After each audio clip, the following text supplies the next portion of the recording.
Chapter 1. The Countdown. Bai Ze was an orphan, though not entirely so, for he had an older brother. Their parents perished in a devastating fire when Bai Ze was but 1 year old, and his brother was 4. From the time he could remember, Bai Ze lived in an orphanage with his brother. In his youth, he was somewhat slow-witted, often bullied by other children, and no one wished to adopt him. In stark contrast, his brother was clever and sensible, attracting a steady stream of families eager to adopt him. Yet he steadfastly refused to abandon his simple-minded younger sibling. Eventually, the gatekeeper of the orphanage took the two brothers in, and at last, they had a home. The elder brother excelled in his studies, but left for work after graduating high school, supporting Bai Ze's education and providing medical care for their father. In an effort to save money, he had not returned home for 3 years. Bai Ze diligently studied for 3 years and was thrilled to gain admission to Nuwa City University, where his brother resided.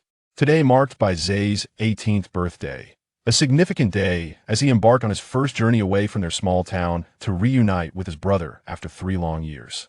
However, the importance of this day would soon fade. Little brother, Bai Ze was engrossed in his phone under the eaves of a hamburger shop when an electric scooter came to a halt before him. The delivery man removed his helmet, allowing his slightly long black hair to cascade down. With striking features and clear eyes, he bore a gentle smile that radiated a serene contentment with the world none other than Bai Ze's brother, Bai Ze. The two exchanged glances, appraising each other for a few seconds, before breaking into simultaneous smiles. "You've grown taller," the brother remarked. "You've tanned," Bai Ze replied. His brother furrowed his brow. "Not satisfied with your new skin?" "Quite the contrary. It looks robust," Bai Ze declared, plopping onto his brother's scooter. "Let's go." The bustling metropolis was alive with vibrancy. Vehicles surged and ebbed as the electric scooter weaved through towering buildings and dazzling displays, leaving Bai Ze momentarily dazzled. Soon, they veered into a narrow alley, entering the old town. "Brother, why does this grand city embody both new and old?" Bai Ze inquired, his face alight with curiosity. "What you perceive as new is merely the fad. The old is the essence," his brother explained. Those who have ventured into the city certainly possess a different perspective, don't they?" Bai Ze responded, elated, and as his spirits lifted, so too did his appetite. "Brother, what's for dinner tonight?" "Hot pot," came the reply. "Yay." Bai Ze accompanied his brother back to a modest apartment in an aged residential building, 1 bedroom. One living room, simple yet clean. After Bai Ze settled in, his brother ventured out to procure groceries. By 6 o'clock, they were seated at the dinner table, the reddened white inyang pot bubbling invitingly. Bai Ze methodically prepared the ingredients, while Bai Ze transferred the food into their respective bowls. Nearby, a video call was in progress. Their father sat in the gatekeeper's room, cradling a small aluminum box, partaking of the cafeteria meal, sharing the moment from afar. After a short while, their father ended the call, and Bai Ze exchanged a knowing glance with his brother, both breaking into mischievous smiles. Bai Ze rose to retrieve some beer from the refrigerator. "You've been waiting for this moment, haven't you?" "Indeed." Finally able to enjoy a drink, Bai Ze eagerly filled his glass, took a sip, and his smile vanished instantly. "Wow, it's both bitter and astringent, not at all enjoyable." "When life is bitter, the drink is not," his brother replied with a knowing smile. "Not enjoying it is a blessing." Bai Ze continued to eat, speaking between bites. "Brother, I have a rather immature suggestion. Care to hear it?" "Not particularly." "Regardless, I shall share." Bai Ze waved his chopsticks animatedly. "As you can see, my academic performance is commendable. Attending university offers the possibility of scholarships, and I can also engage in part-time work. The old man's daily expenses for medication are manageable. You should consider reapplying to university. Then you'd become my senior, try to take advantage of me. Wouldn't you?" My brother teased. "Haha, you've caught me."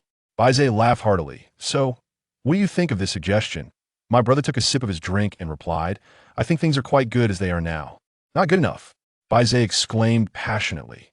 "You should enroll in a prestigious university, work at a major corporation, and immerse yourself in the grind of life as a polished corporate worker. Otherwise, it would be a waste." "Of your looks, what are you talking about?" My brother chuckled in disbelief. "I'm serious," Bai Ze insisted, slapping the table. "Bai Ze, don't underestimate my plea, or I might just kneel down to beg you." "All right, I'll think about it," my brother nodded. "Really?" "Indeed. Now that's more like it. Those who recognize the times are truly wise. Bai Ze joyfully settled back down to enjoy his meal. My brother silently observed Bai Ze, a flicker of unnoticeable sadness passing through his deep-set eyes. He retrieved a gift box from his pocket. Here, a birthday present for you. Hand it over. Bai Ze had been anticipating this moment. Without hesitation, he opened it to find a small, smart electronic watch, adorned with a white strap and a black face. What is this? Bai Ze was somewhat taken aback. My brother smiled. A Kamingafage gift from me. Do you like it, Divine? Bai Ze rolled his eyes and swiftly donned it on his left wrist, glancing at the time. Midnight. The time is incorrect, Bai Ze remarked. Yes, it not? Yeah. Let me adjust it. Bai Ze attempted to change the time, but couldn't locate the buttons. Where are the buttons? There with me. Wow, Bai Ze was suddenly startled. Beneath his feet lay an endless expanse of gray, fragmented like parched. Cracked earth above him was an infinite gray sky, rippling like a lake under a gentle spring rain. A colossal black screen loomed on the horizon, encircling him like the soul banners he had seen at funerals. Bai Ze was utterly disoriented. Where am I? Who am I? While the sound of crying returned, Bai Ze discerned it was the wail of an infant.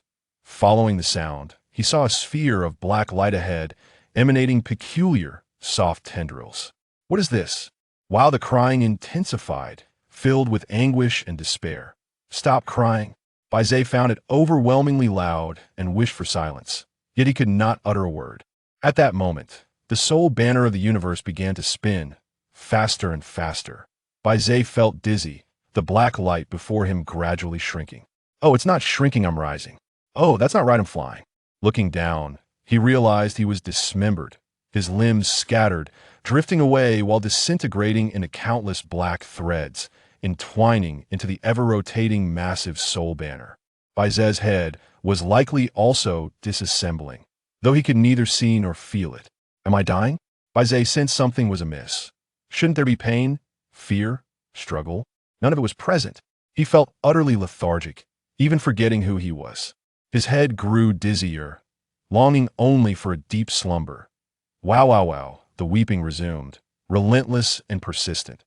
Bai Ze was utterly awake, a surge of inexplicable anger igniting within him, akin to being roused from a 3-day slumber by the cacophony of renovation noises.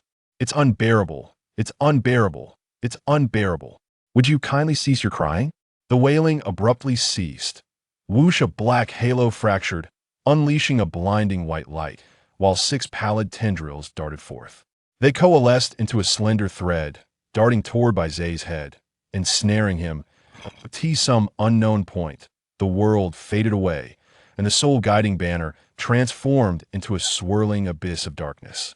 Bai Ze's head floated like a kite at the center of this abyss, swaying gently. He slowly closed his eyes. Finally, he could indulge in a restful slumber. Bai Ze jolted upright, drenched in sweat, his clothes thoroughly soaked. He glanced down and sighed in relief his body remained intact, merely a bizarre dream. Do-do. Beep beep. Exchange your old, broken mobile phones for stainless steel basins. The sunlight outside his bedroom window was radiant, the noise overwhelming, while the electric fan creaked rhythmically. Bai Ze's head still felt somewhat foggy as memories gradually pieced together last night. He had dined on hot pot with his brother and then fell asleep. When did I even fall asleep? No way, just a single drink and I blacked out? Could I be a congenital alcoholic? Bai Ze grimaced, ruffled his tousled hair, and stepped barefoot onto the floor. Brother.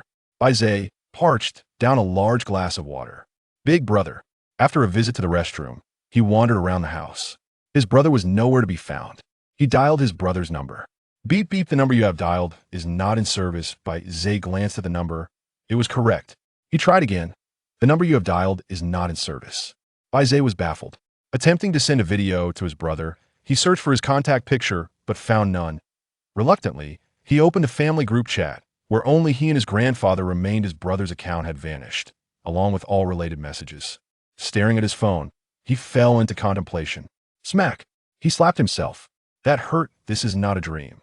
Bai Ze withdrew his phone, momentarily stunned. The clever little watch on his left wrist had disappeared, replaced by a line of black numbers, centered on the back of his wrist. 06:23:17. What on earth?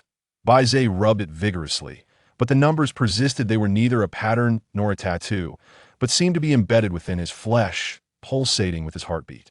06:23:06 thump. 06:23:05 thump. 06:23:04 thump. Bai Ze watched the numbers decrease, a sense of unease creeping in. Bai Ju, show yourself. Bai Ze scoured the house. Once more his brother was absent, and there were no hidden cameras. This was not some avant-garde prank show. His gaze remained fixated, the eerie countdown on his wrist amplifying his anxiety. 06:21:0, 306:21:02, 06:21:01. Bai Ze gritted his teeth and burst through the door. Chapter 2. The Curse. As Bai Ze dashed down the stairs, he collided with a delivery person retrieving his brother's electric scooter from the hallway. "What are you doing?" Bai Ze shouted. "Ah." The young man was taken aback, turning his head in surprise. "Are you speaking to me?" Bai Ze observed him closely. He appeared to be in his mid-20s, approximately 1.75 meters tall, with dyed blonde hair, a round face, a fleshy nose, and a ruddy complexion. "This is my brother's car," Bai Ze stated. "Your brother? Who is he?" The round-faced young man seemed perplexed. "Bai Ju. Never heard of him. I usually deliver around here. You must be mistaken." The round-faced young man attempted to ride away. "Stop." Bai Ze obstructed him. "Do not think you can steal this car." The young man became incensed. "Are you out of your mind? Stop trying to pull a fast one, or I won't be so polite." "Move aside." Bai Ze wanted to respond, but the young man drove towards him, forcing Bai Ze to sidestep, watching helplessly as he drove off with the vehicle. Stunned, Bai Ze realized this was not theft, it was outright robbery. That he took out his phone, deciding to call the police. "Goodbye." Bai Ze was startled, turning around to see an unfamiliar woman appear. She possessed cascading, winded wavy hair, striking features, and a graceful figure, adorned in a cool, strapless dress paired with black high heels, holding a small designer bag, and a half watermelon. Upon seeing Bai Ze, her smile faltered. "Oh, I'm sorry, I mistook you for someone else." "Wait a moment. You wouldn't happen to be Debai's younger brother, would you?" "Debai?" Bai Ze connected the dots. "Bai Ju?" "Yes. I am Bai Ju's landlord. You can call me Sister Xia." She stepped closer, the scent of her perfume enveloping him. She squinted as she appraised Bai Ze, her smile subtly shifting. "No wonder you resemble each other so closely. However, your brother is still more handsome." "Heh. Hello, Sister Xia. Are you looking for my brother?" Bai Ze inquired. "Indeed. I came to collect the rent," Sister Xia replied, waving the watermelon in her hand. "Would you like to join me for a bit?" "Of course, welcome." Bai Ze quickly accepted the watermelon. 5 minutes later, the two were seated in the living room, enjoying watermelon. Sister Xia tossed her hair in front of the fan, cooling her sweaty neck. "What a hot day. You should have told me the air conditioning was broken. I could have sent someone to fix it." Bai Ze concealed his left hand beneath the table. "Sister Xia, my brother is out. He didn't mention you would be here today." "He didn't say." Sister Xia was slightly taken aback. "That's unusual. Bai never forgets anything. Unfortunately, my phone is broken. Could you call my brother instead?" Bai Ze suggested. "Sure." Sister Xia pulled out her phone to dial, but soon frowned. "Disconnected? It might be a poor signal. Try a video call," Bai Ze prompted. "All right." Sister Xia fiddled with her phone for a while, looking puzzled. "Huh? Where's Bai? Why has my special group disappeared?" Bai Ze felt a sudden unease. Something strange was happening today. Sister Xia appeared slightly hurt. "He wouldn't have deleted me, would he?" "No, it's likely a software glitch. I've encountered such issues before," Bai Ze fabricated. "Yes, that's possible." Sister Xia ceased her worries. "Sister Xia, I'm going to find my brother now. Where would he typically be?" Bai Ze inquired. "Well," Sister Xia pondered, "aside from making deliveries, what else could he be doing? But he usually visits the market early in the morning. And he enjoys night jogging at Tierney Park. I even ran into him there once." Sister Xia's lips curled into a smile, seemingly recalling a pleasant memory. "All right, I'll go find him." Just as Bai Ze stood up, he felt a wave of dizziness and sank back down. "Are you all right?" Sister Xia grew anxious. "That it's nothing." Bai Ze, feeling a bit faint from sitting too long, occasionally experienced dizziness. However, Sister Xia's gaze towards him was clearly unusual. "What's wrong with me?" "You have a nosebleed." "Ah." Bai Ze reached up to touch his nose, his hand covered in blood. "I." Just as Bai Ze was about to speak, a metallic, salty taste filled his mouth, and his chin felt sticky. The blood flowed more profusely, dripping onto the table. Don't tilt your head back. Pinch your nose. Just wait. Sister Xia snapped back to reality, hurriedly rushing into the kitchen. Shortly after, she returned with a bag of ice, pressing it against the back of Bai Ze's neck. A few minutes later, the table was littered with blood-stained tissues, and at last, Bai Ze's nosebleed subsided. Heavens, how could there be so much blood? Sister Xia asked, visibly anxious. We need to get you to the hospital. There's no need, I might just be overheated, Bai Ze reassured her. He felt fine, just a bit thirsty. He grabbed a slice of watermelon and began to devour it. Good. Eat some watermelon to cool down, Sister Xia noted, relieved to see Bai Ze's appetite. He quickly finished several pieces. With a slight smile, Sister Xia asked, Little Bai, may I ask you something? Go ahead, Bai Ze replied, looking up. Does your brother have a girlfriend? No, Bai Ze continued eating. Really? Sister Xia's face lit up with delight. I thought he was just pulling my leg. After finishing the watermelon, Bai Ze decided it was time to leave. He quickly inquired, Sister Xia, how much is the rent? I'll pay for my brother. That works, but the rent will be increasing, Sister Xia responded matter-of-factly. The subway has been here for 2 years, and last year a new branch of a top-tier hospital opened. Housing prices have nearly doubled. That I haven't raised the rent for your brother in 3 years, so it's about time. Starting next quarter, it will go up by 15. She pulled out a note from her small pouch. Here, I've calculated the utilities as well. Bai Ze glanced at it. A total of 5,673 yuan, a significant sum for him. Can I pay in cash? He asked. Of course, Sister Xia smiled. I need it for my mahjong games. Bai Ze returned to his room and retrieved an envelope from his backpack, filled with living expenses provided by his grandfather. For a semester of 4.5 months, at 1,200 yuan per month, that amounted to 5,400 yuan. Adding a few hundred of his own savings, he gathered a total of 5,800 yuan. He had counted this money multiple times to ensure its accuracy. He took out a note from the envelope and handed the rest to Sister Xia. Keep 5,700, it'll give you 27 back, Sister Xia said without even looking, stuffing the envelope into her small bag. She then produced a business card. Add me on WeChat when your phone is fixed, and I'll return the change. All right, Bai Ze accepted the card. Just as he saw Sister Xia off, he promptly made his way to the food delivery station. Bai Ju. The uncle at the station opened his thermos and sipped some chrysanthemum and goji berry tea. Yes, he's here, but he resigned. Resigned? Bai Ze was taken aback. When? The man glanced at Bai Ze, but remained silent. Bai Ze quickly presented his identification. Bai Ze, his younger brother. The uncle took the ID and began to register it. Bai Ze had prepared his explanation. My brother came to work in Feiqing, but he hasn't been in touch for several days, and our family is quite worried. I specifically came to find him. Do not rush. Young brother, allow me to assist you, the man said, returning the identification document to Bai Ze before turning to the computer too. Access the records system. I found it, he exclaimed, adjusting the screen towards Bai Ze. He resigned last month, without stating a reason. Your brother is quite remarkable, having reached legendary status. Bai Ze leaned closer to examine the file, rendered speechless. The man in the identification photograph bore no resemblance to Bai Ju. This person is not my brother. Bai Ze's face turned pale. It is indeed Bai Ju, the uncle insisted. Could it be a case of share name? Bai Ze inquired. There's only this one, the uncle replied with certainty. Wait a moment. Bai Ze hastily retrieved his phone. Let me show you a picture of my brother. As he scrolled through his photo gallery, his expression darkened further. All images of Bai Ju remained, yet the faces transformed into that of the unfamiliar man in the records. Isn't this your brother? The uncle remarked, having caught sight of the images. No, Bai Ze attempted to protest, but was suddenly overwhelmed by a wave of nausea, the metallic taste of blood rising in his throat.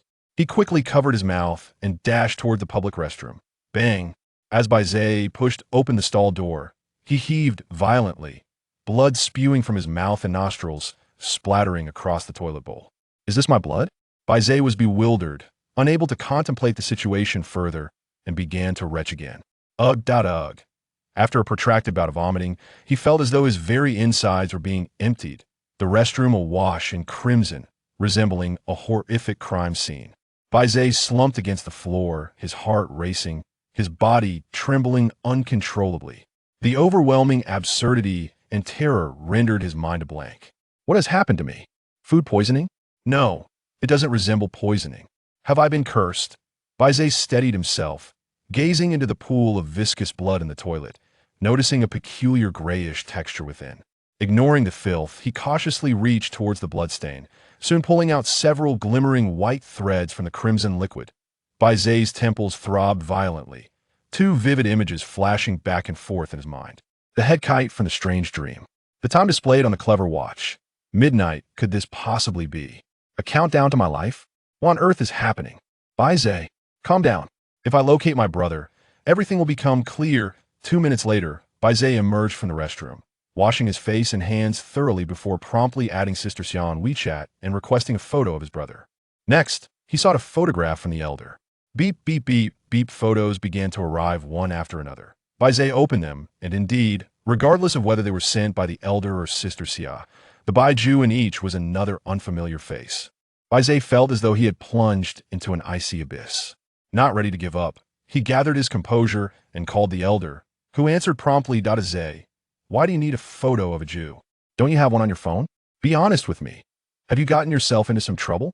You are overthinking it. Everything is fine, Bai Ze replied, his complexion ashen, feigning a casual tone. By the way, do you notice anything different about the brother in the photo? Which one are you referring to? All. The voice on the other end pondered. It's quite different. Your brother looks thinner in the photograph. Bai Ze inhaled deeply. Is that it? Indeed. No more words. Let's talk later. Bai Ze hung up the phone, and once again, a wave of dizziness washed over him. He pressed one hand against his chest while the other braced against the sink, gasping for air as cold sweat streamed down his face. Even the old man, who shared his days with him, had forgotten his brother's true appearance. Aside from me, no one in this world remembers him. Suddenly, his phone lit up for no apparent reason. A stranger in the photograph smiled at the camera, as if mocking Bai Ze in this moment. Stop searching, your brother is gone. I am Baiju, and I will live on in his stead. And you, too, shall soon perish, leaving no trace of Bai Ze or Baiju in this world. Attending university with your brother, graduating together, earning a living, building a family, allowing the old man to hold his grandchildren. All these aspirations you have fervently pursued, the happiness you have yearned for, are nothing but a farce. You possess nothing. You are nothing. No one knows you. No one remembers you. Just like your parents.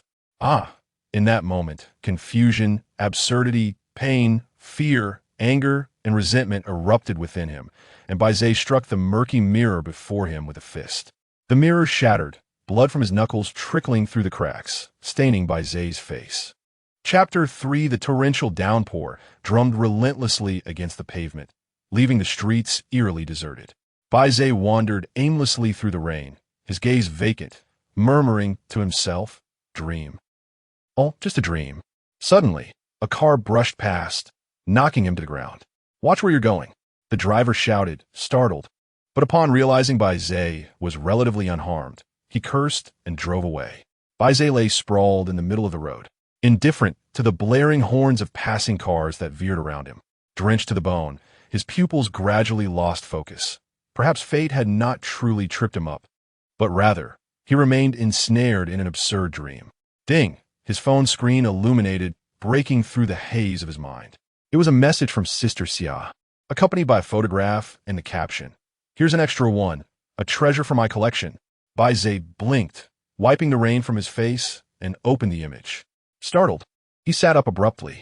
The man in the photo wore a white t-shirt, a towel draped over his shoulder, glistening with sweat, and a shy smile, his hand obscuring most of his face.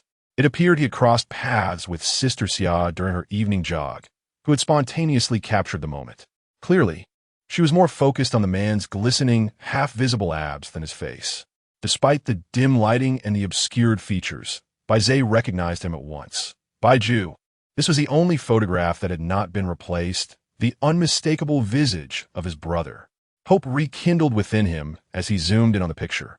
Behind his brother stood a decorative stone, and faintly, the words Tian D Park could be discerned. All right, he enjoys jogging at Tian D Park in the evenings. I've even bumped into him there once. Bai Ze saved the photo and glanced at his wrist. There is still time. It's not too late. 10 minutes later, he arrived at Tian D Park. The rain had ceased, and he dashed into a nearby shop to buy a bottle of cola and a box of biscuits. hastily consuming them to ensure he had enough energy to persevere and avoid fainting again. The park was expansive, featuring hills, lakes, and numerous attractions and recreational facilities. It would take an entire day to thoroughly explore, making it unrealistic to search for someone. Bai Ze boarded a sightseeing vehicle, quickly making a circuit of the park, but he found no sign of his brother. Before long, the vehicle returned to its starting point. "Get off," the driver shouted, visibly annoyed. "Once or twice is one thing, but do you plan to ride all afternoon?" Bai Ze halted, perplexed. "What do you mean? I've only taken one round. Haven't I?" As he disembarked, he looked down at his wrist. Bai Ze verstund.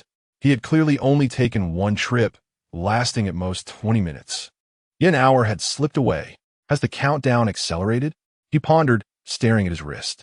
No, the timer continued to decrement steadily, second by second. How could it suddenly have deducted an additional 40 minutes? When had that occurred? Suddenly, Bai Ze recalled feeling dazed during the ride. That could not have lasted more than a few seconds. How could it have cost him 40 minutes?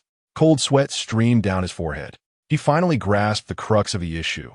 Time had neither accelerated nor diminished. It was undeniably passing second by second. It was his perception of time that was flawed, leading him to feel as though it had been stolen away. Is this how you wish for me to perish? He pondered. Does this imply that I am drawing closer to the truth? As soon as this thought crossed his mind, a wave of disorientation washed over him once more. You shall not steal my time again.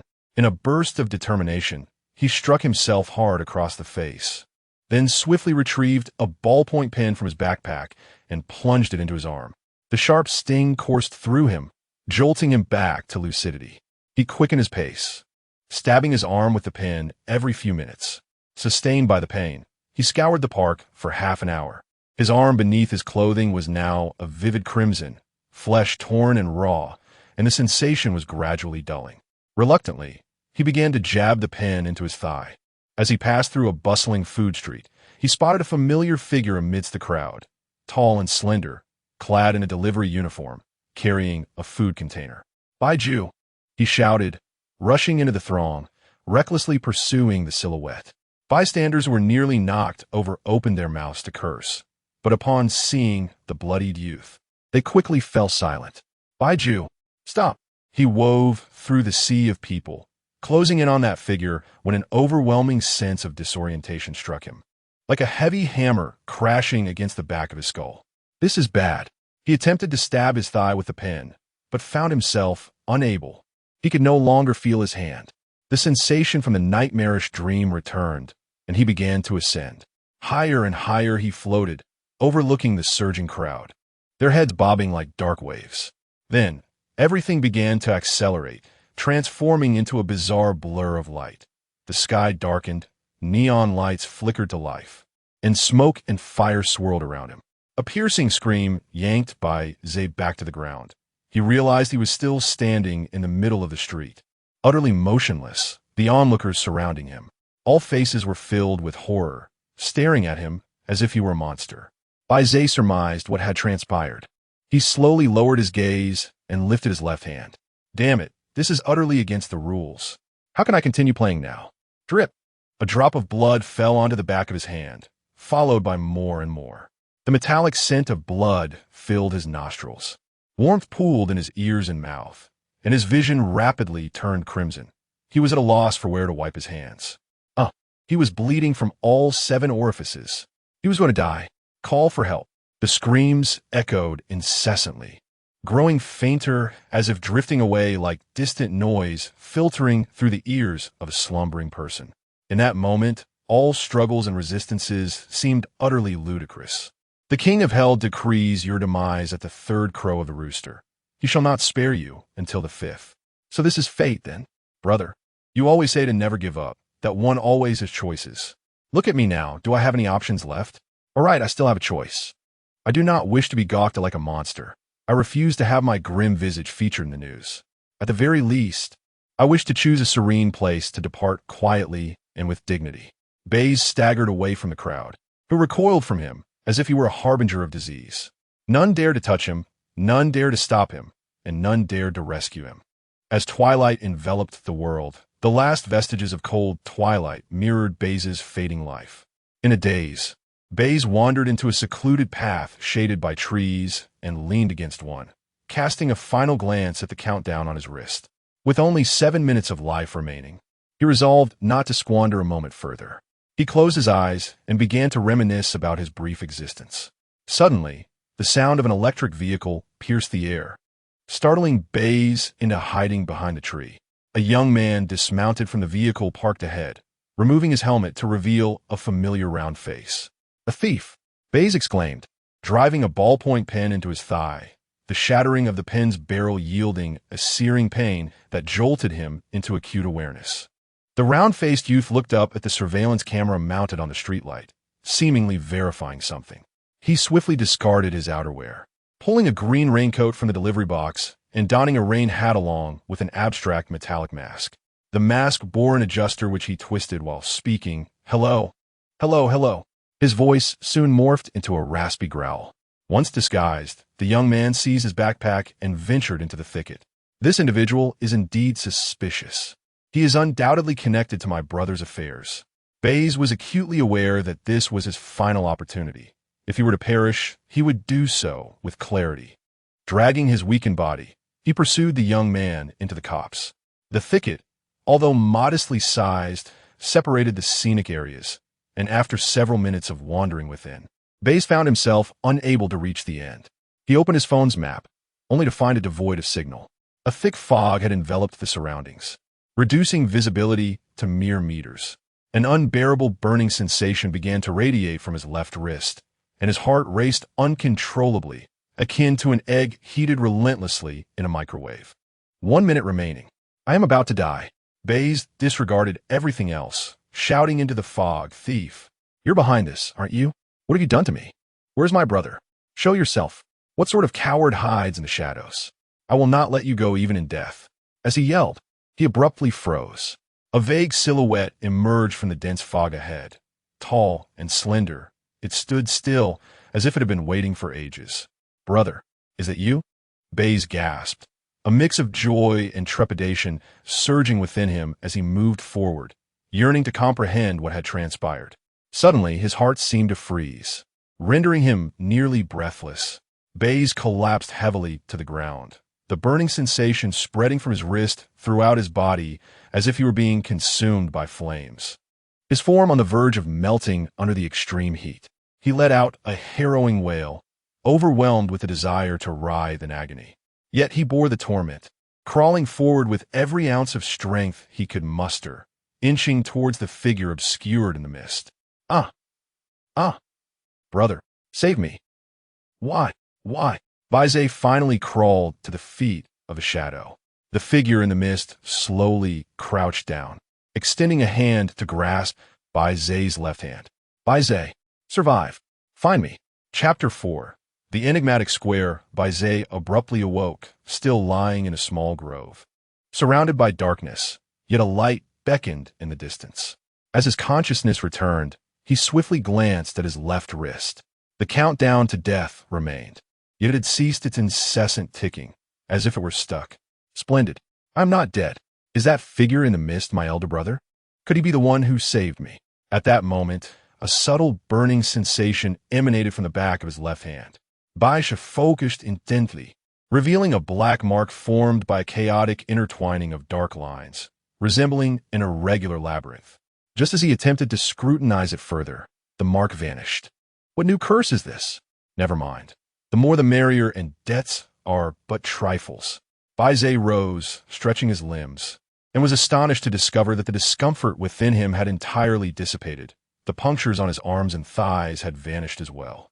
The surrounding fog began to clear, and the light ahead grew increasingly prominent. Logically, it was nighttime. Even if streetlights illuminated the area beyond the grove, their glow would be dim and yellowish. Yet, the light ahead was ethereal and pure. Bai Ze remained cautious as he stealthily approached, finally discerning that it was a circular square. To his astonishment, a square was concealed within the woods. He concealed himself behind a thicket, observing quietly. The atmosphere of the square resembled the early morning. The dawn light was crystalline, with wisps of mist swirling about. The ground was adorned with a mosaic of colorful pebbles, punctuated by numerous gray stone sculptures of peculiar shapes, varying in size, akin to bizarre creatures from distant planets. All the sculptures faced the center of the square, some kneeling, others crawling, gazing upwards, moving forward, appearing fatigued, or standing tall, embodying a range of fervent devotion and despair, reminiscent of a grand performance art piece. At the heart of the square stood the entrance to a subway station. The building appeared aged, its paint peeling, and a rusty signpost leaned at an angle, devoid of any station name. The square was likely teeming with thousands of individuals, all clad in eccentric attire, mingling in small groups. Among them were two large factions dressed in matching uniforms, each comprising dozens of members. Each person obscured their faces with masks or sunglasses, carrying bundles on their backs. They stood, squatted, or perched upon the stone sculptures, engaging in hushed conversations, as if collectively awaiting some significant event. Bai Ze was uncertain whether his brother was among them. Even if he were, locating him seemed implausible. However, he soon spotted the car thief, the round-faced young man clad in a green raincoat. He was conversing with two tall men, seemingly discussing a collaboration. At this juncture, Bai Ze fully accepted a singular truth. This was a perilous world of bizarre forces and supernatural phenomena, and his brother had long since become a part of it. Entangled in trouble, with Bai Ze swept along in the current. In summary, he, Bai Ze, had become a youth chosen by fate, though he pondered if he were merely the cannon fodder accompanying the chosen one. Bai Ze hoped he was the former. He continued to observe, maintaining a calm analysis. Firstly, the individuals within the square were undoubtedly extraordinary, yet they did not seem particularly formidable. If they truly possessed great powers, his presence nearby would have surely attracted their attention. Furthermore, this mysterious square appeared to lack a master. Otherwise, there would undoubtedly be guards or some semblance of authority present.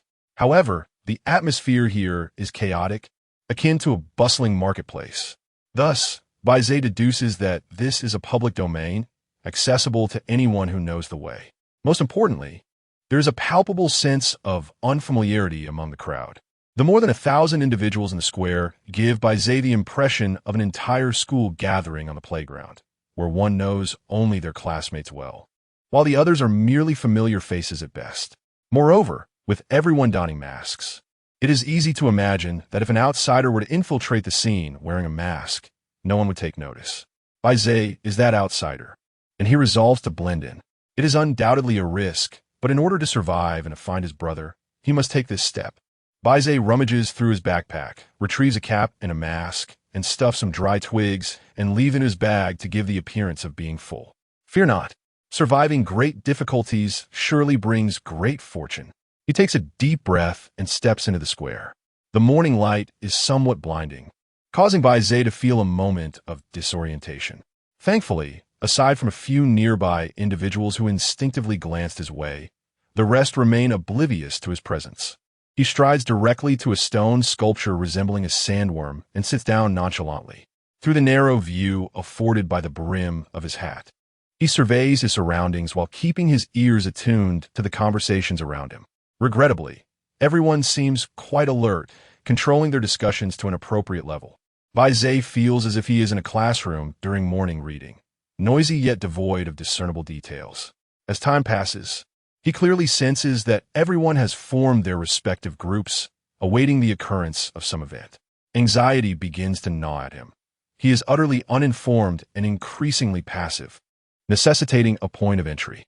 Initially, Bai Ze considers approaching a round-faced young man, but he has already joined a group, and having encountered him earlier in the day, the young man might still recognize Bai Ze's voice. Thus, approaching him recklessly would be perilous. After much contemplation, Bai Ze's gaze falls upon a solitary young man. Tall and slender, resembling a bamboo stalk, he wears a winter hat, sunglasses, and a mask, dressed in a casual hoodie and sagging pants. Yet his posture betrays a tension that belies his carefree appearance. He bears a heavy backpack, alternating between slinging it over one shoulder and both, a clear indication of his nervousness. "Brother, you are the one," Bai Ze mutters to himself as he weaves through the crowd to the young man's side, maintaining a cautious distance. Sensing Bai Ze's proximity, the young man instinctively straightens his back, and his unconscious fidgeting increases. He is becoming more anxious. Bai Ze shares in this tension, but strives to remain composed. After an awkward half-minute, the young man can no longer contain himself and feigns casualness. A free agent? Bai Ze roughly deduces the meaning behind the phrase and nods. Yes, I am too. The young man tilts his head to scrutinize Bai Ze and remarks, Brother, you must be new to this. Bai Ze is taken aback by his perceptiveness. Yes, he replies, lowering his voice to maintain an air of calm and to mask his true identity. A few seconds later, he cautiously reciprocates. You too, right? The young man relaxes slightly, offering a wry smile.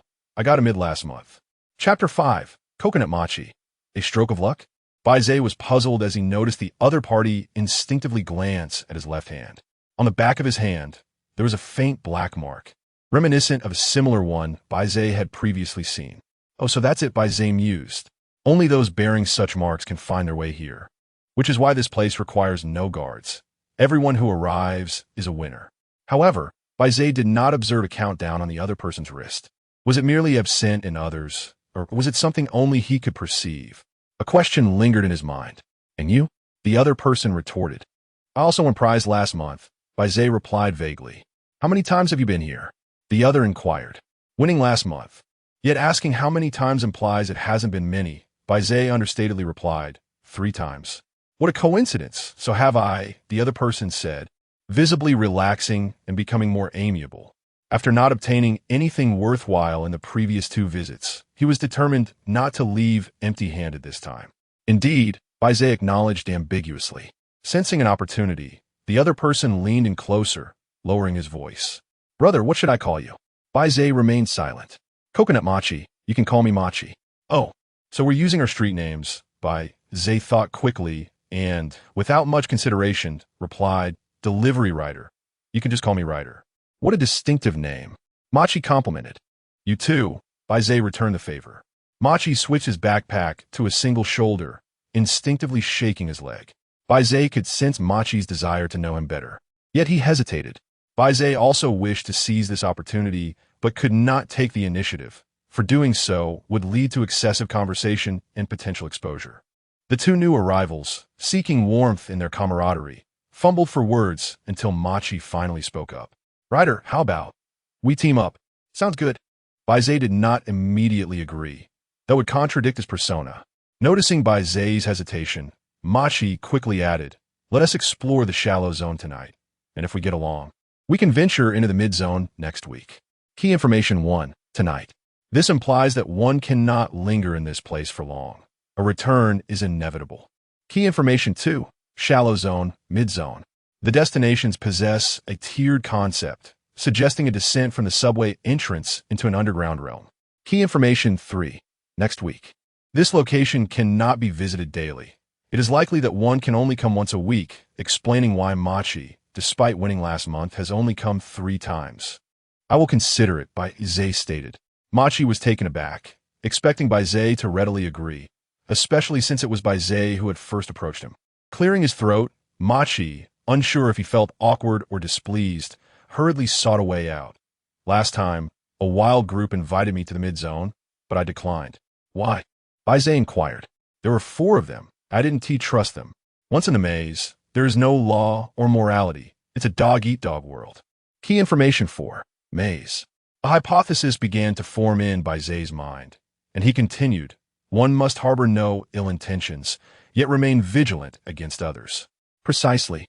As the conversation unfolded, Mashu expressed his discontent with the high threshold of the Grand Guild, which treated individuals like mere beasts of burden, rendering it unbearable.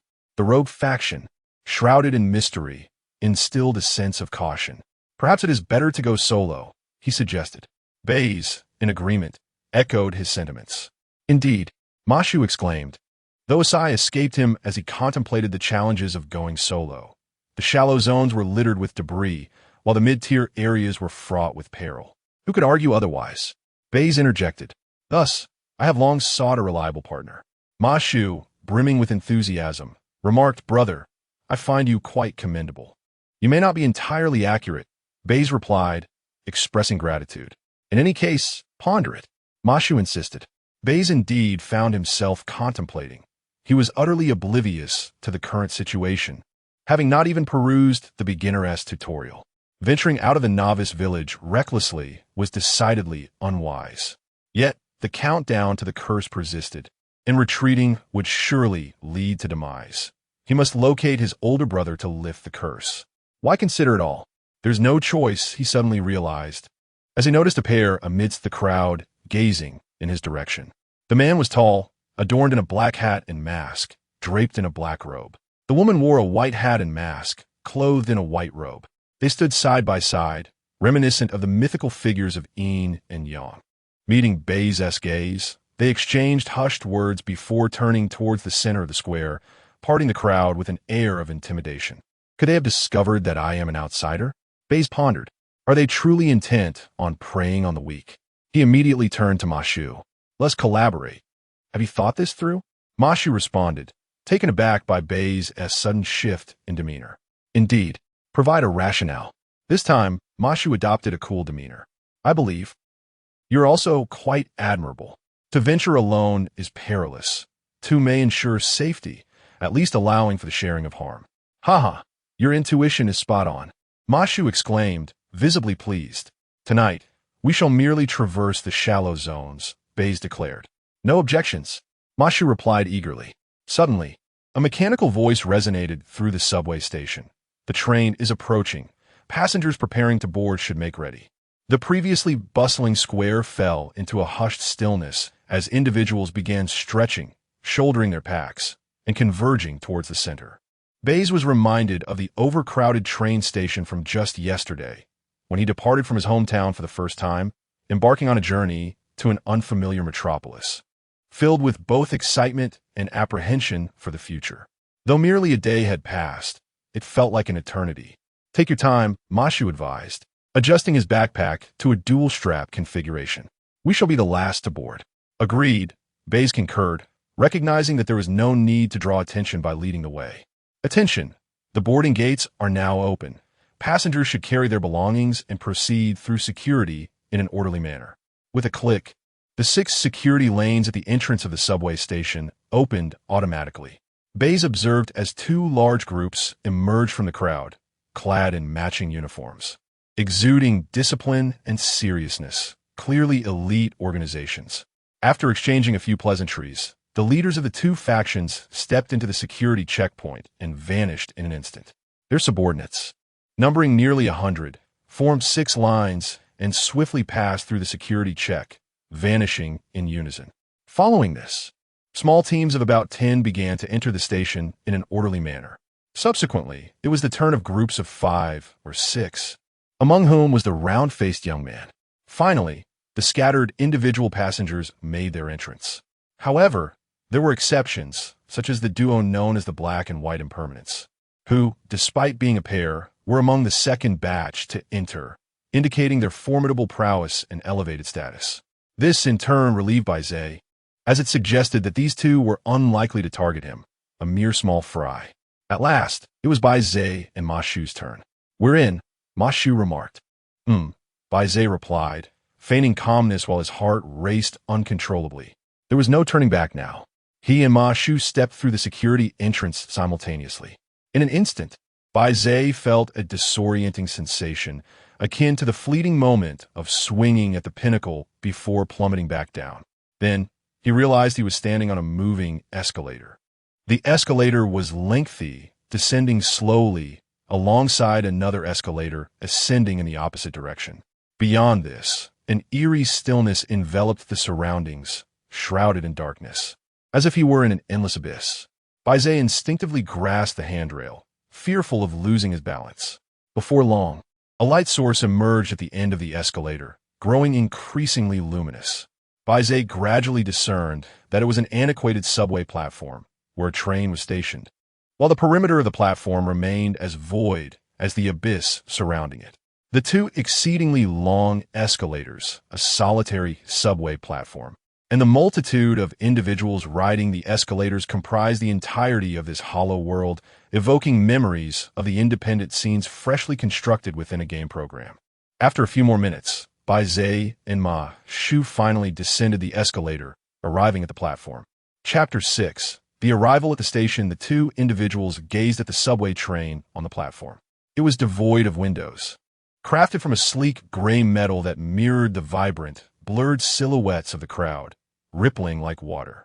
The narrow gaps between the carriages were entirely transparent, reminiscent of the illusion of a magician severing a human body with a box. Utterly astonishing. Each automatic door of the carriages bore a number, arranged sequentially. Ding! At that moment, the number 1 on the first carriage illuminated. The two prominent groups, nearly 100 people, had already gathered in front of carriage 1, forming an orderly line. Click! Swiftly, the automatic door of carriage 1 opened, and the passengers embarked in an orderly fashion. "This doesn't concern us. Let us move on," said Ma Shu, turning to walk away, with Bai Ze trailing behind. The two arrived at the end of the subway, which was also the terminus of the platform. Bai Ze noted that this subway comprised a total of 12 carriages. "Ah, the law of the jungle. It's the same everywhere," Ma Shu remarked, feigning sophistication. The implication was clear. The front carriages were reserved for the formidable, while newcomers like them were relegated to the rear. Does sitting in different carriages affect our descent into the labyrinth? Bai Ze pondered aloud. Moreover, these carriages are quite spacious. They could certainly accommodate more passengers. Why can't we purchase standing tickets? Bai Ze was brimming with questions, but refrained from asking, as these matters seemed to belong to common knowledge. He could not afford to reveal his ignorance. Click! There was a sound behind them. Bai Ze turned to see the door of carriage 1 close, plunging the entire carriage into darkness. It was then that Bai Ze realized something was amiss. The doors of the other carriages had not opened, and the remaining 900 individuals remained on the platform, awaiting their turn. Bai Ze began to speak, but before he could finish, the first carriage erupted with a thunderous boom. Of course, it was not a genuine explosion. Rather, it was an astonishing wave of gray energy that rippled outward before vanishing swiftly, akin to a collapse in a science fiction film. In an instant, the first carriage had disappeared. Bai Ze's face turned pale, nearly crying out in shock. Yet, the others appeared unfazed by the spectacle. Ding! Shortly thereafter, the lights of carriage 2 flickered on, yet the doors did not open promptly. A few individuals from the waiting crowd began to step forward, instinctively forming a line and counting off their numbers. When they reached 100, the extra 7 or 8 were directed to the front of carriage 3. Ma Shu shrugged. "There are fewer than 1,000 people tonight. We'll take carriage 10 and still have 2 hours to explore the shallow zones. That should suffice." "Indeed," Bai Ze replied, feigning understanding. His mind raced, analyzing the situation. It is increasingly evident that this subway does not allow standing tickets. Each individual must have a seat, or rather, a designated spot. Each carriage accommodates 100 individuals, which is now confirmed. With 12 carriages, we have a maximum capacity of 200 for those descending into the labyrinth each night. The disappearance of carriage 1 indicates it has already ventured into the maze, while the subsequent carriages remain closed, leaving everyone to await their turn. It appears that this is the distinction between different carriages. The further forward the carriage, the earlier it can depart, allowing passengers more time to navigate the labyrinth and reap greater rewards. The lights of carriage 2 have illuminated, yet the doors remain closed, necessitating a wait. Though how long must we wait? Marshmallow mentioned that we can board carriage 10 and explore the maze for an additional 2 hours. Could it be that the 12 carriages correspond to 12 hours? This seems quite probable. Let us continue to unravel this. If that is the case, the time spent in the maze should span from dusk till dawn, also 12 hours. In October, the days are short and the nights long, with daylight in the city lasting approximately 5 hours. I arrived in the grove before nightfall, inadvertently finding myself here, and time has shifted to the early morning, perfectly contrasting the outside world. This implies that in this realm, we descend into the maze at dawn and emerge before nightfall, completing a single exploration. If this holds true, then each carriage should represent a 1-hour interval, allowing passengers of carriage 1 to explore the maze for about 12 hours. Since Marshmallow and I are in carriage 10, we have only 2 hours remaining. Bai Ze decided to test his hypothesis, lamenting aloud, When will I ever get to ride in the first carriage? Haha, don't dream. Marshmallow replied with a bitter smile. Lone wanderers can never ride in carriage one. Perhaps those behind us have a chance. By what right? By feigned indignation. By skill. Marshmallow responded. But how can one discern who possesses greater skill? Bai Ze queried. True skill is often inconvenient to showcase. It primarily hinges on one's standing in the community, Marshmallow explained. Is there a standard for this? Bai Ze asked. There are various rankings within the circle, but they are rife with discrepancies, Marshmallow replied. So, why can't we sit in the front? Bai Ze pressed. Marshmallow suddenly grew anxious, glancing around and lowering his voice. Brother, having dreams is admirable, but how long have we been fortunate? It's wise to remain low-key. If you stubbornly push to the front, you might easily offend others. Although the Guild Alliance imposes restrictions on explorers, forbidding internal strife in the maze, it is all too simple for a skilled individual to discreetly eliminate one or two oblivious newcomers. Key Information 4. Guild Alliance. Key Information 5. Explorers. Bai Ze gleaned a wealth of information. It seems that those fortunate enough to win refer to themselves as explorers, aptly so, as they navigate the maze. Various guilds comprise the explorers, and the Guild Alliance appears to be an official organization. Only they can board carriage one, while lone wanderers must occupy the rear carriages, queuing based on their standing in the community. However, how is this standing evaluated? In Bai Ze's understanding, standing in the real world does not always equate to genuine skill. Much of it relies on bravado, connections, and networking. Do explorers also operate this way? No, Marshmallow stated. It is survival of the fittest, so it should still depend on ability. If every explorer possesses skill, then I must too. Indeed, what is my skill? Just as Bai Ze began to ponder this question, Marshmallow inquired, Brother, what is your path? Chapter 7. The Wolf's Den. Bai Ze paused, understanding the question posed, but not fully grasping its depth. What realm do you inhabit? Mashi scrutinized Bai Ze. What realm? What stage? This question exceeds the syllabus. In the face of answering or remaining silent, Bai Ze opted for silence. Mashi, slightly irked, remarked, Brother, are you being overly cautious? We're already a team. We ought to share our foundations. How can we collaborate effectively otherwise? Navigating the labyrinth is no trifling matter.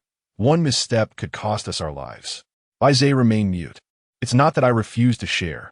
It's that I have nothing to share. Mashi sighed, shaking his head.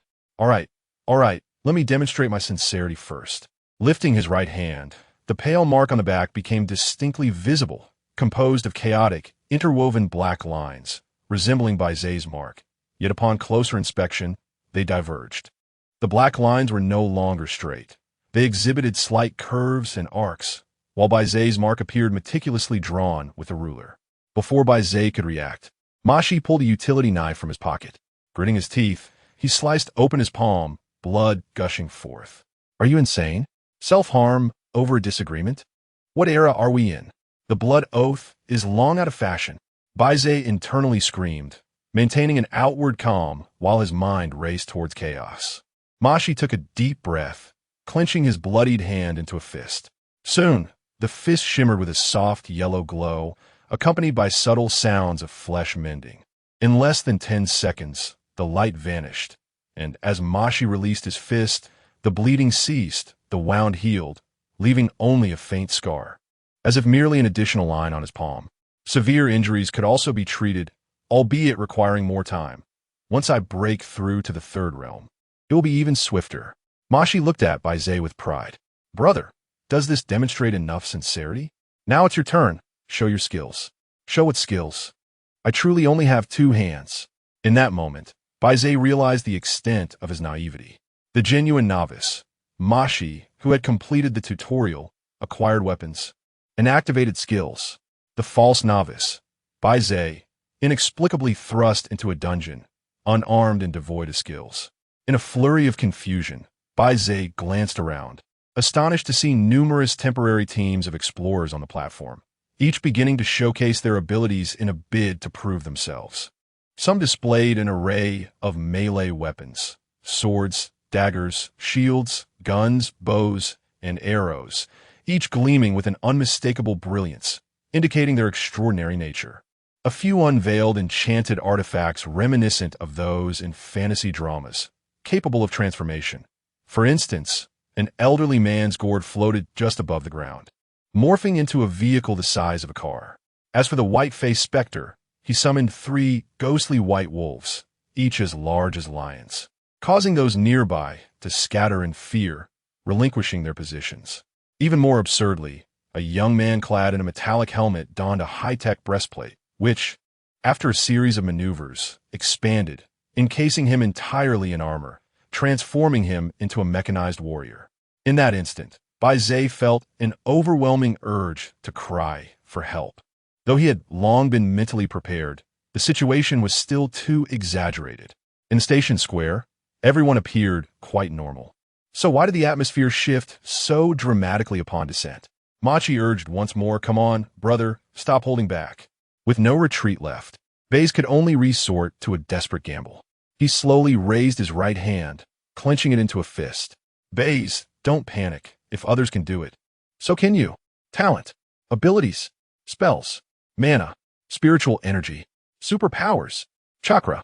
Just unleash something." 10 seconds passed. Bai Ze's fist tightened further. 20 seconds elapsed. The knuckles of his fingers turned pale. Half a minute went by. Bai Ze was on the verge of internal injury. Not only could he not showcase his abilities, but even the mark on the back of his left hand failed to reappear. Machi transitioned from anticipation to embarrassment, from doubt to eventual silence. A subtle yet perilous shift in the atmosphere ensued. "I still don't trust you. Seek another partner," Bai Ze declared, feigning bravado as he turned to leave. Now, there was only one course of action: to pretend to head home, wait until everyone else had boarded their transport, and then take carriage 11 to the labyrinth. As Bai Ze navigated through the crowd towards the escalator, just as he was about to step on, a hand grasped his arm. He spun around abruptly to find Machi had caught up. "Rider," Machi's tone had grown colder. "Is this your first time here?" Bai Ze's heart raced, his palms sweaty, and his mind swirled in confusion. Machi leaned closer, a smirk playing on his lips. "Once explorers enter the station, they cannot leave until dawn." "You weren't aware of this?" Bai Ze yearned to shake off Machi's grip and flee. Yet he hesitated, knowing escape was futile. He felt like a lamb resembling a wolf, having inadvertently wandered into a den of wolves, with one now having discovered him. His fate rested precariously in the wolf's whim. Bai Ze attempted to explain, but found himself at a loss for words. Machi's gaze bore into him, though Bai Ze could only discern his own flustered reflection in Machi's sunglasses. The 10 seconds of tension felt interminable, akin to a condemned prisoner awaiting the judge's final verdict. Finally, Machi slowly released Bai Ze's arm. In the next moment, he lunged forward. Instinctively, Bai Ze recoiled, nearly gasping in alarm. Machi quickly grasped Bai Ze's shoulder, exclaiming, "Brother, don't be angry. It's just a 50-50 split. We can negotiate." Ensuring those around them were listening, Machi pulled Bai Ze along. With no other option, Bai Ze complied. The two arrived at the far end of the platform, where the crowd was sparse. Machi led Bai Ze behind a stone pillar, ensuring they were unnoticed before lowering his voice. Seething with anger, "You deceived me. I detest being lied to." Bai Ze's aloof demeanor crumbled, and he quickly knelt in apology. "I'm sorry. I didn't mean to deceive you. It's my first time here tonight, and I'm utterly confused and terrified. So I had to pretend to be like you all." "Don't say that," Machi replied, caught between laughter and frustration. "You played the role quite convincingly." "I'm truly sorry," Bai Ze reiterated. Forget it, forget it." Machi waved his hand, expressing his understanding as a fellow novice. The heavy weight in Bai Ze's heart finally lifted. Splendid. Machi was indeed a congenial person, and it seemed fortune smiled upon him. "Pray tell, when did you dream?" Machi inquired. "Dream?" Bai Ze pondered. He had indeed had a peculiar dream the previous night, but he was uncertain if this was what Machi meant. It was about winning a prize, Machi clarified. Bai Ze was further perplexed. "Winning is akin to dreaming?" Machi, equally puzzled, responded. "Do not tell me you have never dreamt of such a thing?" "Never," Bai Ze admitted. "Then how did you arrive here?" Machi was astonished. After much hesitation, Bai Ze fabricated a tale. "I was at the park, noticed someone sneaking towards the grove, so I followed. After traversing a dense fog, I stumbled upon Square. My curiosity got the better of me, and I blended in. Wait, is that even possible? Machi was bewildered. However, I did win. Bai Ze, fearing he was an anomaly, hastily extended his hand. I too bore a mark similar to yours, but it vanished swiftly. Hold on. Machi furrowed his brow, striving to remember. Now that you mention it, there seems to be an unusual sequence. A rare few explorers might first receive a mark before winning. He turned to Bai Ze. So, you have never dreamed of this place, and merely stumbled upon it by chance? Bai Ze nodded. Indeed. Then it follows that you have not awakened your potential? Machi queried. That appears to be the case, Bai Ze replied. Machi, scratching his chin in contemplation, murmured, this complicates matters. Bai Ze remained silent, preparing himself for abandonment. Everyone else has formed their teams. It will be too late for me to switch now. With a determined bite of his lip, Machi resolved, very well. I shall accompany you. Bai Ze thought he misheard. Really? Of course, Machi affirmed. Free of charge? Bai Ze asked again. What else? Machi chuckled, exasperated yet amused. You, a novice, what could I possibly gain from you? Am I to covet your body? Huh, indeed, Bai Ze laughed awkwardly. Machi glanced around to ensure no one was observing them, then sat cross-legged. There is still ample time. Allow me to give you a brief lesson. Chapter 08. Last-minute cramming. All right. Bai Ze promptly took a seat, ready to absorb the knowledge imparted. Start with what you know, said Ma Shu. Bai Ze recounted the snippets of information he had pieced together. Wow, your intellect is truly remarkable. You managed to deduce so much. Ma Shu regarded him with newfound admiration. It's nothing much, Bai Ze modestly replied, feeling a twinge of embarrassment. Prior to turning 4, he had been somewhat dim-witted, often considered mentally challenged by those around him, until, for reasons unknown, he suddenly became enlightened. My friend, I believe you possess an innate wisdom, Ma Shu asserted with conviction. Innate wisdom? Bai Ze queried, curious. No need to rush. Allow me to explain from the beginning. For the duration that followed, Ma Shu patiently elaborated while Bai Ze listened intently. In essence, beneath the city of Now lies an immense labyrinth, shrouded in mystery. Its origin, the circumstances of its formation, the number of layers, and the secrets that dwell at its deepest point remain enigmatic. The entrance is situated in the Tiandi Park, leading to its colloquial name, the Tiandi Labyrinth. Where there is a labyrinth, there are explorers. These explorers are, in fact, individuals cursed by the labyrinth. However, the term curse is deemed inauspicious, so they refer to it as winning the lottery instead. As the saying goes, misfortune and fortune are intertwined. By viewing matters from a different perspective, one might find that what appears to be a calamity could very well be a blessing, embodying a certain philosophical openness. In summary, winning is entirely random. No discernible patterns have been established thus far, and anyone, from any corner of the globe, could potentially find themselves among the winners. The process of winning is remarkably similar across the board. One day, they begin to experience peculiar dreams, envisioning themselves in Tiandi Park, wandering through a grove, navigating through thick mist, discovering a square, entering a subway station, and boarding a train destined for the labyrinth. These strange dreams persist, and each time they awaken, a fleeting black mark appears on the back of their hand, an occurrence so bizarre that it is impossible for the individual to disregard. Wait a moment, what if someone remains indifferent? Bai Ze interjected. Certainly, there are those who are obstinate.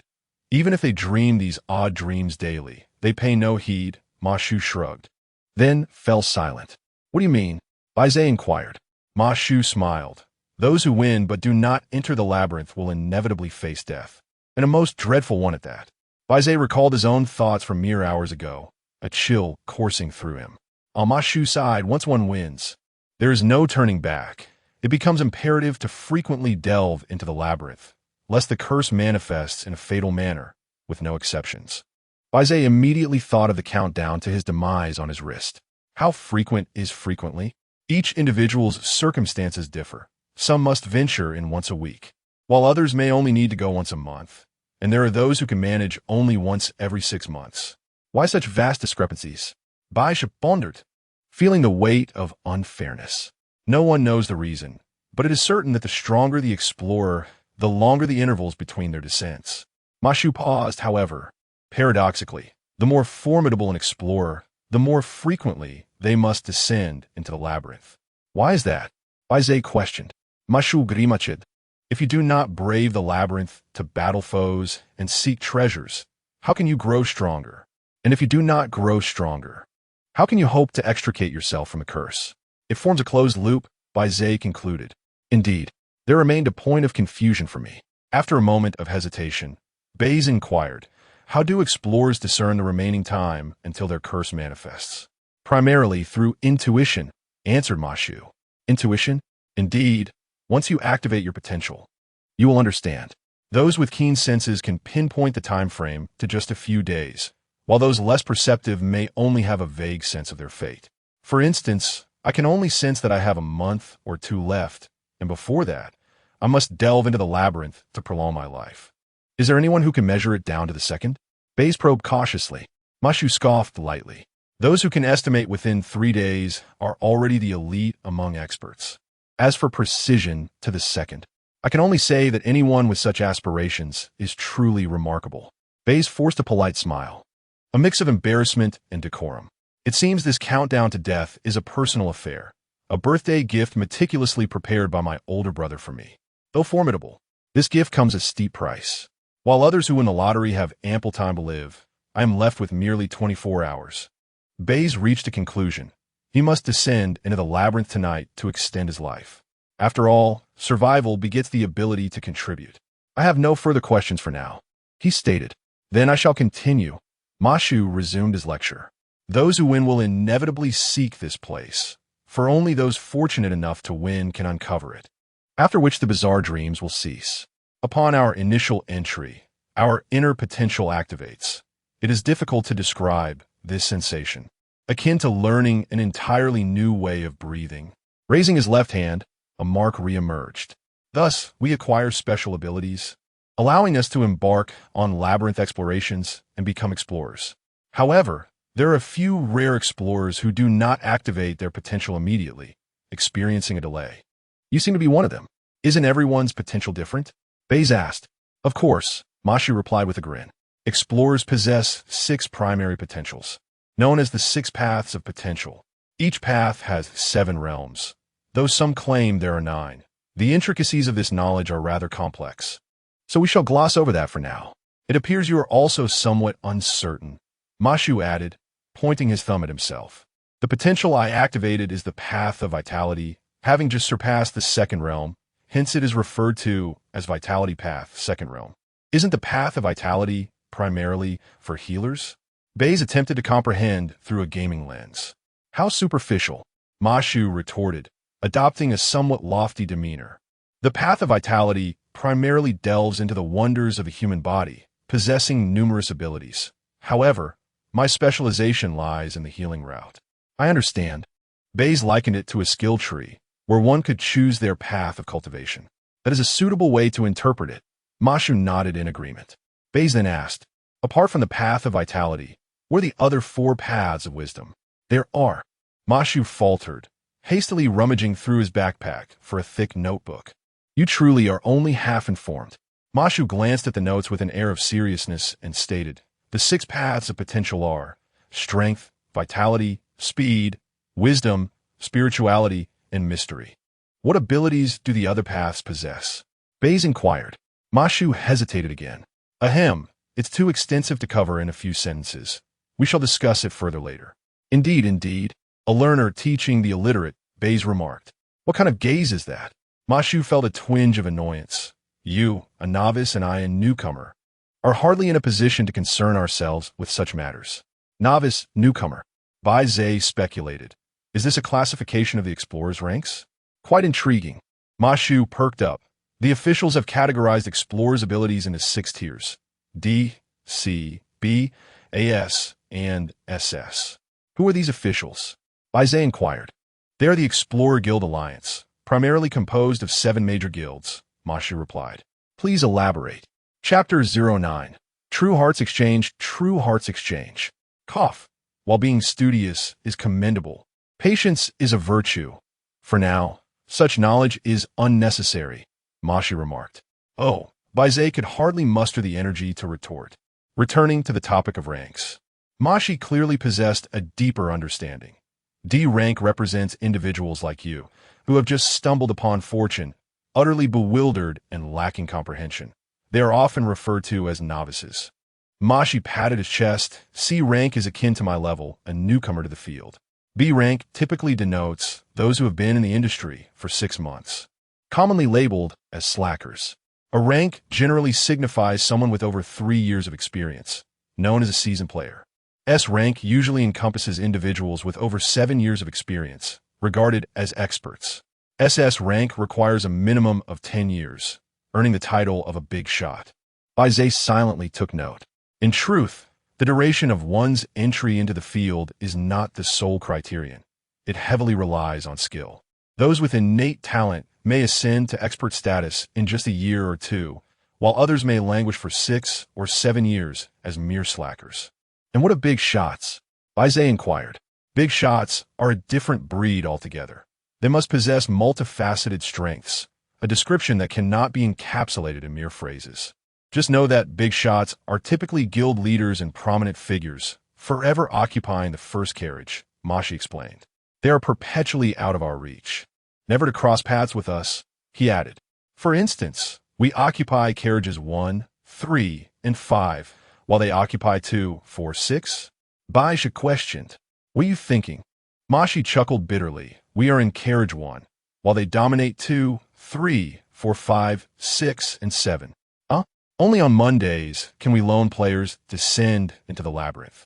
The rest of the week belongs to the guild alliances. Thus, Monday is dubbed Lone Players' Day. Bai Ze suddenly understood. So that's why we can only enter once a week. Speaking of this, Mashi grew irate. Even on Lone Players' Day, Carriage 1 is often monopolized by guild alliance members under various pretexts, leaving everyone with indignation but no voice. Wait a moment, Bai Ze discovered a glaring flaw. If I enter the labyrinth on Monday and remain inside without exiting, wouldn't I be able to stay for many days? Haha, I initially thought the same. Mashi laughed. I suppose all the clever ones have pondered this. Isn't it feasible? Bai Ze asked. Mashi patted Bai Ze's shoulder. Brother, no one desires to spend the night in the labyrinth. Why not? Bai Ze probed. In simple terms, it could lead to death.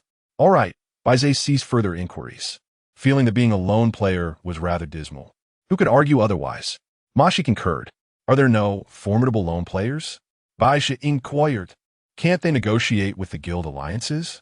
Certainly, there are, Mashi shrugged, but once they reach a certain level of prowess, they establish their own guilds.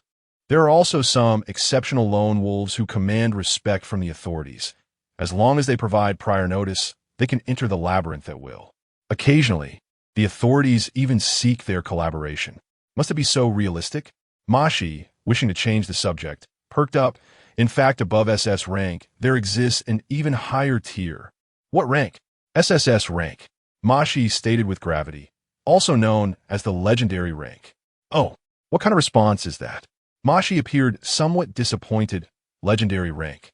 How cool is that? Is it really that impressive? Should a novice like me even care? Bai Ze inquired. Of course you should. Mashi exclaimed with enthusiasm. So far, there have been only 3 legendary explorers, and 2 of them are our solo players. What about the other one? Bai Ze asked. The leader of the guild alliance. Mashi replied. Bai Ze nodded in acknowledgement. That makes sense. The highlight is that 2 legendary solo players are bringing us great prestige. Mashi's voice brimmed with excitement as he continued. However, the tales surrounding them are rather fantastical. Some even claim they are fabrications. Do you believe that? Bai Ze queried. I am uncertain, Mashi mused, but I sincerely hope that these 2 individuals truly exist. Such matters felt distant to Bai Ze. He had more pressing concerns to address, needing to absorb more practical knowledge. Let me confirm. The winners just need to come here to activate the 6 abilities, he stated. 6 pathways of potential, Mashi corrected. Right? The 6 pathways of potential. Bai Ze pondered. Then why does everyone appear so ordinary at the entrance square? Mashi pointed upward. That square in the woods is called the Sky Station. At the Sky Station, explorers are prohibited from using their potential. It is an official regulation. Why is that? Bai Ze asked. I'm not sure, but I suspect there are 2 reasons. First, the space is too confined, and if everyone unleashed their skills, it would be utter chaos. Second, we must consider the novices who come here. We wouldn't want to frighten them away like you. Bai Ze nodded in agreement. That makes sense. After a moment of contemplation, he asked, so, do we only possess potential here? And when we return to reality, we revert to being ordinary? Exactly, Mashi analogized. It's akin to leveling up in a game where you acquire equipment and mounts. Your stats remain intact, but once you log off, everything becomes irrelevant. And the next time you log in, you can continue your adventure. That is the essence of a game. Ah, you see, Bai Ze responded. No, no, no. Mashi insisted earnestly. A game can be replayed or abandoned, but this is different. Once you win, you must keep returning, or else you face dire consequences. You can also perish at any moment if you perform poorly. This maze is quite oppressive, Bai Ze remarked. Indeed, Mashi teased, but winning isn't entirely a bad thing. There are compensations. What kind of compensation? Mashi leaned in closer. Although our potential fades upon returning to reality, you could distinctly feel a strengthening of your body. For instance, I used to suffer from cold for several days, but now, after a good night's sleep, I'm nearly recovered. Is it truly that miraculous? Bai Ze asked, skeptical. Absolutely miraculous. Mashi affirmed, those aligned with the path of vitality will be healthier, those aligned with the path of strength will be more robust, and those aligned with the path of wisdom will become more intelligent. Of course, this enhancement will not exceed the natural limits of humanity. Could it be a psychological effect?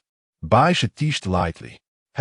Once you activate the 6 pathways of potential, you'll understand, Mashi declared proudly. The powerhouses within the maze are undoubtedly winners in life. Individuals of great stature. Many explorers transition from fearing the maze to developing a fondness for it, yearning to visit daily. Aren't they afraid of dying? Bai Ze inquired, perplexed. Of course they are. Who isn't afraid of death? Compared to the temptations of sudden wealth, fame, defying fate, and earning the admiration of thousands, the dangers seem rather trivial. As the saying goes, one cannot catch tiger cubs without entering the tiger's den. Bai Ze tried to put himself in the situation and felt a twinge of excitement, particularly at the thought of becoming rich overnight. He then pondered a question. If our potential cannot be brought back to reality, can the treasures within the labyrinth be taken back? Indeed, just as we can bring items from reality into the labyrinth, the object from either side can only retain their basic form and will lose their intrinsic functions. Bai Ze seemed to grasp this concept. Please elaborate. Mashu laughed and asked, did you bring your phone? Turn it on and see. Bai Ze took out his phone, surprised to find it dead. It's not just out of battery. It has turned into a useless hunk of metal. Mashu explained. This illustrates the principle of retaining only the basic form while losing intrinsic functionality. Bai Ze understood. The treasures of the labyrinth, when returned to reality, become mere ordinary items. However, they can still be traded, for once they re-enter the labyrinth, they regain their precious nature. Bai Ze inquired further. How can we distinguish between genuine and counterfeit items in real-world transactions?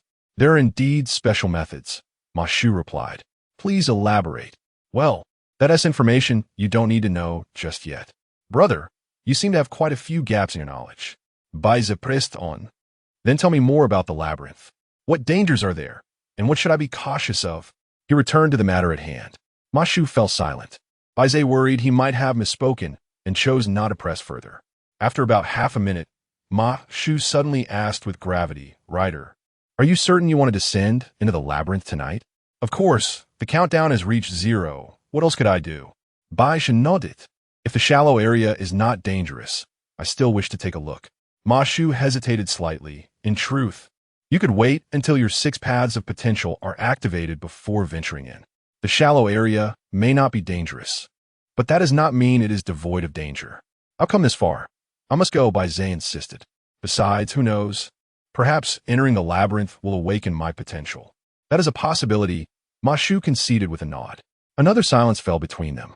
Mashu looked up, seemingly resolute as he turned his gaze to Bai Ze. Brother, can we consider ourselves friends now? Bai Ze was taken aback, but nodded. Yes, we can. Heartfelt sincerity begets sincerity. Let me share a truth with you. Mashu waved his hand. Go on, Bai Ze leaned in closer. In fact, I have never been to the labyrinth either. Chapter 10. Debut I could howl. Mashu was well prepared. quickly covering Bai Ze's mouth. Be quiet. You're already a novice. If you expose me, I will be as well and attract unwanted attention. Bai Ze immediately recalled the ominous figures of yin and yang he had encountered on the station, shivering involuntarily. I knew it. There can't be that many good people in this world. It's merely a case of the fallen meeting the fallen, both with tear-streaked faces. Bai Ze composed himself and whispered, "So you." Mashu glanced around, ensuring they had not drawn attention, before softly saying, "When I first won, I thought I had contracted some strange illness. I searched online and found contact. When I called, the person pretended to be part of a paranormal enthusiast association, but in truth, they were a recruitment officer for a major guild. This was one of their methods for scouting new talent." That sounds rather sketchy," Bai Ze admitted candidly. "Sketchy? It's utterly absurd. I didn't believe it at first, thinking it was a scam. They instructed me to follow the guidance from my dreams to find the labyrinth, which led me to the city of negation. Upon arriving, I was so frightened that I couldn't even muster the courage to enter the station and ran away instead." Mashu looked at Bai Ze. "In this regard, you are better than I." Bai Ze felt a mix of emotions. How can it be the same? You would still have a chance of survival if you didn't come. For me, it would be an instant end. Mashu continued. "I was at a loss and contacted that person again. I spoke at length, gaining a basic understanding of the labyrinth and the world of explorers, but ultimately, I decided not to join." "Why?" Bai Ze inquired. Mashu was somewhat indignant. "Brother, the contract from that guild is nothing short of a selling contract. Not only are you required to be at their beck and call, but you must also work for them for 20 years without pay. During this time, they can transfer you to any guild without your consent. Would you agree to that?" Bai Ze was utterly astonished. "That's incredibly exploitative. Thus, I resolved to go solo. After all, the labyrinth does not belong to them," Mashu declared. "That's quite visionary," Bai Ze complimented. Still too young." Mashu awkwardly waved his hand. "Afterward, I downloaded an app called Love in the Labyrinth, developed by the Guild Alliance. It appears to be a literary community where numerous users discuss urban legends and write supernatural fiction. But it conceals many explorers who communicate using jargon that only insiders would understand." "So," Bai Ze glanced at Mashu's notebook. "Your knowledge is all sourced from the internet." Mashu nodded. "Indeed. Hey, what kind of look is that?" "This knowledge is a precious distillation of my own experiences from a vast array of water posts. It took considerable effort." Impressive. Bai Ze mused. "So, you mean to say that every time you enter the station, you do not board the train and simply wait until dawn to return?" Coughing, Mashu rubbed the back of his neck, his gaze evasive. "Well, one could say that. All right, I know I'm somewhat opportunistic." "No, you're clearly thinking that." "Fine, a little opportunistic." Mashu dropped the pretense. "Brother, you just saw it too. The entire carriage vanished in an instant. Such a large carriage, and just like that, it was gone. Aren't you afraid?" Bai Ze reflected for a moment. "Indeed, there is a sense of dread. I once watched a film about a magician who could seemingly teleport from one location to another. Everyone believed he possessed the power of instant transportation, but that was far from the truth. He was merely duplicating himself. The original version perished at the moment of the trick, disposed of, while the one appearing elsewhere was merely a replica. Each time he performed, he killed his original self, generating a new incarnation." Bai Ze grasped the implication. "You are worried that in the instant the carriage vanishes, they have already perished, and those who return are merely their replicas. Each descent into the labyrinth entails a repetition of death and duplication." "Indeed," Mashu exclaimed with excitement. "Do you not perceive the possibility? The explorers are no longer the individuals they once were. Perhaps they are on their 100th or 1,000th iteration. This is also why, for those cursed like us, each subsequent venture into the maze allows for a brief extension of life, as the curse of the replica is anew." A chill ran down Bai Ze's spine, and his scalp tingled. "If what you say holds any truth, then what exactly is the labyrinth, and why must this occur?" Bai Ze was perplexed. "How should I know?" Mashu replied, his spirits dampened. "Regardless, I am exceedingly fearful of boarding the carriage." Bai Ze felt the same trepidation, yet he had no alternative. "So, will you be boarding tonight?" Mashu glanced down at the mark on his hand, his expression bitter. "There is no turning back now. The curse will eventually catch up to us. Rather than succumb passively, I would rather take a risk. Indeed, Bai Ze resonated deeply with this sentiment. Mashi turned to Bai Ze. You have just won the lottery. There is still time for you to contemplate and prepare further. What if? At least it would lessen the regret. Bai Ze forced a smile. It's futile. Even if he could survive a few more days, it would be of no consequence, merely adding to the agony. He must survive, as must his brother. Beyond that, all else is regret. Thank you. Bai Ze's gaze was resolute, yet I am prepared. A brief silence lingered between them, heavy as lead. Very well. Mashi extended his hand. Delivery rider, Coconut Machi, we are officially a team. From now on, we shall be called the Machi Riders. What a ridiculous name. Those unaware might think we are about to debut as performers. No problem, Bai Ze replied. Shaking hands. After their handshake, Mashi swiftly removed his sunglasses and mask. Bai Ze was taken aback. Mashi possessed a delicate, youthful visage that starkly contrasted with his carefree attire. Ah, I feel utterly miserable. Mashi fished out a pair of round glasses from his pocket and put them on. I am nearsighted. This is much more comfortable. Wow, Ryder, you seem quite handsome. Anyone looks good with a mask on, Bai Ze remarked, somewhat concerned. Are you not worried about revealing your face? It's not a significant issue, Mashi said, his expression a mix of pride and shyness. I have altered my appearance. This is also one of the abilities of the Vitality Path. However, I can only make slight adjustments to my features. But if you were to meet me in reality, you would not recognize me at all. Is that even possible? Bai Ze learned quite a bit more. Yes, the ability to alter one's appearance is both simple and practical. Many explorers, even those not part of the Vitality Path, will seek to learn it later on. You can see for yourself. Bai Ze gazed around, and indeed, several explorers on the platform had removed their masks, suggesting they had undergone some form of disguise and were unconcerned about exposure. Is it not the case that explorers must conceal their true identities in the real world? You may wish to reveal yourself, but only a fool would act so recklessly. Mashi chuckled, stating, You may be formidable within the labyrinth, but upon returning to reality, you are merely an exceptional, ordinary person. Who knows? Perhaps some fellow travelers have long harbored resentment towards you and may seek retribution. Indeed, Bai Ze nodded in agreement. I have heard of an S-class explorer whose true identity was revealed, only to be struck down by a rival from the labyrinth, leaving him in a vegetative state in the hospital to this day. Hiss! Bai Ze inhaled sharply at the chilling revelation. Could it be that my brother fell victim to such retribution from his peers? Chapter 11. Boarding not at all. Don't overthink it. The disappearance of my elder brother was far too mysterious. It could not simply be attributed to retribution in the real world. Bai Ze's thoughts were in disarray. When he regained his focus, Ma Shu had once again settled into a cross-legged position, adopting a meditative pose. What are you doing? Bai Ze inquired. Ma Shu closed his eyes and replied, I am consolidating my potential mechanism in preparation for the labyrinth ahead. What is the potential mechanism? Bai Ze asked. When you activate the 6 paths of potential, an additional energy system manifests within you. It is quite remarkable, and all the abilities of an explorer rely on it. Ma Shu elucidated. Dual system operation? Bai Ze suggested. More or less, Ma Shu opened his eyes, sighed, and admitted, Never mind, I simply cannot calm my mind. Bai Ze turned to see that the door to Car 3 had opened, and 100 explorers were boarding in an orderly fashion. We still have 7 hours until we arrive. This is truly excruciating, Ma Shu lamented. Indeed, perhaps we should engage in conversation to pass the time more swiftly. Ma Shu proposed. All right, Bai Ze concurred, hoping to alleviate the tension and anxiety that had been depleting his energy. Ma Shu's glasses kept slipping down his nose. He instinctively adjusted the frames and broached an intriguing topic. Did you know?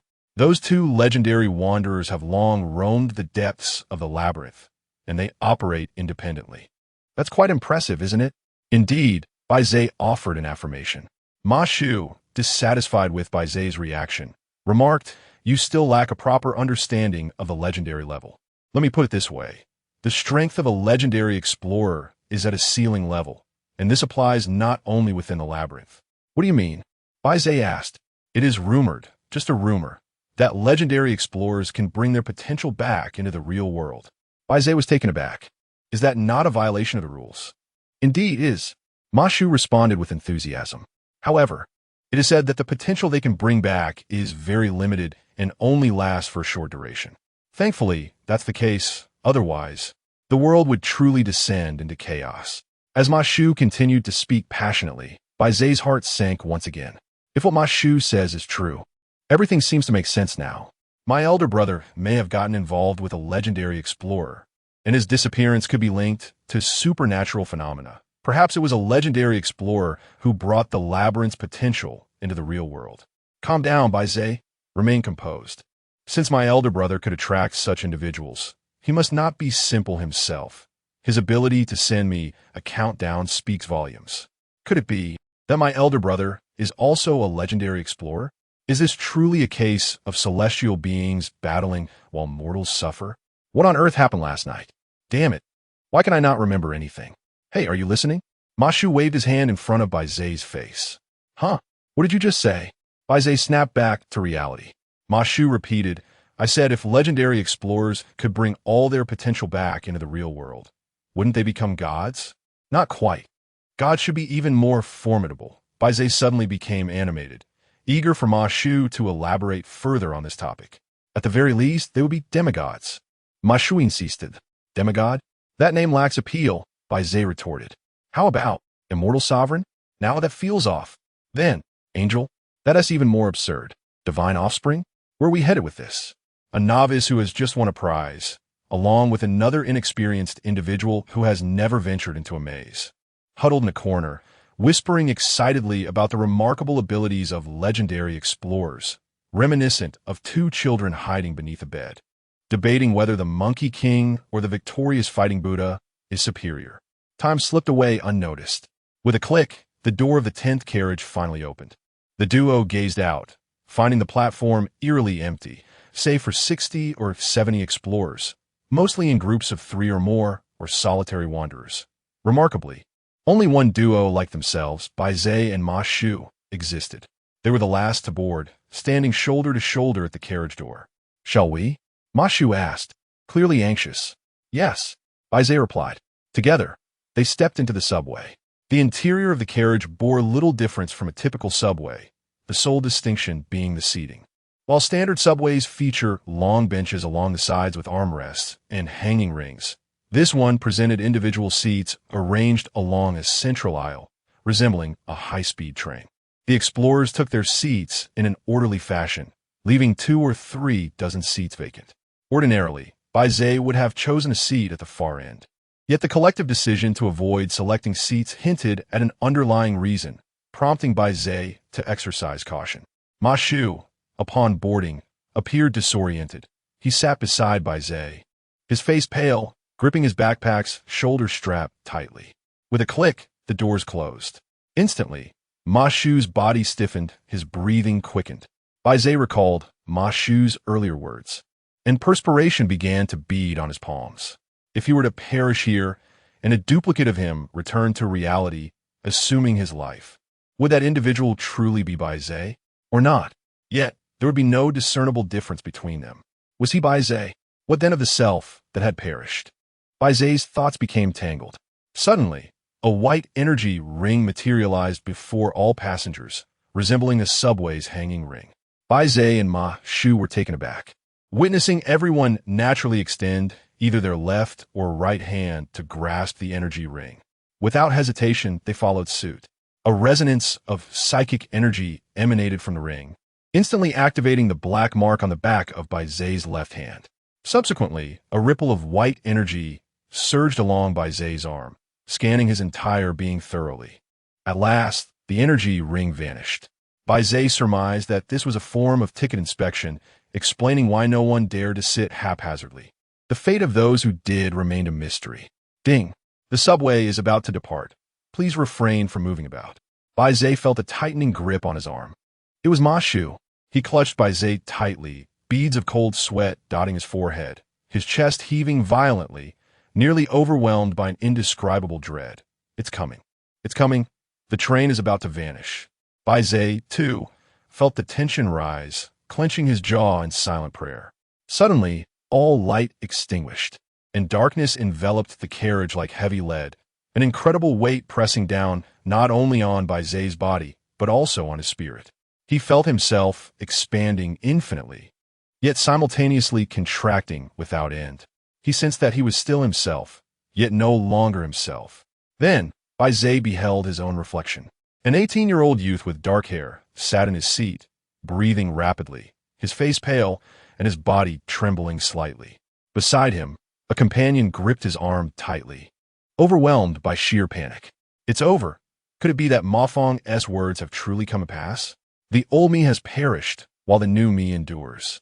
Wait, could it be that I am the replica? That the person in the seat is the original Bai Ze? How am I to discern between the two? Why must I distinguish them?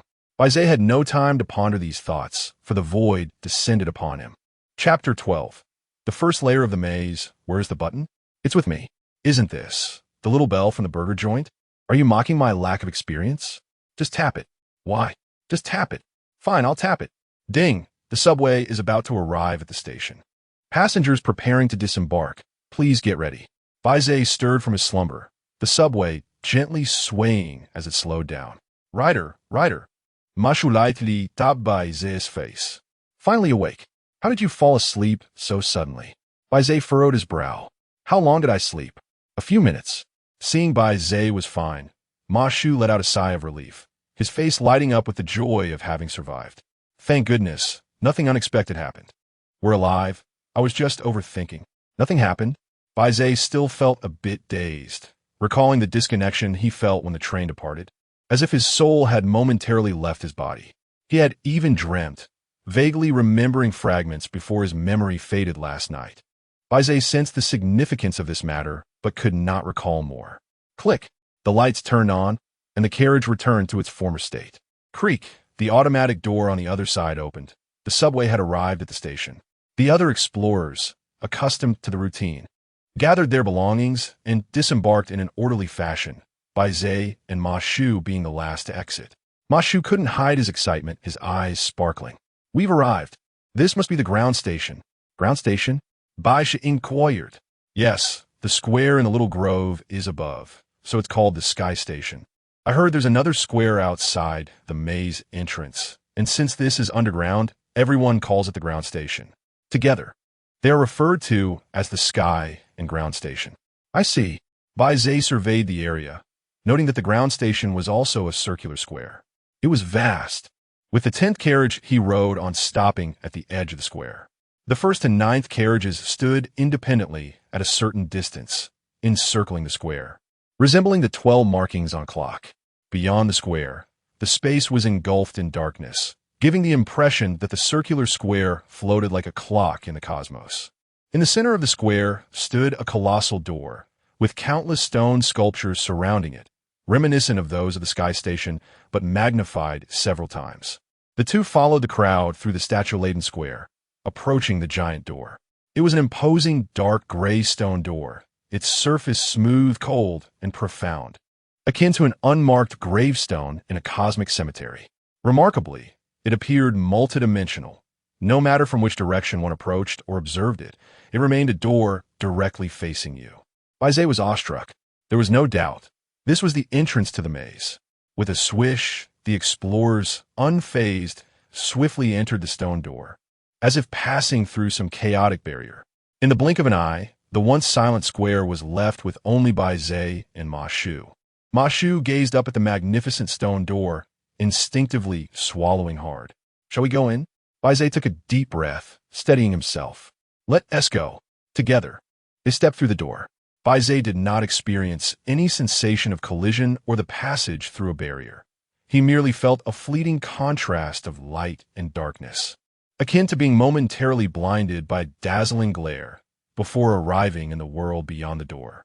The sun shone brightly, revealing a vast expanse of grasslands, azure lakes, ancient forests, and undulating mountains. Were there a few charming wooden cottages and some talking animals, Bai Ze would almost suspect he had traversed into a fairy tale realm. A sense of bewilderment enveloped him. Is this the labyrinth? It is rather different from what I had imagined. Suddenly, he became aware, raising his gaze rapidly. Above him hung an inverted modern city, and through several iconic structures, Bai Ze recognized it as the city of now. The upside-down Now city shared the same sky of blue and white clouds with the labyrinth world, presenting a bizarre yet harmonious mirrored space. The labyrinth. This is indeed the labyrinth. Just as everyone described, Machi was utterly mesmerized, his eyes reddening with emotion, nearly brought to tears of joy. "Brother," he exclaimed, gripping Bai Ze's shoulders and shaking him vigorously. "We entered the labyrinth. Brother, we truly made it. I knew we could. We are capable. Yes, yes." Bai Ze felt as though his head might shatter from the shaking, momentarily unable to discern who the novice truly was. After a brief period of composure, Bai Ze turned to confirm the immense stone door still loomed behind him, which eased his mind. Bai Ze had a habit. Upon arriving in an unfamiliar place or entering an unknown space, he instinctively sought to verify the safety routes or escape exits. His brother suggested this might be due to the traumatic fire from his childhood, which left him with a lingering sense of insecurity. However, Bai Ze found this reasoning somewhat far-fetched, as he was merely 1 year old at the time and held no memories of that conflagration. Suddenly, a faint pulsing emanated from his left wrist. Taking a deep breath, Bai Ze summoned his courage and glanced down. Thump, thump, thump. In an instant, hope surged within him, and he clenched his fists in exhilaration. "Marvelous! The countdown is increasing," he exclaimed. "I knew the heavens would not forsake us." However, he quickly calculated, realizing that this merely reflected the standard flow of time. If he remained idle here, he would only gain a mere 2 hours. 2 hours, just enough for a meal back home. What a disappointment. No need for panic. This is merely the fundamental yield. By conventional logic, the more I explore, slay monsters, and acquire loot, the greater the additional countdown I can secure. As a solo player, I should emerge from the labyrinth by Tuesday morning, which implies that if I intend to return next Monday evening, I must accumulate at least 6. 5 days of countdown. 6 days, 156 hours. This feels daunting. If all else fails, I shall seek a guild tomorrow, whether by signing a contract of servitude or laboring like a beast. As long as it grants me passage into the labyrinth to extend my life, what more could one ask for? Thus, at the very least, I need to earn an additional half-day of countdown, precisely 12 hours. There is hope. I must seize the moment. Chapter 13. The Jelly Monster. When Bai Ze came to his senses, the fellow explorers had already navigated the labyrinth with ease, swiftly vanishing from sight. Beneath Bai Ze's feet lay a grassy expanse adorned with a narrow path, carved by countless footsteps. Once acclimated, Ma Shu regained his sense of superiority, leading the way while earnestly imparting knowledge. "Hurry up and take notes." Bai Ze followed closely behind. Adjusting his glasses, Ma Shu explained, "In the shallow areas of a labyrinth, as long as we stick to the main route, we are bound to be safe. The entrances and exits of the maze are typically connected at both ends, and due to the constant passage of explorers, the nearby monsters have been eradicated, making it quite secure." "Monsters?" Bai Ze echoed, puzzled by the unfamiliar term. "Creatures found within the labyrinth," Ma Shu clarified. "Then they should simply be called labyrinth monsters. Much more straightforward," Bai Ze retorted. "Oh dear, it seems you are somewhat uninformed," Ma Shu chirped. His spirits lifted as he sauntered ahead. The term maze not only refers to the labyrinth, but also carries deeper meanings, such as being lost or astray. "Understand?" Bai Ze nodded thoughtfully, only to shake his head. "I see." "Ah, in any case, maze monsters sounds more sophisticated, which in turn elevates our status as their hunters." "Quite reasonable," Bai Ze acknowledged. After traversing a distance, Ma Shu suddenly recalled something and rummaged through his backpack to produce an instant camera, snapping a flurry of pictures. To their dismay, the resulting images revealed nothing but a blurred haze. As expected, anything from reality rendered within this realm became utterly ineffective. Undeterred, Ma Shu pulled out a bottle of cola and took a couple of sips, his brow slightly furrowing. "How is it?" Bai Ze inquired. Ma Shu offered the bottle to Bai Ze. "Take a sip, and you'll find out." Bai Ze hesitated. "I haven't poisoned it," Ma Shu insisted. Bai Ze chuckled awkwardly, gesturing with his fingers. "Actually, I have a slight aversion to uncleanliness." "Why didn't you say so earlier?" Ma Shu responded, retrieving a loose cookie from his bag for trial. Bai Ze took a bite, initially sensing the flavor and texture, but they quickly dissipated, leaving no tangible sensation as he swallowed. Bai Ze, incredulous, took another bite, only to find the same result. How does it taste? Like nothing. Indeed, it seems this is not merely a subjective sensation. Mashu pulled out his notebook and turned to the relevant notes. Items from reality retain only their basic form, losing their intrinsic functions. This rule is indeed valid. Goodness. Experience brings true knowledge. The sight of Mashu brought back fond memories for Bai Ze, reminiscent of his childhood adventures with his older brother in the back hills, running about with a butterfly net, marveling at every flower and insect. Yet now, he found himself in the role of the older brother, while Mashu had become the younger sibling. Naturally, he refrained from voicing this sentiment. Be cautious. Mashu's expression darkened. What is it? Bai Ze asked, alert. At 9 o'clock, a maze monster is approaching. Mashu warned. Bai Ze took a moment to locate his 9 o'clock direction. Why not simply say to the left front? Bai Ze spotted a creature the size of a basketball emerging on the grassy expanse ahead. It was a pale yellow, semi-transparent entity with a soft, gelatinous texture, resembling a blob of jelly. This is, Machi swiftly flipped through her notes, jelly monster, the most common D-level monster on the first layer of the maze. No, this is definitely the infamous Shimu. Did the original explorers possess such a keen sense of copyright when naming monsters? Gulu, the jelly monster, noticed the two and suddenly trembled, rapidly expanding into an enormous yoga ball, rolling towards them. Though it appeared comical, its speed was astonishing. Get out of the way, Machi shouted, and the two jumped aside. The jelly monster seemed to lack a braking system, rolling 7 or 8 meters forward before slowly turning around and heading back toward them. Stay calm. We must not panic. Who is panicking? In times of crisis, one must remain composed and consult the guide. Machi hurriedly flipped through her notes, discovering that the jelly monster had a gentle temperament and would not attack explorers unless it was in heat. Forget about that for now. Should we fight or flee? Bai Ze inquired. Let's run. I'll search for a way to deal with it. Stay calm. We must not panic. Machi took off, with Bai Ze following closely behind. Upon seeing its target flee, the jelly monster grew even more excited, its rolling speed accelerating. Do not run in a straight line. Run in a square, Bai Ze decisively commanded. The two sprinted in a square pattern across the grass, and with every turn, the jelly monster slowed down, significantly alleviating their burden. As Machi ran, she glanced at her notes. The jelly monster could suddenly expand and engulf its target. This was related to its mating behavior. When a jelly monster in heat finds a mate, it merges seamlessly. If it cannot find a mate, it becomes erratic, displaying aggression towards other creatures, all in a desperate attempt to connect. The jelly monster skin is both soft and resilient, with adjustable density, making it difficult for swallowed targets to escape, leading to a swift suffocation. Stop with the explanations. I need a way to combat it, Bai Ze exclaimed, nearing madness. It's quite simple. Use a sharp object to pierce its skin. Do you have a weapon? Bai Ze asked. I brought a fruit knife. Machi replied. What are we waiting for? Tools brought from the real world are ineffective and cannot harm it. Machi panted. Wasn't tea that covered in the last lesson? Oh, right. Bai Ze nearly forgot such a crucial premise. As he ran, he scanned the surroundings and picked up a rough stone, tossing it toward the jelly monster. Gulu, the stone struck its skin, causing the jelly monster to halt and actively swallow the stone. Moments later, it produced another mouth and spat the stone out with a plop. It trembled violently, growing more agitated, and accelerated once more towards Bai Ze and Machi.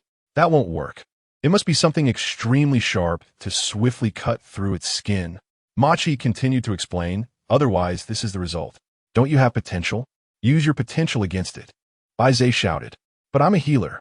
Machi protested innocently. What of it? A healer can still steal crystals. Bai Ze's eyes lit up as he spotted a rusty, broken sword embedded in the grass, clearly a piece of junk from a maze. Yet, even refuse can be transformed into treasure when utilized wisely. You distract it first. Bai Ze separated from Mashu and rushed forward, seizing the hilt of the sword and pulling with all his strength. The rusted hilt proved sharper than anticipated, slicing into Bai Ze's palm, blood staining his fingers. He gritted his teeth against the pain, clutching the broken sword, Bring it over. Leave it to me. Ma Shu instantly grasped Bai Ze's strategy and charged toward him, pursued by a rampaging jelly creature. Bai Ze stepped forward, leaning his body, mimicking a thrusting motion with the sword. It's quite simple. Time your strike and plunge the broken sword into it. Don't be afraid. Everyone has a first time. You can do it. Bai Ze endeavored to remain calm, though his body trembled uncontrollably, a primal instinct when faced with an unknown creature's assault. Upon regaining his focus, Ma Shu and the jelly creature were already perilously close. Ma Shu shouted and dove to the side, while the jelly creature, unable to alter its course in time, hurtled directly toward Bai Ze. Bai Ze exerted every ounce of his strength, thrusting fiercely. SSS, the rusted, broken sword penetrated the jelly creature's skin, sinking deeply, nearly breaching its surface, yet it fell just short. Gurgle. The jelly creature's skin rapidly adjusted its density, cracking open to engulf both the sword and Bai Ze's small arm. Instantly, Bai Ze was engulfed by a sticky, damp sensation as it spread across his skin, sending shivers down his spine. The jelly creature seized its prey, its pliable form contorting and compressing, swiftly devouring Bai Ze's entire arm, mere centimeters separating it from his face. This is bad. Gurgle. The jelly creature, ecstatic, opened its maw wide and swallowed Bai Ze's head whole. Chapter 14. The Riding Ma Combination, the End. In an instant, Bai Ze found himself ensnared by a cold, clammy, gelatinous substance that sealed his orifices, plunging him into a state of suffocation. Ma Shu rushed toward him with all his might, colliding forcefully against Bai Ze's back, causing Bai Ze's upper body to plunge into the body of the jelly monster. Are you saving someone or killing them? Bai Ze exclaimed in brief astonishment, quickly comprehending Ma Shu's intent. With a powerful surge, he pushed deeper into the jelly monster, while Ma Shu exerted himself from behind, propelling him forward. Ma Shu shouted. Bai Ze cried out, with a sudden thrust. A shard of the broken sword in Bai Ze's hand pierced through the jelly monster's back, breaking its surface from within. The jelly monster quivered violently, detaching itself from Bai Ze. Its form rapidly diminished, akin to a deflating balloon, with a pale yellow liquid spilling forth and evaporating into mist. Ultimately, only a fist-sized, translucent gelatinous mass remained on the grass. Bai Ze and Ma Shu knelt upon the ground, gasping for breath. Ma Shu, drenched in sweat, was exhilarated. Brother, we just teamed up to vanquish a maze monster. Indeed, Bai Ze replied, still shaken. What does victory feel like? Ma Shu inquired. Not bad. Just a bit painful. Bai Ze discarded the broken sword, lifting his bloodied hand. Should I get a tetanus shot? No need. Have you forgotten? I am a healer. Ma Shu grasped Bai Ze's hands. Instantly, a wave of refreshing energy surged into Bai Ze's palms, bringing a slight tingling sensation to his wounds. After about half a minute, the bleeding from Bai Ze's palms ceased, and the wounds had mostly healed, leaving only faint pink scars. My strength is lacking. Once I break through to the third realm, I won't leave scars anymore, Ma Shu remarked. Thank you, Bai Ze said. Don't mention it. We are partners. Ma Shu beamed. That was truly thrilling. Indeed, but I feel as though something is missing, Bai Ze mused, furrowing his brow. What do you mean? Well, you see, in games after a battle, characters usually strike a cool pose or recite a catchy slogan. Are you serious? Ma Shu pondered for a few seconds, then waved his hand. Riding Ma Combination. Success is at hand. What do you think? Not great. It doesn't even rhyme, Bai Ze retorted weakly, his concern shifting to more pressing matters. He glanced at the countdown on his wrist. 0:12. 0:05. Bai Ze was taken aback. It had been over 10 minutes since entering the maze. He had assumed that defeating a maze monster would at least extend the countdown by several hours, but it appeared that no time had been added at all. Was the maze monster's level too low, granting only a minuscule increment? Or did slaying monsters not contribute to the countdown? If that were the case, Bai Ze would only earn a mere 2 hours tonight, and upon returning to reality, he would surely meet his demise. In that moment, Bai Ze realized just how naive he had been. The scythe of death has always loomed over him, never once lifted. He merely relished the sight of his prey's desperate struggles, offering them a fleeting illusion of hope. What troubles you? Mashi detected a grim expression on Bai Ze's face. Stay calm. There's always a way out. Bai Ze forced himself to regain composure. Mashi, do you believe we gained any experience points after vanquishing the jelly monster? Mashi chuckled. Do you truly think this is a game? You defeat a monster, and poof. Experience points appear above its head, leading to an immediate level up. Bai Ze fell silent. Mashi squatted down and extracted a rough, pale yellow stone, roughly the size of sugar cube, from the remains of the jelly monster. A gelatinous mass the size of a fist. What is this? Bai Ze inquired. A bewildering stone, Mashi replied. When a bewildering monster perishes, it leaves this behind. For explorers seeking to transcend their limits, aside from personal cultivation, this is essential. Please continue, Bai Ze urged, his curiosity piqued. Ahem. Mashi hastily retrieved his notebook and recited. Bewildering monsters are categorized into 6 paths, with the jelly monster belonging to the path of vitality. The stone it drops is referred to as a vitality stone or egg white stone, primarily due to its semi-transparent yellow hue. Mashi raised the bewildering stone, scrutinizing it earnestly. This object can be utilized for various purposes: cultivation, enhancing equipment, forging treasures, and it also serves as a common medium of exchange among explorers. Equivalent to money? Bai Ze asked. Indeed, Mashi affirmed, licking his thumb and flipping to the next page. Vitality stones are quite inexpensive, roughly equivalent to a few dimes. Their price may fluctuate based on purity, but they seldom exceed 2 yuan. However, a certain quantity of bewildering stones can be refined into bewildering crystals, and a specific number of crystals can be further refined into bewildering pearls, which are considerably more valuable, starting at a market price of 10,000 yuan with no upper limit. Under ordinary circumstances, Bai Ze would undoubtedly be intrigued, but his primary concern was survival, and the bewildering stones could not immediately resolve his predicament. As a practitioner of the path of vitality, I will inevitably find use for the egg white stone. May I have it? Mashi inquired. Certainly, Bai Ze replied. Thank you. Mashi joyfully stowed away the bewildering stone, cherishing it as his first trophy, imbued with sentimental value. Mashi, I have a question, Bai Ze began. You previously mentioned that the stronger the explorer, the less frequently they need to delve into the labyrinth. Does this imply that a single venture into the labyrinth allows them to thrive in reality for an extended period? That is correct. Why is that? Mashi hesitated momentarily before hastily flipping through his notes. Well, there isn't a definitive answer, but it is generally believed to hinge on 2 factors. Please elaborate. The first factor is potential. The greater the potential, the weaker the curse's effect on the explorer, thereby extending the limit of survival in the labyrinth. It's akin to how a healthy individual and an ailing one both contract a terminal illness. The healthy one can endure longer. I understand, Bai Ze pressed on. And what is the second factor? It pertains to the number of layers within the labyrinth, Mashi explained. Bai Ze felt a surge of excitement, once again glimpsing the dawn of hope. So, the acceleration of the countdown depends on the number of layers. Chapter 15. Success at last. Ma Shu turned a page in his notes and continued.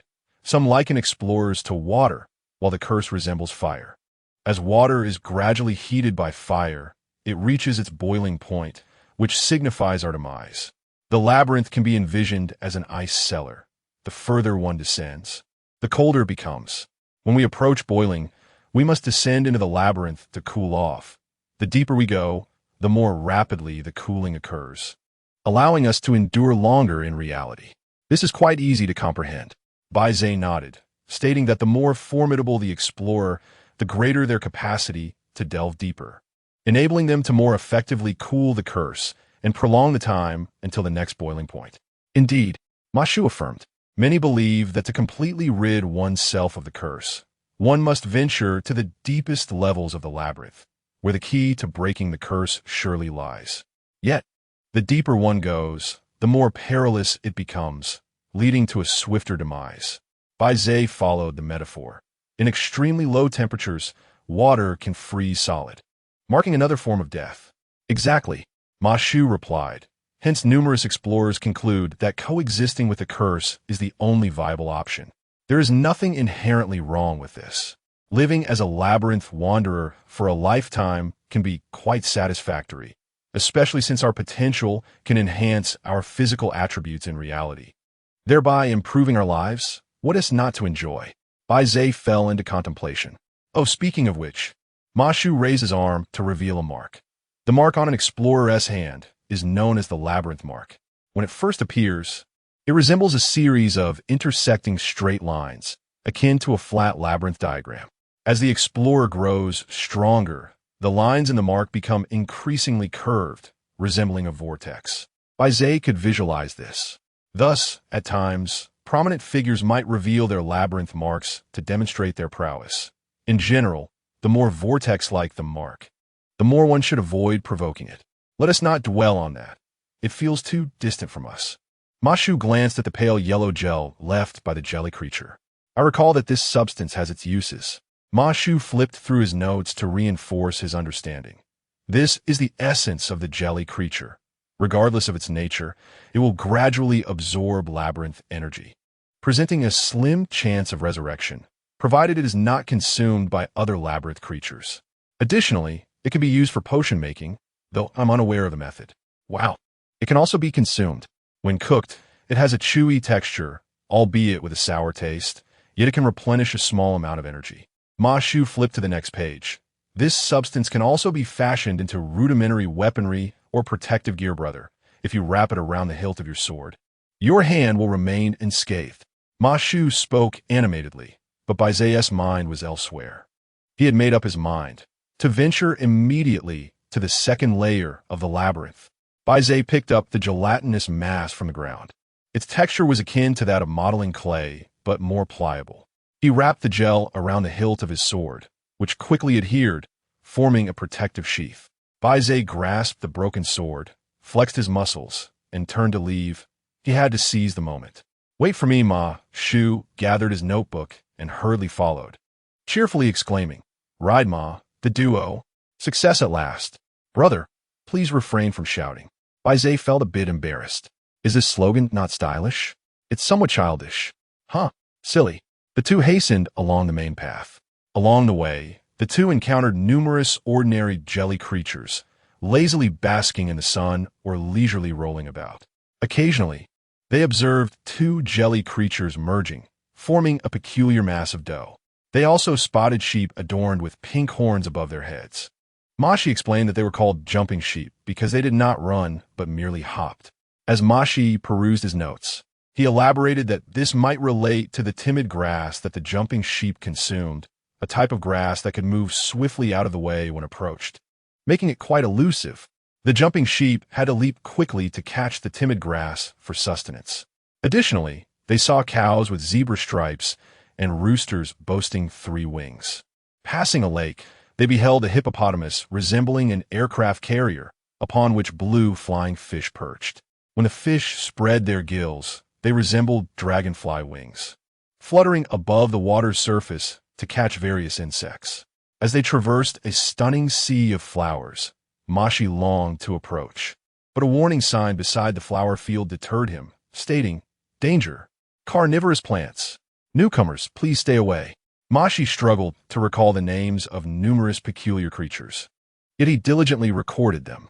In less than half an hour, they reached the end of the main path, which led to a crumbling ruin that resembled the remnants of a lost civilization's temple. Deep within the ruins stood an oval-shaped portal emanating a ghostly blue light, measuring 3 meters in height and 2 in width. Beside the portal stood a slanted stone pillar, inscribed with 6 characters, entranced to the second layer of the maze. Wow, have we reached the next layer so quickly? Ma Shu exclaimed, astonished. Quickly? Bai Ze remarked, feeling it was too slow. Of course, we've nearly walked in a straight line. We haven't even explored 1/10 of the first layer of the maze. Without the guidance of the main path, it could take days to uncover everything. That's true, Bai Ze replied, glancing at the portal. Let us descend. Huh? Ma Shu hesitated. Aren't the first 3 layers considered shallow regions? Bai Ze recalled Ma Shu mentioning this. That's not incorrect. Ma Shu glanced at his notes, his expression becoming nuanced. How about we come back another time? Bai Ze snatched Ma Shu's notebook. which contained only a single line about the second layer of the maze. He read aloud, "This place is not suitable for prolonged stays. Do not stray from the main path." Bai Ze furrowed his brow. What does that mean? How should I know? That's what it said online. I can't verify its authenticity. Mashi admitted, feeling a bit apprehensive. Brother, I think we could explore the first layer a bit more. There is no need to rush. Bai Ze, however, could not afford to delay. His countdown to escape the maze was a matter of life and death. Unable to articulate this to Mashi, he inhaled deeply. Mashi, I wish to descend to the second layer. If you do not want to go, that's all right. Absolutely not. We are a team.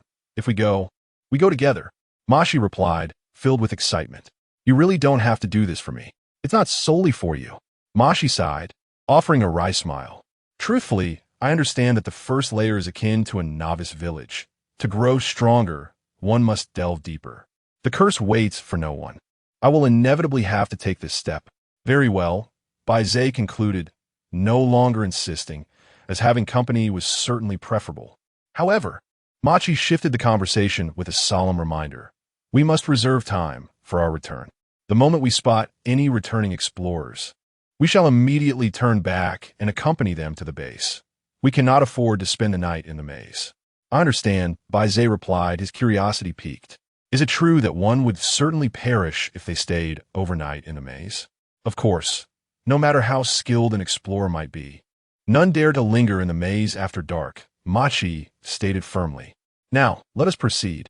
Time is of the essence. All right. Machi inhaled deeply as he and Bai Ze approached the portal. Buzz, buzz. The two emerged from the portal, arriving at the second level of the maze. Despite having mentally prepared himself, Bai Ze was still taken aback. The second level was starkly different from the first. High above, the inverted city of Fo hung in the distant sky. Gazing around, the world appeared desolate, with an endless expanse of a white lake beneath their feet. The water level was astonishingly low, merely covering the soles of their shoes, better described as a vast puddle enveloping the land. The lake's surface was eerily still, adorned with numerous mirrors of varying sizes and bizarre shapes, each reflecting a spectrum of colors. The largest mirror towered over mountains, standing at the horizon as if the sky had been torn open, while the smallest, no larger than a palm, floated on the water like a glimmering shell. Surrounded by countless mirrors, Bai Ze and Machi found themselves reflected in myriad surfaces, enveloped in an atmosphere both profound and enigmatic.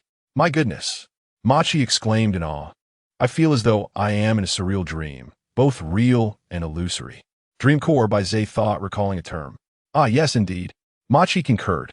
Forgetting everything else, Bai Ze immediately glanced at his left wrist.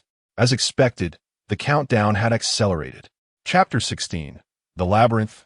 Level 2, a sudden splash echoed through the air, followed by another. Time was now accelerating at a rate of twofold. Insufficient. Far from enough. After deducting the time required for the return journey, Bai Ze could remain in the second level of the labyrinth for less than an hour. Even with the countdown doubling, he would only gain an additional hour, which would ultimately lead to his demise upon returning. Bai Ze felt as if he could sense the mocking laughter of death and the chilling gleam of its scythe. His complexion turned as pale as ice. Look, the main path. Mashi, oblivious to his companion's distress, was completely captivated by the scene before him. Beneath their feet lay a vibrant yet fragmented road, which upon closer inspection revealed itself to be composed of countless shards of glass. Mashi crouched down to examine it, a mixture of surprise and excitement flooding his senses. So the mirror room truly exists. I thought that post was merely fiction. The mirror room? Bai Ze furrowed his brow. So this is what the second level of the labyrinth refers to. Mashi, brimming with enthusiasm, eagerly opened his notebook. I know so much more about it. Just wait. Suddenly, Bai Ze was plunged into darkness. A hand gripped his wrist tightly.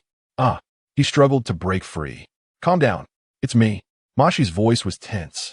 You're not blind. Just stay still. What is happening? Bai Ze managed to retain some composure. I can't see anything. Neither can I, Mashi replied. It's dark now. What? Bai Ze's anxiety heightened. ISNT, it's still early? It's not that the labyrinth is dark.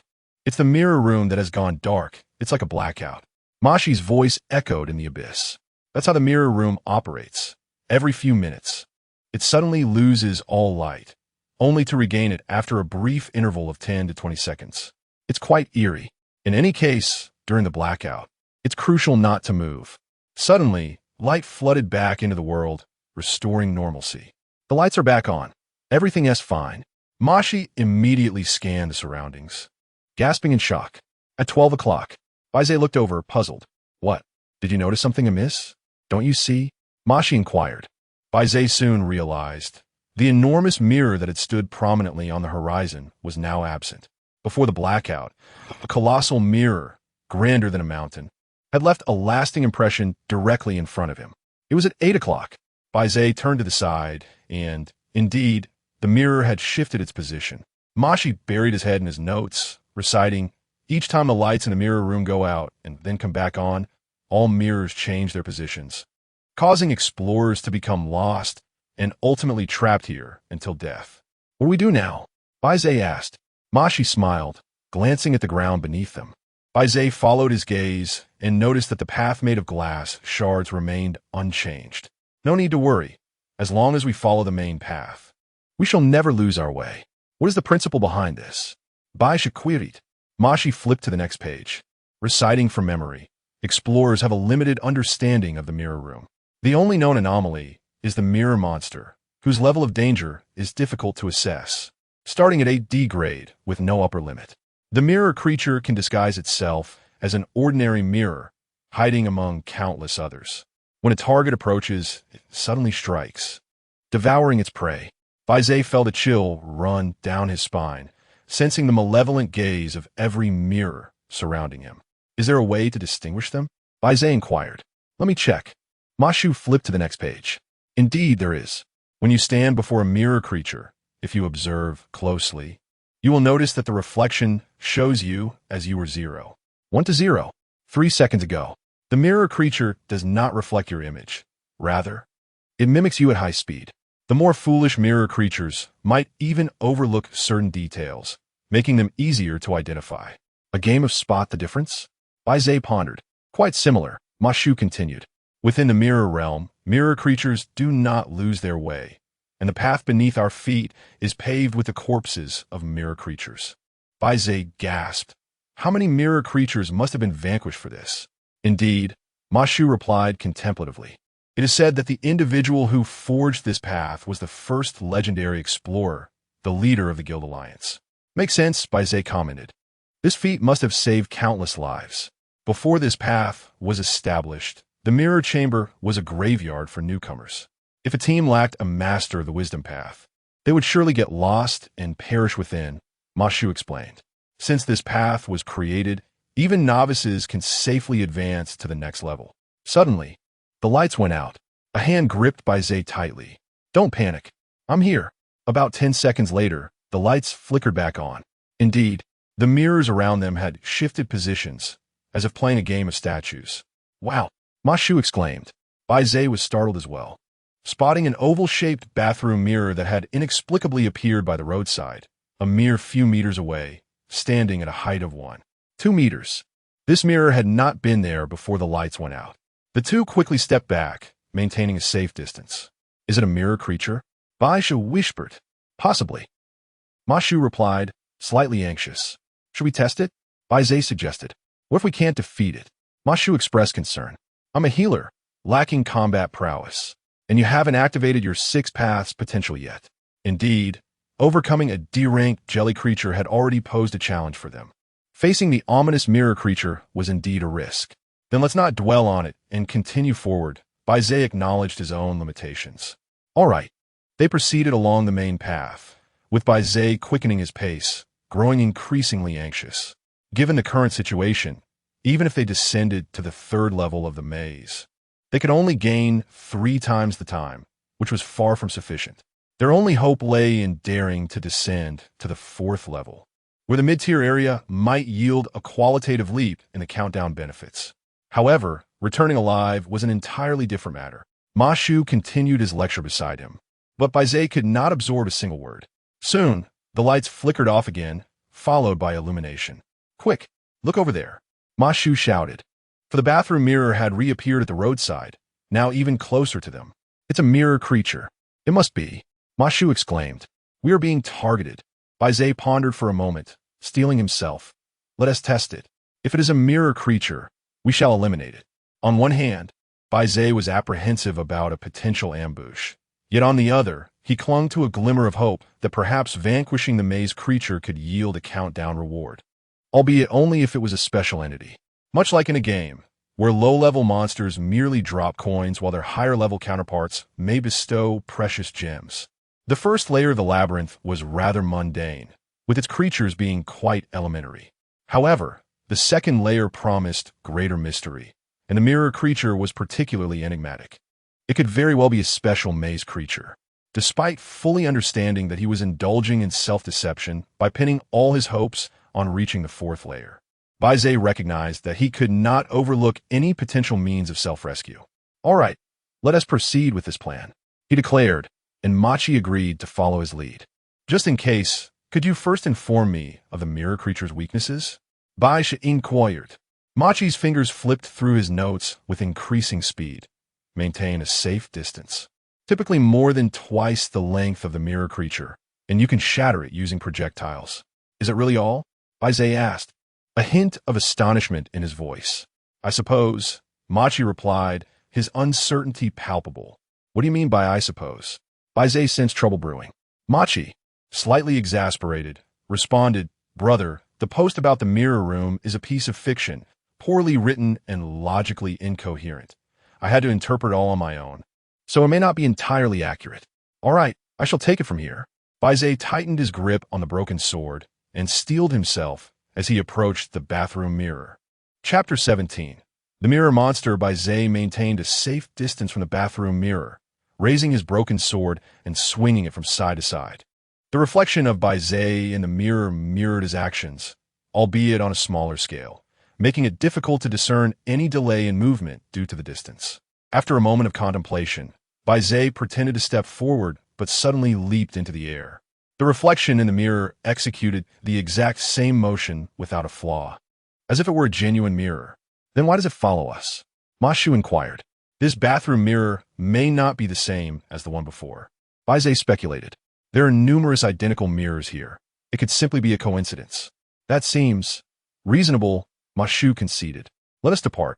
Bai Ze began, but suddenly blinked rapidly and discreetly raised his pinky finger. The reflection in the mirror mimicked his actions perfectly. Goodness. Ma Shu was taken aback by this display. You're actually employing trickery. Bai Ze chuckled wryly. One must navigate cautiously. Ma Shu sighed in relief. It appears to indeed be a mirror. Let's go and not dwell on it. Bai Ze hesitated. What's wrong? Ma Shu asked. Bai Ze gazed intently at the bathroom mirror a few meters away. Actually, I'm somewhat curious. Curious about what? If the mirror monster can be shattered, then surely these ordinary mirrors can be broken as well? Perhaps. Ma Shu had never considered this question before. Bai Ze's voice turned colder. We shall find out. Just as he finished speaking, the bathroom mirror suddenly trembled violently, and the reflections of Bai Ze and the surrounding scenery vanished, replaced by a myriad of eyes that all fixed their gaze upon him. Bai Ze shuddered, feeling as though his scalp was being torn open, followed by the sensation of countless tiny spiders crawling over him. Can it truly comprehend human speech? Not necessarily. It may merely sense my murderous intent. That is already quite extraordinary. Perhaps it can indeed explode into treasures. Bai Ze aimed his broken sword at the mirror monster and hurled it with all his might. However, the sword did not soar forth. It remained firmly in his grip, causing Bai Ze to stumble forward uncontrollably. Oh no! Bai Ze never anticipated that the weapon and armor crafted from jelly monster essence would cling tightly to the hilt in his palm, and he had been completely unaware of it until now. In a panic, Bai Ze used his other hand to assist in dislodging the broken sword. Just as he did, the mirror monster lunged at him, plunging him into darkness, rendering him blind. In that fleeting moment, Bai Ze suddenly understood why the lights in the mirror realm flickered on and off. It was due to the countless mirror monsters simultaneously consuming the light within this space. The mirror monster lunging at him possessed limited abilities, yet it could still devour the light from its prey's eyes for a few seconds. Next, it intended to consume Bai Ze. Be careful. Ma Shu forcefully shoved Bai Ze aside. Bai Ze fell to the ground, rolling 2 meters away as the light returned to his vision. He turned to see Ma Shu sprawled on the floor. The mirror monster clammed down on his back. Fortunately, Ma Shu carried a bulging backpack, which the monster was still engulfing, preventing it from immediately devouring his body. "Help! Help me!" Machi cried out, struggling to rise, but unable to do so. Bai Ze, in a panic, picked up the broken sword he had just dropped and hurled it towards Machi, shouting, "Catch!" Machi raised his hand to receive it, but, overwhelmed by anxiety, missed. "Ah, save me. I don't want to die." The mirror monster had already devoured the backpack and was about to consume Machi's head. "Ah!" Bai Ze disregarded everything else, an unprecedented strength surging within him. He dashed behind the mirror monster, grasped the frame with both hands, and forcefully pried it away from Machi. The mirror monster emitted a piercing shriek, thrashing wildly as it attempted to turn and devour Bai Ze. With both feet planted firmly, Bai Ze clung tightly to the frame, preventing the monster from turning. The creature fought desperately, almost leaping off the ground, and Bai Ze felt as if he were grappling with a kangaroo. Gradually, his strength waned, and he was flung away. His head struck the ground, stars dancing before his eyes. Just as he regained his senses, the mirror monster lunged at him. Bai Ze swiftly rolled aside to evade it. The mirror monster missed its target and was about to spring again when Machi surged forward, pinning it down. Thud! Thud! The mirror monster resembled a manhole cover repeatedly being detonated. Machi struggled to maintain his hold. Bai Ze glanced around, seized the broken sword once more, and shouted, "On the count of 3, flip!" "No problem." Machi understood and gritted his teeth to hold on. 3, 2. Suddenly, the mirror monster unleashed a tremendous force, leaping 2 meters into the air. Whoa! Machi was thrown off. Bai Ze seized the opportunity, thrusting the broken sword downwards as the mirror monster descended. The blade pierced the creature's body. With a resounding thud, the mirror monster landed, shrieking in agony and thrashing violently. It did not shatter. Bai Ze rushed forward to restrain it once more from behind, with Machi quickly joining to assist. Bai Ze was on the brink of madness. Why couldn't they shatter it? "How would I know?" Machi replied, equally frantic. Bang! Bang! The mirror monster continued to struggle, but ultimately, it was wounded and could not bear the weight of 2 individuals. "What do we do now?" Bai Ze asked. Perhaps we should run," Machi suggested. "No, the lights will go out again soon. We won't escape. Moreover, this is one of the hopes for Bai Ze's survival. We've fought halfway. We cannot give up. It's too powerful. We can't defeat it." Machi shouted. "If we can't defeat it, what kind of explorers are we?" Bai Ze voiced his thoughts candidly. "We are all cursed. If we don't dare to fight, we will perish eventually." Machi paused, ignited by a newfound determination. "You're right, brother. Let's fight it." "How we fight?" Bai Ze inquired. Machi hesitated. "First, let us check the guide." Machi freed one hand and pulled out a notebook from his back pocket, only to discover that a significant portion had already been consumed by the mirror monster. My hard work," Machi lamented. "Hurry, search. In search. Mashu pressed down on the mirror monster while flipping through notes. It must be shattered while it remains in its mirror state. Otherwise, it will require physical destruction. Bai Ze felt a surge of frustration. "I've been thoroughly deceived by the jelly monster," Mashu contended. "The armor crafted from the essence of the jelly monster possesses an energy adhesion to its user, effectively preventing weapons from slipping during battle. That is indeed an advantage. Who would carelessly discard their weapon? Enough of this. Searching. Mashu rapidly sifted through the tattered pages of the notes. Found it. Chapter 18. Lost find a mirror and confront the mirror monster up close. It will revert to its mirror form, exclaimed Mashu. Why? In the novel, it is written that they are all cowards, lacking the courage to face their true selves. Mashu replied, "Let us proceed." Bai Ze, undeterred, directed his gaze toward a rectangular dressing mirror situated 10 meters off the main path. "That will do. What if it's also a mirror monster?" Mashu voiced his concern. "It shouldn't be. Otherwise, it would have attacked us by now," Bai Ze reassured him. "True enough." Bai Ze began to count down. 3, 2, 1, run. The two sprang to their feet and dashed towards the dressing mirror. Instantly, the mirror monster sprang up, bouncing after them. Although its movements were comical, its speed was anything but slow. Escaping was not an option. Bai Ze and Ma Shu seized the dressing mirror, pivoting to charge at the mirror monster. The creature quivered, seemingly frightened. It attempted to leap away, but was too late, as the dressing mirror had already encroached upon its hunting territory. The mirror monster's true visage was revealed within the dressing mirror, causing it to shudder as countless eyes vanished, reverting to a mere ordinary mirror. "Strike it," Bai Ze commanded.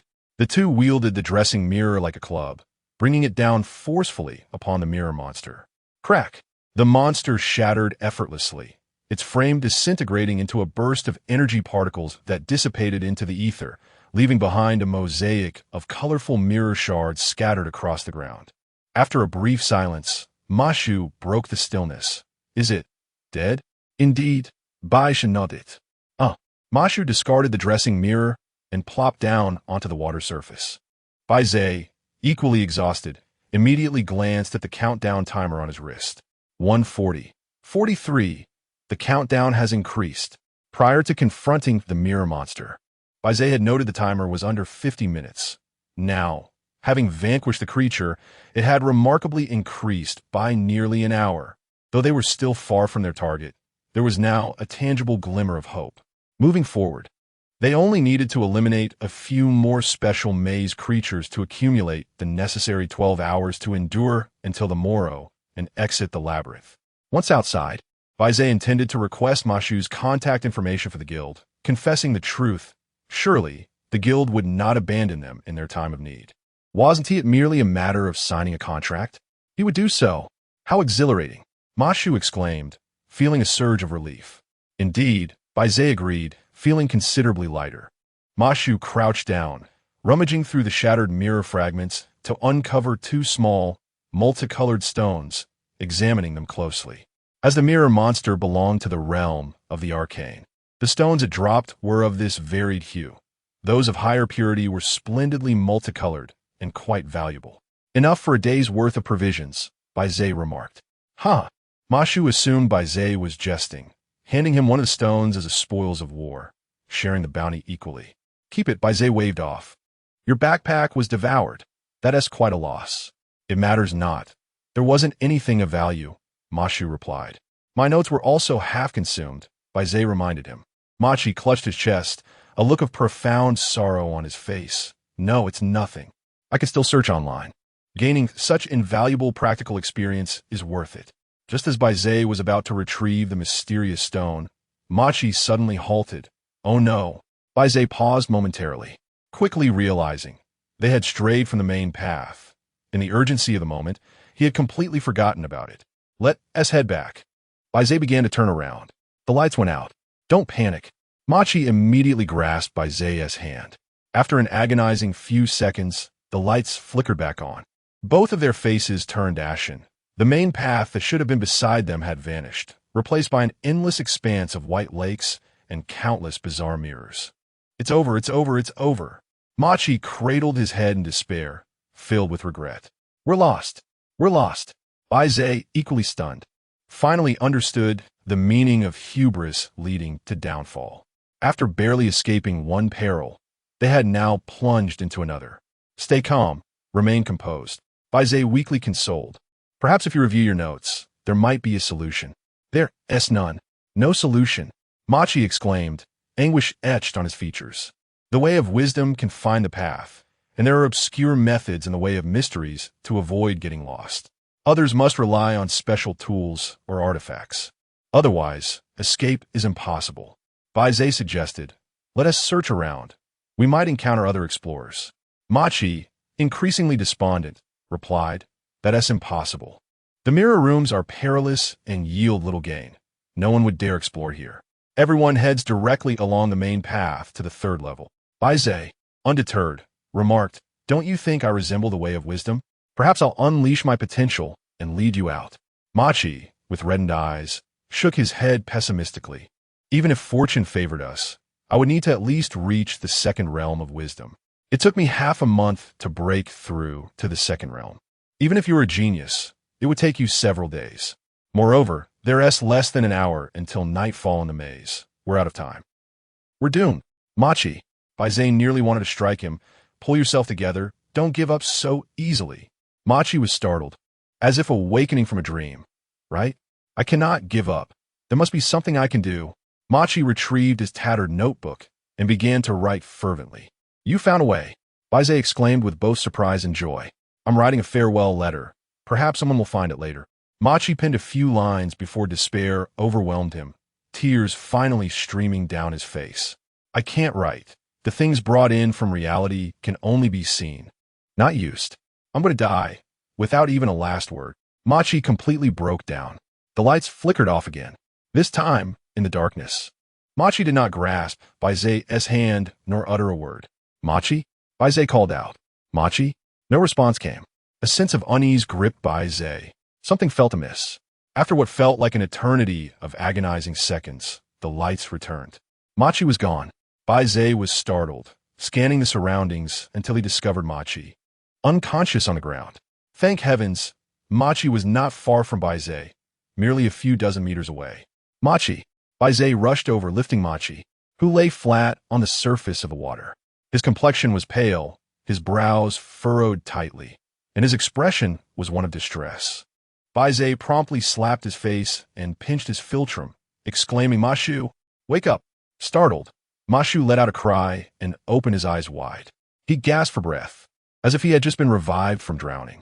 Mashu, why did you suddenly faint? Are you all right? Bai Ze asked with deep concern. Mashu, with a vacant stare, looked at Bai Ze in confusion, slightly furrowing his brows and murmuring, Who are you? Chapter 19. The mysterious path. Bai Ze was taken aback. Had he experienced such an overwhelming stimulus that it led to a brief amnesia? I'm a delivery rider. Your partner. Do you remember? Bai Ze replied earnestly. However, Mashu regarded Bai Ze with an expression of complete unfamiliarity. Dismissing his embarrassment, Bai Ze shouted, Riding duo. Success is imminent. Ah. Mashu suddenly seemed enlightened, a half-smile gracing his lips, yet his gaze quickly morphed into something chilling. I remember now. Bai Ze found this transformation unsettling. The Mashu before him appeared as if possessed. Instinctively, he loosened his grip on Mashu. Are you all right? Mashu slumped on the surface of the water, deep in contemplation. After half a minute, he rose, removed his glasses, pinched the bridge of his nose, covered his face with both hands, and gently rubbed it for a moment. I'm fine, let us go. Go. Bai Ze was taken aback. Where to? Naturally. Away from here. Mashu turned back to face Bai Ze. A wave of dread washed over Bai Ze. This person was not Mashu. Not only had his temperament and aura changed, but even his appearance, though subtle, was markedly different. This reminded Bai Ze of a video he had seen.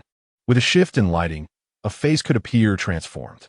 Mashu's visage seemed to have abruptly shifted from a gentle glow to a somber glare. Keep up. Mashu turned and walked away. Though Bai Ze felt an overwhelming sense of unease, he had no other option but to maintain his distance while following Mashu. After walking for a while, Bai Ze could no longer contain himself and tentatively inquired, Mashu, do you have a dual personality? This is my ability. Mashu replied without turning around. What? I can actively induce a personality split. Ah. Bai Ze quickly grasped the implications. So, the current Mashu was the secondary personality? It seemed that the realm of vitality possessed such capabilities. No, this is an ability of the mysterious path. Mashu coldly elucidated. I major in the mysterious path and minor in vitality. Bai Ze was astonished. Dual potential. Dual potential is quite common. Mashu paused, turning slowly. Moreover, I am the primary personality. Bai Ze was taken aback. Huh? The mirror layer is about to darken. Do not move recklessly, Mashu instructed. A second later, the lights extinguished. In the enveloping darkness, Mashu's frigid voice pierced through. Say something, or we risk being displaced. Oh, Bai Ze continued. I sense that you are more formidable now. By official standards, I am considered an expert. An A-class explorer, with a major in the mysterious path. Surely he must have a means to escape this place. Hope rekindled within Bai Ze. Not only could Mashu extricate himself from the mirror layer, but he could also lead Bai Ze deeper, vanquishing more formidable anomalies, thus securing Bai Ze's survival. His emotions oscillated wildly, akin to a roller coaster ride. He suppressed his elation. Ma Shu, why didn't you utilize the primary personality from the outset? Why do you think I didn't? Ma Shu retorted. Bai Ze was momentarily speechless. The lights flickered back on. Bai Ze discovered Ma Shu's icy gaze fixed upon him, as if he could see Bai Ze clearly even in the dark, sending a chill down Bai Ze's spine.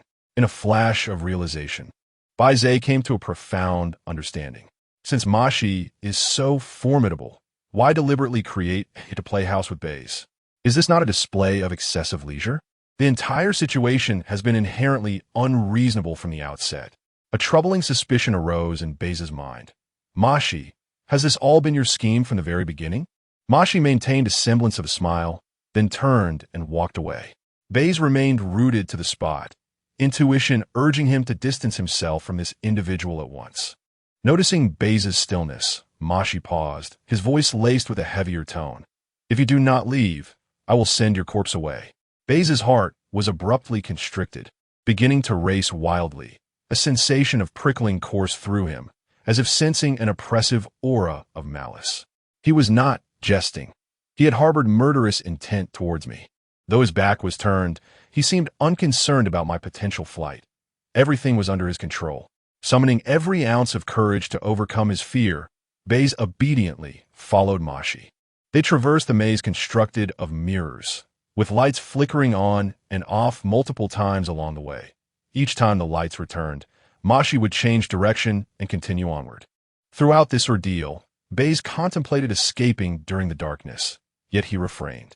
If he fled, the outcome would merely be being trapped in the mirrored layers and perishing. Moreover, Ma Shu was evidently well acquainted with this place and would likely have means to capture him, turning him into a compliant corpse. Having come to terms with reality, Bai found himself oddly calm, having pondered the situation thoroughly. After another cycle of darkness and light, Bai was suddenly startled. The colossal mirror that had loomed on the horizon now stood directly before him and Ma Shu, its enormity akin to a towering celestial vessel, obscuring the entire sky. Ma Shu advanced towards the giant mirror, with Bai trailing behind. Stealing his courage, Bai spoke. Ma Shu, am I correct in my assumptions? Speak. You have been waiting for a newcomer like me to take the bait, yet your current persona is ill-suited for deception. Thus you split off to play the trickster. You must have established trigger conditions on the second level of the maze. After a certain duration within, the persona would automatically switch, allowing you to execute your plan. Quite astute, Ma Shu replied. Bai's in a desperate struggle, countered, but just now, you nearly fell victim to the mirror monster while trying to save me. I hardly deemed that to be an act. That did not act. Ma Shu coldly clarified. He possesses his own independent existence, unaware of my presence. Indeed, it was his inaugural descent into the maze, and he did not deceive you. Bai found it hard to believe. Was it truly necessary to go to such lengths? It was. Ma Shu responded, if I relied solely on deception, even if I could fool you, I could not deceive other explorers. Far too many eyes have been watching recently. This year, the number of missing lone novices and beginners has surged, prompting the Guild Alliance to take this matter seriously. Suspecting the presence of an explorer dedicated to hunting newcomers, dubbing him the Newcomer Hunter, Bai immediately thought of the Yin and Yang Guardians. So, the two individuals on the Tianzhong earlier, were they good people? They likely intended to warn you and me to be cautious, to seek a guild to join, and to refrain from reckless actions. Regrettably, they ultimately chose to refrain from meddling. In the labyrinth, those who interfere seldom endure. Ma Shu lowered his head, his gaze dimming. To be a good person exacts a price. Bai Ze's heart constricted, his blood surging in reverse. You are a novice hunter. In that moment, Bai Ze felt not only remorse, but also frustration. He had been too careless. Ma Shu's secondary persona indeed harbored numerous contradictions. He had never ventured into the labyrinth nor joined a guild, yet his understanding of it was profound, acquired solely through a forum. Such reasoning seemed utterly implausible. The strategies for the second layer of the labyrinth were alarmingly detailed, and astonishingly, this knowledge was derived from a novel, one that, upon reflection, appeared to have been crafted by Mashi specifically for his secondary persona. What a poignant exchange of sincerity. A bead of cold sweat trickled down Bai Ze's forehead. Mashi, what exactly do you intend to accomplish? Mashi's eyes narrowed slightly, and he slowly parted his lips. At last, you have touched upon the crux of the matter. Chapter 20. The malevolent spirit Machu's gaze scrutinized Bai Ze as if assessing an object. You are quite astute. Though your potential remains dormant, you surely possess an innate wisdom. Bai Ze fell silent. There were certain truths Machu refrained from sharing, for he himself was unaware of them. With a half-smile, Machu continued, within the labyrinth. The sources of gold coins extend beyond mere labyrinthine creatures. In an instant, Bai Ze was engulfed by horror, as if countless serpents were coiling around his ankles, slithering upward. Machu took a step closer. Explorers can also yield gold coins, and they may directly extract labyrinth pearls. However, self-inflicted harm and conventional demise will not suffice. One must be devoured by a unique labyrinthine creature and subsequently refined. Interestingly, the purer the pearls produced by novices, the more compelling the outcome. Do you not think? You. Bai Ze trembled uncontrollably. This is utterly demonic. Demonic. Mochu ekodina auntington, before suddenly bursting into a proarios lauter. Bai Ze attempted to flee, yet soon found himself rooted to the spot, as if paralyzed by an unseen force. When the laughter subsided, Machu stood beside Bai Ze, his tone eerily calm, yet his eyes ablaze with madness. If only I were truly a malevolent spirit, then I could descend into hell. No, I have come too far to perish here. Bai Ze struggled with all his might, yet his body remained immovable. Rider, let me impart one final lesson. In the labyrinth, do not readily accept the healing of others. Suddenly enlightened, Bai Ze realized that Machu's alter ego had once healed his wounds, imparting a residual energy that could not dissipate swiftly. Machu's dominant persona could manipulate this energy, thereby immobilizing him. Machu raised his hand and pressed it firmly on Bai Ze's shoulder, immediately infusing him with an even more potent, sinister energy that coursed through his shoulder and spread throughout his body. Bai Ze found himself utterly subjugated, compelled by Machu's will to obediently turn, remove his cap, sunglasses, and mask, shedding all his garments, standing completely exposed before the colossal mirror creature that obscured the sky. Farewell, rider. Machu watched Bai Ze march towards his demise, his expression devoid of emotion, as if engaging in soliloquy. In the next life, do not become an explorer. As Bai Ze approached the giant mirror, it would be expected that the mirror appeared larger the closer he drew. Yet, paradoxically, the mirror seemed to diminish in size as he advanced. After what felt like an eternity of wandering, Bai Ze suddenly found himself at the threshold of the mirror, now revealed to be an ancient black vanity mirror, reminiscent of the enchanted mirrors in fairy tales. The mirror hovered before Bai Ze, reflecting his image. The Bai Ze within the mirror gazed vacantly outward, just as the Bai Ze outside stared blankly inward. He reached out a hand, extending it toward the mirror's surface. At that moment, Bai Ze experienced an absurd illusion, as if the version of himself outside the mirror was but a mere facade, mimicking the authentic being within. 3 seconds later, both hands, one inside and one outside the mirror, made contact with the surface. In an instant, the boundary of the mirror vanished, and the Bai Ze within firmly grasped Bai Ze's fingers. Bai Ze screamed uncontrollably, a cacophony of pain and terror, an instinctive emotion more overwhelming than the prospect of facing death itself. It was the ultimate nemesis of existence, oblivion. No, do not. The unfamiliar energy within Bai's dissipated, allowing his body to move once more. He immediately retreated, struggling frantically, wishing he could tear off his own arms rather than be drawn into the mirror. It was futile. The reflection of Bai's in the mirror appeared grotesque, a terrifying visage that refused to release him, slowly pulling him into its depths. Let me go. I don't want to go in. Brother, save me. Save me. Kill me. Quickly, end my life.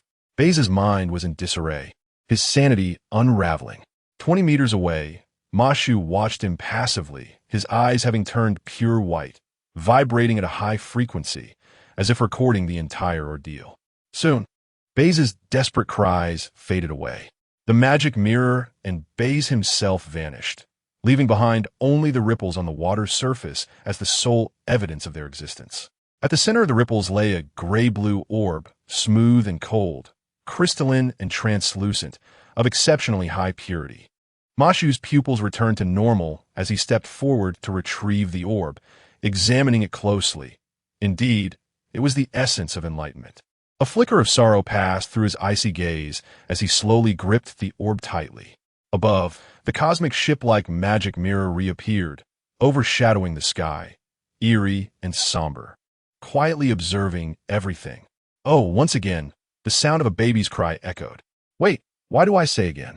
Bai Ze opened his eyes to find a cracked gray earth beneath him, the gray sky rippling above, and towering pale tombstones standing on the horizon, each higher than mountains, arranged in a vast circular formation around him. Bai Ze recalled that this was the bizarre dream he had experienced last night. In the dream, he had transformed into a human-headed kite, followed by his brother's disappearance and a series of strange occurrences. He had sought out the labyrinth of heaven and earth, teaming up with an explorer named Mashu. All of Bai Ze's memories flooded back. I am dead. I was consumed by that magic mirror. Stay calm, Bai Ze. Remain composed. Regardless of the circumstances, the fact that you can still think indicates your existence. As long as I exist, there is hope. Bai Ze took a deep breath, first confirming that his body was intact. Although he was bare, he was unharmed, not dismembered or disintegrated. He looked up to find a gray mist that had appeared before him, flowing slowly and indistinctly. As Bai Ze approached, the mist receded, or rather, dissipated into particles, allowing the objects within to gradually take shape, reminiscent of a game scene loading rapidly as the character drew near. Soon, Bai Ze discerned a circular gray stone platform, approximately 2 meters in diameter and 1 meter in height, resembling both an ancient stone bed and a mysterious altar. Above the stone platform hovered 2 spheres of energy, one black and one white, their luminescence seemingly solidified, drawn down by the platform's gravity, with filament-like rays extending toward the stone, reminiscent of 2 peculiar jellyfish. Countless black and white filaments converged at the center of the platform, weaving a cocoon the size of a cradle. The outer layer of filaments continued to spread, extending from the platform to the ground, connecting with the gray objects surrounding the stone. These gray objects varied in height and shape, some as small as a basketball, others as large as a wardrobe. They are encased in a sleek, high-tech gray metallic shell, reminiscent of some intricate instrument. Yet, within the crevices of this metallic exterior, one can glimpse the capillaries and anatomical structures of biological flesh. Red points of light, suspended between energy and blood, flicker and dance between the gaps, occasionally emitting a low, unsettling sound. Strangely enough, Bai Ze's mind immediately conjured images of an operating room. However, it was certainly not a human surgical theater, but rather a space where the sacred and the sinister coalesce. Soon enough, Bai Ze's conjecture was substantiated when he discovered a lab coat stained with grayish blood near the stone bed. Feeling exposed and uncomfortable, he did not hesitate to don the coat, plunging into deep contemplation. Bai Ze smacked his forehead, arriving at a plausible hypothesis. I must have been struck by a vehicle upon arriving in the city of negation, and subsequently transported to the ICU. The supposed disappearance of my companion, the countdown, the labyrinth of the cosmos, the mirror monster. These are merely the dreams of a young man on the brink of death following an accident. This peculiar operating room is, in fact, a projection of reality, a manifestation of my chaotic consciousness. Doctor, who? Bai Ze swiftly turned around. Chapter 21. The Vending Machine. Who is speaking? Bai Ze felt a twinge of anxiety as he turned towards the sound, noticing a swirling haze near the operating room. Doctor, you have finally arrived. A voice emerged from the mist, sounding like that of a young woman. Do not be afraid. It is merely a dream. Stealing his courage, Bai Ze cautiously approached, watching as the fog dissipated and the surroundings began to materialize. Before him stood a semicircular nurse's station, behind which a young nurse appeared, clad in a pristine white uniform. youthful and beautiful, her lush green hair cascading down to her waist. With flushed cheeks, the nurse's expression was one of urgency and distress. "Doctor, if you do not come soon, I do not know what to do." Bai Ze widened his eyes, pointing to his own nose. "Are you speaking to me? Who else would I be addressing?" The nurse, cradling a medical chart, stepped out from the station. "Doctor, the baby's condition is dire. We cannot afford any more delays." Bai Ze felt a wave of confusion wash over him. Indeed, the situation was grave. Beneath the nurse's white dress, there were no legs, but rather a long serpent-esque tail adorned with green scales, thick and sinuous, coiling on the floor in several S-shaped loops. The woman approached Bai Ze with a graceful stride. "Do not come any closer," he exclaimed, retreating rapidly and nearly losing his balance.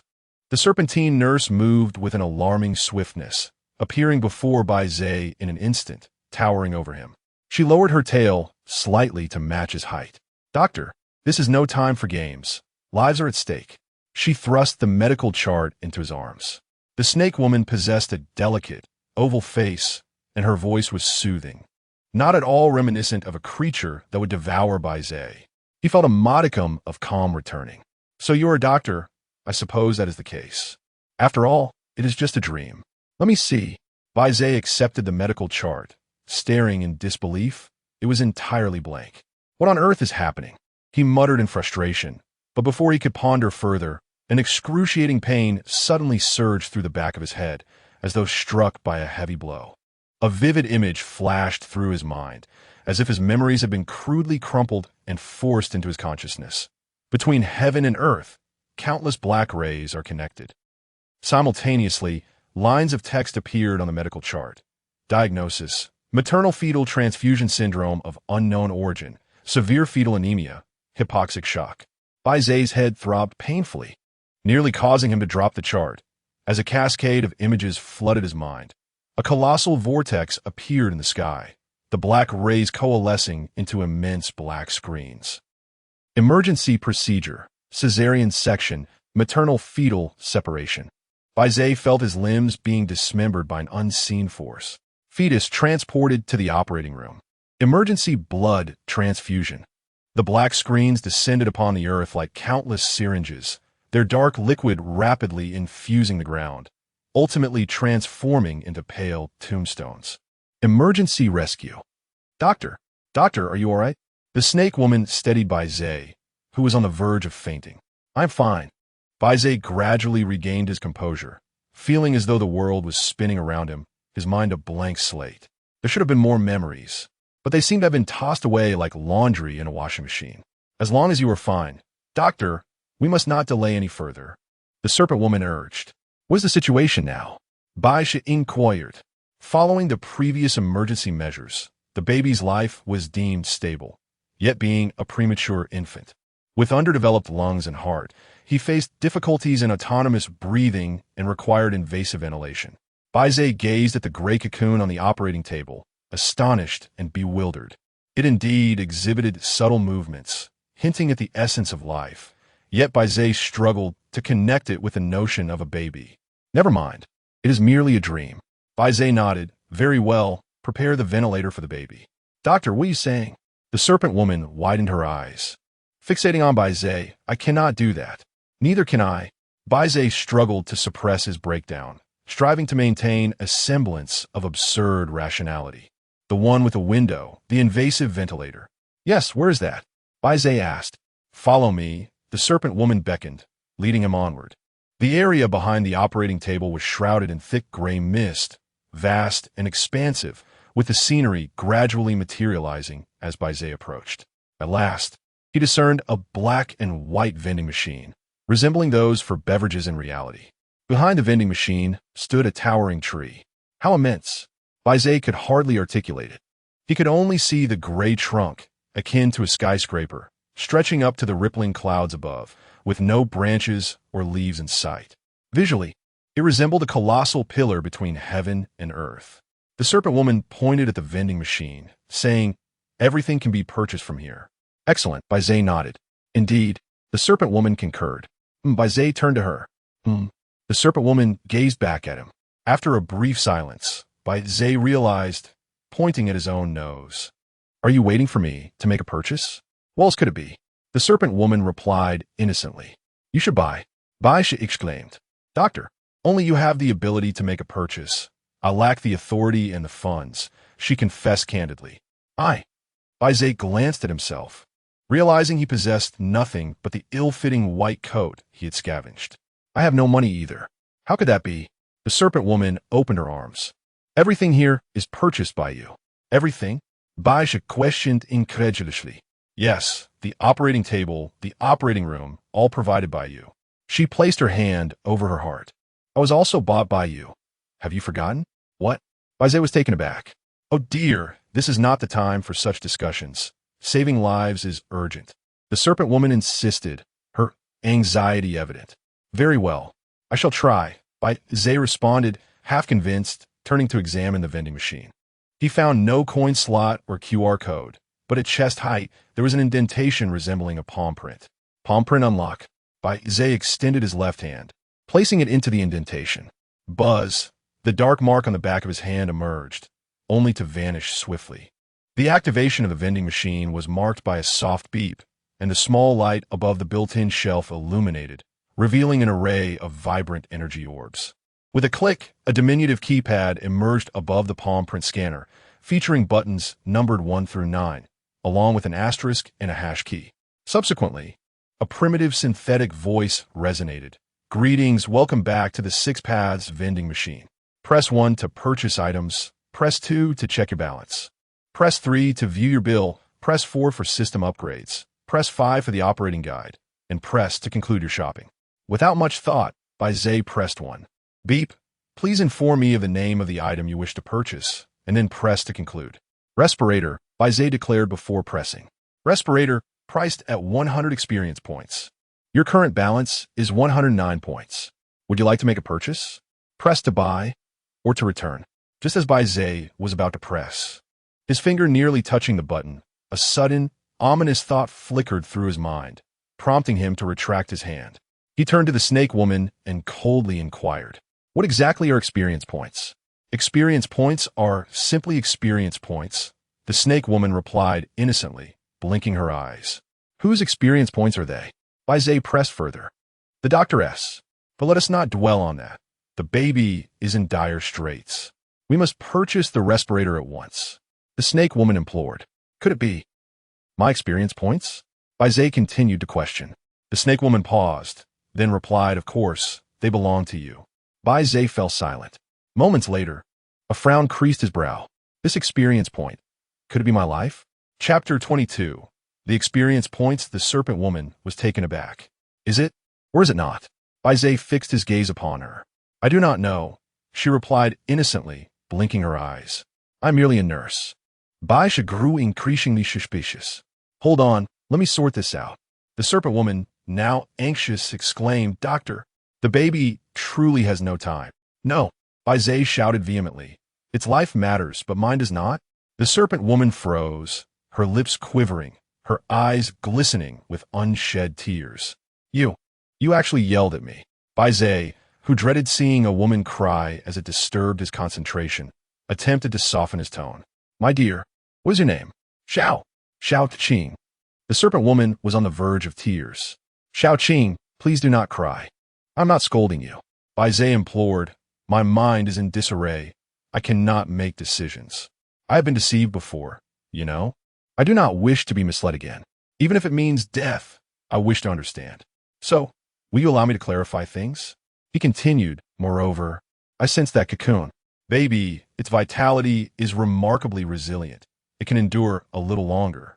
The serpent woman, seemingly grasping the situation, sniffled, wiping away her tears from the corners of her eyes. All right, doctor, you may sort it out. Is there anything I can assist with? Do not cry. Go attend to the baby, Bai Ze directed her. Oh my licht. The serpent woman ceased her weeping, turning away in a huff, swaying as she made her way towards the stone platform. Bai Ze settled cross-legged, shutting his eyes and taking a deep breath. First and foremost, if this is merely a remnant of my consciousness as I approach death, then all is futile. With death's arrival, both I and this dream shall vanish. This is an immutable truth, one that must be accepted. However, what if this is not a dream? What if all of this exists in reality? Then I cannot abandon hope. I must unravel the truth. Everything must begin from yesterday. Yesterday afternoon, I arrived in Knox City and met my elder brother. That evening, we dined on Hot Pot, and he gifted me a peculiar watch. Subsequently, other events transpired, but they elude my memory. Then I fell asleep and entered this strange dream. In this dream, I heard the cries of an infant, followed by further occurrences. According to Xiaoqing, I utilized my experience points to procure numerous medical devices and a nurse, establishing this resuscitation room to save it. Yet, all of this I have forgotten. Perhaps Xiaoqing is deceiving me. Afterward, I awakened from the dream, only to find my brother missing, and the watch he gifted me vanished, transformed into a countdown to death. In truth, I had fallen victim to the curse of the labyrinth. My brother's watch had materialized the time of the curse's death. Were it not for this countdown, I would have been oblivious to the danger and may have perished without comprehension. Fortunately, I discovered the heavenly labyrinth in time, halting the countdown. Then, I became ensnared in the trap of the Machi and was consumed by the magic mirror on the second level of the labyrinth. Subsequently, I found myself in this dream. In this realm, everything could be acquired from vending machines, but at the cost of my experience points. A ventilator requires 100 experience points. It is evident that I expended an exorbitant amount of experience points to establish this operating room, even acquiring a snake woman nurse. If experience points were to be equated with my lifespan, it would seem to make sense. I have succumbed to the curse of the labyrinth, and this bizarre dream serves as a manifestation of that curse. Here, I have nearly drained all my remaining years to save the infant. Consequently, upon awakening, I found that I had only a few hours of life left, while other explorers, even after winning, could still thrive long after escaping the labyrinth. After descending into the labyrinth, I endeavored to reclaim 2 hours of my lifespan. Could this scant amount of life be the remaining 109 experience points I possess? If I were to purchase a respirator, I would be left with but 9 experience points. The infant could be sustained, but won my own life. Surely, it cannot be prolonged. Bai Ze, oh Bai Ze, you are neither kin to this child, nor do you know whether it is a spirit or a demon, whether it is friend or foe. Why did you risk your life to save it? Have you lost your mind? Bai Ze resolved to open his eyes. What are you doing? Xiaoqing, perched beside him with her tail coiled, stared intently at him, startling Bai Ze. Doctor, have you sorted things out? Yes, I have. Despite having no wrongdoing to hide, Bai Ze found himself unable to meet her gaze. Xiaoqing, I apologize, but... Doctor, Xiaoqing interrupted with a smile. I just realized how foolish we are. What? Did you not wish to know what experience points are? Xiaoqing asked. Bai Ze nodded. The vending machine has an instruction manual. If you read it, you would know, she said. Bai Ze was taken aback. By the heavens, he exclaimed. I'm truly a fool. To ponder without consulting the manual. Clearing his throat, Bai Ze stood and stretched his arms. I intended to look, but I'm accustomed to contemplating matters first. Doctor, Xiaoqing urged, struggling to contain her impatience. Please hurry. The infant cannot be delayed any longer. Understood. Bai Ze turned and activated the vending machine once more. Hello, welcome back. The machine beeped. Bai Ze pressed the number 5. To view the instruction manual for the first time, a cost of 10 experience points is required. Your current balance is 109 points. Would you like to purchase it? Bai Ze was taken aback. This requires payment as well? No. Xiaoqing quickly intervened. Doctor, your balance is insufficient. Saving the infant is paramount. Bai Ze fell silent. Originally, he sought to confirm his hypothesis. If experience points equated to lifespan, he would not save the child.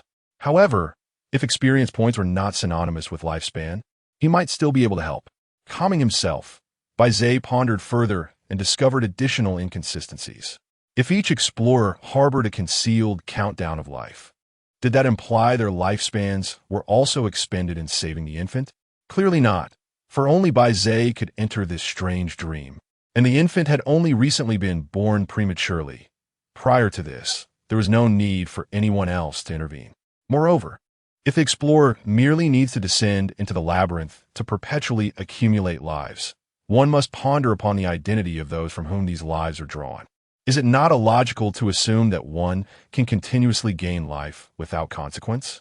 Thus, concerning the notion of winning, Momo's perspective appears more plausible. It is a curse that necessitates the ongoing management of deterioration rather than a crude, life-exchanging mechanism. Reflecting on this, Bai Ze found himself uncertain once more. Curse be it, he realized he could not make a choice after discovering the answer. For upon examining the solution, regardless of whether the experience points equated to life, Bai Ze could no longer afford a respirator, effectively making the decision not to save the infant in advance. Doctor, the baby is truly at the brink. We cannot delay any longer. Xiao Qing's urgency was palpable. She stifled her cries as tears streamed down her cheeks. Xiao Qing, Bai Ze began slowly, his voice hoarse. You see, I only have 109 points. Even if I spend 100 to acquire an invasive respirator to temporarily stabilize the baby's condition, what of the subsequent treatment? Without experience points, I cannot continue to provide care, and in the end, he will still succumb. Xiao Qing, in disbelief, implored, Doctor, we have endured such hardships thus far. We are so close. Are you truly going to abandon the baby? Bai Ze's gaze drifted to the surgical room not far away, a fog gradually materializing, soon to engulf all in its path. I am sorry, I cannot ensure my own survival. Chapter 23. Unentangled, no way. Xiao Qing stepped forward and grasped Bai Ze's sleeve, insisting that they would find a solution later. For now, they must save the life at hand. You are a doctor, aren't you? I'm not a doctor. Bai Ze bellowed, shaking off Xiao Qing's hand.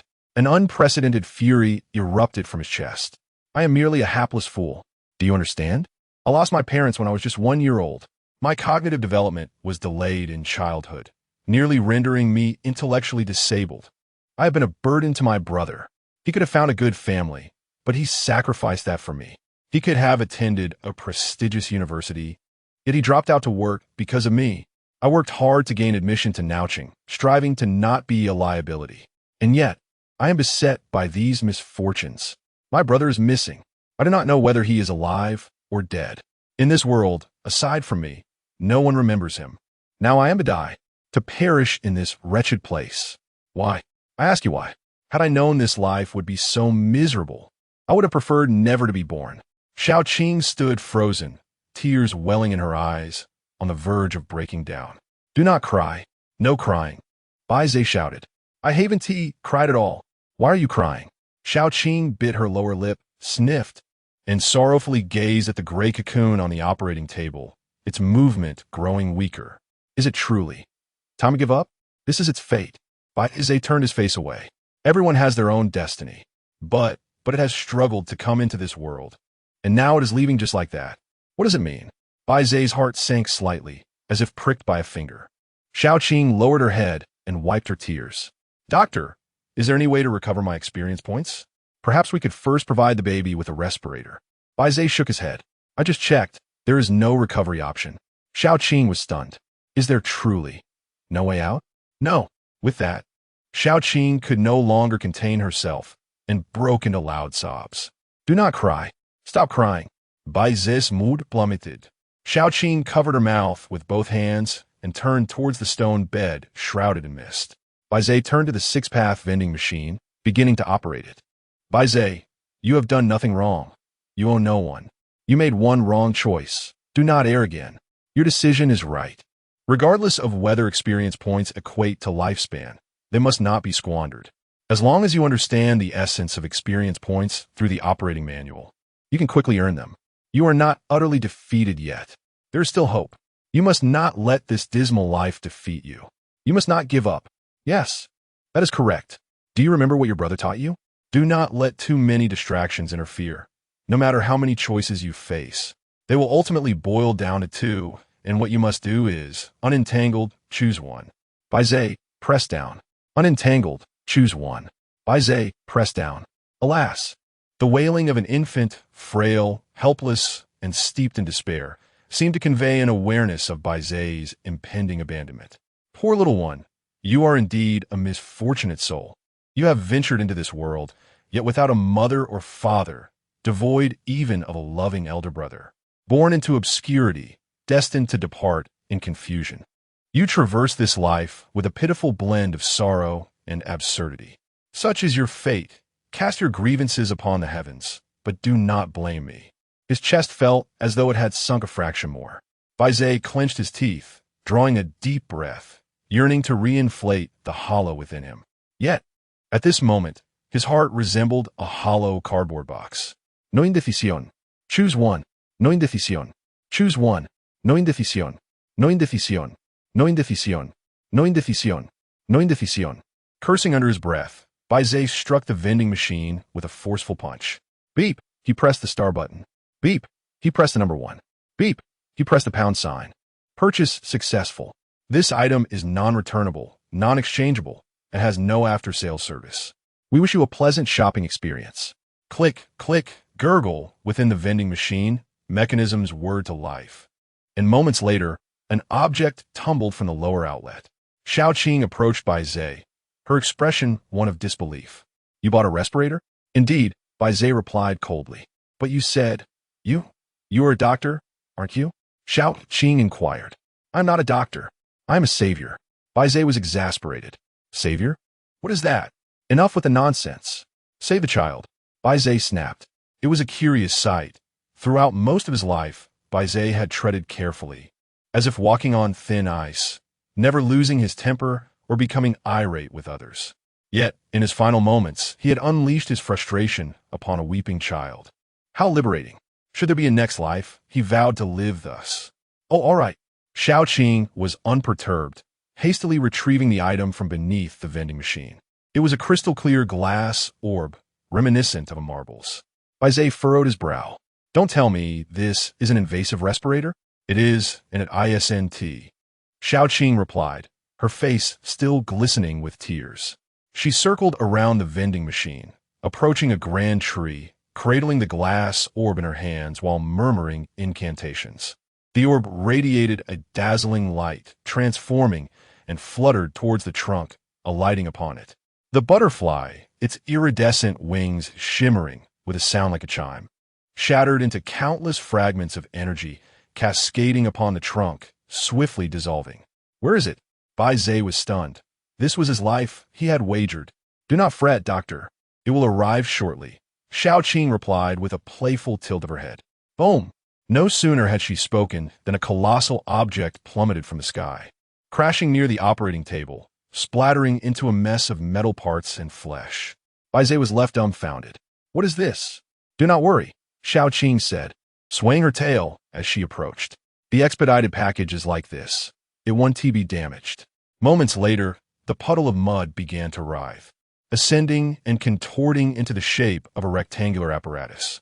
Astonishingly, it sprouted numerous centipede-like legs, swiftly repositioning itself and seamlessly integrating with the other therapeutic devices, becoming one among them. Bai Ze felt a tingling sensation at the back of his head. Xiaoqing, undeterred, commenced the calibration of this invasive ventilator with a professional finesse. Soon, she extracted an oxygen tube from within, approached the stone platform, and placed it beside the gray cocoon. The cocoon appeared to sense the oxygen tube, from which emerged 6 peculiar gray filaments, floating like supple aquatic vegetation, entwining to form a singular oxygen conduit that swiftly connected to the ventilator's oxygen supply. Before long, the undulations of the gray cocoon became pronounced, its breathing transforming into a steady and vigorous rhythm. The faint whimpers of an infant emanated from within, still weak, but no longer exuding helplessness or despair. Bai Ze was momentarily taken aback, though he shared no kinship with this child, nor were they of the same species. The prospect of saving its life brought him a sense of solace. Strangely, his once withered heart softened, the indentation pressed upon it gradually mending. Is this what it feels like to be a savior? Strange as it may seem, you're quite right. Chapter 24, No Doctor. Little Qing, overwhelmed with joy, opened her arms and rushed towards Bai Ze. How wonderful! Hey, what are you doing? Bai Ze exclaimed in panic.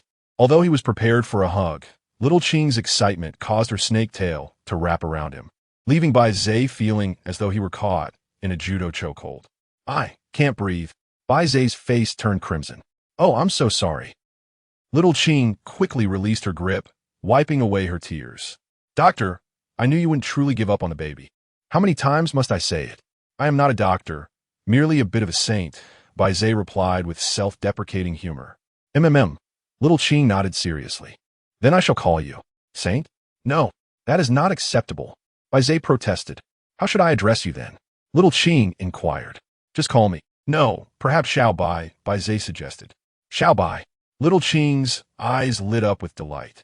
I am Xiao Qing, you are Xiao Bai, and the baby is gray. Shall we call it Xiao Hui? Xiao Bai, Xiao Qing, Xiao Hui. From this day forth, we should be a blissfully happy family. No, who said we are family? Bai Ze countered. Xiao Qing, tell me honestly, whose child is it? Bai Ze asked. I don't know, Little Qing replied innocently, blinking. My duty is to take care of Xiao Hui. Beyond that, I am unaware. Bai Ze sighed, realizing he could not extract any more information. He finally advised, Xiao Qing, this is all I can do. Please take care of it. Xiao Bai, are you leaving again? Little Qing asked. Bai Ze felt light, sensing that he was on the brink of awakening, and that this awakening might very well be death. Will you return? Little Qing asked, reluctant to part. I likely won't be able to, Bai Ze said with a bitter smile. Before I die, I shall do one good deed, hoping to accumulate some virtue for the next life.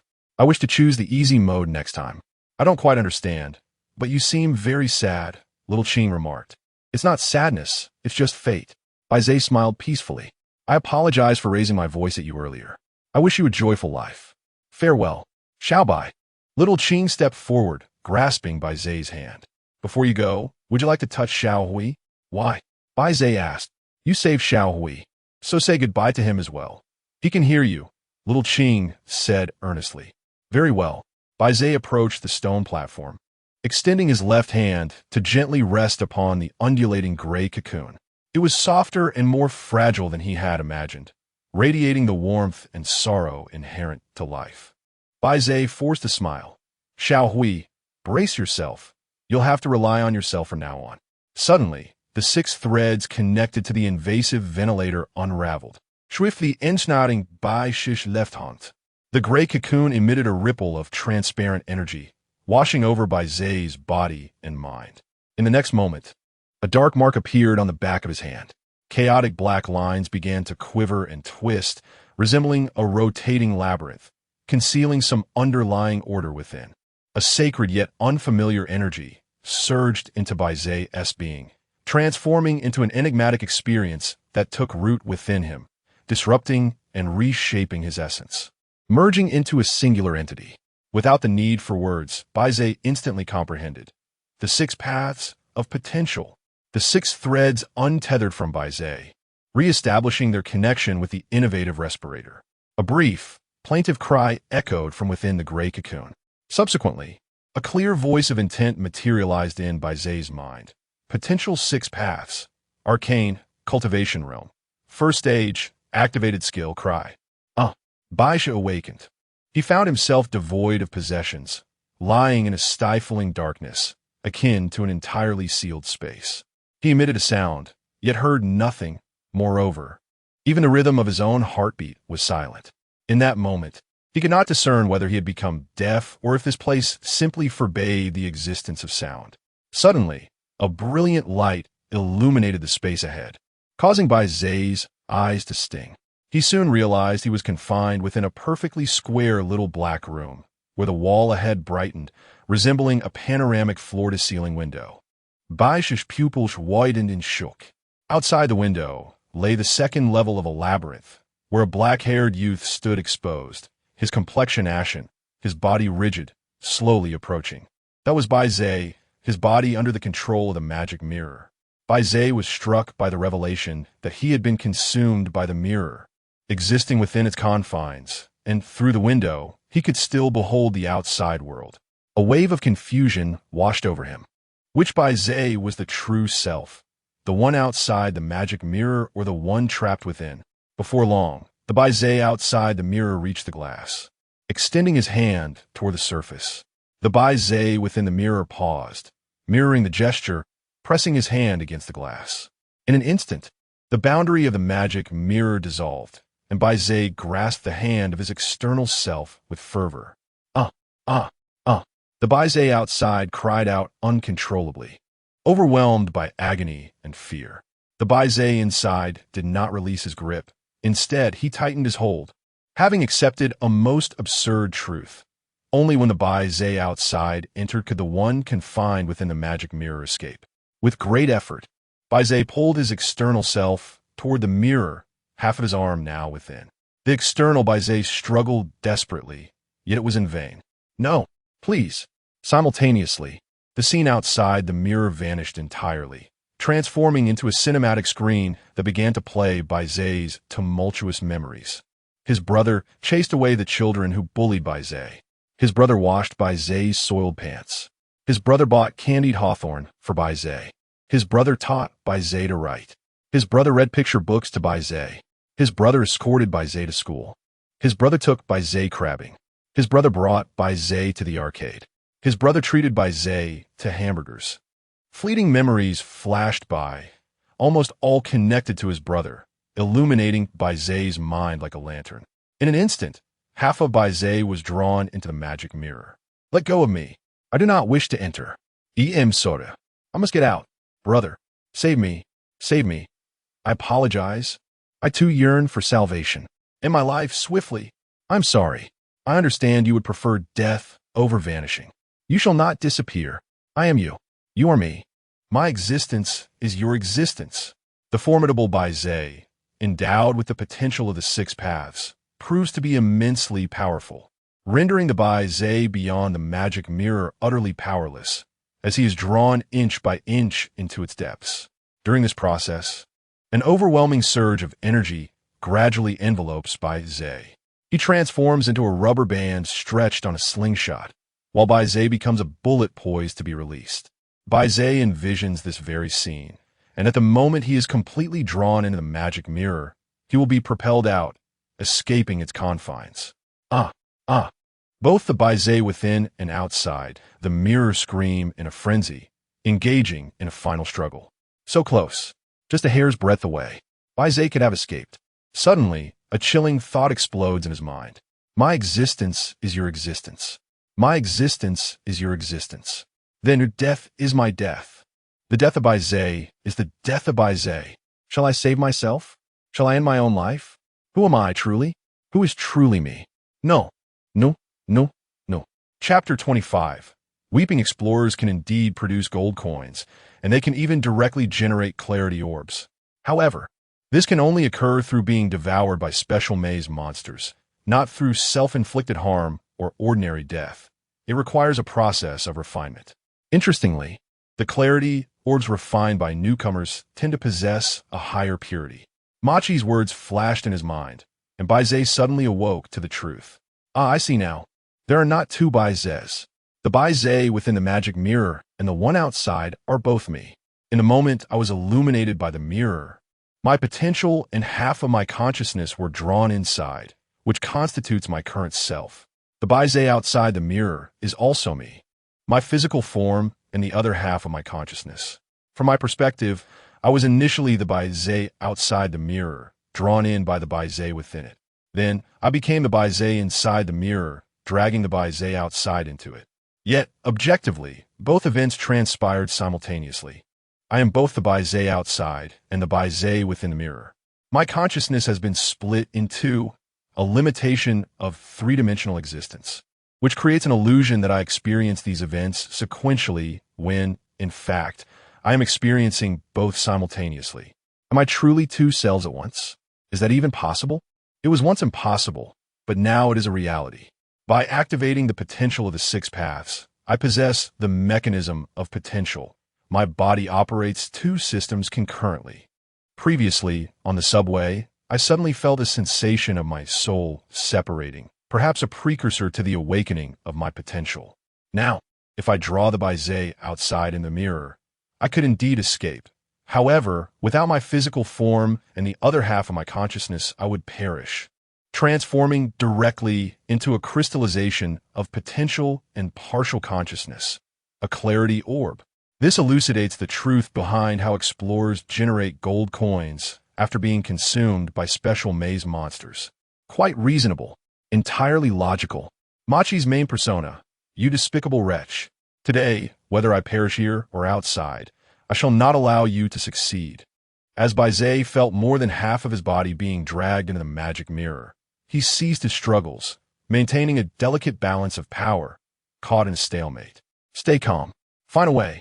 If I pull Bai Ze in, I shall escape, but without my physical form, I will become a clarity orb. If I let go, I will be eternally trapped here, and the Bai Ze outside will lose potential and half of his consciousness, becoming a living corpse. Thus, I must merge with the Bai Ze outside to survive. What must I do? I do not know. Then let us treat this dead horse as a living one. Play the cards we have. I am now an explorer at the first realm of the mysterious path, with the skill, weeping. This is my only card. Let it be cast. With this thought, potential surged forth. Bai Ze opened his mouth, unleashing a peculiar cry from deep within his chest. Wow! In an instant, the entire space quivered. Effective. Weeping can interfere with the interior of the magic mirror. What are we waiting for? Continue to weep. Show what you can do. Wow! The inner space of the magic mirror distorted and descended into chaos, as though it were rapidly melting under intense heat. Bai Ze's vision began to blur, and the figure he grasped manifested numerous phantom images. On the screen ahead, the lantern of Bai Ze's memories flickered to life, soon freezing upon a moment in time. In the afternoon, at the orphanage, 3-year-old Bai Ze found himself the target of bullying by a group of children. They splashed water at him, hurled mud, and threw small stones, leaving a gash on his forehead that bled profusely, his clothes soiled, and his pants soaked. Ha ha! Fool! Look, he's wet his pants again. Bai Ze is an idiot. The idiot is Bai Ze. Ha ha ha! Bai Ze stood there, clutching the hem of his shirt tightly with one hand, while the other found its way to his mouth, biting down on his thumb. Though he was clearly in pain, terrified, and on the verge of tears, he forced a silly smile, for the other children were laughing. They laughed, so he felt compelled to laugh as well. He did not wish to stand out or burden anyone. Bai Ze rushed over, already a big boy at 6, and with a swift kick, he toppled the leader of the bullies to the ground. Scram! All of you! The fallen child wailed loudly, while the others scattered in disarray. Bai Ze, with a stern expression, pulled Bai Ze back to their dormitory, changed his soiled pants, and washed the dirty ones to hang them up to dry. Brother! Brother! Brother! Bai Ze trailed behind, softly calling out, but Bai Ze remained silent, seemingly oblivious. Bai Ze began to cry. He understood that he had made his brother angry once more. Bai Ze's heart softened immediately. He sighed and wiped his brother's tears away. Ze, why didn't you fight back when they bullied you? It doesn't hurt. You're lying. Bai Ze began to tug at his shirt again, inserting his thumb into his mouth, but Bai Ze stopped him. Ze, look at me. Bai Ze met his brother's gaze. Why didn't you fight back? Bai Ze inquired. I am scared. What are you afraid of? Bai Ze fell into silence, unsure, simply feeling the fear. If they bullied me, would you be angry? Yes. Would you fight back? Yes. Ze, listen closely. Anyone who bullies you is also bullying me. You must never allow anyone to bully you, understood? And you will never allow yourself to be bullied, correct? Agreed. Bai Ze extended his fist. Bai Ze mirrored his gesture, agreed. Wah. Bai Ze's cries grew increasingly infantile, heart-wrenching, filled with profound injustice, sorrow, helplessness, and frustration. It was as if he were the epicenter of the world, embodying a narcissistic persona of omnipotence. Every entity must respond. No one could ignore him. Buzz, the foundation within the magic mirror, began to destabilize, loosening its grip on Bai Ze. The latent potential within him began to fracture, akin to fat rising slowly to the surface of broth.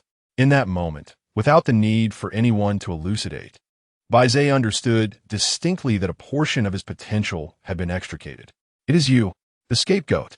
The opportunity was fleeting, and with a resolute determination, Bai Ze decisively pulled, drawing himself wholly into the enchanted mirror.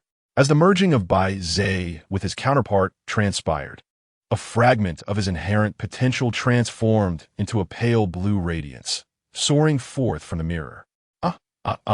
Bai Ze writhed on the ground, enduring excruciating torment akin to dismemberment.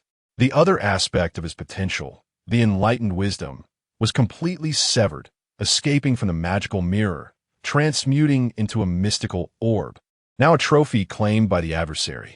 With a finality, the mirror's surface sealed, plunging the surroundings into darkness. Bai Ze recognized that he had narrowly evaded a dire fate. For now, Chapter 26. Grandfather Bai Ze lay in the absolute silence of a small, dark room, grappling with the agonizing pain of cramping and bone-deep suffering while struggling to think. My mind feels so sluggish. Could this be a consequence of losing my innate wisdom? It's all right. I managed to endure even when I was foolish as a child. How much worse can it get? Who would have thought that I possess both the potential for the arcane and the wisdom? Alas, my wisdom potential has now transformed into a mere illusion. Let us consider it as the coffin funds for my Machi persona. The pressing matter at hand is to devise a way to escape the enchanted mirror. Should I cry out a few more times? It's futile. Crying is merely a form of mental noise that can weaken the target and induce confusion. But that's the extent of its effectiveness. Moreover, crying is rather exhausting, and my internal energy is nearly depleted. I must think of something quickly. Xiaohui. How could I have forgotten? I can now ascertain that the world over there is not a dream, and Xiaohui is certainly not ordinary. It not only awakened my arcane potential, but also taught me how to cry out. Bai Ze took a deep breath, activating his potential mechanisms, striving to suppress the pain coursing through his body, allowing himself to relax. What I need to do now is to fall asleep immediately and meet Xiaohui. I have always had a knack for falling asleep quickly, especially when I'm this exhausted. All I need is the path of Shu. Bai Ze opened his eyes to find himself standing before a vending machine of the Six Realms. Wow, that was fast. Xiaobai. A cheerful cry rang out from behind. Wait, before Bai Ze could turn around, Xiaoqing had already rushed over, enveloping him in a warm embrace, her massive serpent tail coiling around him. Sister, be gentle. I might die, Xiaobai. Xiaoqing released Bai Ze, tears of joy streaming down her face. Thank goodness. I thought I would never see you again. I knew you wouldn't die. Good people are rewarded, and you are a good person. Why does that sound like an insult? Bai Ze chuckled bitterly, glancing around. How long have I been gone? Half an hour, Xiaoqing replied. Then what is all this excitement about? Bai Ze was at a loss for words. Because I missed you. Xiaoqing pouted playfully. Do you think I would believe that? Bai Ze pondered silently. Time spent here seems to pass in an instant for the outside world, yet the time I experienced outside appears to be in sync with this place. It's quite abstract. How is Xiaohui? Bai Ze did not forget his purpose. Don't worry. Vital signs are currently stable. Xiaoqing winked. But I won't listen to anything about money. Bai Ze clasped his ears. Xiaoqing paused, then smiled gently. All right, I won't mention it. Bai Ze released his hands. However, Xiaohui cannot yet swallow on his own and requires energy supplementation. I've inserted a feeding tube for him, so you must hurry and purchase the nutrient solution. Otherwise, he won't last much longer. Xiaoqing said in one breath. You despicable. Bai Ze was utterly exasperated. It's my duty, Xiaoqing replied proudly. Fine, the nutrient solution, right? Is it expensive? I only have 9 points. Bai Ze inquired. It's not expensive. It's quite affordable. Xiaoqing smiled slyly, adding, in comparison to the ventilator, let me take a look. Bai Ze, not daring to be negligent, understood that Xiaohui was no longer a mere burden, but a significant ally.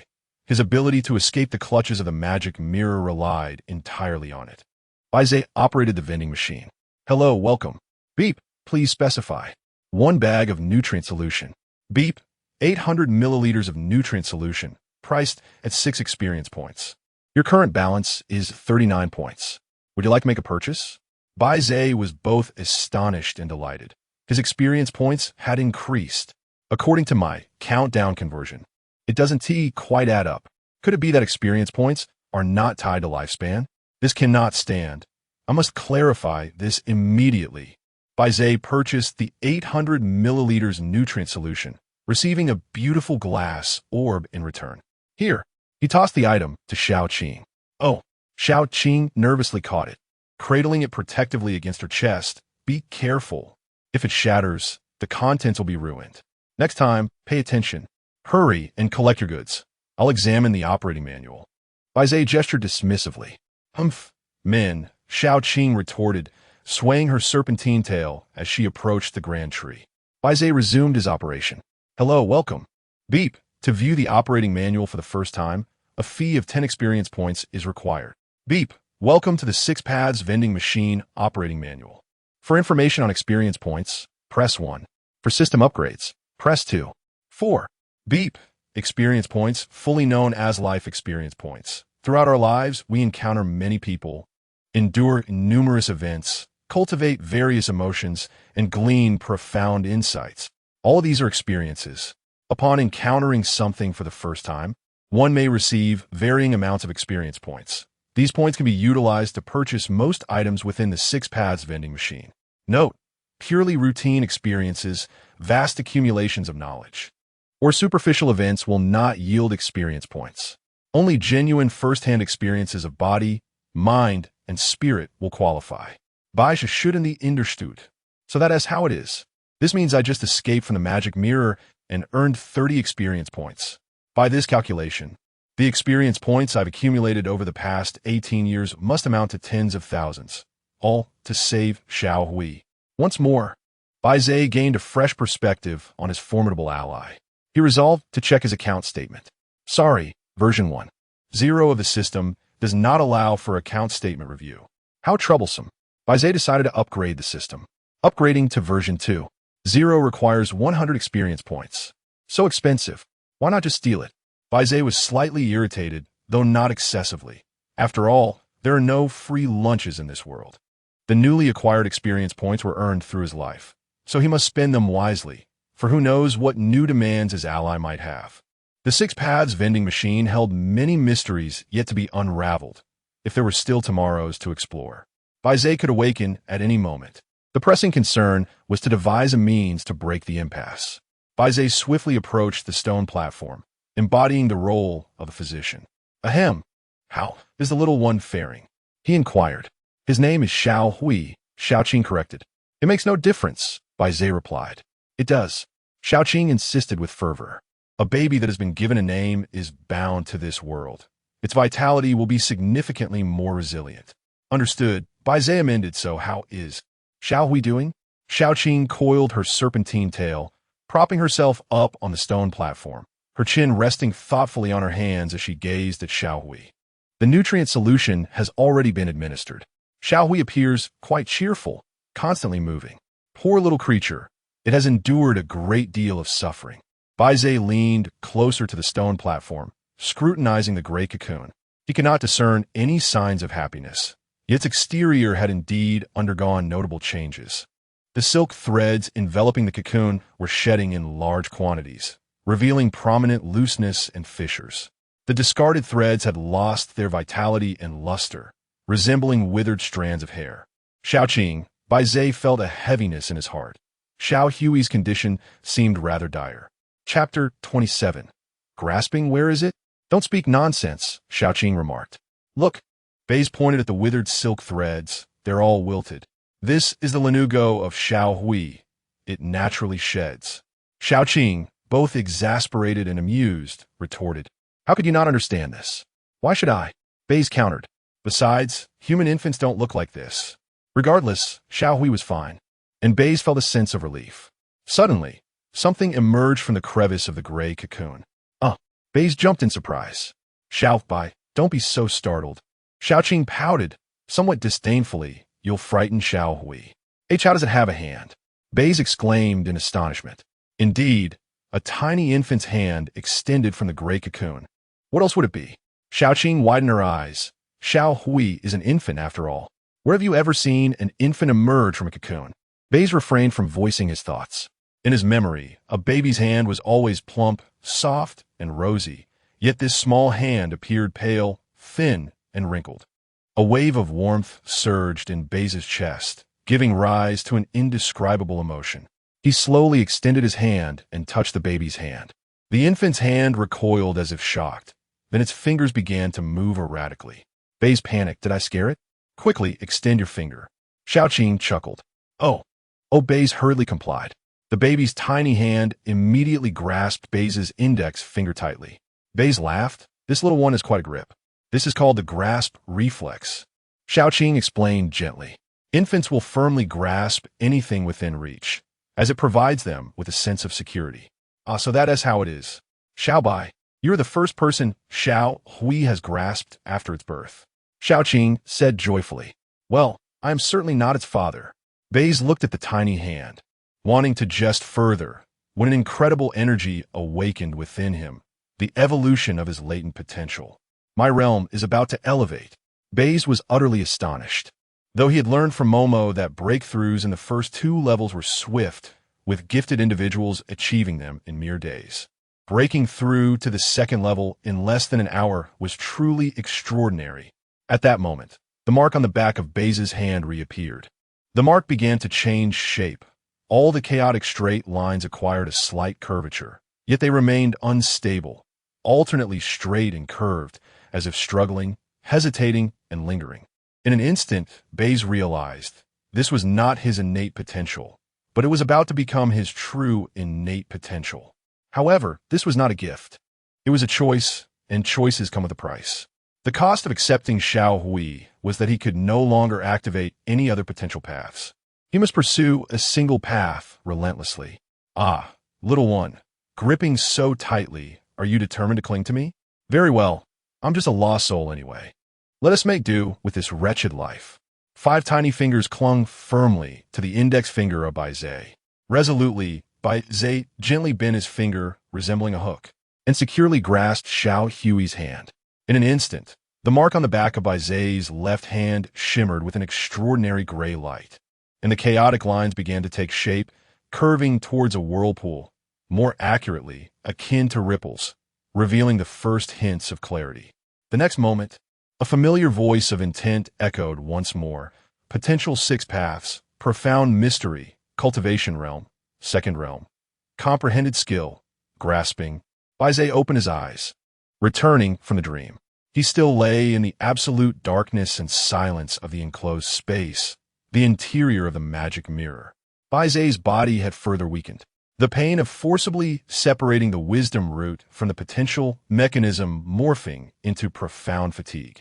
He felt cold, increasingly sluggish, his consciousness growing dim, as if being drawn into an endless swamp. Suddenly, he jolted.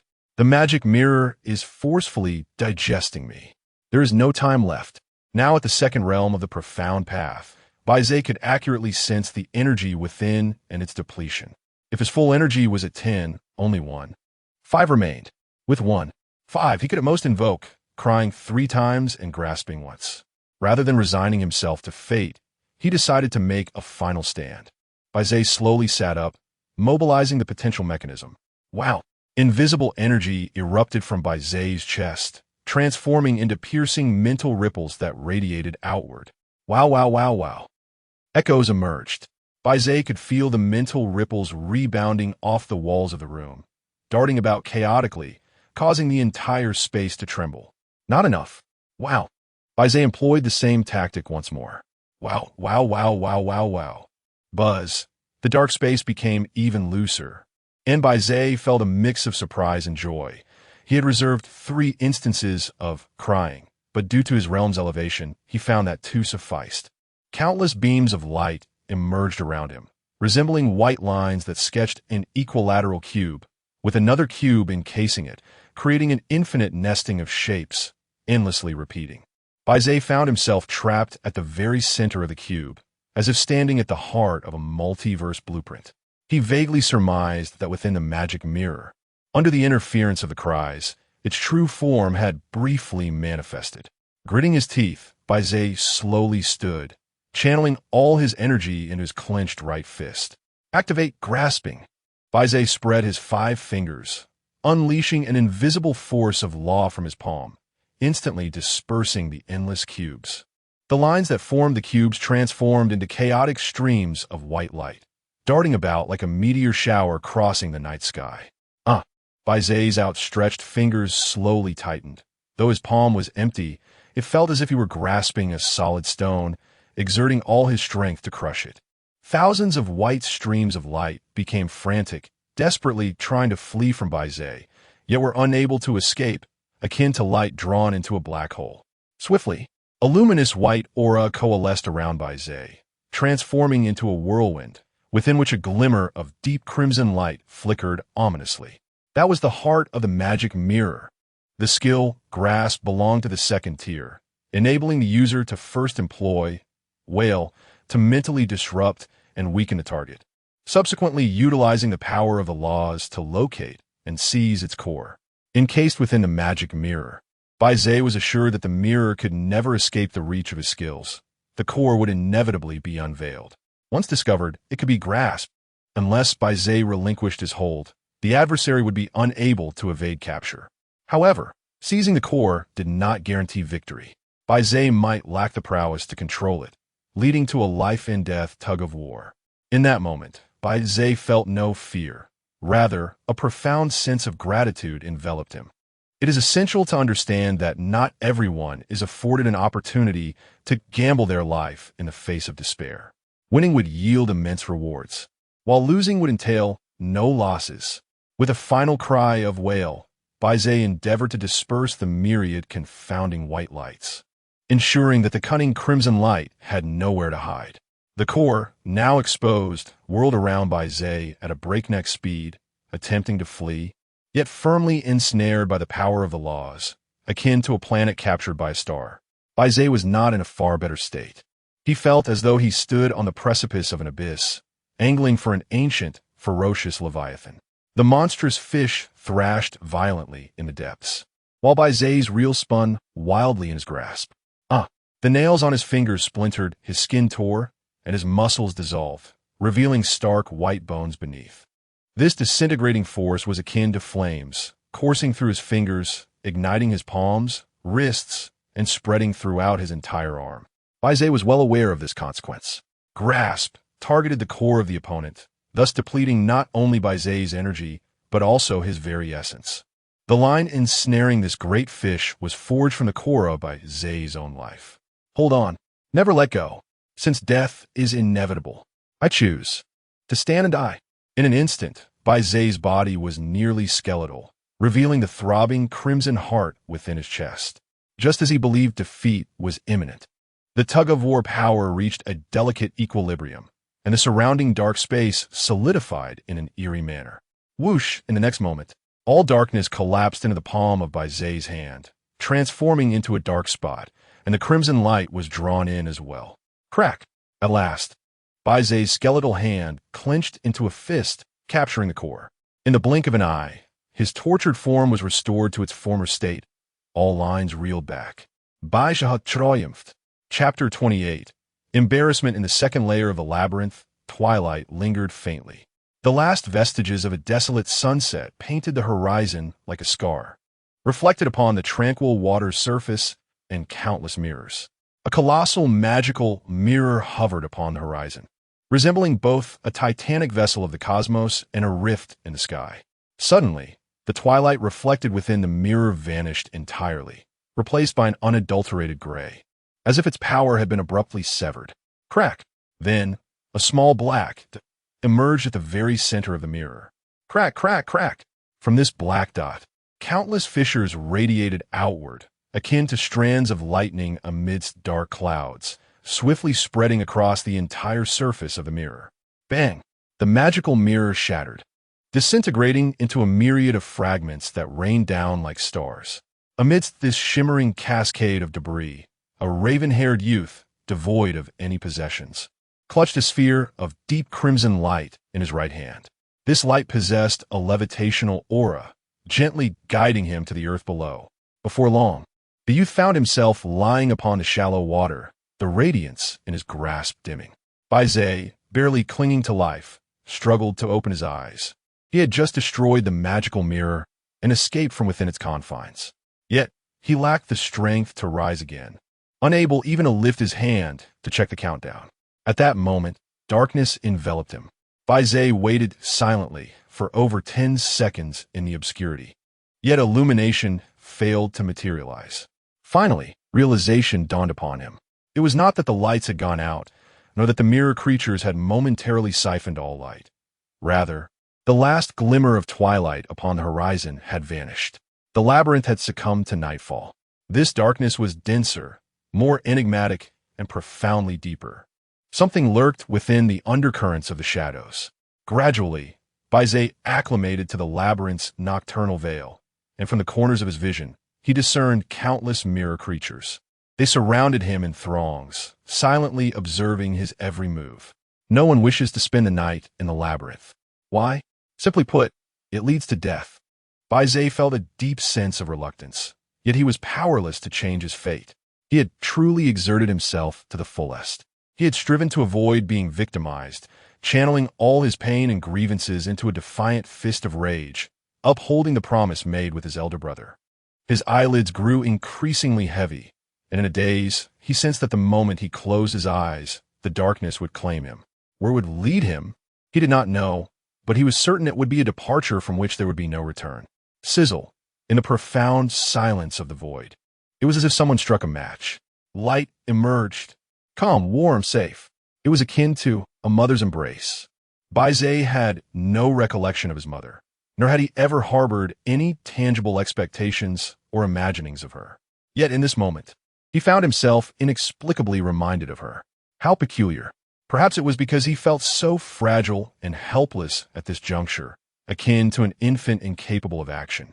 His heart brimmed with immense grievance. He yearned to weep, to scream, wishing for someone to protect him, to comfort him, to assure him that everything would be all right.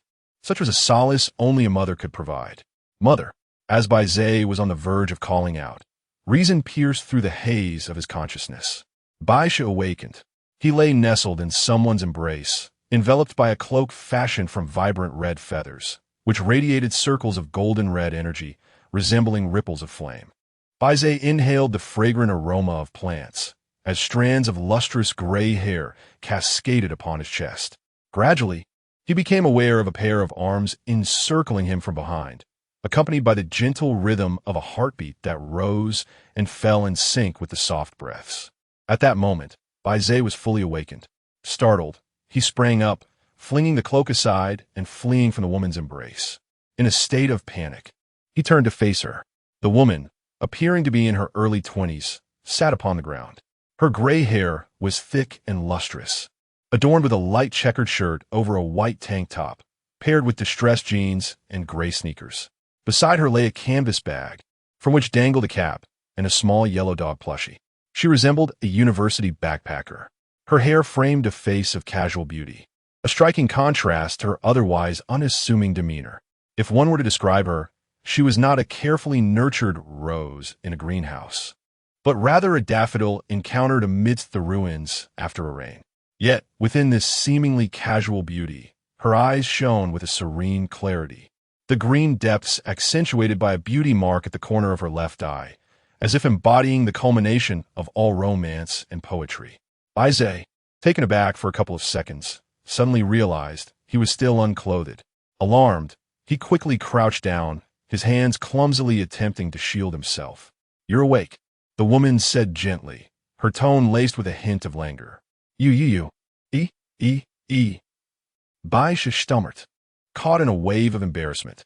The woman tilted her head and smiled, but survival was of greater concern, was it not?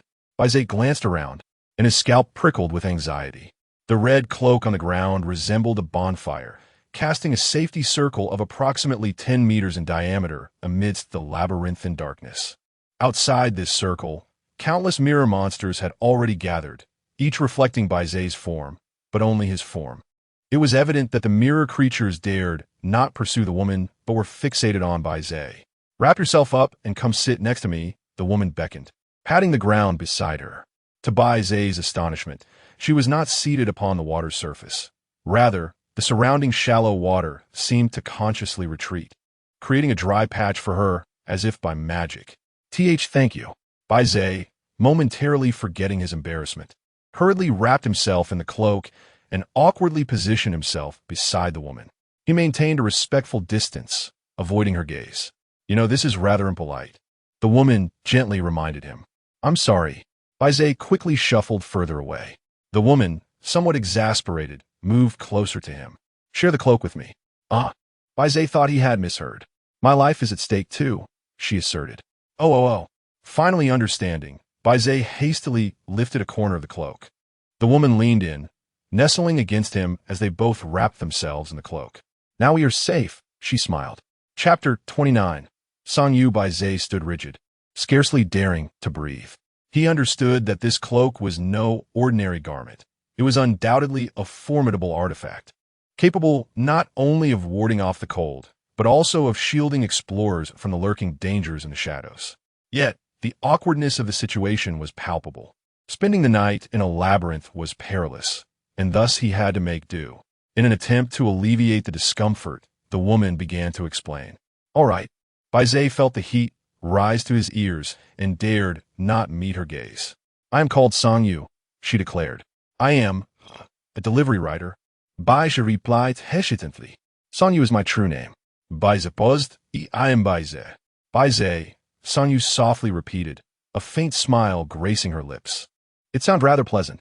I like it. Her candidness only served to heighten Bai Ze's bashfulness. At that moment, he felt akin to a refined lady who had unwittingly stumbled into a bandit stand. Bai Ze, what is there to fear for a man like you? She is, after all, your savior. Surely she would not take advantage of you? If such good fortune were to arise, it would not be your lot. Bai Ze endeavored to appear composed. Thank you for saving me. You're welcome, Sonya replied. Why did you choose to save me? Bai Ze inquired.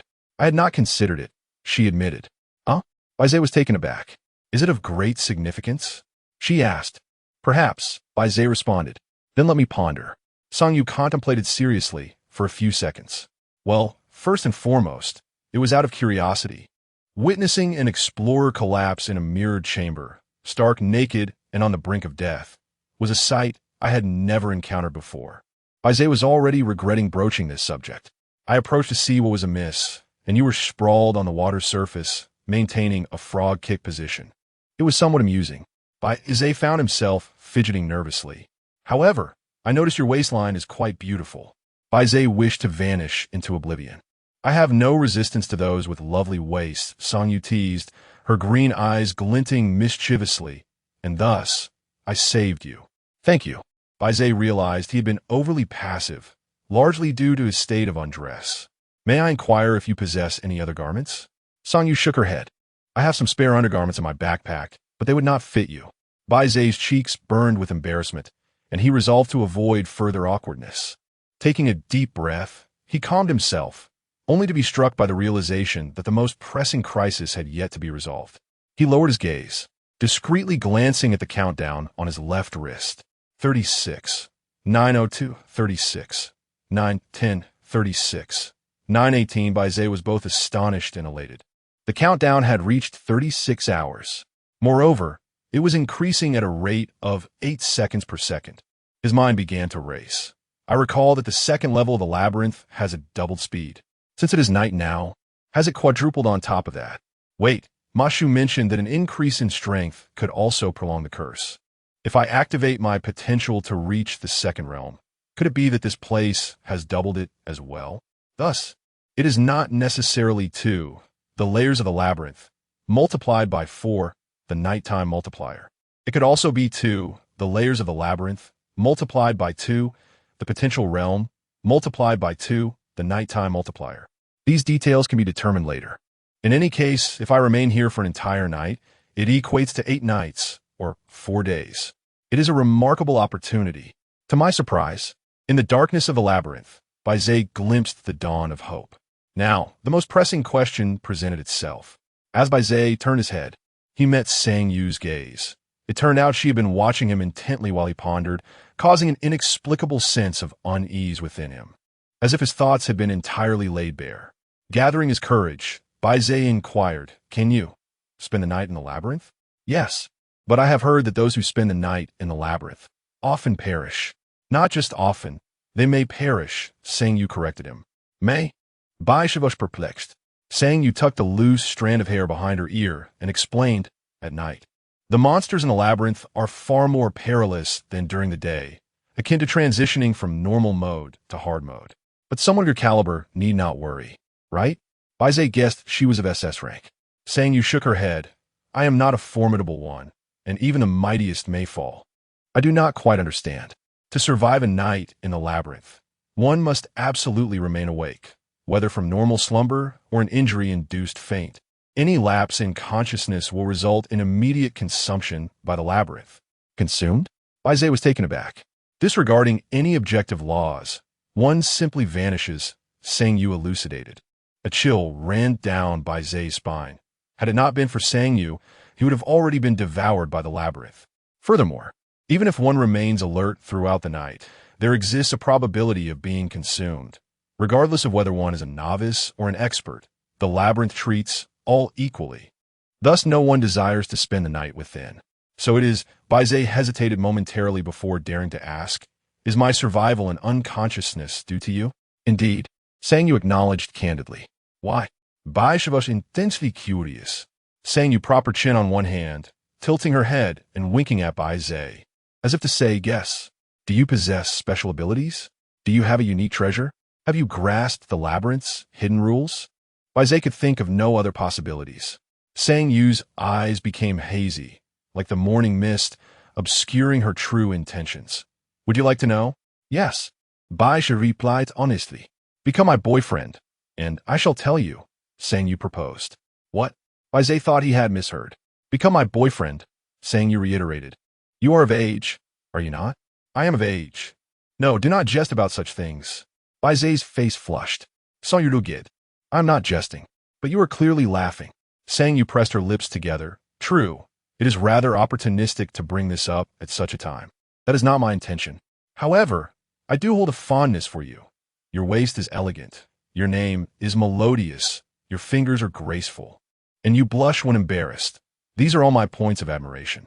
It is not embarrassment, but rather awkwardness, Bai Ze emphasized. In any case, I hope you will consider it. Sang Yu winked. Bai Ze found himself utterly bewildered. After 18 years of being single, he was unexpectedly rescued by a stunning beauty who seemed to take a liking to him. Such a cliché trope from ancient fantasies had somehow manifested. Was this reasonable? Reasonable. Nonsense. Nevertheless, one thing was abundantly clear to Bai Ze. This woman was formidable.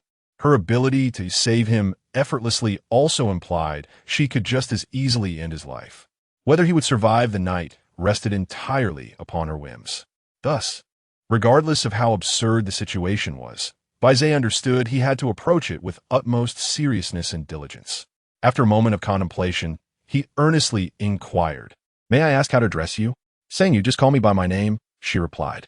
Bai Ze felt a twinge of anxiety. Sang Yu. Sang Yu fixed her gaze upon him, awaiting his next words.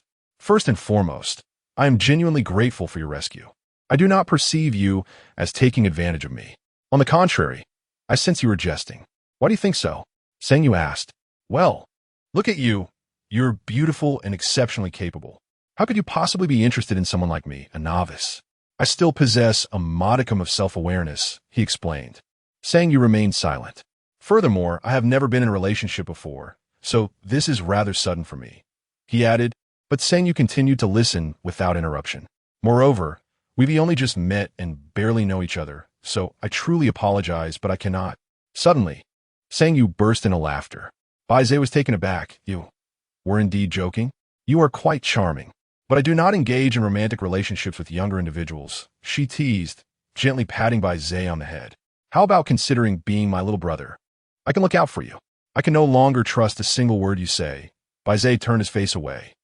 Sorry, Sang Yu pulled the chest. It's all right, Bai Ze replied. Are you upset? No. I promise I won't jest anymore, Sang Yu assured him. My life is yours. Your happiness is what matters. Bai Ze said. Alas, it seemed he had genuinely upset her. Chapter 30. Dawn. The two shared a single cloak, one of them unclothed, creating a somewhat awkward atmosphere. Suddenly, Bai Ze jolted awake. What are you doing, buddy? She saved you. For that alone, you ought to bow in gratitude. How can you be angry over a mere jest? To put it bluntly, she could just as easily take your life as play a game. Why do you have to be upset? You should seize this opportunity to embrace her support wholeheartedly. Bai Ze, awakening from his stupor, was overtaken by a wave of regret. How could I have been so petty? So foolish? This is not like me. Am I being influenced by the labyrinth's darkness? Never mind that. I must rectify this. Bai Ze resolved to apologize and make amends. Just as he was about to speak, he felt a gentle weight on his shoulder, saying you had fallen asleep against him. Her eyes were closed, her long eyelashes devoid of vitality, exuding a sense of weariness, like a delicate curtain swaying in the evening breeze, with a faint fragrance in her hair that stirred one's heart. After much hesitation, Bai Ze decided to remain still. Whether she was truly asleep or merely feigning it mattered not. If he refrained from waking her, he could linger here and continue to accumulate time at an accelerated pace. Guaranteed to profit. Unable to sleep and with no immediate danger, Bai Ze began to reflect habitually. He had fought desperately to eliminate the mirror demon, only to soon face the darkness of a labyrinth. Fortunately, he had been rescued by Sangyu, who had fortuitously passed by. Yet, if Sangyu had traversed the second layer of the labyrinth, she would have taken the main route. And Bai Ze's unconscious state was far removed from it. There was no way she could have encountered him. Thus, it was clear this was not mere coincidence. Sangyu had noticed Bai Ze from the outset and had chosen to save him. She had lied.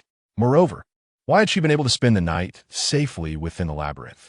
She refused to divulge that information, instead opting to tease Bai Ze and brush the matter aside. This Sangyu was quite extraordinary indeed. In truth, every explorer who could enter the labyrinth possessed their own complexities. Bai Ze came to realize the magnitude of the predicament he and his brother faced. If he were to escape the labyrinth alive this time, it would likely deplete a lifetime's worth of accumulated fortune. A profound fatigue coursed through him, manifesting in the depths of his being, returning with a vengeance. Bai Ze's eyelids grew heavier, and he tilted his head to rest against Sangyu's, surrendering to a deep slumber. His sleep was heavy, devoid of dreams. When Bai Ze finally opened his eyes, he was astonished to find that dawn had arrived. The morning in the second layer of the labyrinth was tranquil, the air crisp, and the sky hung with the city above, the water a deep azure, reflecting myriad mirrors, though the colossal mirrored demon on the horizon had vanished. Naturally, it had disappeared, having shattered into countless fragments now scattered beneath Bai Ze's feet. Sangyu awoke shortly thereafter, gathering her hair into a high ponytail, tying her shirt around her waist, and donning a sleeveless tank top as she proceeded to stretch. Her skin was fair, her neck elongated, her figure tall and graceful, reminiscent of a beautiful high jumper. Upon finishing her stretches, Sangyu donned a cap, lifted her backpack with deft movements, and turned to see Bai Ze awake. She offered him a slight smile. "Good morning." "Good morning." Bai Ze, still wrapped in the cloak, felt a twinge of nervousness as he pondered how to apologize for the previous day's events. "I'm leaving now," Sangyu announced. "Huh?" Bai Ze was taken aback. About last night." "Bai Ze," Sangyu suggested, "regardless of what you wish to do, return first and prepare before descending." Baze nodded in agreement. "All right." Sangyu approached Baze, knelt on one knee, and said, "Here, take this garment. After all, you cannot return bare, especially with the first group of explorers descending today." Baze, taken aback, replied, "You're giving it to me? Is this cloak not precious?" "It's not too bad," Sangyu smiled. After a moment's hesitation, Baze inquired, "Will we meet again?" "Of course," Sangyu assured him with unwavering confidence. "The labyrinth is vast. Those who become lost may wander. Yet those destined to meet shall reunite." Baze was momentarily stunned, then nodded. "All right, thank you." Sangyu extended her hands to cradle Baze's face. Before he could react, her fingertip pressed against his lips. "Do not speak. Let me observe you closely." Baze felt his face flush, silently repeating, "Go ahead, tease me as you wish. I shall not be angry." Seemingly reading his thoughts, Sangyu smiled and explained, "I will slightly alter your appearance. In the labyrinth, it is safer to wear a disguise." "Oh, very well, thank you." Baze hesitated, wanting to voice something but holding back. "You wish to ask if I have disguised myself?" Sangyu queried. "Indeed," Baze admitted, concerned that if Sangyu had concealed her appearance, he might not recognize her upon their next encounter. "I have disguised myself," Sangyu confessed. "I am unattractive, which is why I prefer the labyrinth. Here, I can transform into any form, becoming anyone." Baze expressed disbelief. "Oh." Sangyu's gaze sparkled with mischief. "Ah, I am not easily deceived." Baze replied earnestly, "I believe this is your true appearance." Song Yu smiled coyly, neither confirming nor denying his statement. Bai Ze continued, if an ugly person wishes to become beautiful, they would not resemble you. So, you are calling me ugly? Song Yu feigned annoyance. No, you are quite beautiful. Bai Ze instinctively averted his gaze from Song Yu. Yet your beauty, if not witnessed firsthand, is difficult to imagine. Song Yu began to pinch the bridge of Bai Ze's nose. You certainly know how to flatter. I am not flattering. This is genuinely my belief, Bai Ze insisted. Indeed, sincerity transcends all, Song Yu teased, gently rubbing the corners of Bai Ze's eyes, which were sensitive and might sting a bit. You may close your eyes. Bai Ze complied. A tingling sensation like electricity surrounded his eyes, uncomfortable yet bearable. Song Yu gradually elongated the corners of Bai Ze's eyes and subtly raised his brow bone. To ensure precision, she leaned in closer, allowing Bai Ze to feel her warm breath.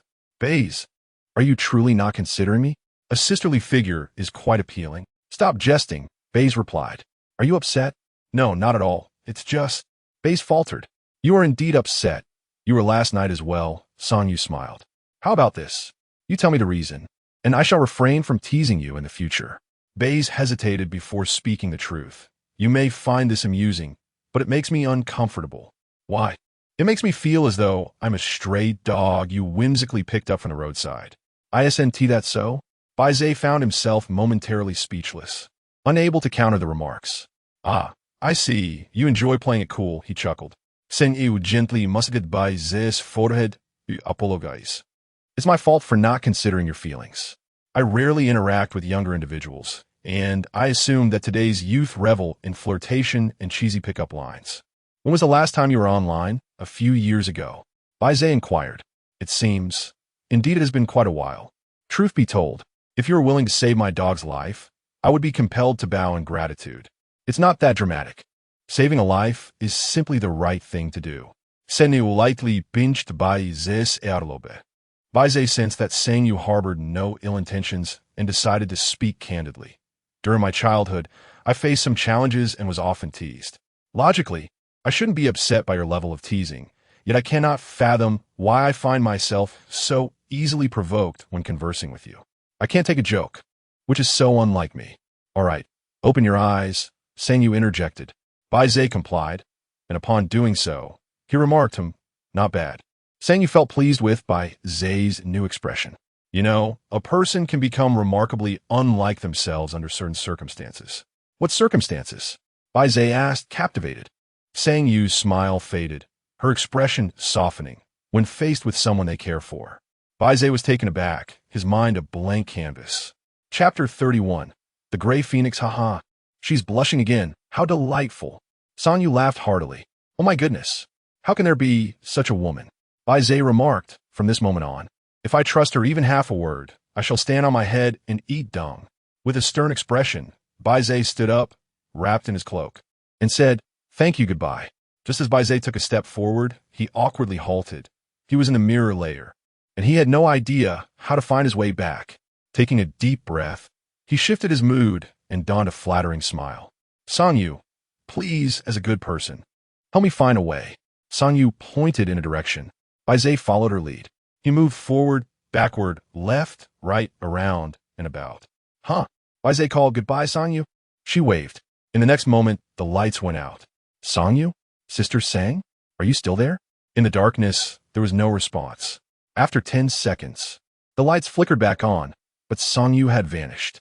Bai Ze hesitated, contemplating the hint Song Yu had left him, arriving at only one conclusion. He inhaled deeply and walked forward. After a while, the lights went out again. Bai Ze stood still, reassured by the cloak Song Yu had left him, feeling no fear of being attacked by the mirror beasts. Soon, the lights illuminated once more, and he continued onward. Minutes passed, and the lights extinguished again. After waiting, he turned to retrace his steps. Thus, he traversed the space, moving back and forth, left and right, in rhythm with the cycles of light and darkness. Eventually, he spotted a square mirror, as large as a billboard, standing at the 3 o'clock position, a prominent site, sufficient to serve as a landmark. He hurried toward it. Lights out, wait, lights on. At the 9 o'clock position, he encountered a circular mirror, equally large. Bai Ze approached it.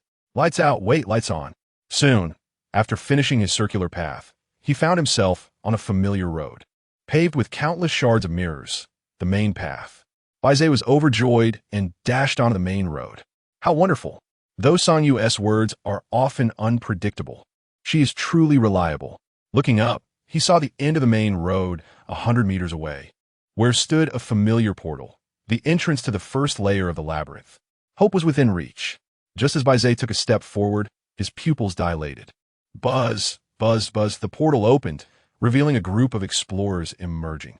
They wore matching attire, numbering over 20, each exuding confidence, unmistakably members of a large guild. Without a doubt, these were the explorers from Carriage 1, the first batch of the day. In an instant, Bai Ze found himself in a dilemma.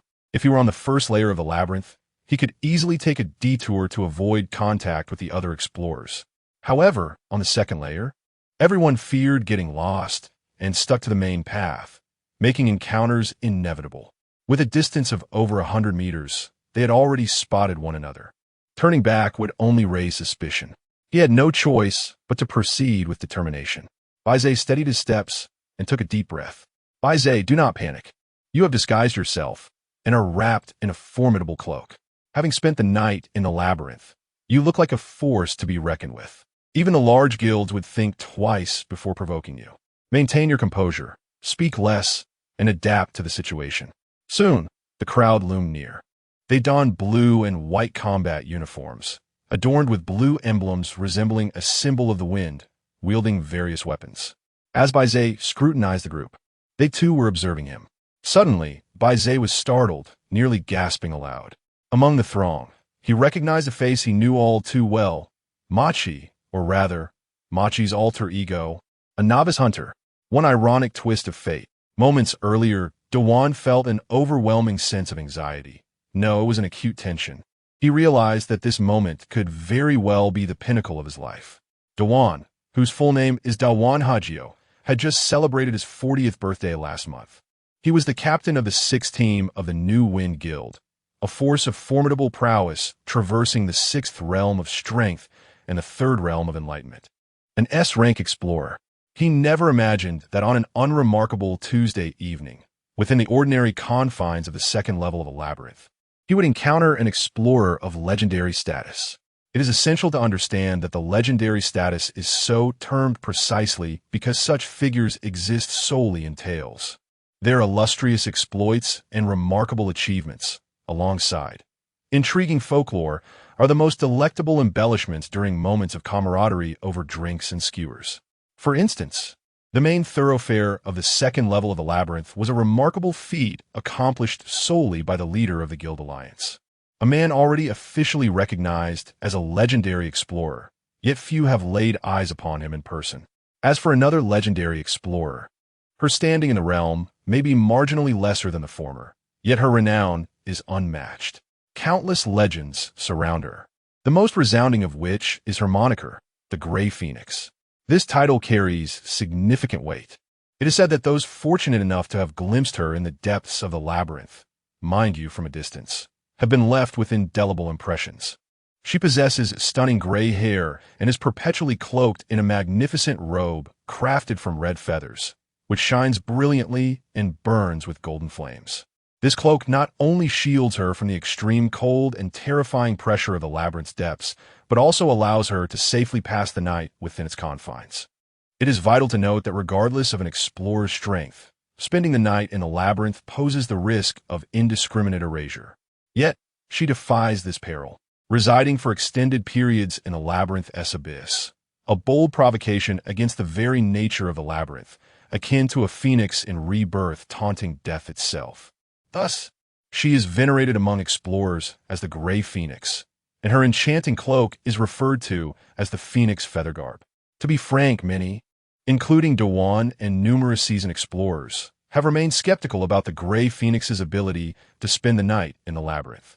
Until today, until this very moment, clad in the Phoenix Feather Garb, the legendary explorer, the Gray Phoenix, approached Dawan directly. Is the legend truly real? The Gray Phoenix, indeed, it is her. This tale is worthy of a lifetime of boasting. Anyone seeking to drink with me must first queue for a number. Beside Dewan, a young girl was so nervous she could barely stutter. She was petite, with a round face and twin ponytails. She bore a colossal mountaineering backpack, towering over her stature, containing half of the team's provisions. The girl, age 19, was nicknamed Duck Neck. She had reached the fourth realm of the physical path and the second realm of the spiritual path, qualifying as an A-level explorer. With her role defined as the team's meat shield, Gray Phoenix, a serene young man, spoke calmly. With azure hair and glasses, his demeanor was aloof and his gaze steady. At 27 years old, he was known as Dead Chess, having attained the fifth realm of the wisdom path, classified as an A-level explorer, serving as the team strategist. Uncle Juan disdained the ominous moniker Dead Chess and renamed him Si-Chi. Are you absolutely certain? Duck Neck inquired. Certain, Si-Chi responded. Ah, Duck Neck exclaimed with a shout. Chapter 32. A narrow encounter. The large bowl explicitly forbade all team members from using foul language. Yet Duck Neck was notoriously prone to such expressions. However, her expletives were not directed at others. They merely served as habitual interjections, akin to a verbal tic. Consequently, Si-Chi resorted to long-term psychological conditioning to alter Duck Neck's perception of profanity, replacing all vulgarities with the sound ga. The results were quite satisfactory. Due to her habitual forward neck extension whenever she quacked, she eventually earned the nickname Duck Neck. Four eyes. Duck Neck grasped Si-Chi's arm and shook it vigorously. Did you bring paper and pen? I need to ask for an autograph. I didn't bring them, Si-Chi replied, her disdain palpable. I can forego the pen. But why on earth did you forget the paper? Don't you ever need to relieve yourself when you're out? Not at all. Si-Chi deepened her expression of disapproval. How? You constipated fellow Duck Neck. Stop fooling around. The large bowl admonished softly. Remember, you represent not just yourself, but also our team of 6 No, the entire New Wind Guild-S reputation. Bowl Uncle, Gray Phoenix. This is the legendary GA. Duck Neck craned her neck. GA. I may never encounter GA in my next life. I must get an autograph today. That's not happening, the large bowl replied, a stern expression settling on his face. You will follow my lead, and anyone who dares to act recklessly will face the consequences. Please, Bull Uncle Duck Neck. Heed Bull Uncle's words, Si-Chi interjected, nudging his glasses with a finger. If you provoke her, we all face dire consequences. Impossible. The Gray Phoenix is a paragon of justice. She has rescued many explorers. She embodies righteousness and would never harm the innocent.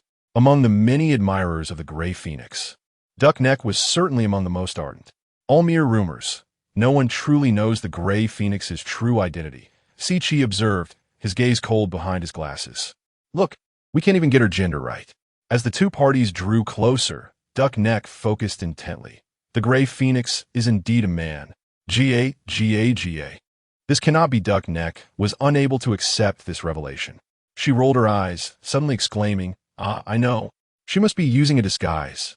Why would she disguise herself? Si-Chi inquired. Because Duck Neck pondered hard. Because she doesn't want to show her face? Just not wanting to reveal her face doesn't necessitate concealing her gender. Si-Chi smirked. Duck Neck, give that little brain of yours a spin. I can't. Duck Neck lay back, defeated. This indicates she harbors many secrets. Her gender is but one of them. We should be wise and not provoke her. If she learns something she shouldn't, we'll face annihilation. Though persuaded, Duck Neck remained reluctant. Fine as the most astute mind of Team 6. Si-Chi's judgments were invariably correct, having repeatedly helped the team evade significant perils. Many owed him their lives.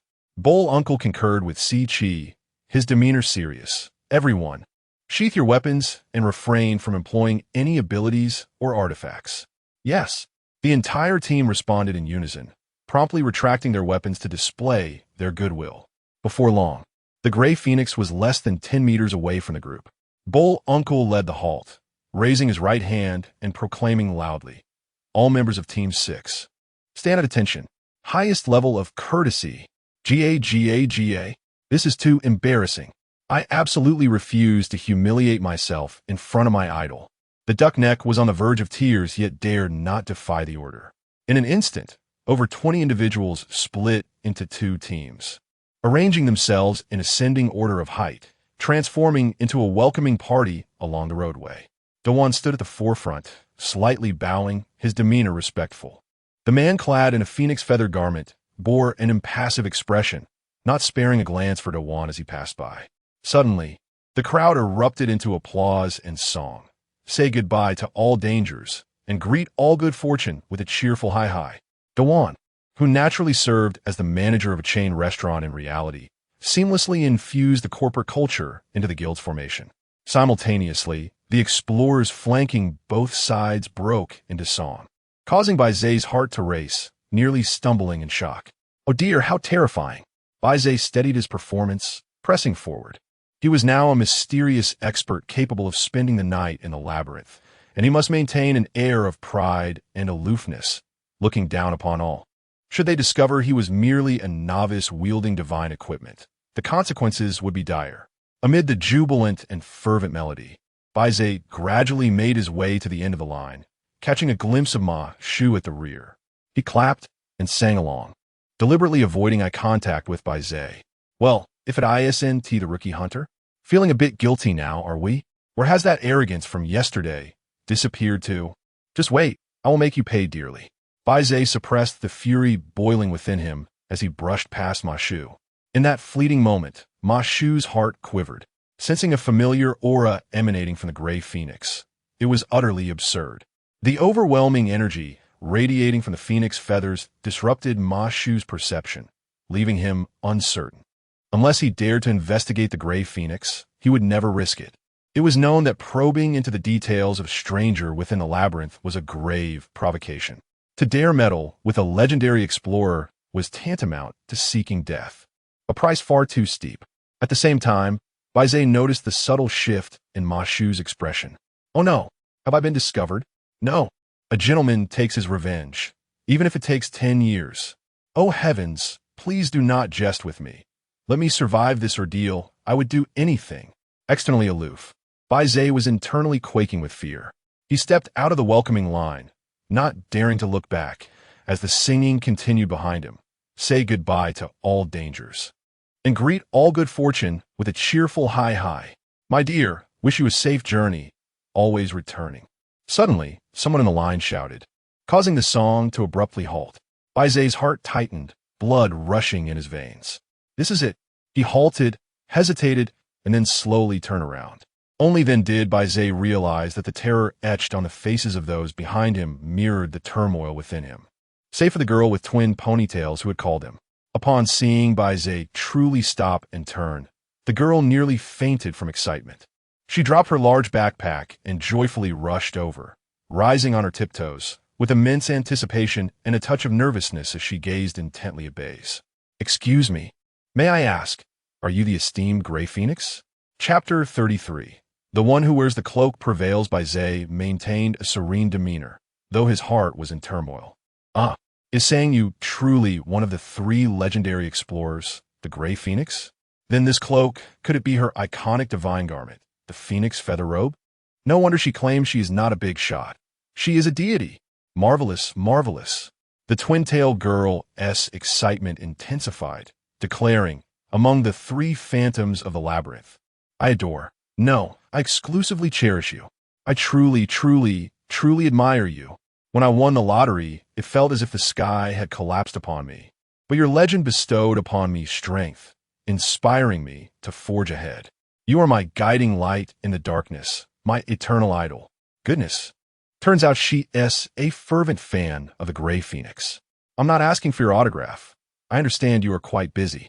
I simply have one matter I'm desperate to know. It is of utmost importance to me. I implore you. With hands clasped in earnest supplication, the twin-tailed girl beseeched. Bai Ze fell silent.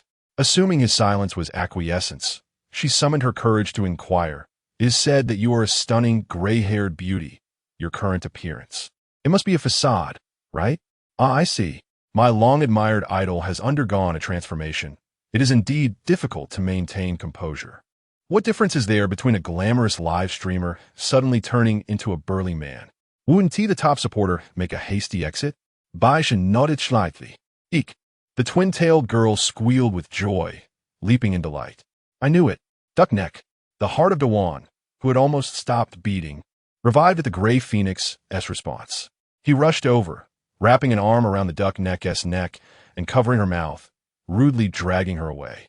As he retreated, he flashed an apologetic smile at Bai Ze. I sincerely apologize. It is my failure in managing my subordinates. She did not intend to pry into your private matters. She simply admires you immensely. Please forgive us, revered gray phoenix. Bai Ze offered no reply and turned away. Wow, is this how the world appears through the eyes of deity? The air is so fresh. The scenery is so beautiful. The passers-by are so friendly. With his back to the crowd, Bai Ze stifled a smile, stepping into the teleportation portal. Upon returning to the first level of the labyrinth, Bai Ze felt as though he had escaped from a dark, nightmarish realm back into a delightful fairy tale. The heavy burden on his heart finally lifted. He exited the ruins and sought a secluded spot to recuperate, the first task being to check his balance. 101, 03, 2, 101, 03, 4, 101, 03, 6. Bai Ze's heart soared with joy. After over 100 hours, he felt as if he had struck it rich overnight, brimming with confidence. Yesterday, the time flow on the first level of the labyrinth was normal. Now it had doubled. It was evident that this was related to Bai Ze's advancement to the second realm of Xiandao. With each elevation in realm, the countdown's yield doubled. Moreover, it was also confirmed that the overnight yield in the labyrinth was not quadrupled, but rather doubled. Envision, if you will, an explorer whose potential reaches the sixth realm, spending 10 hours within the labyrinth's sixth layer. The calculation emerges as 6 realm multiplied by 6 layers multiplied by 10 hours, equating to a staggering 360 hours. Hence, the next venture into the maze would grant an additional half-month of survival, indeed aligning with the conclusion that as the explorer grows stronger, the curse weakens. This scenario considers only pure idling, neglecting other time-gaining factors. Upon reflecting on this, Bai sensed a discrepancy. He meticulously recalculated his time. On the first layer of the maze, he spent 5 hours, yielding 5 hours earned. In the second layer, he lingered for 5 hours, resulting in 3 hours gained. By vanquishing the mirror beast, he accrued another hour, totaling 5 hours. Subsequently, Bai activated his potential, transcended to the second realm, and annihilated the magic mirror, spending an entire night in the labyrinth. This equated to 12 hours multiplied by 2 realms, multiplied by 2 layers, multiplied by 2, the doubling effect of night, culminating in 96 hours. At dawn, Bai returned from the second layer to the first, netting approximately another 5 hours. Therefore, 5 plus 96 plus 5 equals 101, discounting any discrepancies. However, he had not accounted for the magic mirror. Each mirror beast he defeated granted him an hour. How could the formidable magic mirror yield no reward? Bai contemplated 2 possibilities. First, the magic mirror does not drop time, but instead offers other, more valuable spoils. Second, the magic mirror remains unvanquished. Should it be the former scenario, where had the spoils vanished? Perhaps they were taken by Sanyu? Yet, this seemed implausible, no matter how precious the loot from the magic mirror. It paled in comparison to the phoenix feather garment. Sanyu would incur a great loss in such a transaction. Furthermore, if she truly coveted the spoils, it would have been simpler to leave him to fend for himself. Banishing further speculation, Bai resolved to adopt a pragmatic approach, focusing on immediate considerations. Throughout the entire day, he would remain in the labyrinth, departing only before nightfall to join his companions in their journey home. He now faced 3 options. First, return to the surface, a safe choice, yet devoid of time gain and likely to attract unwanted attention, as he was now a gray phoenix, bound to draw spectators and risk exposure. Second, remain on the first layer of the labyrinth, a relatively safe choice that would allow him to earn double time. Third, descend to the second or even third layer, an unsafe endeavor that promised greater time rewards. After careful deliberation, Bai opted to stay on the first layer of the labyrinth. He distanced himself from the main path, concealing himself within a thicket of trees, thus alleviating concerns of encountering other explorers. Seldom did anyone meander through the first layer these days. Leaning against a sturdy tree, he rested, secure in the protection of the phoenix feather garment, unconcerned about a surprise attack from the maze's denizens. He then began to strategize further. Discounting travel time, he could idle for an additional 23 hours before exiting the labyrinth, totaling 124 hours. Even upon returning to reality, he would still have 5 days of survival. This was ample time for Bai Ze to ponder whether to remain a solitary wanderer or join a guild. With his life preserved, the foremost priority was to locate his brother. At present, Bai Ze had 3 potential focal points. First, Sangyu, one of the 3 phantasmal deities of the maze, the Gray Phoenix. Bai Ze resolved that, should he encounter her again, he would strive earnestly to secure her support. If Sangyu could assist in locating his brother, it would be an auspicious beginning. Secondly, the round-faced young man, also an explorer whose prowess remains unknown. The disappearance of Bai Ze's brother is directly linked to him, and it was in pursuit of this individual that Bai Ze had ventured into the labyrinth. Upon exiting, he must devise a means to locate him in the real world. Thirdly, the persona of the Machi Master. His public identity is that of a member of a prominent guild, displaying considerable strength. Yet beneath this facade lies the hidden identity of a novice assassin. It remains uncertain whether he is connected to the brother's disappearance. However, for reasons of personal vendetta or to spare more newcomers from peril, this individual must be confronted. At present, Bai Ze is far from being his match and must instead cultivate his strength, for time is on his side. Suddenly, Bai Ze realized that he had been consistently emphasizing the Machi Master, unwilling to conflate him with a Machi's secondary persona. Yet in truth, they are one and the same, indivisible in essence. Disturbed, he chose to cease his contemplations. As dusk approached, Bai Ze emerged from the woods. Retracing his steps along the main path and passing through the gray, tombstone-like gates, returning to the station. At that moment, the square was bustling with numerous explorers, engaged in lively conversations in groups of 3 or 5, creating an atmosphere akin to a marketplace. Those who had reaped bountiful rewards shouted with glee, discussing trades and boasting. Conversely, those who had faced setbacks or injuries wore expressions of dejection. Yet, as Bai Ze stepped through the gates, the square fell into an immediate silence, all eyes turning towards him. Chapter 34. The Fox's Power. Bai Ze anticipated that he would attract attention, yet he never expected it to be to such an exaggerated extent. Soon, he discerned the source of the problem, his ostentatious demeanor, specifically the resplendent phoenix feather attire he donned. While other explorers, upon exiting the labyrinth, sheathed their weapons and treasures. Blending seamlessly with the ordinary folk, Bai Ze remained an anomaly, his form ablaze with golden flames, emanating energy ripples that captivated all in proximity. Bai Ze wished to temper his display, yet found himself unable to do so.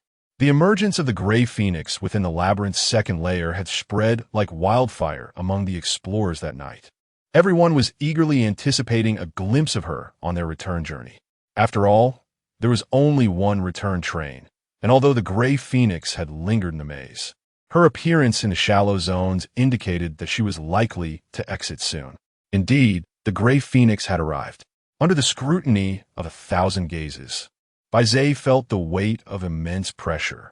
Thankfully, the earlier antics of a certain twin-tailed girl had alerted him to this potential frenzy. To mitigate the likelihood of being overwhelmed by adoring fans while waiting for the train, Bai Ze had devised a strategy aptly named the Fox's Power. Maintaining an aloof demeanor, he strode purposefully towards the crowd.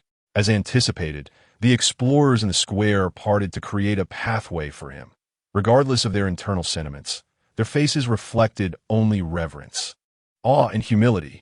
Bai Ze traversed half the square, arriving before a large guild's team, the 6th team of the New Wind Guild, which had honored him earlier that morning with the highest accolades. The team leader, Dawan, snapped to attention, his posture rigid, as the other members promptly followed suit. Form ranks. Davum Belovid.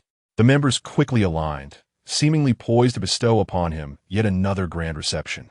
Bai Ze swiftly raised his hand. signaling them to refrain from such formalities, thereby averting a potential disaster. During the final hour of rest in the woods, Bai Ze had diligently practiced his pronunciation, striving to cultivate a husky and resonant voice. He turned to Dawan and recited the line he had rehearsed countless times. "May I borrow a seat?"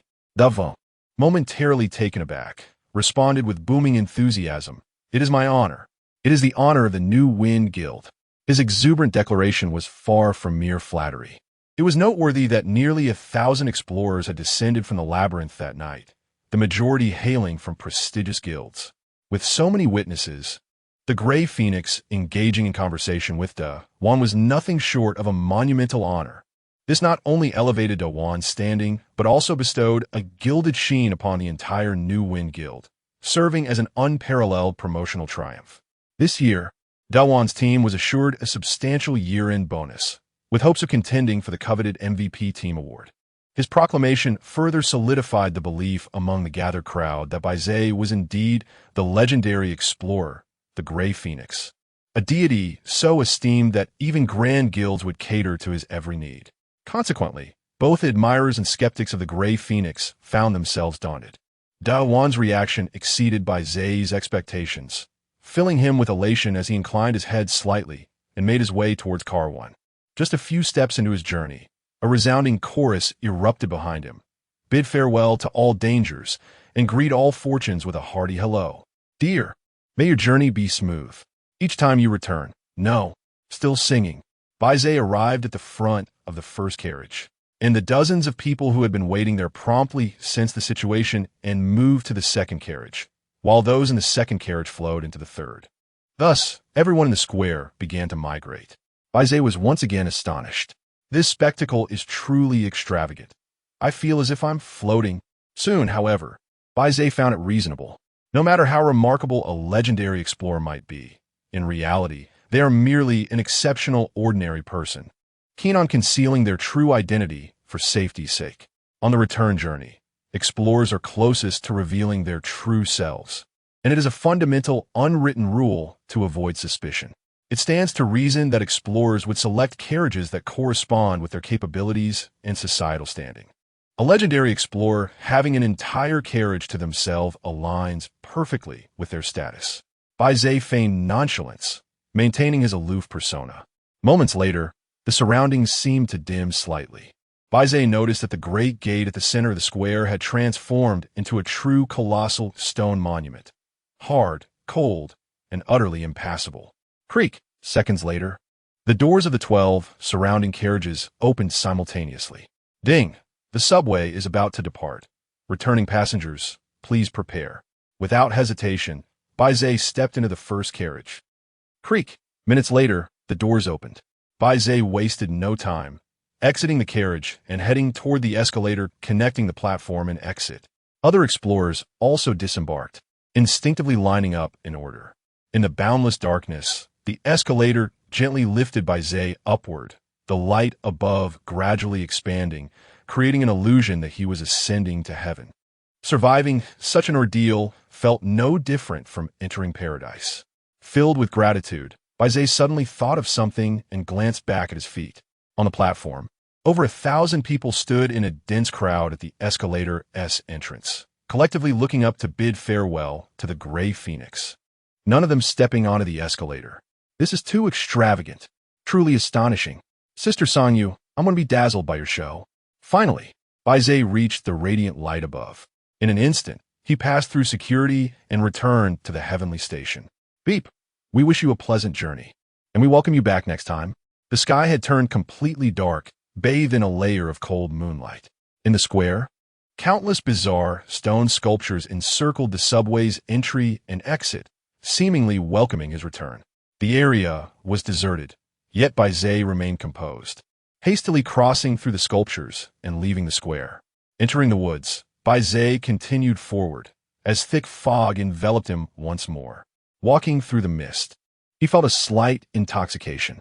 During this process, he distinctly sensed the mechanisms of his latent potential sealing and slumbering within him.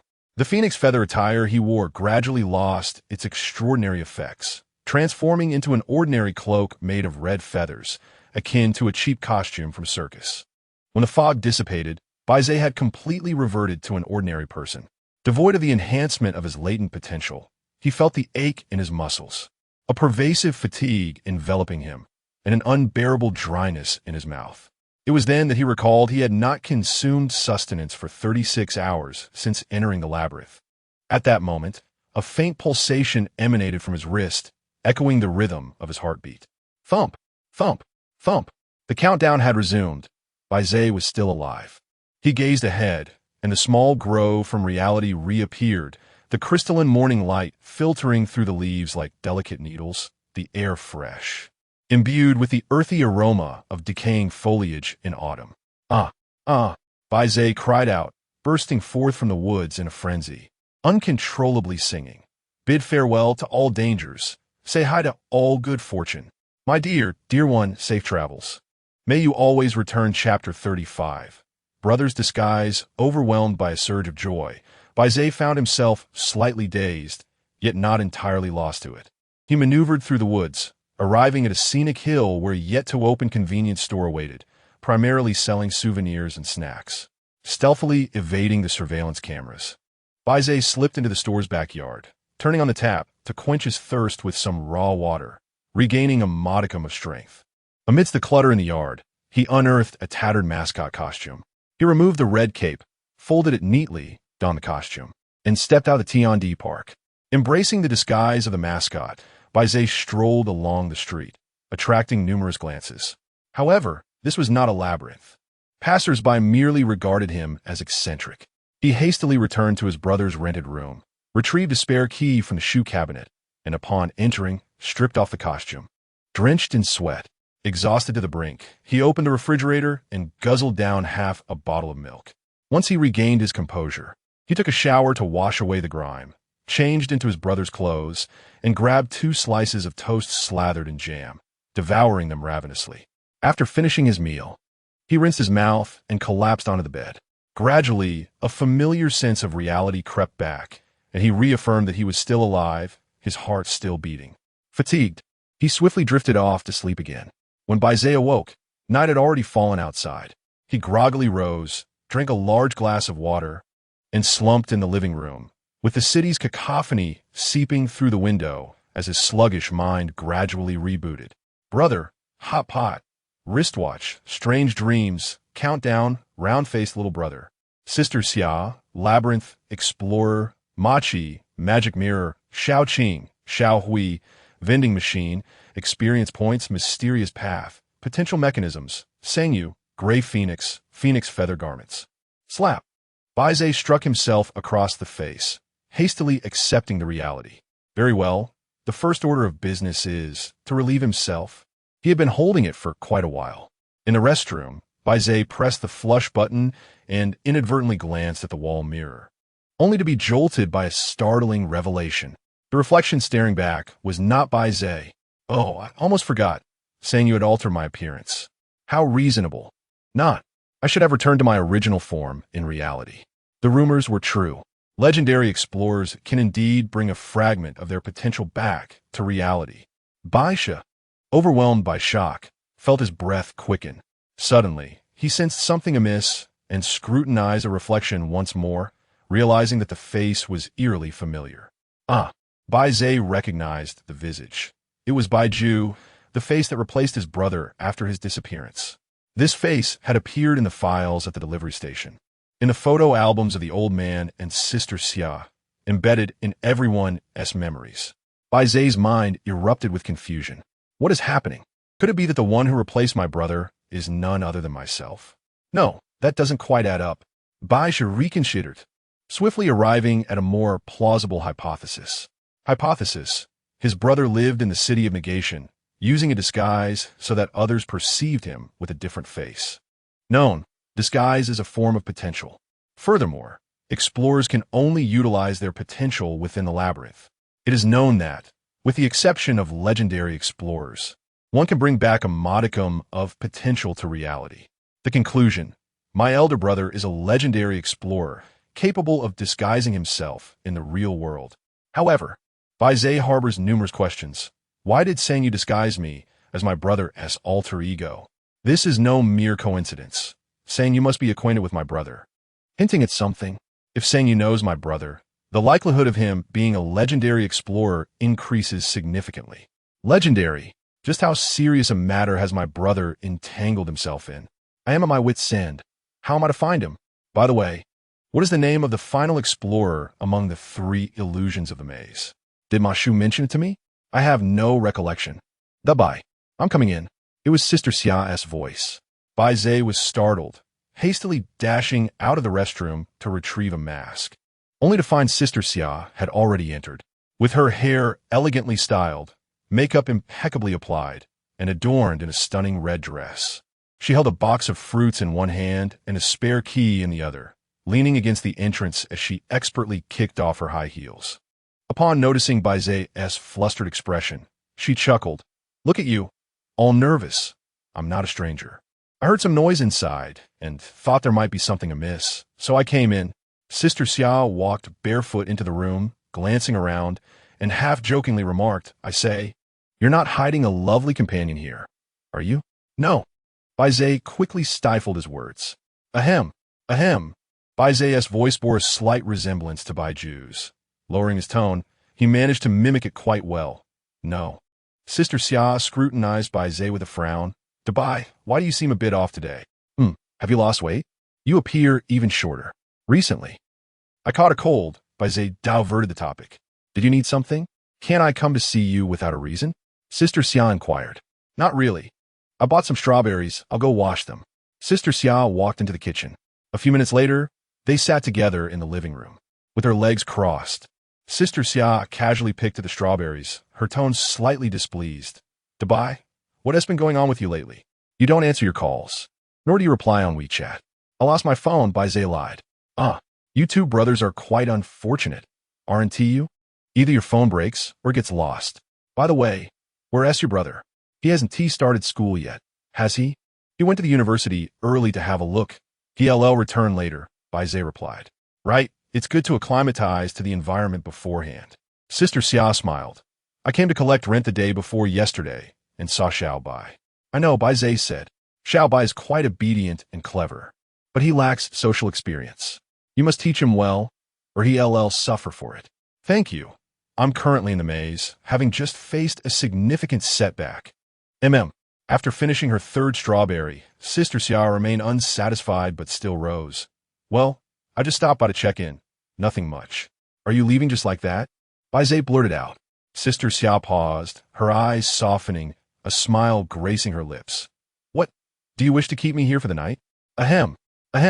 Bai Ze nearly choked, overwhelmed by the abundance of strawberries, unable to consume them all.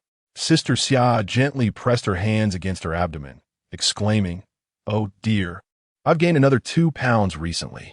As I age, maintaining my figure becomes increasingly challenging. You should indulge a bit more. One catch of a cold and one feels diminished. Rising from his seat, Bai Ze offered, Allow me to escort you. Sister Xia waved her hand dismissively as she approached the entrance, saying, No need for that. Climbing a flight of stairs is tiring enough. Your brother has entered university, and I can only imagine the pressure you must be under, working overtime daily. It's manageable. Bai Ze replied vaguely. I reiterate, should you require anything, do not hesitate to ask. Do not treat me as a stranger, Sister Xia insisted. Bai Ze hesitated for a moment, contemplating that, indeed, there was something he needed to address. Chapter 36. Love in the Labyrinth, what is it? Xia Jia's eyes sparkled. This was the first time Bai Ju sought her assistance. Speak your mind. Bai Ze hesitated. I need to borrow some money. Xia Jia could hardly conceal her disappointment. Is that all? If it's inconvenient, then just forget it. It's convenient. Just tell me how much you need. Xia Jia stepped forward. Not that much. Bai Ze was somewhat taken aback. Just 3. No, 2,000. Xia Jia was utterly disheartened. What kind of favor is this? It lacks any sense of achievement. If you need more, I'll 1T charge you interest. Only 2,000, Bai Ze insisted. Fine. Xia Jia gazed at the man before her, feeling a pang of sympathy.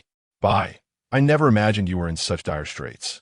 You're in a decent salary each month and are so frugal. Where's all your money gone? Surely, you don't have some peculiar hobby? Absolutely not. Bai Ze retorted. Just kidding. The Yik. What's the matter? Is it true that beautiful women enjoy toying with others? Bai Ze mused. I know it must be spent on Xiao Bai. Bai Ze was momentarily taken aback. But I can sense that Xiao Bai truly loves you. Your affection for him has not been in vain. Xia Jie patted Bai Ze on the shoulder. Bai Ze felt a slight sting in his nose. Did you drop your phone? Should I transfer the money to your brother? Xia Jie inquired. Do you have cash? Bai Ze asked. Indeed, I do. Xia Jie readily pulled out a stack of money from her bag. I just collected rent from another building, and an elderly couple doesn't like using their phones. Bai Ze accepted the money, counted out 20 bills, and returned the rest to Xia Jie. Thank you. I will repay you as soon as possible. After Xia Jie left, Bai Ze carefully wrapped the remaining strawberries in plastic wrap and placed them in the refrigerator. He then went downstairs to the service hall to replace his phone card and purchased a new phone, spending over $1,000. As he powered on the device, the first thing he did was call his father. The call was answered almost immediately, and he was met with a barrage of scolding. What on earth are you doing, you little rascal? Ignoring calls, not replying to messages, and your brother has even left the chat group. Father, please calm down. Calm down. How can I be calm? I haven't slept a wink these past few days, worrying sick. If something happened to you too, how would I go on? All right, enough of the dramatics. Bai Ze feigned normalcy. You two need to explain yourselves clearly today. Don't think you can fool me. Otherwise, I'll come to the city tomorrow. Oh, it's good news. Bai Ze had already concocted a story. My brother has agreed to return to university. Really? The old man's spirits lifted. Indeed, Bai Ze almost convinced himself. There's a university here that understands my brother's unique circumstances. As long as he passes the entrance exam, he can enroll. Oh dear, he hasn't touched a textbook in 3 years. Will he even pass? The old man expressed concern. Certainly not, Bai Ze admitted. But there's still a month left. My brother has enrolled in an intensive training course, fully immersive. No phones allowed, and he has even left the chat groups. He has been studying diligently, and I accompanied him for 2 days, which is why I didn't return your call. Huh, the audacity of that young rascal to act without prior consultation on such a significant matter. Was this merely an attempt to surprise me? Enough of this for now. I have other matters to attend to. Bai Ze hastily ended the call, fearing the old man would inquire about which university it was. Sitting on the concrete steps outside the shop, Bai Ze found himself lost in thought. As night descended, the lights of countless homes in the old town flickered to life, with wisps of smoke curling upwards and the sounds of laughter and joy echoing in the air. Closing his eyes, Bai Ze envisioned his brother, the old man, and himself nestled among them. Soon, he clenched his fists and rose to his feet. He must survive and find his brother. He ventured to the supermarket, purchasing several packets of noodles, a few eggs, milk, and vegetables, spending over 100 yuan. In the past, he had experimented with more economical meals, such as steamed buns paired with lao gan ma. But prolonged consumption had led to nutritional deficiencies and health issues, an unwise trade-off. Upon returning home, Bai Ze prepared a bowl of tomato and egg noodles, eating while contemplating his next steps. Since returning from the labyrinth, he had emerged with nothing to his name, despite activating the mysterious path and acquiring a powerful artifact. These gains proved useless in the real world. His total assets amounted to 864 yuan, a sum borrowed from others, with just over half a month until school commenced. Tuition and living expenses loomed as pressing concerns, but those issues could be set aside for now. The immediate priority was to navigate the path of an explorer, should he remain a lone wolf or join a guild.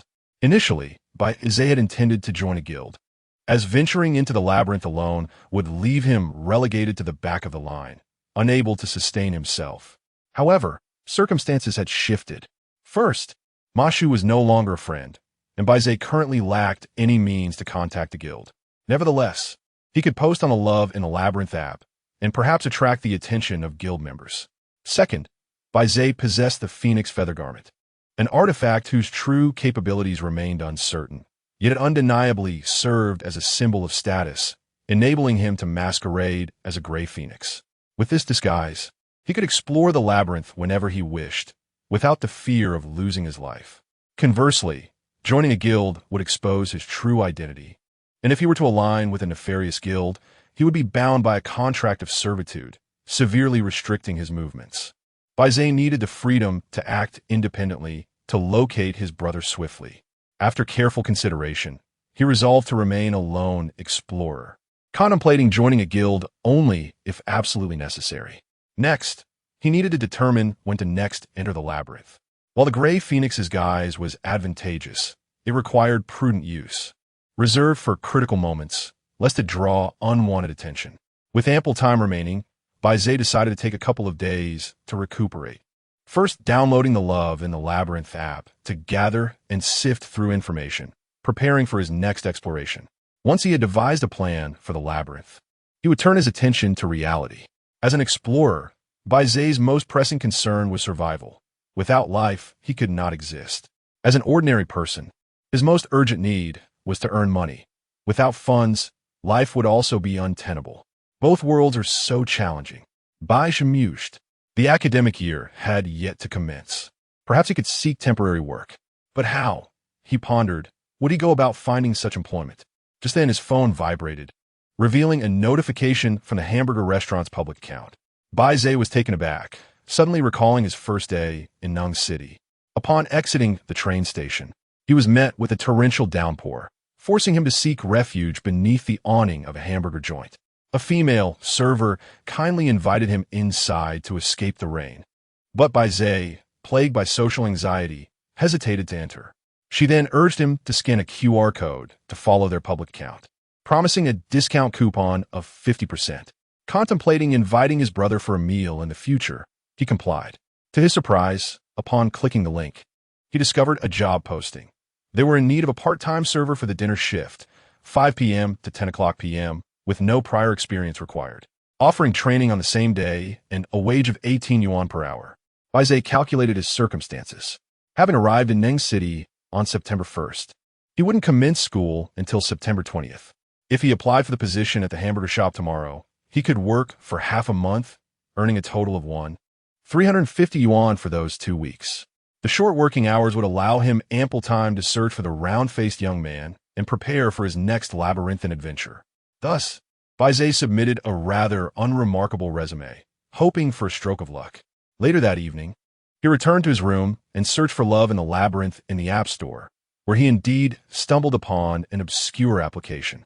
The icon depicted a simple maze, reminiscent of the explorer's prize emblem, and its description was eloquently phrased. The world is a labyrinth. We are both searching and fleeing. After installing the app, he entered as a visitor.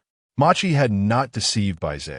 At first glance, it appeared to be a community for urban legends and paranormal enthusiasts, with many users weaving tales and crafting fiction. Bai Ze perused the posts one by one, finding the majority lacking in substance, with only a scant few authored by fellow explorers. Engrossed until midnight, he sifted through thousands of entries, methodically discerning patterns among the posts by his peers. These submissions tended to be succinct, lacking introduction or conclusion, laden with jargon, and often garnered low views, quickly sinking into obscurity. Before long, he stumbled upon a peer's post titled 3 Phantom Gods HFH. Startled, Bai Ze immediately clicked on it. Chapter 37. Mosey. The discussion among the group unfolded with excitement and skepticism. Did Zhou Air really appear? Inquired the thread's creator, known as Pure Love Battle God. Absolutely fake. Another user retorted. I was there. It's true, proclaimed Little Duck. My friend was there too. They mentioned a man, added another. That's just a disguise. I witnessed it live, insisted Little Duck. Are you part of the XF crowd? Queried Pure Love Battle God. Indeed, I was present, affirmed Little Duck. If it's true, it would undoubtedly be the event of the year, someone opined.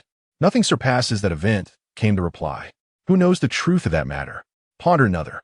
That event is genuine. My boss's superior was there. Little Duck exclaimed. Huh, the scene brother.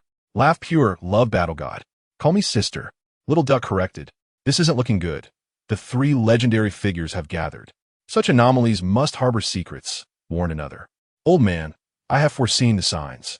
The purple star has entered the temple. A fateful individual shall emerge within 3 years, heralding significant occurrences, declared a wise elder. Master, what is your fortune-telling prowess? Can you predict my romantic prospects? Asked Pure Love Battle God. Count me in for a reading too, urged Lil Duck. Scene Sister, what do you think of me? Inquired Pure Love Battle God. Scram, was the curt response. As the chatter meandered, Bai Ze withdrew, his emotions complex, astonished at how he had unexpectedly made headlines. Lying on his bed, he gazed at the ceiling, illuminated by the moonlight, lost in thought as a daring idea surfaced, startling even himself. His brother had always warned against making decisions in the dead of night. With that, Bai Ze closed his eyes, opting for slumber. At 9 in the morning, Bai Ze awoke. The first thing he did was check the countdown, relieved to find it unchanged. He then rushed to the bathroom mirror, where his disguised visage reverted to its true form. Indeed, even the potential of a legendary explorer had its limitations in the real world. He scrutinized his reflection. Though his brother's alter ego was more dashing, he remained fond of his own face. Feeling uplifted, Bai Ze retrieved strawberries from the refrigerator, pairing them with a slice of toast for breakfast. Just as he took a few bites, his phone rang, displaying an unfamiliar number linked to a location in the city. Hesitant, he answered, "Hello? Is this Bai Ze?" Inquired a middle-aged woman, her voice seasoned with professional maturity. "Who is this?" he asked. "This is the burger joint. You submitted a resume for a part-time position?" "Yes, that is correct. Could you come in for an interview in an hour? Is that convenient?" "Absolutely," he replied eagerly. "All right. Goodbye." The call ended. Bai Ze's heart raced. It was his first job interview, and he felt a wave of nervousness wash over him. Around 10 o'clock, he made his way to the burger establishment, where he met the manager in an office that resembled a storage room. The manager, a woman in her 40s with a medium build, short hair, and pronounced smile lines, appeared somewhat stern when silent. She interviewed Bai Ze and inquired about his basic information, to which Bai Ze responded truthfully. The manager promptly approved him, displaying an astonishing efficiency that felt almost like a ruse. Sensing Bai Ze's hesitation, the manager elucidated. "It is not easy for a child from a small town to reach a big city. We should offer more support and care." "Is that true?" With Bai Ze's uncertainty deepening, the manager couldn't help but chuckle. "In this day and age, even inexpensive temporary workers are hard to find." "Your reassurance comforts me," Bai Ze replied. "Please go find Mosey to collect your work uniform. She will guide you. Aim to start today, and you will receive your wages by day's end," the manager instructed. "Thank you, manager," Bai Ze responded, rising. "Which one is Mosey?" "The one with the largest and most adorable eyes," the manager replied. "All right." Upon returning to the restaurant, Bai Ze encountered a young girl in a work uniform and a baseball cap, assisting an elderly woman with self-service ordering. "First, select this. Then here, would you prefer takeout or dine-in?" As Bai Ze moved closer, he noted the girl was petite, with a cherubic face, large eyes, fair skin, and 2 lively dimples at the corners of her mouth. "This Mosey must be the one the manager mentioned." Bai Ze found her somewhat familiar. Isn't this the girl who asked me to follow her public account that day when it was raining?" After finishing her task, the girl swiftly turned around, moving too quickly for Bai Ze to step aside. Ouch! She collided with Bai Ze's chest, wincing slightly. "I'm so sorry." Mosey apologized. "No, it's all right," Bai Ze replied, clutching his chest. "Are you Mosey? The manager asked me to find you." "Oh." Mosey rubbed her forehead, visibly delighted. "You are the university student who came for an interview today, right? You got through?" Bai Ze nodded. "Yes." Mosey leaned forward slightly, her black hair swaying gently beneath her cap as she appraised Bai Ze, smiling slightly. "Indeed, you will surely pass." "Why is that?" "Because you are quite handsome," Mosey remarked. Bai Ze was perplexed. "Isn't it because I'm a university student?" "Not at all. The manager dislikes university students the most, saying they." Mosey counted on her fingers. "Are slow, overly sensitive, prone to slacking off, frequently request leave, take advantage of their surroundings, and have a myriad of flaws. However, a good-looking university student is a different matter entirely, as they provide higher emotional value and encourage repeat customers. City folks have deep schemes." Bai Ze exclaimed. "Lead the way." Mosey guided Bai Ze to the workspace. The area was small, furnished with a work desk and a few folding chairs, while lockers lined the walls. Mosey rummaged through the bottom of a locker and produced a work uniform, handing it to Bai Ze. "You will use locker number 9. Change your clothes in there and find me once you're ready," she instructed before departing. Bai Ze opened the plastic bag, revealing long pants, a belt, a polo shirt, and an employee cap. He quickly changed into the uniform and stowed his clothes in locker number 9. With a bang, he shut the door, causing the locker to shake, and the door of locker number 4 slowly creaked open, seemingly forgotten. Bai Ze instinctively reached to close it, his pupils dilating in shock. Inside lay a sports bag, the zipper half open, containing a black outfit, a black cap, and a black mask. Black Wu Chang. Indeed, while the clothing and hat may not be immediately discernible, this mask unmistakably resembles the figure of the Black Wu Chang from the lore of Black and White. Bai Ze never anticipated encountering the explorer in reality so swiftly. Bang! The door swung open, and a tall, slender silhouette stepped in, backlit by the light. Goodness, Mosey, you didn't lock the door for me. Bai Ze, feeling a surge of guilt, hastily released the cabinet door. As he focused, he discerned a young man with slightly curled chestnut hair tied into a small braid, possessing a striking yet pallid poker face. His eyes bore the coldness and hostility of a weary office worker, akin to a vampire awakened from a millennia-long slumber, capable of unleashing a wrath that could annihilate all living beings within a 10-mile radius. He approached Bai Ze, looking down slightly with a piercing gaze. Bai Ze's eyes darted away, noticing the name tag on his chest. Name, Wen Yin. Moments later, Wen Yin spoke, his tone frigid. What are you doing? Chapter 38. Wen Yin, I changed my clothes. This is my wardrobe. Wen Yin was quite aggressive. I noticed that I had left it ajar. Step aside. Bai Ze immediately stepped back, and Wen Yin approached, retrieving half a pack of cigarettes and a lighter from the cabinet. Turning to glare at Bai Ze, what did you see? It would be too disingenuous to claim I saw nothing.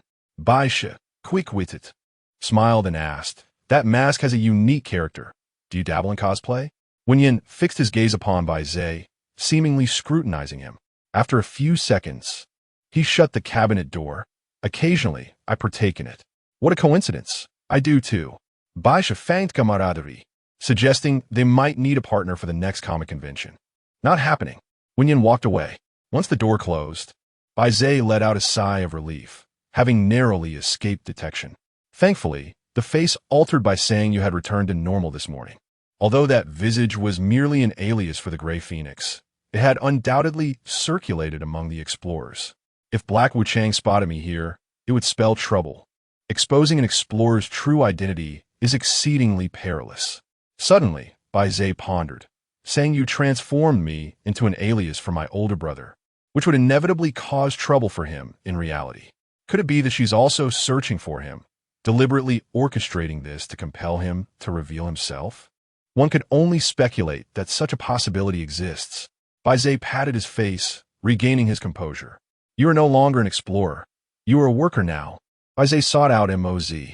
The tasks assigned by Moz were relatively simple: delivering meals, clearing tables, tidying up, and assisting those unfamiliar with self-service ordering. Bai Ze adapted swiftly and performed admirably. By 2 in the afternoon, as the number of patrons dwindled, Moz and Bai Ze took a flexible hour for lunch in a break room. Moz heated her bento in the microwave, while Bai Ze retrieved a piece of dry bread and a carton of milk from his backpack. Is this all you're having for lunch? Montagt sie in kwilet, zomavat astonisit. Yes. Bai Ze nodded. What about vegetables? Meat? This seems rather sparse. Moz furrowed her brow. Aren't you worried about nutritional deficiency? I had strawberries in the morning, and the milk provides protein, Bai Ze replied.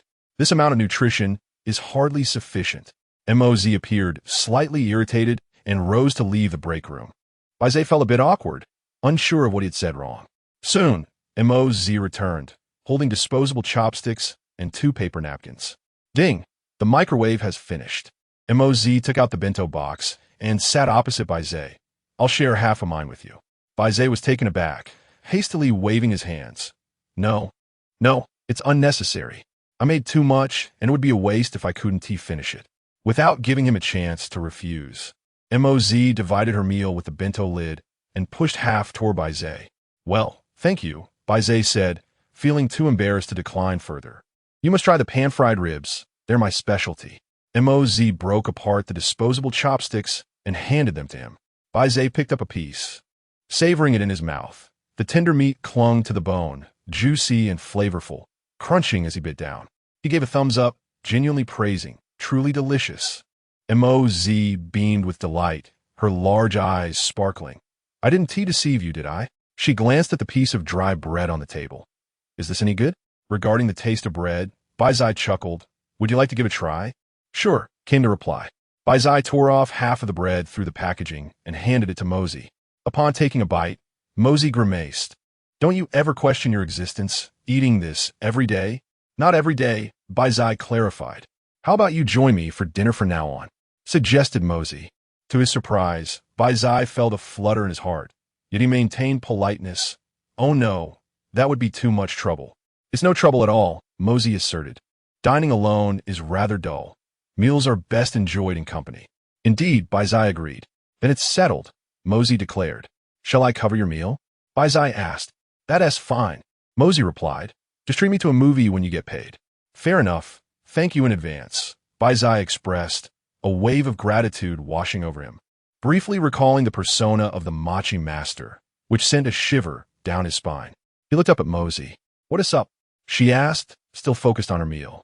Mo-Zi, are you this kind to everyone? Bai Ze inquired. Mo-Zi laughed. What is this about kindness? It's merely a matter of convenience. So you treat everyone like this? Bai Ze pressed. Pretty much, Mo-Zi pondered, adding, except for those I dislike. A true sage, Bai Ze said with newfound respect. You're exaggerating, Mo-Zi replied, somewhat bashfully, picking at the green peppers on her plate. How should I put it? Consider it accumulating some good karma. I fear the consequences of hell after death. Really?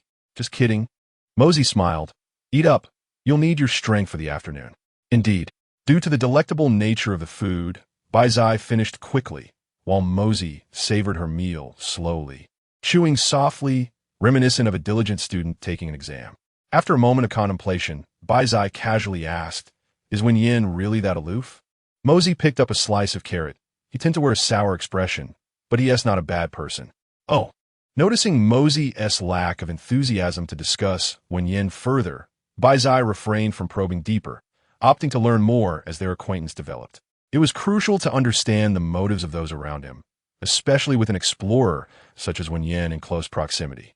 During their first encounter in the maze, Wen Yin had attempted to offer Bai Ze a warning, suggesting he might possess good intentions, though it was also possible that he viewed Bai Ze as prey. Following the incident with the machi, Bai Ze had grown wary of placing trust in anyone, including himself. After a grueling night shift, Bai Ze returned home utterly exhausted and collapsed in a bed. The following morning, he arose early, hoping to encounter the round-faced delivery guy at a nearby takeaway station. But unfortunately, his efforts bore no fruit. By 4 p.m., Bai Ze reported to the hamburger shop for work. He applied himself diligently, displaying quick wit and perceptiveness, and within just 2 days, he had adapted seamlessly, showing no signs of being a newcomer. During breaks, he had also become friendly with 2 or 3 colleagues. Yet Wen Yin remained an enigma, perpetually wearing an expression of discontent, making conversation challenging. Bai Ze noticed that whenever he had free time, Wen Yin would retreat to a small alley behind a shop to smoke. Leaning against the wall, one hand casually tucked in his pocket while the other rapidly typed on his phone. His pale and striking profile exuded a distinct sense of nonchalance and world-weariness characteristic of the corporate worker. With a cinematic filter, he could easily be mistaken for the protagonist of an artsy film. The evening marked the peak of business, and it wasn't until 8:30 that Bai Ze and Mo-Zi finally sat down for dinner. In the break room, they simultaneously opened their warmed lunchboxes, revealing a sumptuous spread: tender beef brisket stewed with potatoes, stir-fried meat slices with carrots, salted egg yolk with eggplant, boiled broccoli, and a small bowl of spinach tofu soup. Bai Ze was momentarily taken aback. Was this a celebratory feast? Mo-Zi was pleased with his reaction, saying, I enjoy cooking, but making too much alone is futile. 2 is just right. Isn't this quite expensive? Bai Ze felt a twinge of guilt. Not really, Mo-Zi replied. There is a shop that offers more discounts the later it gets. I check it every day after work, buying whatever remains. It saves me the effort of deciding what to cook. If one day my bento is entirely vegetarian, it means all the meat dishes were sold out, haha. But don't worry, I'll make sure to add a couple of eggs. Is there really such a place? Bai Ze asked, intrigued. There's none back in my hometown.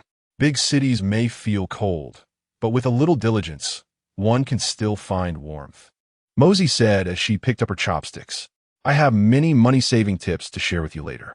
Wonderful, that's exactly what I need, Bai Ze responded eagerly.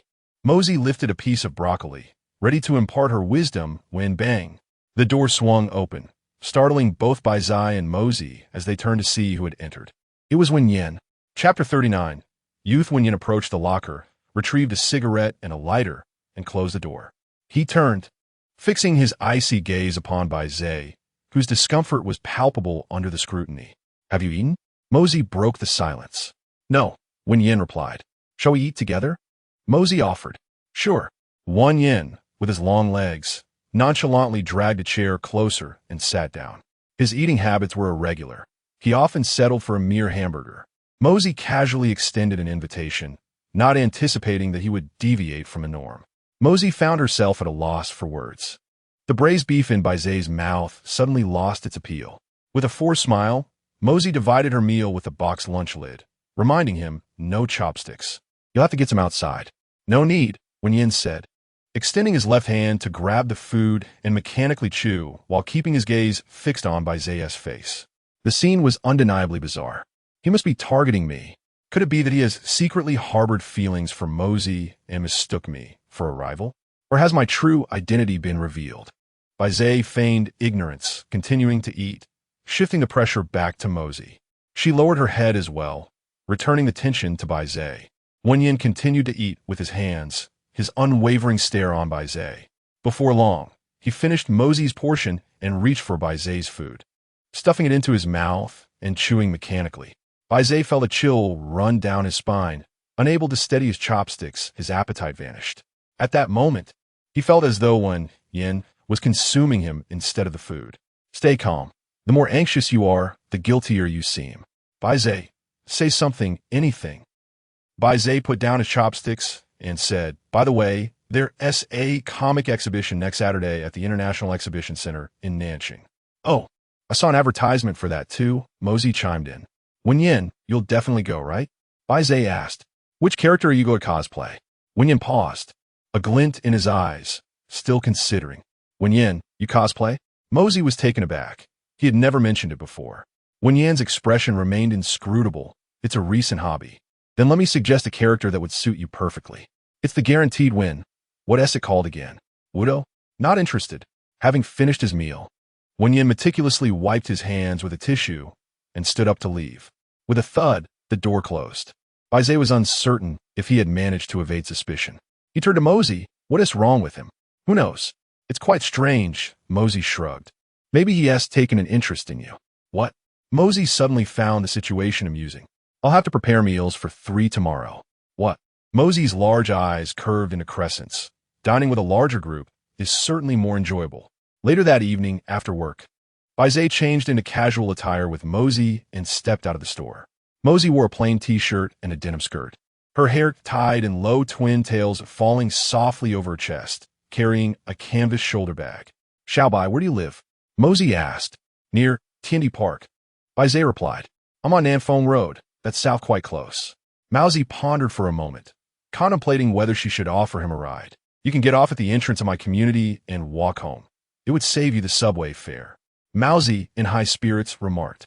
Bai Ze was taken aback once more. You still claim you are not a saint? Didn't you want to learn some money-saving tips? Here, S1, she retorted.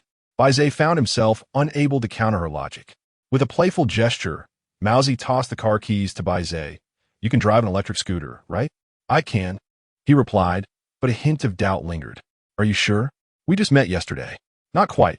We saw each other last Sunday. I helped you place your order and even had you add my public account. Have you forgotten?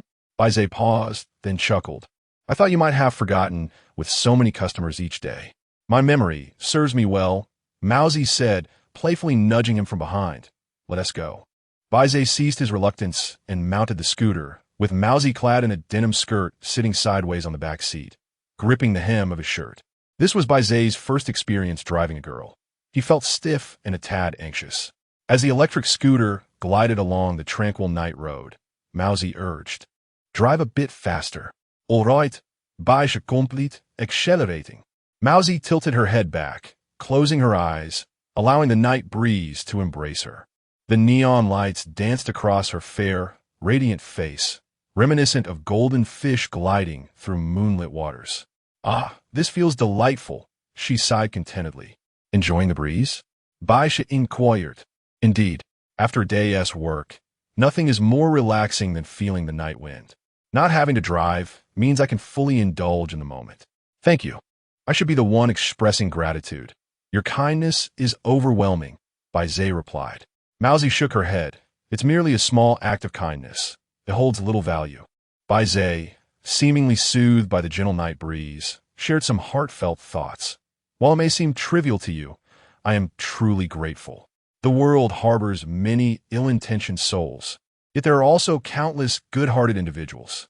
Mao Ze, her voice languid, replied, I wouldn't consider myself one of them. To me, you are, Bai Ze insisted. If that's the case, then those whom you deem bad may very well be good in the eyes of others, Mao Ze observed. Bai Ze found himself speechless. I'm not trying to argue, Mao Ze stated. I used to share your perspective, but my views have since evolved. Perhaps you are right, Bai Ze conceded. Just saying, Mao Ze said, patting Bai Ze's back. All right, we've reached the intersection. Bai Ze parked the scooter, and Mao Ze hopped off the back seat, adjusting her crumpled skirt and smoothing her windswept hair. Wait a moment, Xiao Bai, she called. Sure, Bai Ze replied, waiting by the roadside. Mao Ze briskly entered a 24-hour convenience store and soon emerged with 2 cartons of pure milk.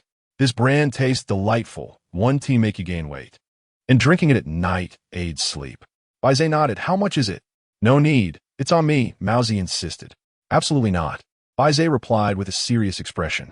If you keep this up, I might suspect you're planning to sell my kidney. Ha ha ha. Mao Ze laughed heartily, her laughter vibrant and infectious. I've recently had some matters to attend to, so I've switched to the night shift. Tomorrow at 4 in the afternoon, come here to pick me up and take me to work. It seemed her intentions had been premeditated all along. Bai Ze let out a sigh of relief. Indeed, he had finally found a reliable motorcycle taxi driver. Mao Ze handed Bai Ze the milk and waved goodbye, stating that if they continued to talk, they would have to resort to a vegetarian meal the next day. Goodbye, she called out. Goodbye, Bai Ze replied, holding the milk as he watched Mao Ze depart. Lost in a moment of reverie. If he had not won the lottery, and if his brother had not vanished, today could have been a truly splendid day. He would have successfully secured a part-time job, met beautiful and intriguing girls, and felt a glimmer of warmth in the cold metropolis. Facing an uncertain future, yet filled with hope. Wasn't that the essence of youth? With a sharp clap, Bai Ze brought himself back to reality. All right, time to get back to business. Chapter 40. Inspection today. Amidst his work, Bai Ze found himself pondering a singular question. What powers does the phoenix feather garment truly possess? Presently, it appears that the phoenix feather garment serves as a symbol of Sang Yu's identity. Donning it equates to wearing Sang Yu's mantle, allowing one to wield a semblance of authority. However, its more pragmatic applications remain elusive to Bai Ze. Initially, he believed that Sang Yu's ability to endure the night in the labyrinth was reliant upon the phoenix feather garment, a notion supported by popular rumor. Yet this assumption seems to have been misguided. The evidence lies in Sang Yu's generous offering of the garment to Bai Ze while she herself remained in the labyrinth, indicating that her ability to stay overnight was a testament to her own prowess. The phoenix feather garment is indeed formidable, yet perhaps not as extraordinary as many presume. Nevertheless, it remains a divine artifact in Bai Ze's eyes. The pressing concern for Bai Ze is how to adeptly harness this artifact.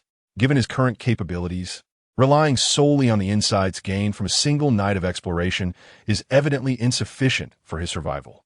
The solution lies in donning the phoenix feather garment, enabling him to traverse the labyrinth at will, akin to traveling in first class.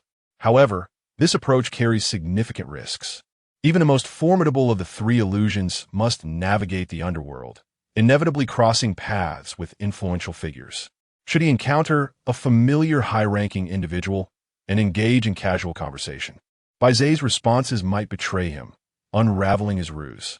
Furthermore, an over-reliance on Sang Yu's mantle presents another perilous flaw. difficulty in integrating into the community. Should Bai Ze utilize his own identity, he would find it far easier to team up with fellow explorers of similar caliber, fostering a more scientific and rational progression. Conversely, adopting Sang Yu's mantle transforms him into an unattainable figure, relegating him to the role of a lone wolf, and, at his current level, he can only linger in the shallower regions, thus hindering his development. In summary, one cannot have both fish and bear's paws. Yet, as the adage goes, only children make choices, adults desire it all. At the age of 18, Bai Ze conceived an audacious idea. If he could seamlessly switch between his own identity and that of a larger persona as circumstances dictated, would it not perfectly resolve his dilemma? Is such a possibility feasible? Uncertain, yet worthy of exploration. During his previous venture in the labyrinth while clad in the phoenix feather garment, Bai Ze faintly sensed a reciprocal potential connection. Perhaps he could further master its capabilities. This notion ignited a fervent desire within Bai Ze to experiment immediately. However, he hesitated, pondering the true viability of this endeavor. As per tradition, each evening, explorers would gather at the Celestial Station in Tiandi Park. Upon the appointed hour, they would orderly pass through the security checkpoint, descending to the underground platform and boarding the enigmatic subway that leads to the labyrinth. Bai Ze had previously mused, since each carriage arrives at the labyrinth at varying times, why do all explorers rush to board promptly? Eventually, he unearthed the answer. Once inside the underground platform, they are unable to exit until dawn. Conversely, those who fail to enter the platform in a timely manner find themselves barred from entry for the entire night. This suggests that if Bai Ze were to approach the Celestial Station now, the plaza would likely be devoid of any explorers. Everyone would have already boarded. In truth, explorers already possess potential at the Celestial Station, albeit restricted from utilizing it. Thus, should Bai Ze venture to the station at midnight to harness his potential and examine the phoenix feather garment, no one would be the wiser. His only concern lies in the possibility of other explorers seeking to visit the Celestial Station to inspect goods and engage in transactions related to labyrinthine treasures. According to the words of the Machi, as well as Bai Ze's understanding from the app, there exist dedicated places for inspection and transactions in reality, which are significantly safer and more secure, eliminating the necessity of visiting the Celestial Station in the dead of night. After finishing the milk, Bai Ze made his decision. He would go and see for himself. At 3 a.m, Bai Ze arrived at the small grove in Tiandi Park. Everything proceeded smoothly. The mark on the back of his hand emerged. A thick mist enveloped him, and his latent potential began to resurface. He reached the Celestial Station, where it was afternoon, yet not a soul was present. Bai Ze did not rush to verify the goods, but instead walked directly to the entrance of the subway station, heading towards the security checkpoint. Indeed, an invisible force halted him, confirming that no one could exit the platform temporarily. Excellent. Bai Ze felt at ease and sought a place to sit. Although the phoenix feather garment was secured in his backpack, its radiant energy had already begun to leak out, impossible to conceal.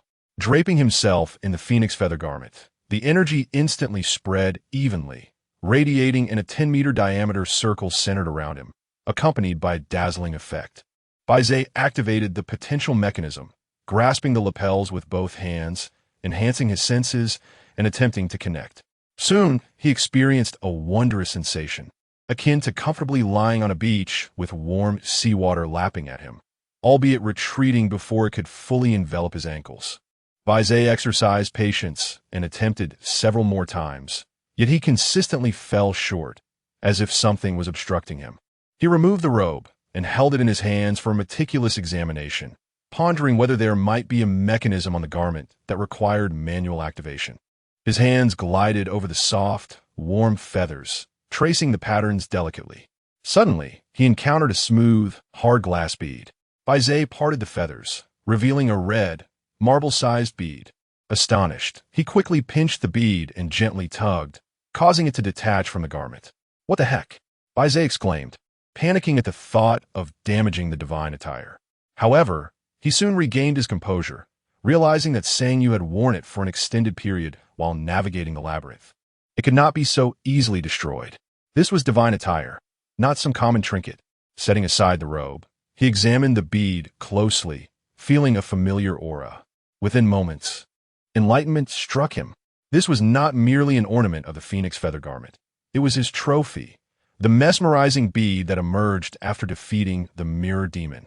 Originally, Bai Ze had seized the core of the mirror demon to dismantle it, unaware that the core had not been entirely destroyed, transforming instead into a mesmerizing bead.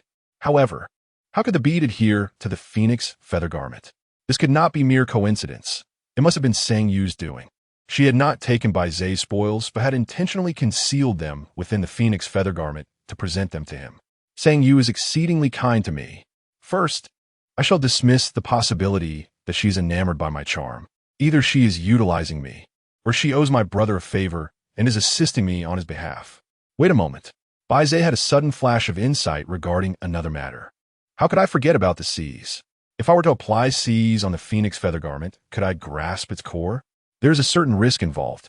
This is divine attire, and it may retaliate against me. No more hesitation. It is a choice between two options. Fortune favors the bold. Bai Ze donned the phoenix feather robe once more, grasping the collar, channeling the potential mechanism, and concentrating energy into his hands. Initiate grasp. For a fleeting moment, Bai Ze felt as if he had swung to the pinnacle of a swing. Then, he found himself standing amidst a sea of gray flames. These flames hovered in the air, devoid of heat, quietly burning and flowing like an endless mist of ashes, visibility limited to no more than 3 meters. A gentle breeze swept through, dispersing the gray flames, revealing a hazy silhouette of a woman ahead, tall, with long hair. Bai Ze felt an overwhelming sense of familiarity with the figure. He stepped forward, and clarity emerged. It was Sang Yu, yet she wore nothing at all. Chapter 41. It belongs to you, ah. Bai Ze stumbled back in a panic, suddenly aware of the chill enveloping him. It dawned on him that he was entirely unclothed. His hands flailed awkwardly, unsure where to shield himself.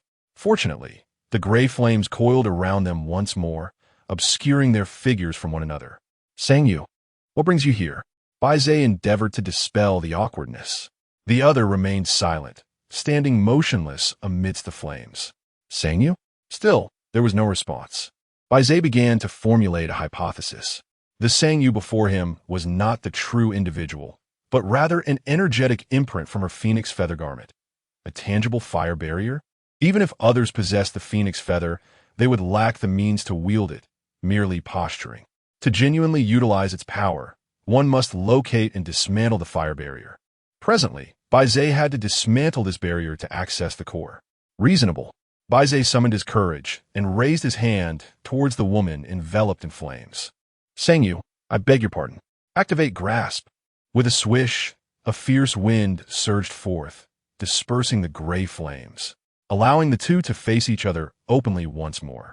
This time, Sang Yu's lush gray hair cascaded down, shielding her upper body, while exquisite gray patterns danced across her fair skin, resembling some form of arcane artistry, exuding an aura of divine order. She gazed at Bai Ze calmly, her emerald eyes clear and enigmatic. Bai Ze maintained grasp in a delicate balance as he approached Sang Yu. She responded by extending her right hand. After a brief hesitation, Bai Ze clasped her hand. With a gentle tug, whoosh, Bai Ze found himself powerless to resist, falling into the embrace of the woman. Suddenly, they were weightless, plummeting through the void. As they descended, Sang Yu cupped Bai Ze's face in her hands, her skin's magical patterns flowing incessantly into his being. Bai Ze's Bodhistifanet.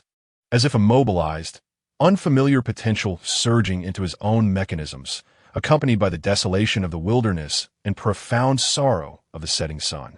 In an instant, Sang Yu transformed into an immaculate being, nearing transparency. One moment, Bai Ze was clearly descending. The next, he found himself ascending. Sang Yu gradually released her hands from his, her gray hair billowing, a smile gracing her lips. All right, it belongs to you now. The swing descended from its zenith, and Bai Ze opened his eyes. His immediate reaction was one of blinding brightness, only to realize that the source of the glare was himself. At that moment, both visually and energetically, he could profoundly perceive the phoenix feather garment in its prime state. It had ceased to be merely a cloak, transforming into a resplendent crimson gold armor, fully adorning Bai Ze. Moreover, the armor's overwhelming energy manifested into 6 colossal wings of blazing flames, erupting from his back, while the cape morphed into 6 radiant golden tail feathers that sprawled across much of the plaza. With a mere thought, the 12 wings unfurled around him, reminiscent of a phoenix from the age of ancient gods, nearly overwhelming the entire square. Just as Bai Ze yearned to continue exploring this newfound power, a sudden wave of breathlessness struck him, dizziness enveloping his senses, the agony at the level of his potential mechanisms intensifying, as if his very innards were on the verge of being torn asunder. In a fleeting moment, Bai Ze comprehended the formidable and terrifying power of the Phoenix Feather Garment. It was fueled by the energy of its master, and at Bai Ze's current limits, not only was he incapable of wielding it in battle, but merely showcasing its full glory for 7 or 8 seconds could lead to his untimely demise. Withdraw. Bai Ze promptly severed the majority of his connections, retracting his potential. The Phoenix Feather Garment immediately collapsed, reverting to its original state in an instant. Bai Ze steadied himself, endeavoring to continue the retraction. Soon, the energy ripples upon the garment diminished, its color darkened, until it was entirely extinguished. Ultimately, it transformed into an ordinary gray cloak. With a sigh of relief, Bai Ze emerged from the dizziness caused by energy depletion. Though physically and mentally exhausted, he felt an exhilarating sense of achievement. He had indeed won this gamble. The Phoenix Feather Garment, once belonging to Sangyu, was now truly his. From this moment forth, he could seamlessly transition between his smaller and larger forms, facilitating his movements. With his objective accomplished, it was unwise to linger. He must hurry home to catch up on sleep, for tomorrow he needed to work. Just as Bai Ze intended to rise, he suddenly froze in alarm. Someone was present. In the 4 o'clock direction, a figure lurked in the woods at the edge of the square. Had he not utilized his potential, he might not have noticed. "Come out," Bai Ze called out with feigned calmness. The figure remained still, offering no response. Anxiety gripped Bai Ze. This person must have witnessed my activation of the Phoenix Feather Garment. Such a grand display has not frightened them, which is rather impressive. Surely, they do not covet my treasure? If they were to attempt a theft, I am currently depleted of energy, leaving me with no chance of victory. Bai Ze remained motionless, beads of cold sweat trickling down his forehead as he calculated his escape route. If he could dash into the woods and navigate through the dense fog, he could return to reality. In reality, everyone would revert to being ordinary, and the outcome of any confrontation would be uncertain. The 3 o'clock direction is closest to me. I must flee that way. Just as Bai Ze resolved to act, he suddenly noticed that the figure had already emerged into the square, a mere 20 meters away from him. How swift! Bai Ze focused intently and discerned that the figure was a boy, around 15 or 16 years of age, with a fair and refined appearance, bordering on frail. Yet his thick eyebrows and large, spirited eyes lent him an air of endearing innocence. Standing under 5.5 feet, he wore an apron, donned rubber gloves, and carried a garbage basket. One hand wielded tongs while the other held a dustpan and broom. The boy trembled, tears glistening in his eyes. This demeanor did not suggest malicious intent towards Bai Ze. Rather, he appeared to be profoundly moved. Bai Ze's mind raced, quickly piecing together a hypothesis.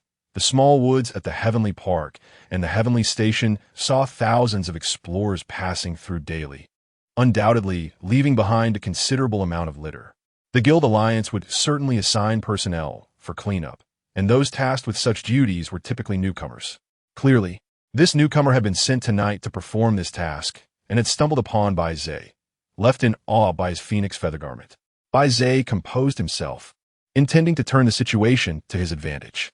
Clearing his throat, he lowered his voice and gently waved towards the boy. "You, come here." The boy, taken aback, immediately dashed towards Bai Ze with astonishing speed. Bai Ze was startled. Oh no, does he intend to confront me? In an instant, the young man slid to his knees before Bai Ze, bowing 3 times with a resounding thud. "Master, please allow me to pay my respects." Bai Ze, taken aback, stammered. What? He had intended to wield his authority to issue a half-warning, half-threat to the youth, urging him to remain silent and not divulge the matter, lest he suffer the consequences. Yet, the youth had taken the initiative, catching him off guard with this unexpected display. "Stand up," Bai Ze commanded. "Yes, master." The young man rose, his emotions surging, tears welling in his eyes. "I knew it. Heaven does not forsake those who toil with sincerity. Everything is for the best." Chapter 42. Apprenticeship. Bai Ze was filled with confusion, hesitant to act recklessly. The young boy stepped forward, excitement radiating from him as he clasped his fists. "Master, you must have observed me in secret for quite some time. I have surely passed your test, have I not? This evening, your display of prowess must signify your intent to officially accept me as your disciple." "Dear fellow, it seems you have immersed yourself in martial arts literature a tad too much," Bai Ze replied. "Overactive imagination can indeed be a malady in need of remedy." Clearing his throat, Bai Ze decided to play along, adopting the persona of a reclusive sage. "Youngster, there's indeed a certain fate that binds us. Yet I have not proclaimed my intention to take you as a disciple."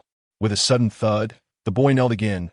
"Master, from a young age, I have aspired to be a champion of justice, to vanquish evil and uphold righteousness. This has been my unwavering ambition. I solemnly vow before the heavens that should a word of this be false, may I be struck by divine retribution. Are we truly existing in the same era?" Bai Ze mused. "Master, to be candid, I have always believed that beneath this facade of tranquility lies a realm of treachery and peril, and I may very well bear the mantle of saving the world. Indeed, just last month, I was chosen by fate to become an explorer, and in my moments of uncertainty, you appeared. There are countless explorers. Your self-awareness is excessive, young lad." Bai Ze retorted. "Master, please, I implore you to accept me as your disciple. I vow to honor your teachings with utmost dedication and will surely inherit your legacy." "Inherit what nonsense? I am not yet deceased." Bai Ze's head buzzed with the boy's fervor. Observing his age, it was evident he was in a phase of youthful exuberance. Yet this was excessively dramatic and precarious. Bai Ze resolved to provide proper guidance, while subtly extracting useful information. "Cough, young one, is your name Jing Hao?" "Indeed, you may call me Jing Hao," the boy eagerly replied. Bai Ze rummaged through his vocabulary of martial arts terminology. "Jing Hao, I see you possess a heart that yearns for greatness and a sincere spirit. Thus, tonight, I shall make an exception and accept you as an outer disciple." "Thank you, master. Please allow me to pay my respects."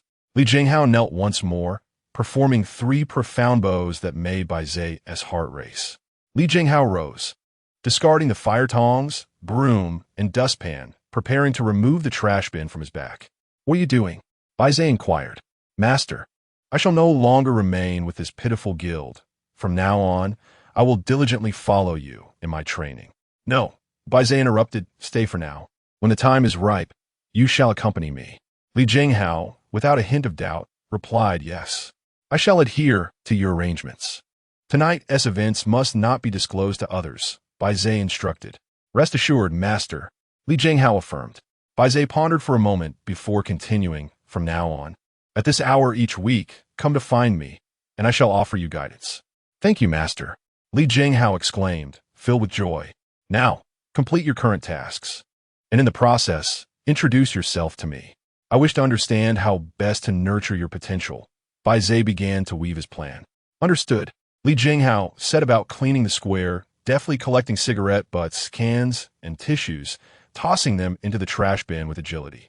As he worked, he reported his background with complete transparency, laying bare all that he possessed. Bai Ze attended a lecture for half an hour, summarizing the convoluted and archaic content with great precision, making numerous annotations in his mind. Li Jinghao, his true name in the real world, did not adopt a pseudonym after becoming an explorer. Annotation: "How dare you?" Li Jinghao had been frail and sickly since childhood, nearly succumbing to illness at the tender age of 3. Annotation: "He possesses the essence of a martial arts novel's protagonist." His diminutive stature made him a target for bullying during elementary school, which caused him immense distress and led to a temporary aversion to education. During the summer of 3rd grade, he became enamored with martial arts dramas, which profoundly inspired him. From that moment, he resolved to forge his own path, alter his fate. and not only uphold justice, but also eradicate all darkness and injustice from the world. Annotation. Those with dreams are truly remarkable. Li Jinghao clamored for his parents to enroll him in a Sanda class, persisting until he graduated from elementary school. Upon entering middle school, he caught up with his peers in height. Although still somewhat slender, he was quite formidable, and no one dared to provoke him. He harbored a deep disdain for injustice and often stood up for others, coupled with commendable academic performance, which led to his election as class monitor. Annotation. Reasonable. On one occasion, classmates were extorted by outside thugs, and Li Jinghao rallied a group of boys to storm the billiard room, disrupting the thugs' gathering. This incident garnered significant attention, resulting in his dismissal from the position of class monitor and a warning, yet he bore no regrets. Annotation. Indeed, the intent was noble, though fighting is still wrong. Last month, during the summer break of his third year, Li Jinghao won a prize. Following the guidance from his dream, he ventured to Tiandi Park and entered the realm of explorers. Soon after, he caught the eye of a grand guild known as the House of Explorers. Annotation. Isn't this the unscrupulous guild mentioned by Mashi? Although Li Jinghao found the guild's contract somewhat outrageous, his fervor overshadowed his doubts, and he joined the guild without much contemplation. During this time, he had participated in 2 labyrinth excursions with the guild, but his tasks were limited to collecting materials on the first level, hardly qualifying as exploration. The remainder of his time was spent performing various menial tasks for the guild, such as cleaning the small grove and the celestial venue every 2 days. In the House of Explorers, all the arduous and laborious tasks were assigned to newcomers, with the earnings contributing to a training fund for them, which could be exchanged for various training courses, aiding newcomers in sensible planning and scientific growth. Annotation. How does this differ from saving New Year's money for you? Li Jinghao was merely inexperienced in society, not foolish. Gradually, he began to suspect he had been deceived. At this juncture, he recalled the male protagonist from the novels, who was constantly bullied by his peers, forced to toil like a laborer, subsisting on pickled vegetables and steamed buns, only to be recognized by an enigmatic monk and receive his personal tutelage. Thus, Li Jinghao resolved to persevere a little longer, and to his astonishment, he indeed encountered the monk that very night. Truly, the heavens do not forsake those who toil. Everything happens for a reason. Annotation. The points of criticism are overwhelming. Let us pause here. Bai Ze estimated that he could glean no further useful information and curbed Li Jinghao's fervent desire to express himself. Next, let me observe your abilities. Li Jinghao paused for 2 seconds, sheepishly scratching his head and chuckling. Master, I am truly weak, merely at the first realm of strength. Not to worry, Bai Ze replied, having grown accustomed to a more eloquent manner of speaking. A journey of 1,000 miles begins with a single step. With diligent practice, you shall ultimately become a master of your craft. Indeed, Li Jinghao clenched his fists, directing his resolve towards Bai Ze. Master, I shall now demonstrate my skills. Bai Ze felt a jolt of surprise within. You wish to spar with me? Chapter 43 PUA, Stand at Attention. Li Jinghao's eyes gleamed with determination. Allow me to demonstrate my capabilities, master. Bai Ze hesitated. Logically, as a practitioner of the second realm of Xiandao, he should have no trouble dealing with someone in the first realm of strength. Yet, what if he faltered? It was important to note that Bai Ze had depleted much of his internal energy while testing the merchandise, and he was reluctant to reveal his true abilities indiscriminately. No, Bai Ze raised his hand to halt the proceedings. The space here is too confined for me to fully exhibit my skills. You may demonstrate your prowess alone. Understood. Li Jinghao, trusting his master, contemplated for a moment before striding towards a stone sculpture the size of a motorcycle. He inhaled deeply and swiftly unleashed a punch. Bai Ze recognized that, at such close range, there was no evasion possible. Thud! Li Jinghao's fist struck the stone sculpture. Boom! Moments later, the sculpture shattered into countless fragments, filling the air with debris. One shard flew towards Li Jinghao, but he caught it in his hand. Upon opening it, the stone had turned to dust. Turning to Bai Ze, Li Zvingo booed, Master. I have embarrassed myself. What the? Is this truly the first realm of strength? This must be at least the third realm. Bai Ze nodded. Your talent is commendable. Really? Li Zensho exclaimed, Alata. At that moment, Bai Ze noticed the shattered sculpture beginning to reassemble itself. In less than 10 seconds, it returned to its original form, albeit with a slightly altered appearance and stance. The labyrinth was rife with mysteries, but Bai Ze paid it little mind. He inquired of Li Jinghao, "Can you sense the potential mechanisms within you?" "Yes." "Then you must have a clear understanding of your realm, correct?" In truth, Li Jinghao confessed, "I feel I am past the halfway mark of the third realm. But my instructor insists this is merely an illusion. Every newcomer falls prey to such misconceptions.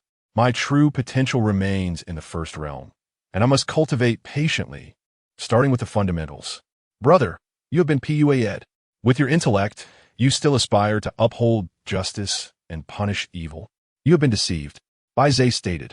"You have already reached the third realm of strength." "Ah," Li Jinghao realized. His indignation ignited. "I always sensed something was amiss.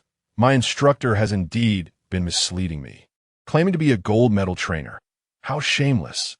I shall depart and expose their sordid actions to the world." "Not so fast," Bai Ze interjected. "While the guild may exploit newcomers and is deserving of scorn, they have not committed grievous offenses.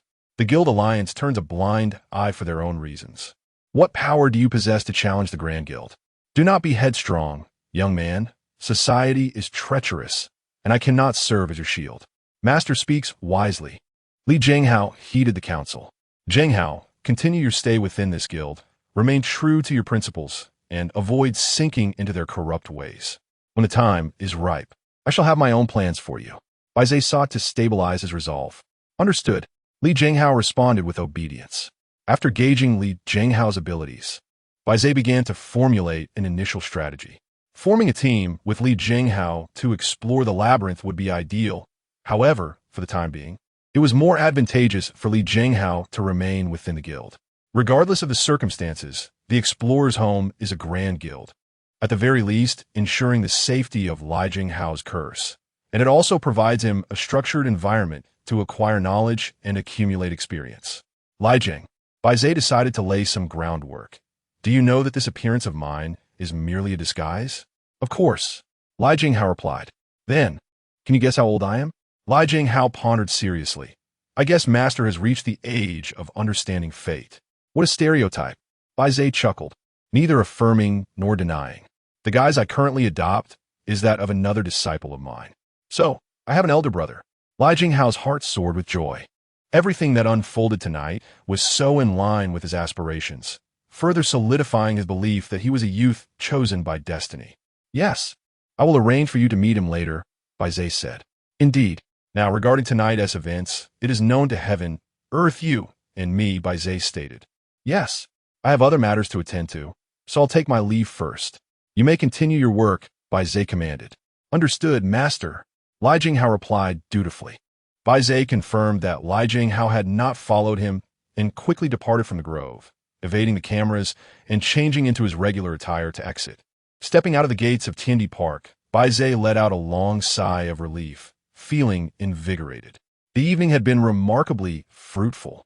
He had not only completely unlocked the Phoenix feather garment gifted by Sangyu, but had also taken on a naive disciple of considerable strength.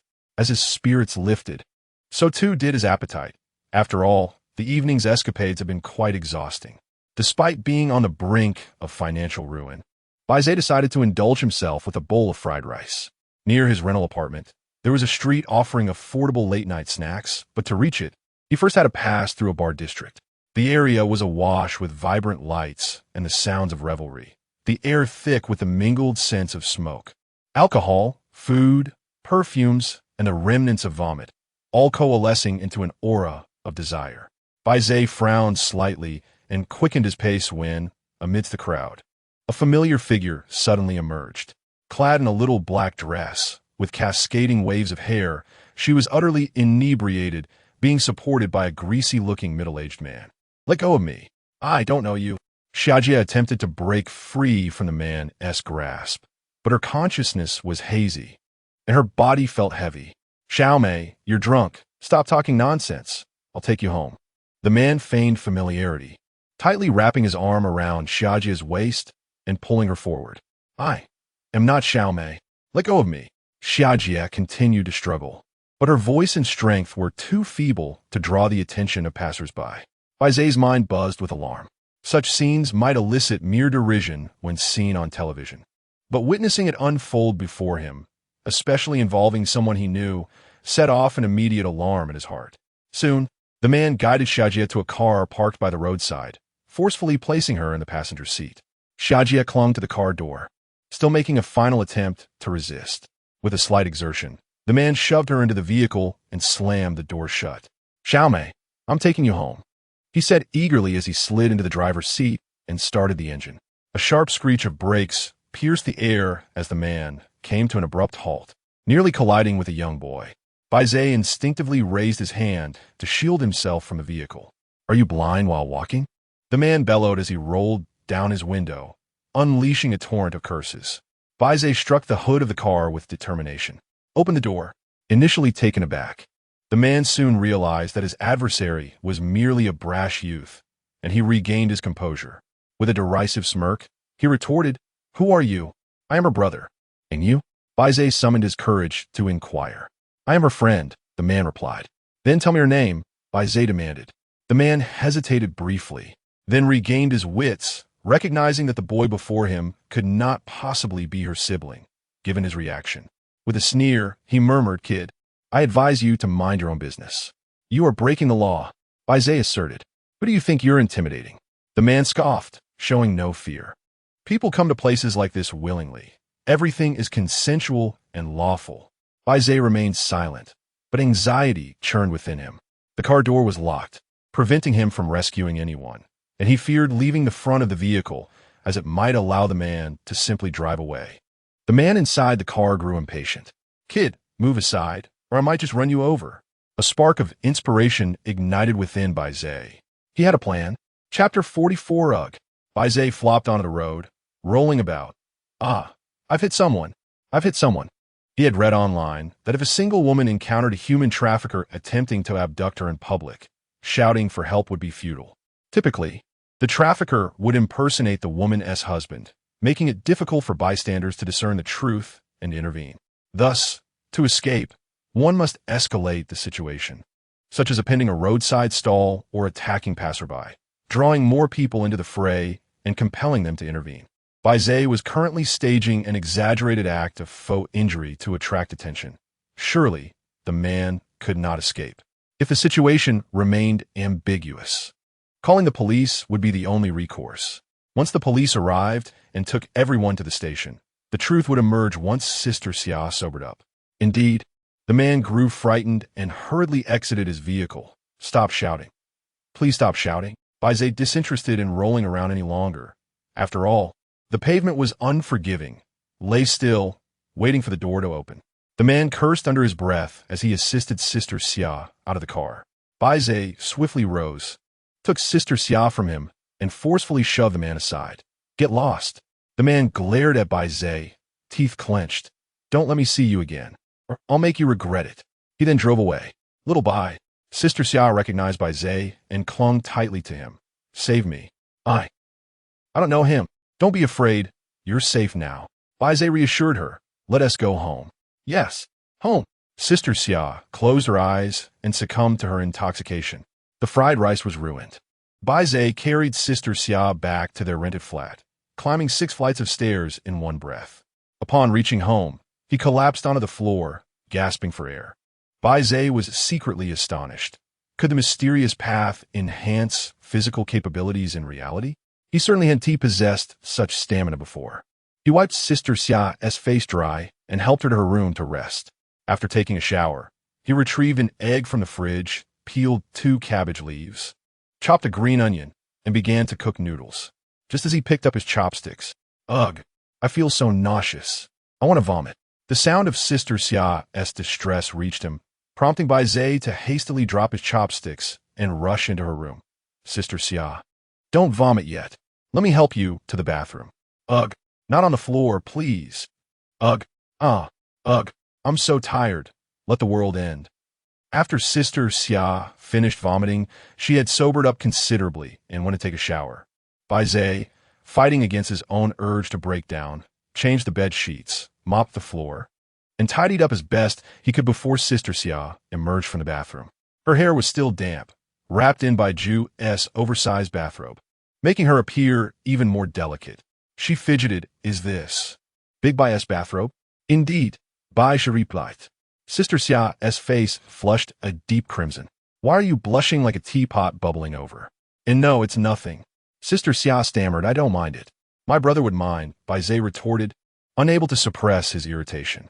Don't be angry, little Bai. Sister Xia acknowledged the trouble she caused. I'll buy your brother a new one later. I'll just take this one home. No need, just wash it, he replied. God knows what you intend to do with my brother's clothes. Bai Ze returned to the dining table with a stern expression, his demeanor cold and his thoughts muddled. He buried his head and forced himself to eat. This is inedible. Allow me to order you some late-night snacks, said Sister Xia as she took a seat across from him, drying her hair with a towel. I can still eat, Bai Ze replied, reluctant to waste food, especially since he was quite hungry. Thank you for tonight. Perhaps due to the aftermath of her inebriation and some regrettable decisions made. Sister Xia had lost her usual authoritative presence and appeared rather delicate.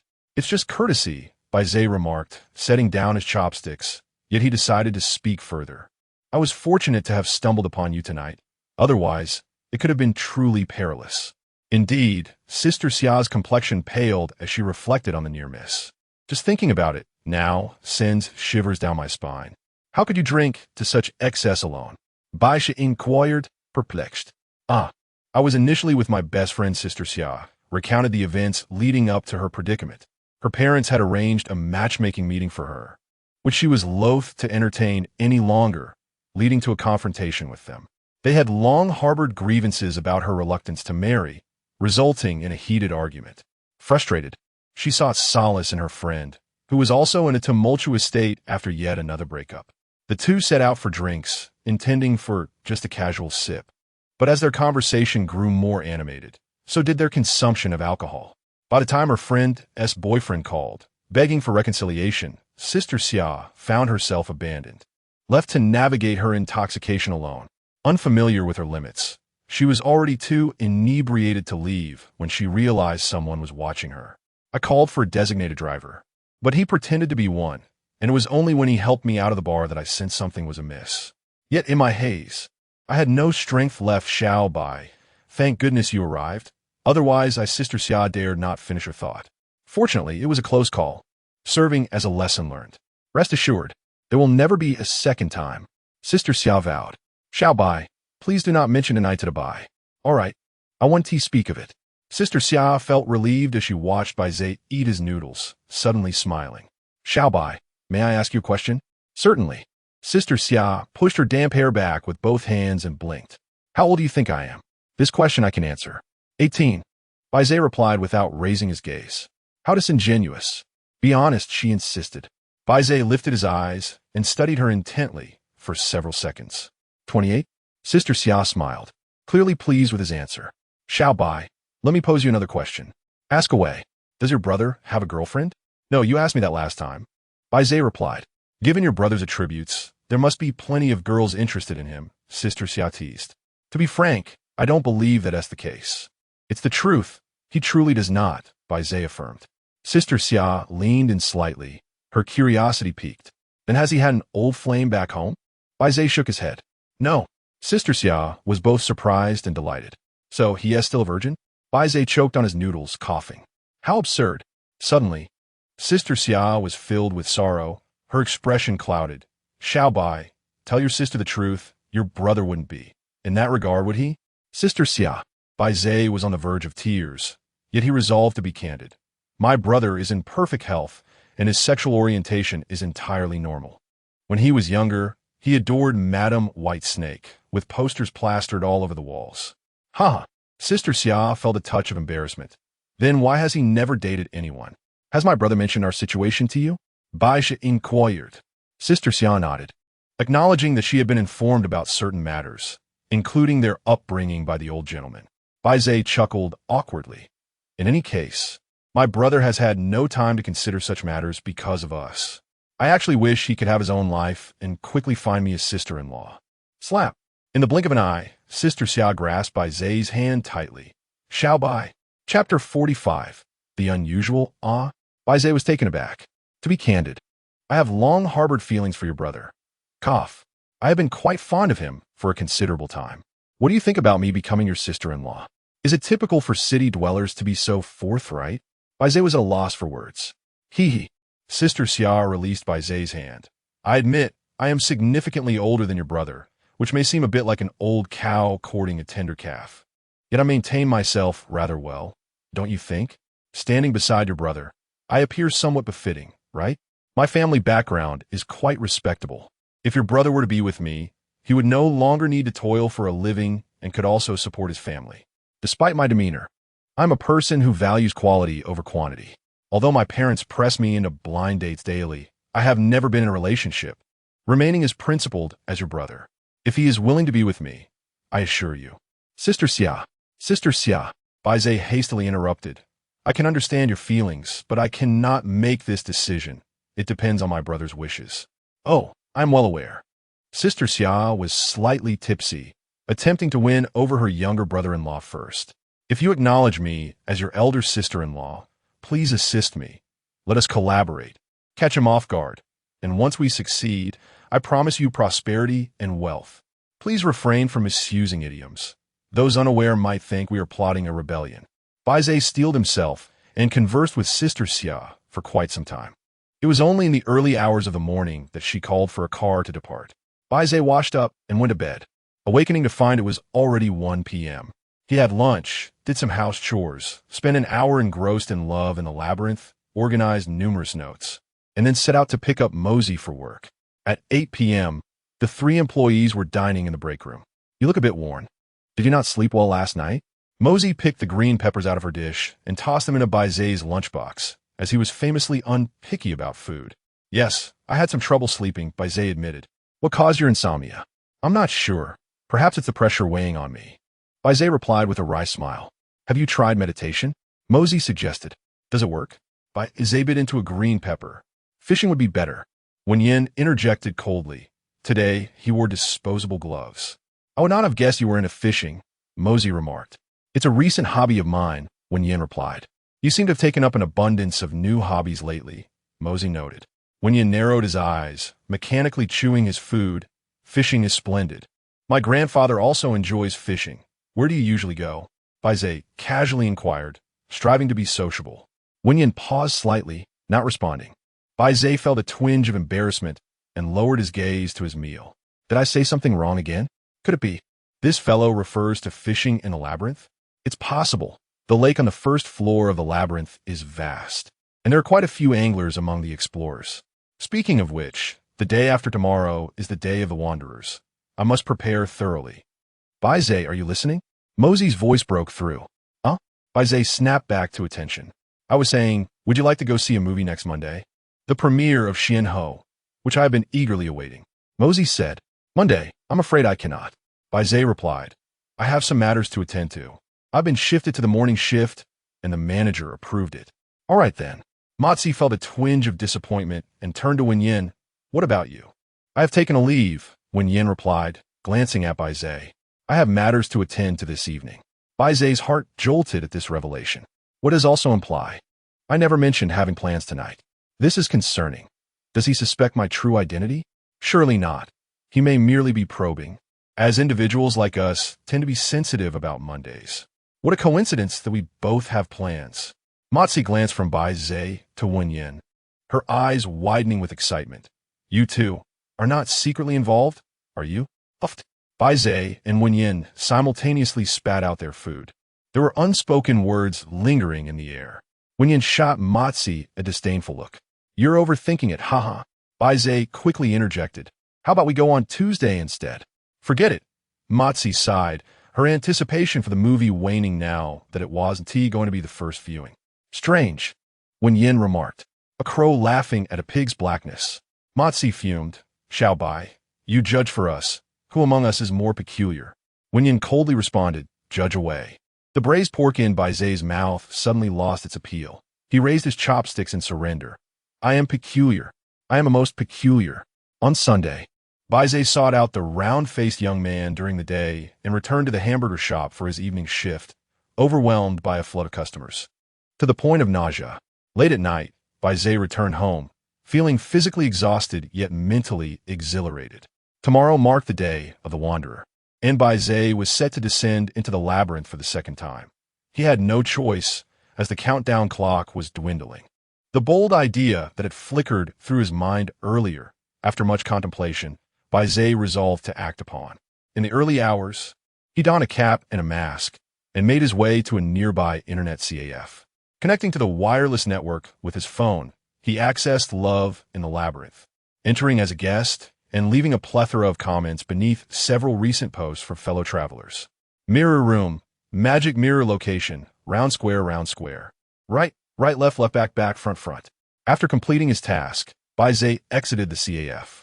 As he walked the desolate streets in the dead of night, he felt a mix of anxiety and anticipation, along with a sense of exhilaration. His motives were not merely vindictive. There were other reasons behind his actions. Tomorrow night was the day of the Wanderer, and Mazu was likely to cause harm again. Although Bai Ze had vanquished the magic mirror, there could still be other traps. By making this information public, he could raise awareness and reduce potential victims while also sending a warning to Mazu, indicating that his transgressions had been uncovered. Saving a life is worth more than constructing a 7-tiered pagoda. Doing good and accumulating virtue is never misguided. Phew, Bai Ze felt a pang of hunger. Tonight, he must reward himself with a bowl of fried rice. He quickened his pace towards the nearby late-night snack street. At this hour, the street was bustling with roadside stalls, and under the dim yellow light at the intersection stood a small cart with a sign announcing late-night fried rice. The proprietor was a robust, sun-kissed middle-aged man with a fleshy nose, full lips, and a glistening face, exuding warmth as he wore a white t-shirt emblazoned with late-night fried rice, baggy shorts, and flip-flops.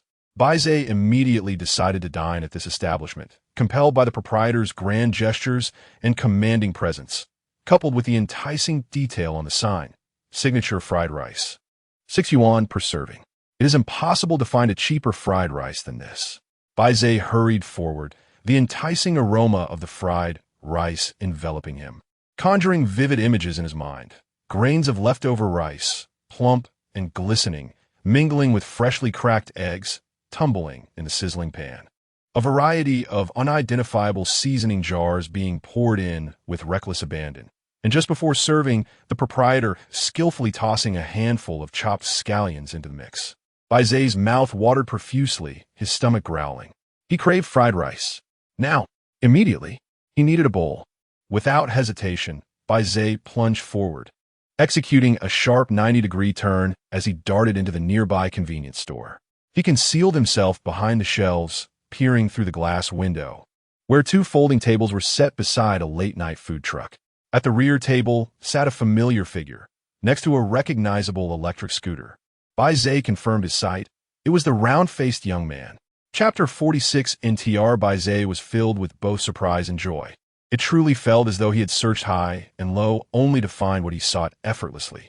At that moment, the round-faced young man was enjoying a late-night snack alone, in addition to the signature egg fried rice. He had ordered a portion of fried chicken strips and a bottle of chilled cola, having nearly finished his meal. "What extravagance!" he exclaimed, setting down his chopsticks and using a napkin to wipe his mouth. After settling the bill with a few jovial words exchanged with the owner, he mounted his electric bike and departed. No sooner had the round-faced young man left than Bai Ze quickly hopped onto a nearby motorcycle taxi. "Driver, follow that delivery guy discreetly. Do not let him notice us." Of course, the driver, a middle-aged man with a slick-back hairstyle, donned a flamboyant floral shirt and sported a pair of somewhat ostentatious sunglasses, a toothpick dangling from his mouth. Despite his extravagant appearance, he drove with remarkable steadiness, maintaining a suitable distance from the target. "Young man, it may not be my place to pry, but I am genuinely curious," the driver said candidly. Bai Ze had already prepared his response. "I suspect he's involved with my girlfriend." "What?" the driver exclaimed, excitement evident in his voice. "I absolutely loathe such scoundrels. I will help you catch him in the act." He is not currently meeting my girlfriend. He should be heading home. I merely wish to ascertain his residence." Bai Ze clarified.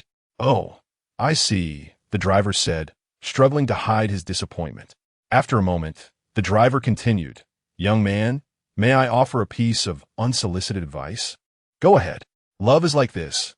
Either you're the scoundrel or you're being scoundreled. If you feel the need to vent your frustrations, a good thrashing will suffice. But do refrain from acting impulsively. You are still young and have a bright future ahead. It's not worth ruining your life over such matters. Rest assured, I will not act rashly," Bai Ze interjected. "In fact, I wish to evaluate him. If he truly loves my girlfriend, I would be willing to let them be together." "Young man," the driver was taken aback. "You are quite the magnanimous one. Even Fei Yangyang would have to commend you. You know Fei Yangyang?" Bai Ze nearly burst into laughter. "Ahem. My son adored that cartoon when he was young, and I watched it with him on numerous occasions." 10 minutes later, the round-faced young man's electric bike came to a halt at the entrance of an alley. He dismounted and walked inside, while Bai Ze parked a short distance away and hurried to follow. At the mouth of the alley stood a rusted sign, "Misty Alley." Bai Ze glanced around and noted that it resembled many other hidden alleys nestled among towering buildings. Old structures, dim streetlights, a mix of antiquated shops and renovated stores, with a variety of signs adorning the facades. It was quite late, and few people lingered in the alley. Most shops had already closed for the night. The round-faced young man walked deeper into the alley, unaware of any unusual presence behind him. Bai Ze followed cautiously, his heart racing. Suddenly, a wave of intense disorientation washed over him, as if a heavy hammer had struck the crown of his head, causing the world to spin and his consciousness to blur. Oh no! Bai Ze instinctively sensed that something was about to happen. He pinched his thigh, took a deep breath, and swiftly dashed into a nearby inn, slapping his ID on the counter. "A room, please." The proprietress, though advanced in years, retained an air of elegance, yet her demeanor was cold and austere. She glanced at her ID and then at Bai's. A single room cost 40 for the night, an additional 15 for air conditioning, and a deposit of 100. "Fine." Bai's immediately fished out the cash, feeling an increasing heaviness at the back of his head. He pinched his thigh hard. The landlady collected the money and handed him a key. 203. Bai's vision grew increasingly blurry, cold sweat trickling down. He gritted his teeth to persevere, his hand trembling violently as he turned the key in the lock. Hold on. With a click, he finally opened the door, nearly collapsing as he staggered to the bedside, his head dropping as he fainted. "Xiao Bai." As soon as Bai's opened his eyes, Xiao Qing's voice came from behind him. "Don't hug me." Bai's immediately objected. Xiao Qing, with her arms wide open, had already approached him. She paused for a second, pleading, "No." She embraced Bai's tightly, her thick serpentine tail entwining around him, her ardor almost suffocating. Enough. Bai's was on the verge of exasperation. Xiao Qing released him. "Xiao Bai, I missed you so much." "I missed you too," Bai's replied perfunctorily, sitting cross-legged and closing his eyes. "Please, let me gather my thoughts." "What on earth?" Xiao Qing, slightly displeased, swayed her waist toward the stone platform, speaking in a loud whisper to Xiao Hui. "Xiao Hui. Dr. Xiao Bai is here, but he's so indifferent to us, just focusing on gathering his thoughts, not caring at all that your nutrient solution is almost finished. And the diapers and oil are running low." Bai's was utterly annoyed, just by everything. "We'll buy it all soon." Xiao Qing smirked mischievously, putting a finger to her lips. "Sure. Let us not disturb Xiao Bai." Bai's began to reflect. From his conclusions, he had been forcibly thrust into a dream. In fact, he had intended to come here himself, but couldn't find a way. Last Sunday night marked his first time entering a dream, and he had no recollection of when he had fallen asleep. This time, however, he had a premonition, perhaps related to the activation of his potential. It is now clear that in reality, every Sunday night, Bai's would inevitably enter a dream, while at other times he would not. Within the labyrinth, however, there were no such restrictions. As long as one fell asleep, there was a probability of entering a dream, though Bai's had yet to decipher the specific patterns. "All right, that will suffice for now." Bai's opened his eyes and approached Xiao Qing. "What was I about to buy again?" "Diapers. Oil. Wet wipes." Xiao Qing pondered for a moment, pursing her lips, adding that they were also running low on soft tissue and cotton tissue. "Let's buy those as well. I know the first three, but where's soft tissue and cotton tissue?" Bai Ze inquired. Aren't they all paper? Babies have delicate skin and require softer tissues. Xiao Qing, uninterested in further explanation, concluded, just trust me on this. Fine. Bai Ze approached the stone platform, eager to check on Xiao Hui. The two orbs of energy, one black and one white, still hovered above the stone, with tendrils of light cascading down like a black and white canopy. Bai Ze parted the canopy, startled. Ah, Xiao Bai, don't be so jumpy. You'll scare the baby. Bai Ze did not wish to be alarmed, yet he was undeniably frightened. The cocoon enveloping Xiao Hui had completely shed, revealing its true form. It was diminutive and frail, clad only in a disposable diaper, donning an eye mask, with its mouth agape, connected to a ventilator by a soft tube. A feeding tube was inserted into its nostrils, and an oximeter was clamped around its ankle. Its lanugo resembled gray threads more than human hair, yet apart from that, it bore no distinction from a human infant. Bai Ze was rendered speechless. Was it truly a baby? Chapter 47. Responsibility otherwise? Xiao Qing inquired. Bai Ze found it hard to accept. No, Xiao Hui merely resembles a human, but he is certainly not one. Does it truly matter whether Xiao Bai and Xiao Hui are human? Xiao Qing replied earnestly, blinking her eyes. He is simply a delightful little being, and it is our duty to care for and nurture him. Bai Ze could accept the notion of raising a mythical creature, a pet, or something of that nature. However, the prospect of raising a child was entirely beyond his readiness. He struggled to convey this to Xiao Qing and felt disinclined to elaborate. With a complicated heart, he approached the vending machine, contemplating nutritional fluids, diapers, soothing oils, wet wipes, soft towels, and so on. Xiao King Pondut, could you also procure a parenting encyclopedia? Aren't you the expert? Xiao Qing responded bashfully.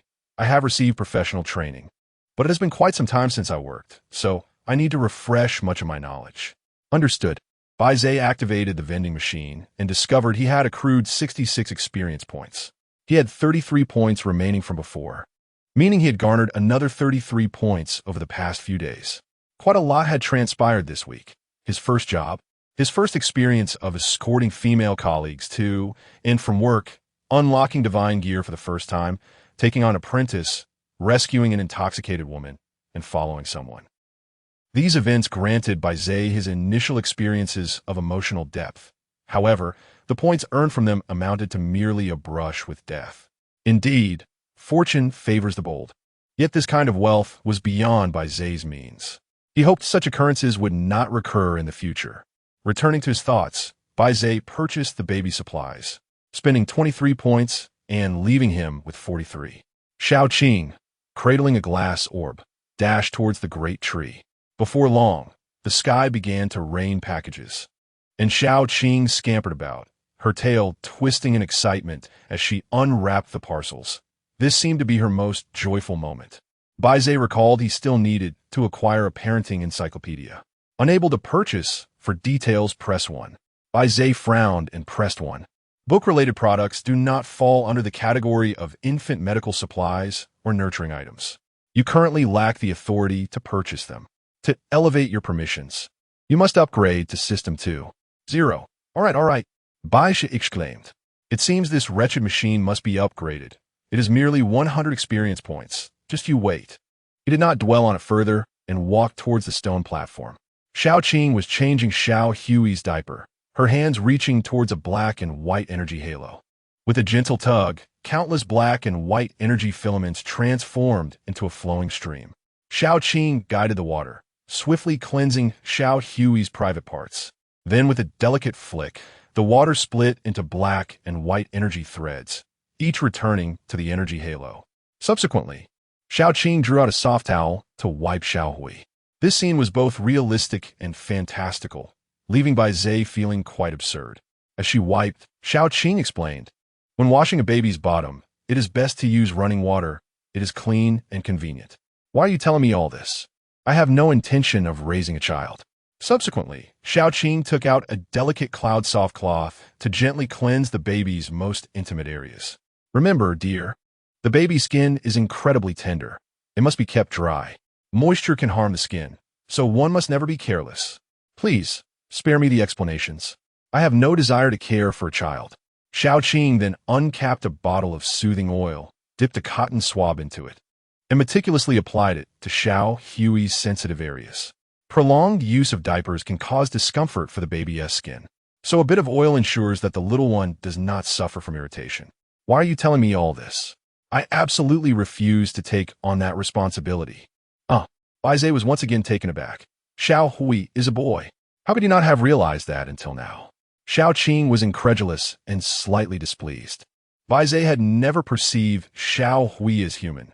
Thus, he had not considered human attributes until this moment, when he finally acknowledged the child's gender. Xiao Qing resumed her instructive tone. Take note, the care for boys and girls differs due to their physiological structures. Stop. Bai Ze interjected hastily. This is your responsibility. Xiao Qing smiled knowingly. Whenever you wish to learn more, feel free to ask. After applying the oil, she produced a diaper, kneaded it vigorously, and gently turned Xiao Hui onto his side. Once the diaper was secured, she made sure to adjust the edges around his thighs. All done, Xiao Qing declared triumphantly, her voice softening as she added, Xiao Hui, keep up the good work. Once we remove your ventilator and feeding tube, we can start on milk. Are we going to need to buy formula? Bai Ze focused on the crucial point. Yes, premature infant formula, Xiao Qing replied. Isn't that rather expensive? Bai Ze felt an ominous premonition. It will be a bit pricey, and if the baby is allergic to formula, we will have to use water to dilute it, which is quite unpalatable and even more costly, Xiao Qing explained. Bai Ze felt a sense of despair. This child is a veritable money pit. My current resources are hardly sufficient for his needs. Don't worry, you can always earn more, Xiao Qing reassured him lightly. Easy for you to say, Bai Ze replied with a wry smile. Xiao Bai is capable. You will manage just fine, Xiao Qing encouraged him. Xiao Hui, considering all I have invested in you, it would not be too much to ask for you to impart a little wisdom in return, wouldn't it? We could call it a mutually beneficial arrangement. Bai Ze reached out to touch Xiao Hui's tiny hand. Xiao Hui instinctively grasped Bai Ze's finger, emitting a faint sound through the ventilator. Xiao Qing joyfully extended her finger, allowing Xiao Hui to hold it as well. Xiao Hui, both your father and mother are right here with you. Don't say that, Bai Ze admonished seriously. I have never had a relationship. How could I possibly have a child? One can have children without being in a relationship. It doesn't necessarily mean one must give birth, Xiao Qing added with a playful pout. I am also single. So I'm a father by default? Bai Ze joked self-deprecatingly. Not quite. Xiao Qing gently grasped Xiao Hui's fist. In truth, children choose their families even before they come into this world, deciding whom they wish to be with. It does not always have to be biological parents. Bai Ze paused, contemplating his own life. Was his current existence truly a choice he had made? Surely not. Who would willingly choose to be an orphan? However, had he chosen a life with parents, he would not have become family with his current brother and the old man. Is everything truly a matter of personal choice? Bai Ze withdrew his thoughts, realizing he had been rambling. Xiao Qing, unperturbed, leaned against the stone platform, cradling her chin in her hands. Look, how adorable Xiao Hui is. Bai Ze gazed at Xiao Hui, undeniably charming, yet he felt a profound sense of pity. Orphaned and burdened with tubes, suffering immensely since birth. If he had truly witnessed his own life from above, only a fool would choose to be reborn. Bai Ze sensed he was on the verge of awakening.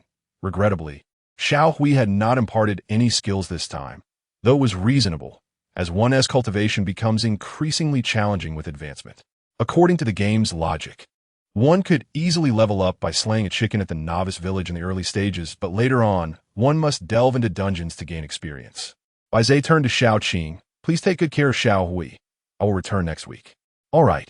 Xiao Qing expressed her concern. Xiao Bai, though I am unaware of what you are doing in that world, you must remain safe. Xiao Hui cannot be without you. I will do my best, Bai Ze smiled, knowing he wished for safety more than anyone else. He could not perish before finding his brother. Upon awakening, Bai Ze found himself sprawled on the floor of a single room.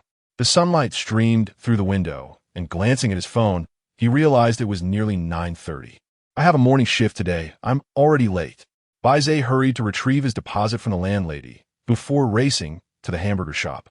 He lamented the missed opportunity of discovering the round-faced young man's residence, but could at least narrow it down to Meow Meow Lane. He resolved to visit more frequently to increase his chances of finding him. At 2 in the afternoon, Mosey, who was scheduled for the evening shift, arrived early at the shop, bringing lunch for Bai Ze. Today's meal consisted of curry pork chop rice. Mosey's culinary skills were consistently reliable. Unfortunately, when Yin was absent, and Bai Ze, with tears in his eyes, consumed both portions, singing praises. When Yin truly has no luck, Mosey remarked. Indeed, Bai Ze mumbled as he focused on his meal. What is troubling you today? Mosey inquired. I don't know, Bai Ze replied. You're being rather mysterious, she noted. Indeed, he continued eating heartily. What about you? Huh? Bai Ze looked up. Don't you have something going on tonight? Mosey sounded slightly displeased. I have no one to pick me up. Haha, we'll continue tomorrow. Bai Ze joked. I lost a carton of milk. Shall Bai. Mosey bit her chopsticks, her large eyes sparkling. Ever since you arrived, when Yin has changed a bit, I can't quite put my finger on it. But I still feel that you two are involved. Not at all. How could that be? Bai Ze immediately distanced himself from the notion. I don't even have his contact information. Is that so? Mosey ceased her wild speculations. After finishing their meal, Bai Ze returned to work. At 5 in the afternoon, he slung his backpack over his shoulders and headed straight for Tiandi Park. Chapter 48. Into the labyrinth, Bai Ze sought a secluded spot, donned the phoenix feather garb, and enveloped himself in a gray cloak. He adorned his visage with a mask reminiscent of Zhu Beiji, purchased from a toy store, deliberately presenting a rather incongruous appearance. Of course, he had also prepared a phoenix mask for an easy change of guise. Subsequently, Bai Ze ventured into the small grove, arriving at the celestial venue, where a multitude had already gathered. To his surprise, there were no uniformed members of major guilds among the throng. Having perused numerous posts on the app, Bai Ze surmised that this was a testament to the influence of the Gray Phoenix. Originally, Monday was designated for the free players. Yet certain guilds persistently commandeered a carriage under various pretexts, leaving the free players to seethe in silence. It was only last Tuesday that the Gray Phoenix made a bold appearance, borrowing a carriage from the Guild Alliance. This act was widely interpreted as a reprimand to the Guild Alliance, urging them to reign in certain guilds and cease encroaching upon the free player space. While this notion may have been somewhat idealistic, the crux of the matter lay not in the truth, but in what the people chose to believe. In any case, this incident had considerable repercussions, prompting free players to voice their dissent vehemently. It appeared that the Guild Alliance took this matter seriously, finally granting the free players a semblance of peace. Long live the Gray Phoenix! A free player suddenly shouted, his voice filled with fervor. Long live the Gray Phoenix! Echoed many others in response. Bai Ze felt a jolt of fear wash over him. It seemed he had unwittingly stumbled into a significant predicament. Fortunately, the majority remained relatively composed, perhaps sensing the awkwardness of the situation, avoiding the bandwagon effect. Bai Ze blended discreetly into the crowd, mentally strategizing his plans for the evening. He glanced at his wrist, noting that the countdown timer had frozen at 17:02:01. In summary, his initial plan was to blend into the queue for the subway station, then activate the Phoenix feather garb. Basic mode would suffice. By revealing his identity, he could bypass the line and secure a seat in the carriage, confident that no one would dare oppose him. Bai Ze had no intention of monopolizing a carriage. Each explorer's time was invaluable, and he could share the space with others, avoiding any potential grievances. If all went well, he would remain in the labyrinth for an entire day. Should Bai Ze venture to the third level of the maze, it would amount to 3 maze levels, 2 realm levels, 12 exploration hours, 72 hours. Adding the remaining 17 hours, he would have a total of 89 hours, sufficient for at least 3.5 days. Naturally, this calculation did not account for additional time earned through other exploration activities. With a stroke of luck, he might even garner an extra day or 2. Suddenly, Bai Ze was startled, his thoughts interrupted as he spotted the round-faced young man. His attire was strikingly similar to that of their last encounter, the oversized green raincoat unchanged, and his physique and demeanor closely resembling what Bai Ze remembered. Really, you could be a bit more imaginative, Bai Ze mused. Upon further reflection, it made sense. The round-faced young man had descended into the labyrinth unaware of being followed by Bai Ze, thus requiring no elaborate disguise. The young man's presence now complicated Bai Ze's plans. He found himself indecisive, contemplating whether to follow the round-faced young man or approach him directly, to form a team and gradually extract information about the whereabouts of the older brother. Bai Ze observed for a while, promptly abandoning his intention to approach. During this time, two explorers had sought to team up with the round-faced young man, both of whom he declined.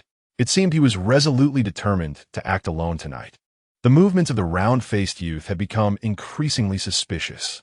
After careful consideration, Bai Ze decided to tail him. Although there existed a risk, he had already attained the second realm of Xian Dao and was bolstered by the protection of the Phoenix Feather Guard, which granted him considerable confidence. Suddenly, a gust of wind swept past. Bai Ze was taken aback, for he had not noticed the tall, menacing figure that had silently approached him. "Hey, Wu Chang." Bai Ze recognized this individual as Wen Yin, yet he was not foolish enough to greet him directly. Remaining calm, he maintained his silence. "Newcomer?" Hey Wu Chang spoke. His voice altered. "Not at all. I hardly appear to be a newcomer now, do I? Could he be probing me?" Bai Ze pondered. "Impossible. This place forbids the use of potential, and if he truly sought to investigate me, my divine attire would surely intimidate him." Bai Ze lowered his voice. "Why do you perceive me as a newcomer?" "Intuition," He Wu Chang replied. "Your intuition is mistaken," Bai Ze countered. "My intuition is never wrong," He Wu Chang stated matter-of-factly, devoid of arrogance. Bai Ze remained silent. He Wu Chang continued. "New hunter has appeared. Numerous lone wanderers have met with misfortune lately. Be cautious and trust no one." "Not even you," Bai Ze retorted. "Indeed," He Wu Chang replied coldly.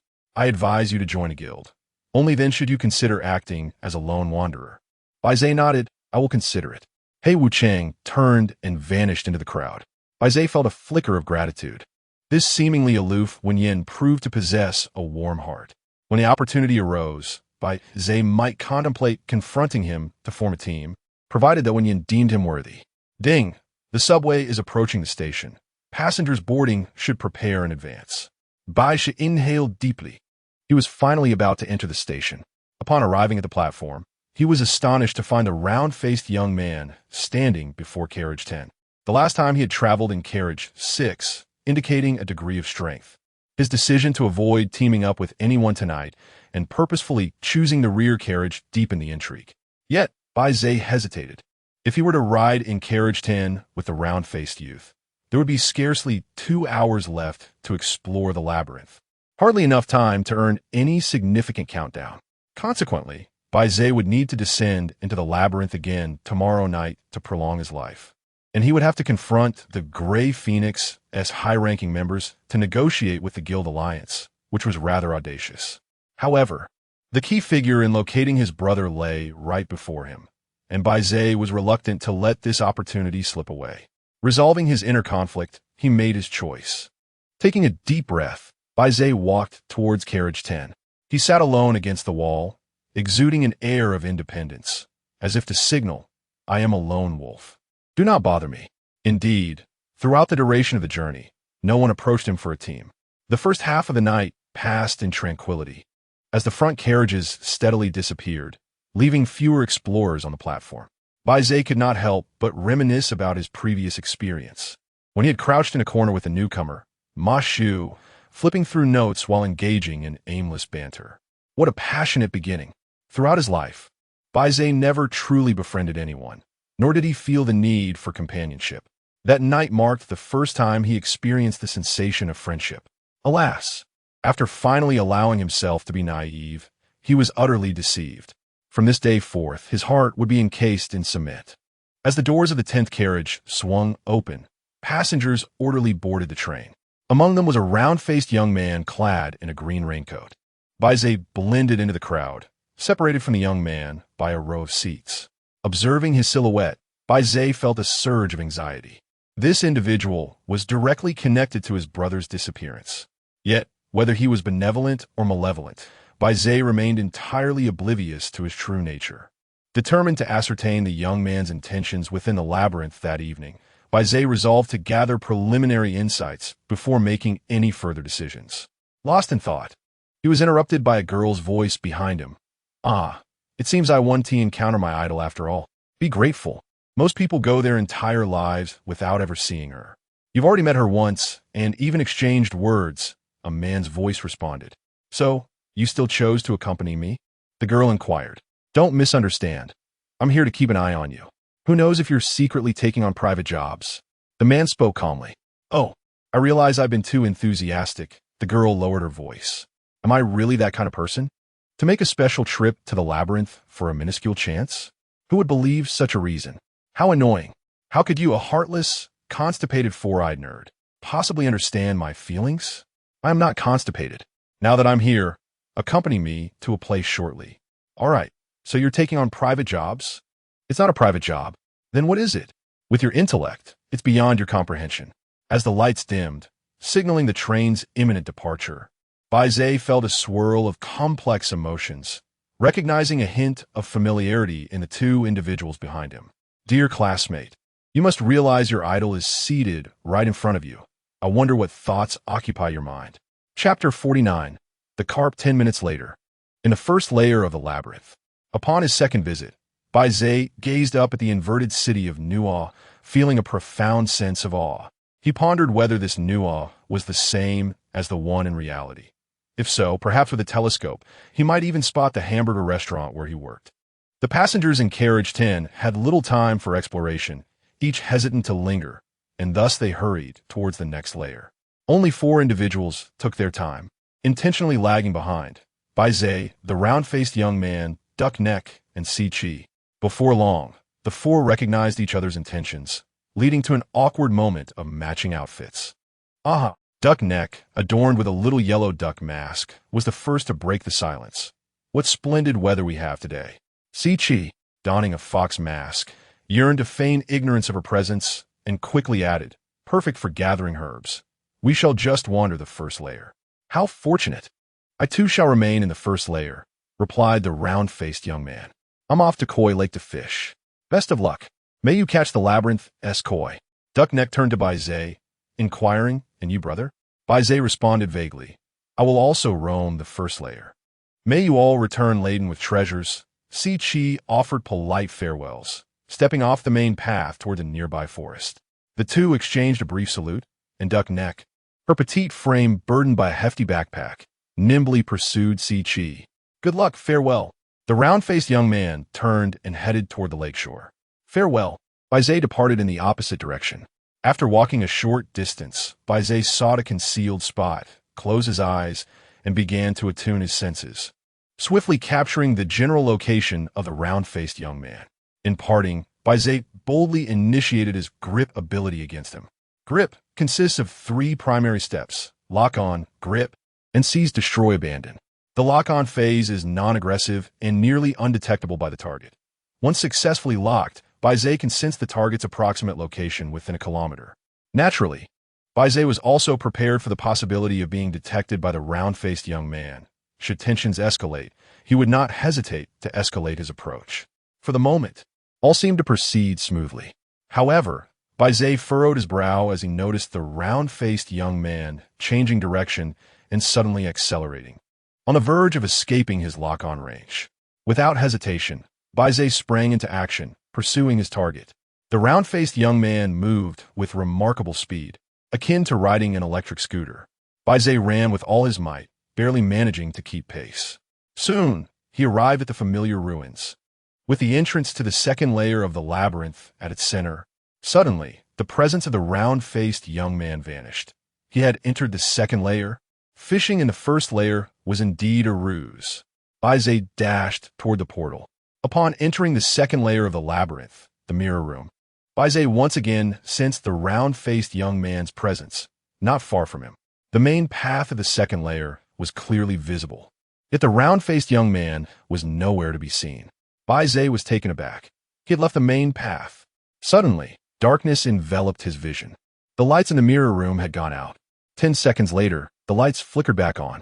The round-faced young man searched the vicinity, soon discovering a massive circular mirror, inhaling deeply before striding towards it. The round-faced young man, known as Liu, with the nickname Carp, has been an explorer for 4 years. 4 years ago, at the age of 18, Carp triumphed in a lottery and swiftly transcended the fourth realm of the speed path, showcasing his extraordinary talent. He caught the attention of the largest guild, the Mountain and Sea Association, and due to his exceptional genius and the rarity of his potential type, he ascended to the position of team leader in under 6 months, guiding a group of over 10 individuals. That year, Carp was full of vigor and ambition. Surrounded by like-minded brothers, a soulmate with whom he shared a deep connection, a clear career plan, and lofty life aspirations. Yet, within a year, he withdrew from the guild. 3 years have since elapsed, and he remains stagnant at the fourth realm of the speed path, with friends and lovers drifting away, becoming an ordinary solitary player. The once promising Carp, now forgotten by many. All of this stemmed from his uncooperative leg. Carp instinctively grasped the outer side of his right thigh, where he had suffered a severe injury. Although it had healed, it still bore deep-seated damage. I must heal this leg. I must heal this leg. I must heal this leg. Transforming his frustration into courage, Carp strode forward. The lights went out. Carp stood still, as the courage within him waned significantly. This morning, he discovered a message in the labyrinth of love. In the second layer, the giant mirror monster resides, square and round. Right, left, back, forward. An anonymous user had repeatedly posted this message beneath numerous threads, clearly aiming to bring this matter to light and draw attention. Under normal circumstances, Carp would approach such information with caution and skepticism. However, this time, he felt compelled. Recently, a rumor had circulated in the community. The magical mirror in the mirror room had vanished. At such a crucial juncture, the emergence of this message was particularly intriguing. Each layer of the labyrinth, even the first, harbors a boss. Typically, these bosses guard the entrance to the next layer and possess a unique presence. The initial explorers who descended into the labyrinth had already vanquished the bosses guarding the entrances, obtaining precious materials, such as labyrinth pearls and artifacts, which are nearly one of a kind. Presently, explorers have reached the 9th layer of the labyrinth, where progress has stalled due to the inability to defeat the gatekeeper boss. The gatekeeper bosses of the first 8 layers have been eliminated, and the artifacts acquired have become treasured possessions of the major guilds. It can be said that the prominent guilds owe their current status to both influential figures and these invaluable artifacts. In earlier years, an explorer occasionally discovered a hidden boss in the mid-level area, its danger level comparable to that of the gatekeeper bosses of the same layer, if not superior. Defeating it yielded formidable artifacts. Consequently, speculation arose that each layer of the labyrinth harbors a hidden boss alongside the gatekeeper boss, though none have been located to date. In the second layer of the labyrinth, the magical mirror that perpetually hovers on the horizon was once speculated to be the hidden boss of that layer. Even if it were not, it would at least be an elite monster. Alas, no one could approach it. At least, those explorers who wished to challenge it found it impossible to draw near. Now, the method to approach it has been revealed, yet its authenticity remains uncertain. The lights have been turned on. For 3 long years, the Carp has endured this suffocating existence, and once again, courage and fervor surge within him. He is determined to fight for one last time. In the past, he had fought for his brothers and his beloved, sacrificing his right leg and his future, losing everything and plummeting to the depths. Now, he shall strive once more for himself, to reclaim all that rightfully belongs to him. The Carp was destined to leap over the Dragon Gate. Chapter 50. The swift shaper Liu swiftly spotted the enormous square mirror ahead and strode forward with determination. It appeared that the path was indeed genuine. Even if it were not, he harbored no fear of losing his way, for he had prepared a return scroll, ensuring his escape. The sole consideration was whether he could contend with the magic mirror once he found it. He believed there would be no issue. Even if it were a hidden boss, it would merely be a concealed adversary from the second layer of a labyrinth, and not particularly formidable. Though not strong, the treasures and equipment it might yield were undeniably unique, potentially altering the fate of an explorer. Of course, it was also possible that the magic mirror had already been dealt with by a more powerful player. The timing of its disappearance coincided with the emergence of the Gray Phoenix, suggesting it might have been vanquished by that formidable entity. Should that be the case, Li would likely miss out on the treasures, yet he might still unearth some valuable items. Previously, During his time with the Shanghai Guild, Liu had encountered numerous renowned figures who, after defeating formidable labyrinth monsters, would neglect anything but the core spoils. Legendary explorers were undoubtedly more discerning, likely dismissing all but the core artifacts with nary a glance. What the Gray Phoenix deemed worthless might still prove lucrative for Liu, ensuring this venture would not be in vain. The lights dimmed. Liu halted, contemplating the worst-case scenario. What if this were a trap? The earlier, unsettling antics of the rookie hunters might have resurfaced. However, he was no novice. If confronted, the roles of predator and prey could easily be reversed. Hunters that specifically targeted newcomers were typically not very powerful. The reasoning was simple. Fierce sharks do not prey upon diminutive shrimp. Should Liu manage to capture a rookie hunter, a considerable bounty awaited him, enough to procure the essence materials from deeper labyrinth monsters, perhaps even remedying his leg injury. The lights flickered back on. Liu adhered strictly to the prescribed route, making no errors. Circle right, right, left, left, back, back, forward, forward. 20 minutes later, he completed the final forward step, and the mirror room plunged into darkness once more. 10 seconds later, the lights illuminated again. Liu's eyes widened in astonishment as he beheld the vibrant water surface beneath him, sparkling with fragments of light, strewn with shards of mirrors across the shallow expanse. It was evident that this was the remains of the magic mirror. Indeed, it had been vanquished by the Gray Phoenix. Liu felt a twinge of disappointment, yet simultaneously, relief washed over him. To be frank, facing off against a hidden boss, even one from the second layer of the labyrinth, would require a steely resolve. Now, with the danger averted, he hastened to search for any valuable items that might remain. Suddenly, Liu's attention sharpened. He noticed someone at the 4 o'clock position. It was a very young man, kneeling amidst the kaleidoscopic shards of light, his face ashen and his gaze vacant, seemingly reeling from a profound blow. This individual was none other than Ma Shu. Ma Shu sensed Liu's presence and slowly turned his head. He had altered his appearance, his features unremarkable, yet the fire in his eyes betrayed a tempest of fury, pain, and resentment. "Did you kill the magic mirror?" Ma Shu inquired. Liu hesitated for a moment before responding truthfully. "No, I just arrived." "How'd you find this place?" Ma Shu pressed further. "In a forum. A fellow traveler shared a route, and I decided to give it a try, only to discover its authenticity," said Liu. Ma Shu fell silent for 2 seconds, his expression darkening. "Do you really think I would believe you?" "It may sound far-fetched, but it is indeed true," Liu insisted. "If you don't believe me, just check online. That post still exists." Before Liu could finish his sentence, a fist-sized black projectile shot straight toward his forehead, and he quickly dodged.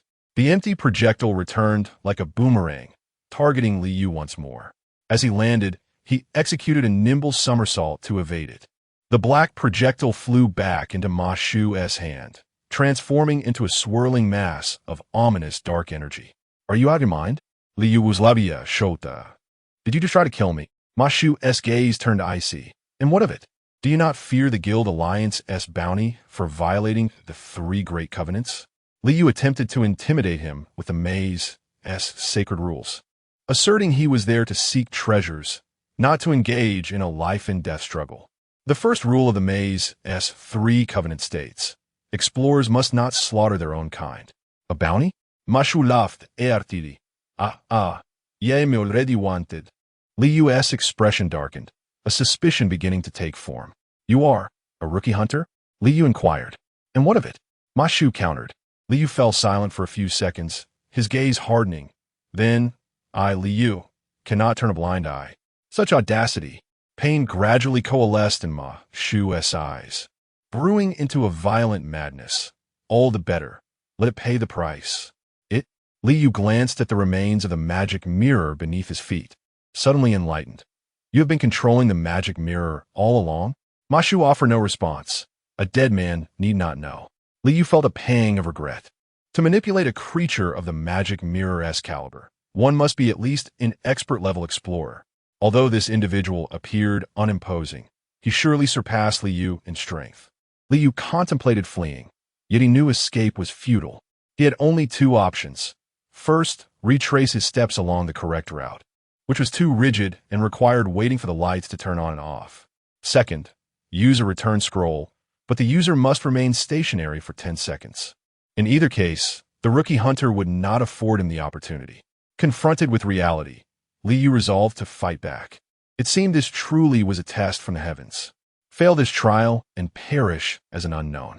Succeed, leap over the dragon-esque gate, transform into a dragon, and reclaim everything. Liu activated his latent potential, his right hand reaching for his waist, drawing forth a sharp, chilling plum blossom dagger. He had slain many monsters and had encountered explorers before, but this was the first time he faced off against one of his own kind in a deadly duel. Yet, the opponent had evidently taken many lives. Just this fact placed Liu at a disadvantage. He maintained his composure, focusing on the swirling mass of dark energy in Ma Shu's hand. This did not seem to be a manifestation of mystic arts, but rather the arcane path. An arcane practitioner? Liu Uzlavia Pruvat. And what of it? Ma Shu readily admitted. I see. Liu chuckled. The abilities of the enigmatic practitioners are capricious and unpredictable, eluding any semblance of regularity or experience to guide one's understanding. Explorers from other paths often find themselves at a disadvantage when confronted with such mystery, especially if they remain unaware of the opponent's hidden strengths. However, the swift shapeshifters stand apart from this rule. Chapter 51. The enigmatic ones. The three core abilities of swift shapers are agility, evasion, and intuition. With agility and evasion, one can stretch the limits against their opponent.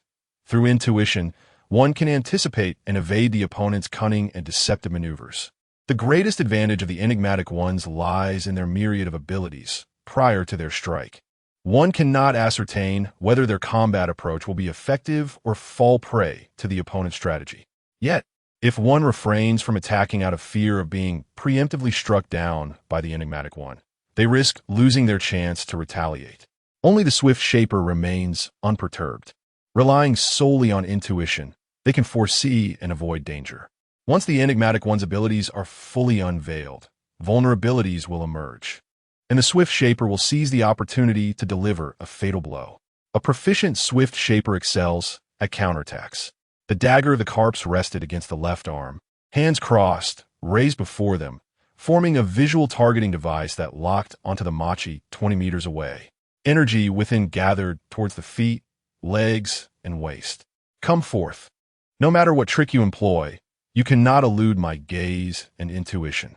10 seconds elapsed, yet Machi remained still, grounded in place.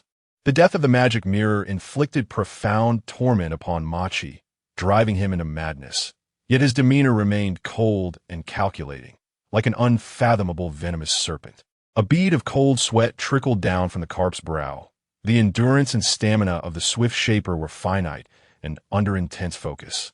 Even inaction could prove mentally taxing. Faced with an unfamiliar adversary, testing the waters through provocation was more advantageous than remaining in a stalemate. As the Carp resolved to initiate a probe, Machi spoke. Swift shaper. The three short words pierced through the Carp's psychological defenses. Before he could strike, merely brandishing his weapon and adopting a stance had allowed the opponent to discern his hidden cards. To grasp one's strategy meant that the adversary had already formulated tactic. Indeed, Machi scoffed, a sneer etched upon his lips. He raised his right hand, and the black flame of malevolence intensified. 3 seconds later, he struck his chest with force. The black flame magically absorbed into his body. Machi's eyes were instantly consumed by pure darkness, and his entire being became adorned with black sigils, as if ensnared by countless black thorns. With a thud, Machi propelled himself off the water surface, creating a splash, surging upwards with a speed that nearly matched the Carp's. How is this possible? Is he an assassin-type enigmatic one? The Carp had no time to contemplate strategy. Within seconds, Machi had lunged forward, his hands laden with black sigils, resembling blades, aimed at the Carp's throat. Localized acceleration. The Carp's neck jerked back in a swift motion, evading Machi's direct thrust, and he leapt backwards to create distance. With a whoosh, Machi, thwarted in his attack, flicked his hand, and the black sigils on his arms transformed into tangible black thorns, striking towards the recently landed Carp. Localized acceleration. The Carp's legs propelled him laterally, narrowly dodging the assault. Crack! The two black chains struck the lake's surface, sending forth 4 torrents of water, while the black thorns remained embedded, their tips driven into the ground. With a forceful tug, Mashu propelled himself backward, transforming 2 ebony thorns into remarkably resilient and taut rubber bands. In an instant, he became a bullet, hurtling towards the koi that had just evaded in mid-air. Oh no! The koi unleashed a soft, yet powerful current from within, enveloping itself as if encased in an invisible safety airbag. As Mashu lunged at the koi, he collided with the safety cushion, the force of their impact sending both of them sprawling in opposite directions. This maneuver, though a life-saving technique for the koi, bore the drawback of rendering subsequent movements difficult to control. The koi soared 7 to 8 meters before landing and rolling twice. Just as he regained his footing, the ebony thorns lashed out once more. Localized acceleration. A familiar ache flared in his injured thigh, causing the amassed energy to dissipate by half. Not good. The koi's reaction faltered momentarily, barely avoiding the strike from the ebony thorns. He rolled aside and swiftly retreated, creating distance. Mashu, unhurried in his pursuit, retracted the thorns back to his arms and sneered, "You're faltering after just a few exchanges." The koi instinctively touched his thigh, simmering with anger. If it weren't for this wretched leg injury, he would not have found himself in such a predicament. The brief ceasefire granted the koi a moment to reflect, and soon he uncovered a potential flaw. Logically, even if Mashu's ebony thorns missed their target, they could transform into rubber bands, propelling Mashu towards the target for a surprise assault, a classic 2-hit combo. The first time, Mashu executed this sequence with fluidity, yet the second time, the koi's vulnerability was greater. Yet Mashu refrained from repeating the tactic, which seemed illogical. So that's it. The koi deduced, a newfound clarity settling in his mind, bolstering his confidence. He extended his hand towards Mashu, beckoning with a finger, tauntingly. "Eager to meet your end? Allow me to oblige." Provoked by the bait, Mashu charged at the koi. His speed remained impressive, and in mere seconds, his palm, adorned with black sigils, struck towards the koi's throat. This time, the koi did not evade. Instead, he gripped his plum blossom dagger and, seizing the moment, swung it back. With a sharp sound, Mashu's arm was sliced, blood spurting forth. His expression darkened as he quickly withdrew his hand. "Now it's my turn." The koi capitalized on the opportunity, unleashing a proficient series of close-range knife techniques aimed at Mashu's vital points. Mashu, once brimming with arrogance, now found himself constantly dodging and retreating. Only when absolutely necessary did he resort to defending with his body, reinforced by the black sigils. Yet he was not impervious, suffering continual cuts from the koi's relentless strikes. After several exchanges, Mashu's arms bore numerous wounds, blood streaming from them. The chaotic injuries, though not deep, were nonetheless alarming. Unable to withstand the onslaught, Mashu swiftly rotated the ebony thorns, forcing the koi to retreat, deliberately increasing the distance between them. The koi, having unleashed a flurry of high-impact close combat, felt the persistent ache in his thigh intensify, and he chose not to press the attack further. He quietly harnessed his energy, adjusting the mechanisms of his potential, gradually suppressing his old wounds. "You disguise yourself remarkably well. You nearly deceived me." Mashu remained silent, as the black curse marks on his arms transformed into strips of bandages, sealing his lacerated wounds and temporarily staunching the bleeding. "You are neither an assassin-type mystic nor a warrior," Liu asserted with certainty. "Otherwise, you would have been able to unleash those consecutive attacks repeatedly, leaving me no respite." Mashu's expression was one of a faint smile, neither fully revealing nor concealing. "You are likely a spell-type or curse-type mystic. I am your partial nemesis. Thus, you forcibly elevated your explosive power through curse energy, masquerading as an assassin, hoping to confront me head-on and eliminate me before I could react. If you hadn't resorted to such tactics, defeat would eventually be your fate." Mashu finally spoke, not entirely foolish. Liu scoffed, likewise, yet still foolish. A twitch at the corner of Liu's mouth appeared as he tightened his grip on the plum blossom dagger, pointing it at Mashu's brow. Facing death, you remained defiant. Mashu was not merely posturing. He raised his right hand, splayed his fingers, and aimed them at Liu. I am neither an invulnerable warrior nor a high-explosive assassin. Yet I must confront you directly. How could I lack a suitable weapon? Have you not pondered why? Li was taken aback.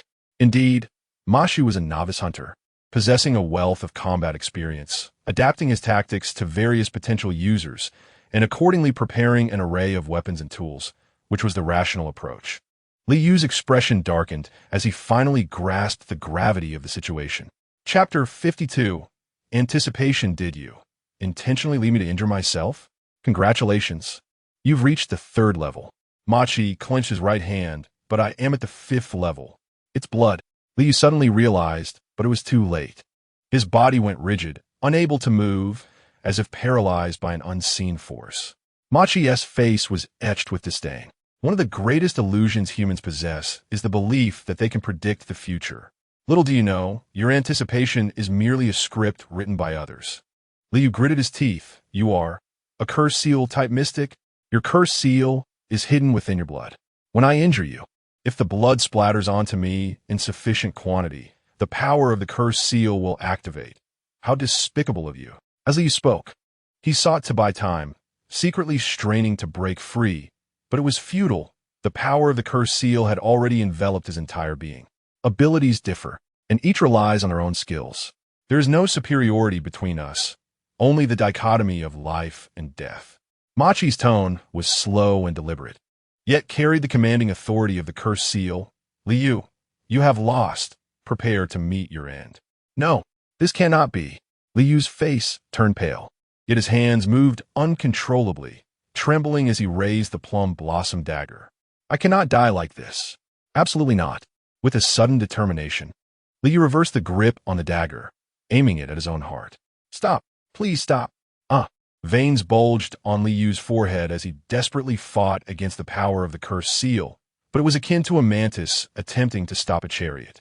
Thud. The plum blossom dagger pierced through Li Yu's chest, not striking his heart, but rather his lung. The force of the blow not substantial, the wound shallow. Machi felt a twitch at the corner of his eye. Something was amiss.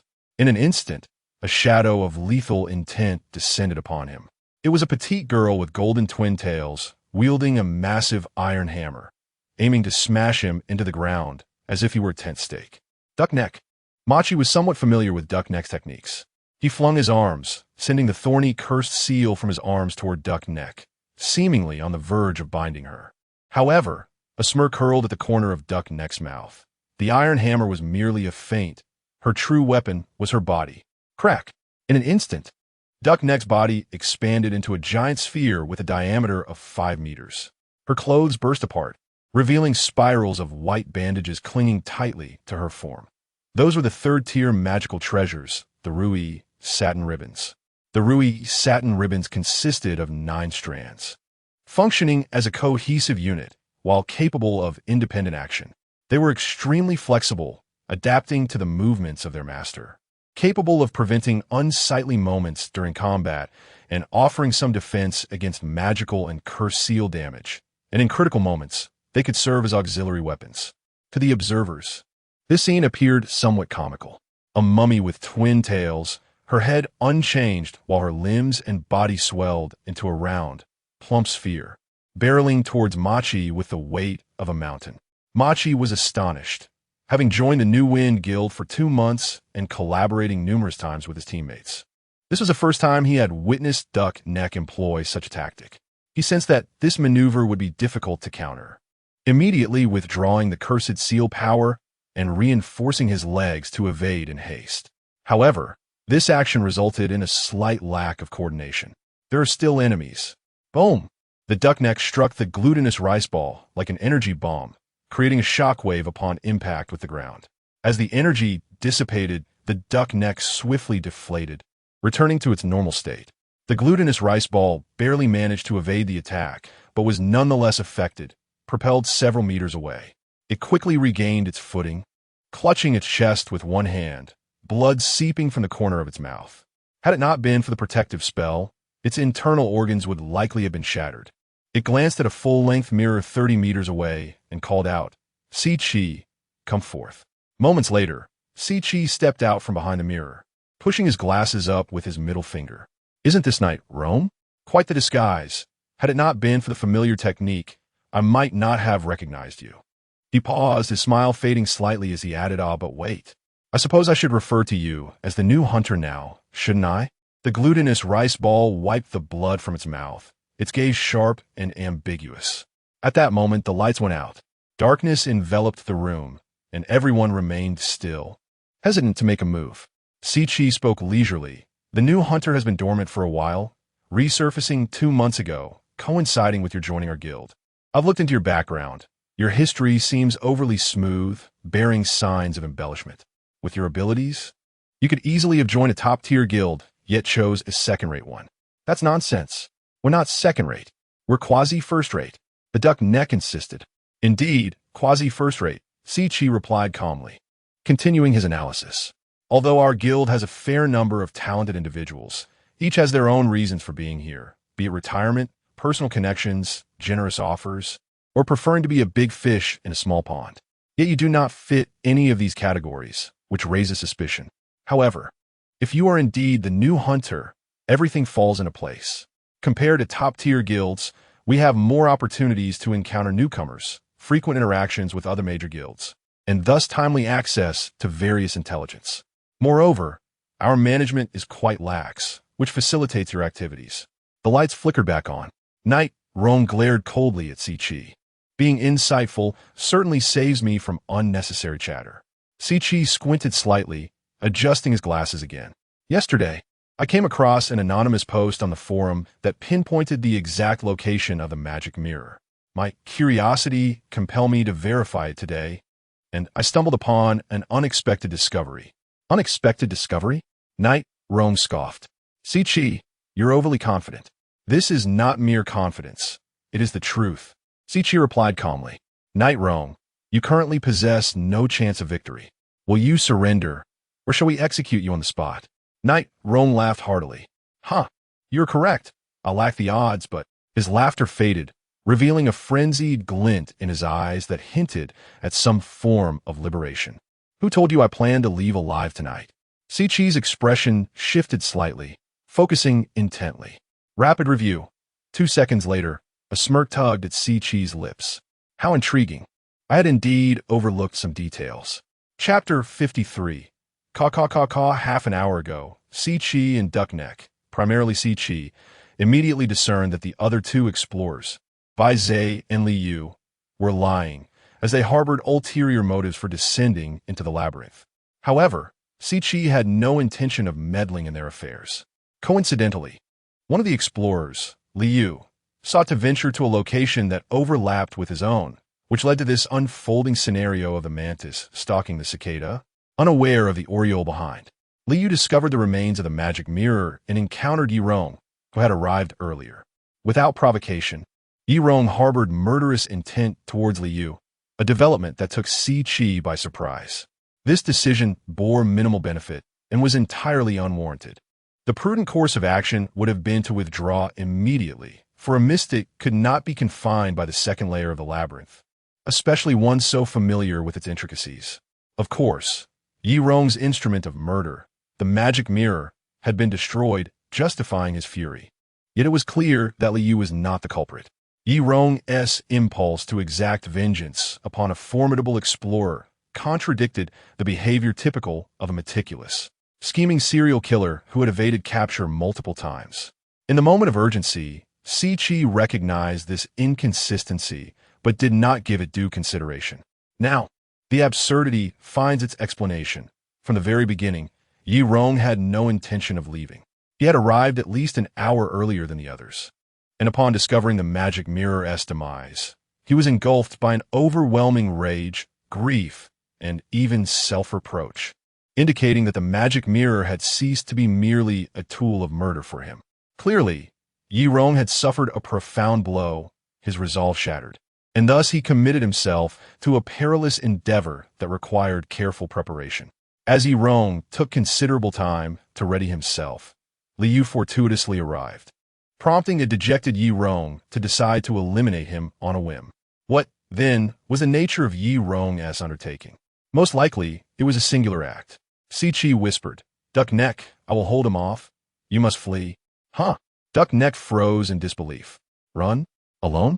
No, I will get lost. Better to be lost than. Si could not finish the sentence. Buzz. In an instant, a colossal malevolent array manifested beneath their feet, composed of countless black glyphs, ensnaring all present, including the scattered remains of the magic mirror. The group immediately felt a formidable binding power. Yirong's eyes darkened, his countenance pallid, as two streams of black blood trickled from the corners of his mouth. Come, accompany me to the grave. What has he done? Duckneck struggled desperately but found herself immobilized. I can't move. A certaine résurrection forbidden technique, si cuis ta tête flatterie. And we are all the sacrificial offerings. Then why are you so calm? Duckneck's eyes brimmed with tears. She had no desire to perish here. Si remained silent, lost in thought. In the realm of explorers, various perilous and nefarious forbidden techniques circulated, among which resurrection spells ranked as one of the most severe. The second of the three great covenants of the labyrinth states. Explorers are forbidden from resurrecting their kind. It is speculated that the forbidden technique employed by Yirong involves using the practitioner themselves as a sacrificial offering.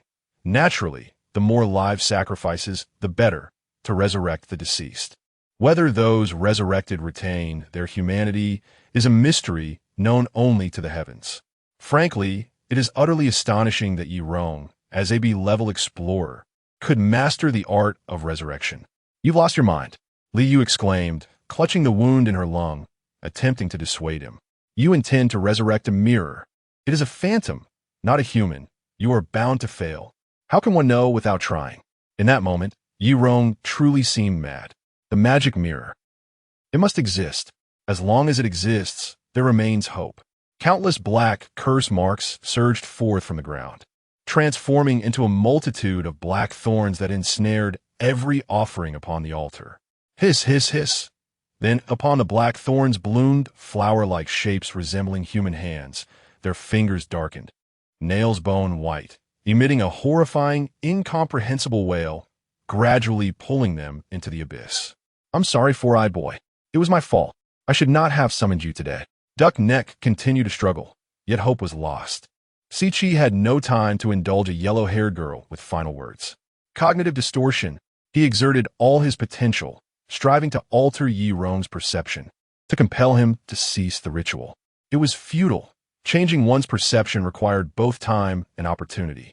In that instant, Yirong's resolute determination to perish alongside his goal resembled a meteor plummeting toward the earth, while Sichi's attempt at cognitive distortion was akin to a bullet aimed at the meteor, pale and powerless.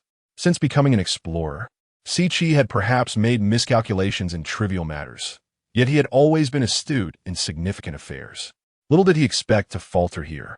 Who could have predicted that a cunning, cold-blooded serial killer would descend into madness over the demise of Phantom? Interesting, it appears my sample library is still insufficient. Yirong's lips bled black, staining his chin. He spread his arms wide, chanting an esoteric incantation he scarcely understood, needing this power to complete the resurrection ritual. Sentient beings of the six realms, threefold opposites, to the extreme of causality, invert heaven and earth. The ritual circle erupted with an incredible, eerie force, coalescing into a certain law of causality as fragments of the magic mirror began to levitate. In the next moment, the lights in the mirror chamber extinguished. Yirong's frenzied cries reverberated in the darkness, akin to a dirge offered by death to all living beings. Offer my blood. Sacrifice my spirit, with the incantation as vessel, with the soul as foundation. Just as all were on the brink of being dragged into the eternal abyss, a sacred, resonant, melodious call emerged. In an instant, golden flames erupted in the darkness. A phoenix, seemingly descended from ancient mythology, appeared before all.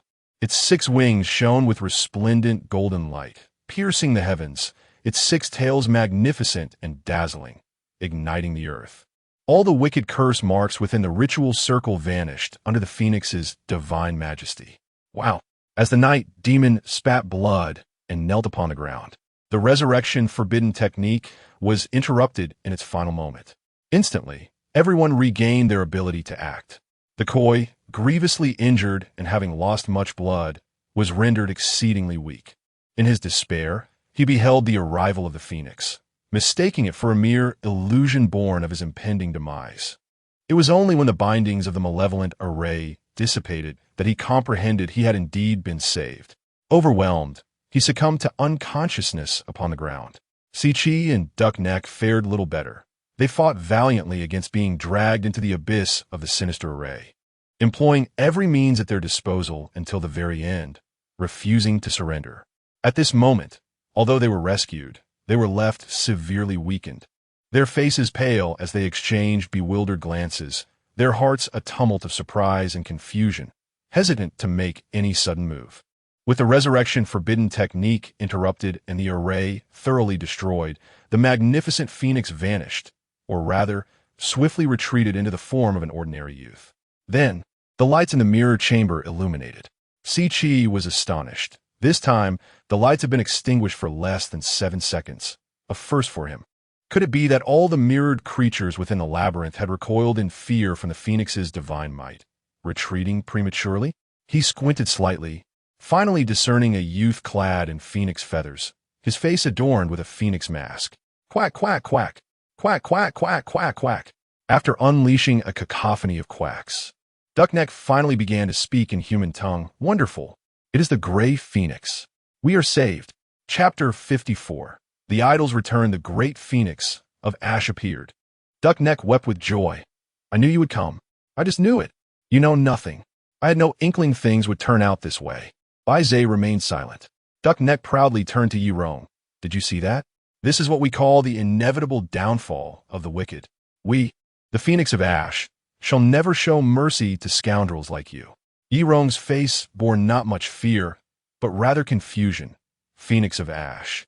Why do you concern yourself with such trifles? A good question.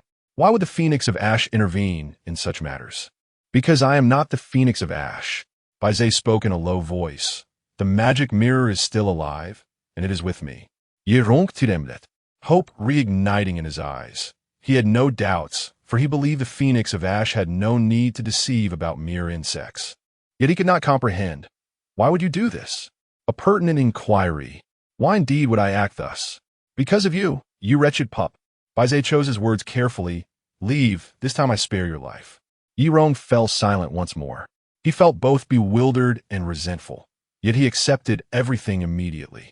How could he, a mere mortal, fathom the actions of a legendary explorer? As long as the magic mirror still existed, he had no reason to perish. Yi Rong refrained from further questioning why his life was spared.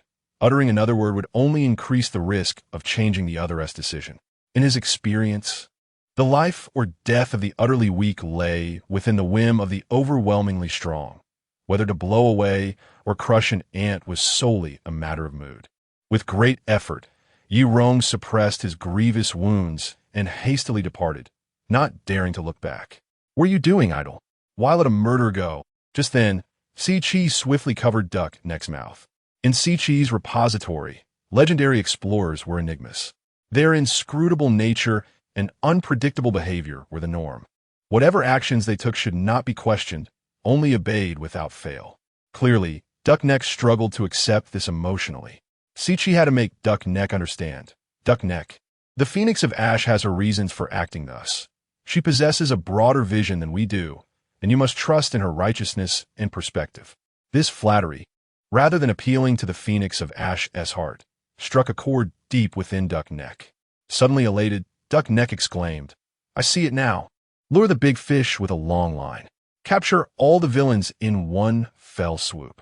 Truly, she is my idol. You all should leave now. Bai Ze was nearing his limit and needed to bring this farce to a swift conclusion. Thank you for saving our lives, Si-Chi said with utmost respect, pressing Duck Neck as head down as they both bowed to Bai Ze. Thank you, Phoenix of Ash, for saving our lives. Duck Neck shouted with fervor. Si-Chi glanced at the unconscious carp fish, hesitated for a moment, then dared to ask, This person is gravely injured. If left unattended, he will perish. So? Bai Ze tossed the question back to Si-Chi. Si-Chi was startled. Could this be a test? Rapid review. 3 seconds later, Si-Chi glanced at Duck Neck. Go fetch the backpack. All right. Duck Neck turned and picked up the large backpack. Si-Chi opened his backpack and retrieved a white medical box, placing it at his feet before hastily dragging Duck Neck away. Duck Neck, reluctant to part, made several attempts to turn back for one last glance at his idol, only to be thwarted by Si-Chi. Soon, the lights went out. 10 seconds later, they flickered back on. Ha ha ha! The once imposing gray phoenix had vanished, leaving behind a disheveled boy lying on the ground, gasping for breath. 10 minutes earlier, Bai Ze had arrived on the second level of the maze, where he had locked onto a round-faced fellow known as Carp with his grasp ability. After trailing him for a moment, he quickly realized that Carp was headed to find a magic mirror. Consequently, Bai Ze slowed his pace, as he was well acquainted with the route and unperturbed by the possibility of losing track. This decision inadvertently led him to miss Si-Chi and Duck Neck, resulting in both parties tracking the same target without discovering each other. Under normal circumstances, such an occurrence would be improbable. However, in the chaotic environment of the second level of the maze, it seemed entirely plausible. Concealed behind a mirror, Bai Ze observed the unfolding situation. When Carp fell under the control of Yirong, Machi, Bai Ze resolved to intervene. Should Carp perish, the lead to finding his brother would be severed. Bai Ze was confident that by switching to his primary account, he could easily scare off Yirong, though he was too fearful to engage in a real confrontation. Just as Bai Ze was poised to act, he sensed a peculiar mental force encroaching upon him, later realizing it was the manifestation of Si-Chi's ability. Subsequently, Si-Chi and Duck Neck struck first, cornering Yirong into a desperate situation. Yirong, completely unhinged, revealed his true intentions. He had never contemplated leaving alive. Instead, he sought to invoke a resurrection forbidden technique, sacrificing everyone present to revive a monstrous entity.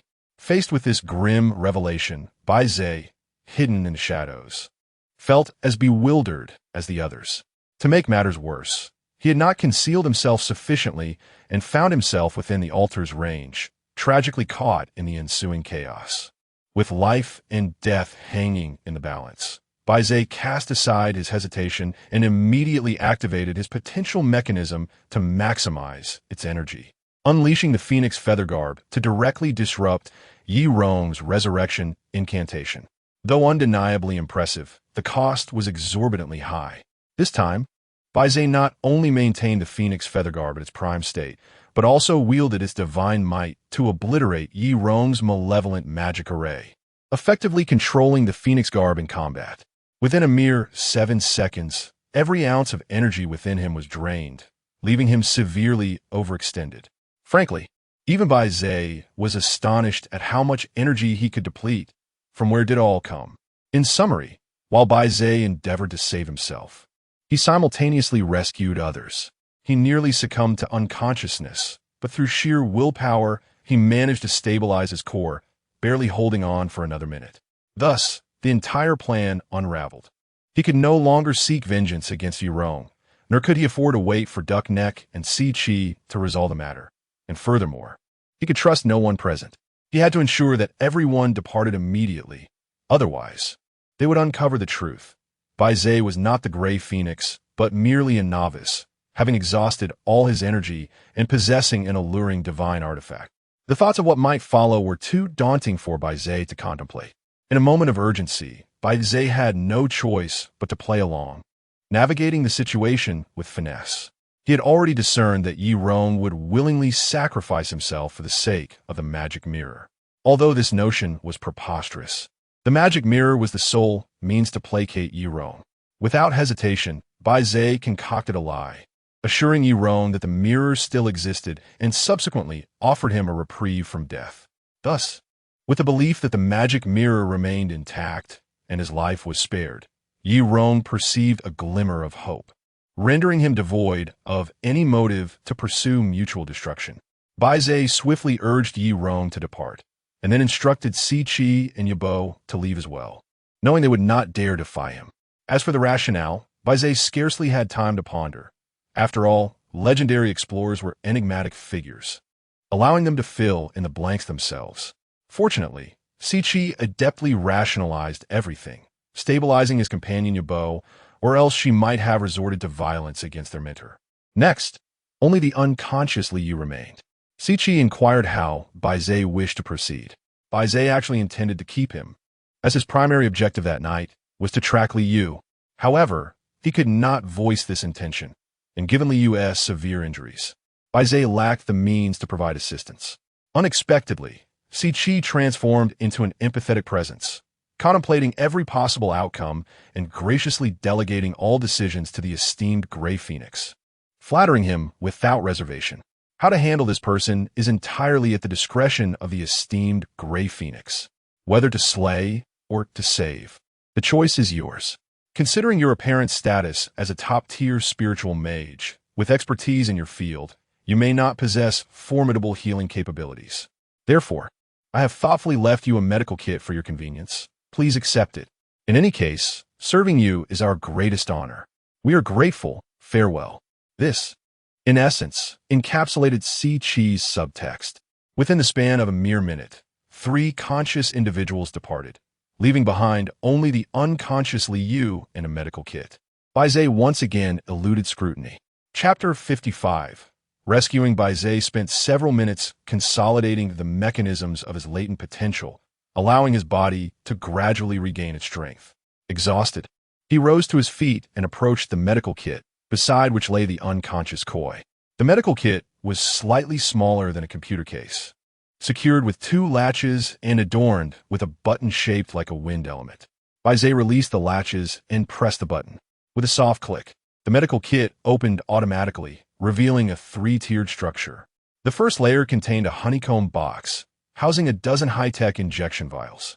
The second layer held 6 or 7 bottles of oral medication. The third layer contained various emergency tools, including bandages, disinfectants, and surgical instruments. Bai Ze later learned that this was a month's supply of medical supplies for the entire New Wind Guild team, provided to him all at once. Turning back, he realized that Siqi and Duckneck would have to write 7 or 8 reports just for this incident. However, given the exceptional circumstances, encountering the Gray Phoenix and unearthing a hidden hunter within the guild, they had more than enough justification for their actions. Bai Ze quickly examined the contents, extracting a red vial from the honeycomb box. The label read, Universal Emergency Injection, suitable for energy depletion, severe injuries, shock, unconsciousness, cardiac arrest, etc. Inject directly into the heart. For use only within the maze. Limited to once every 48 hours.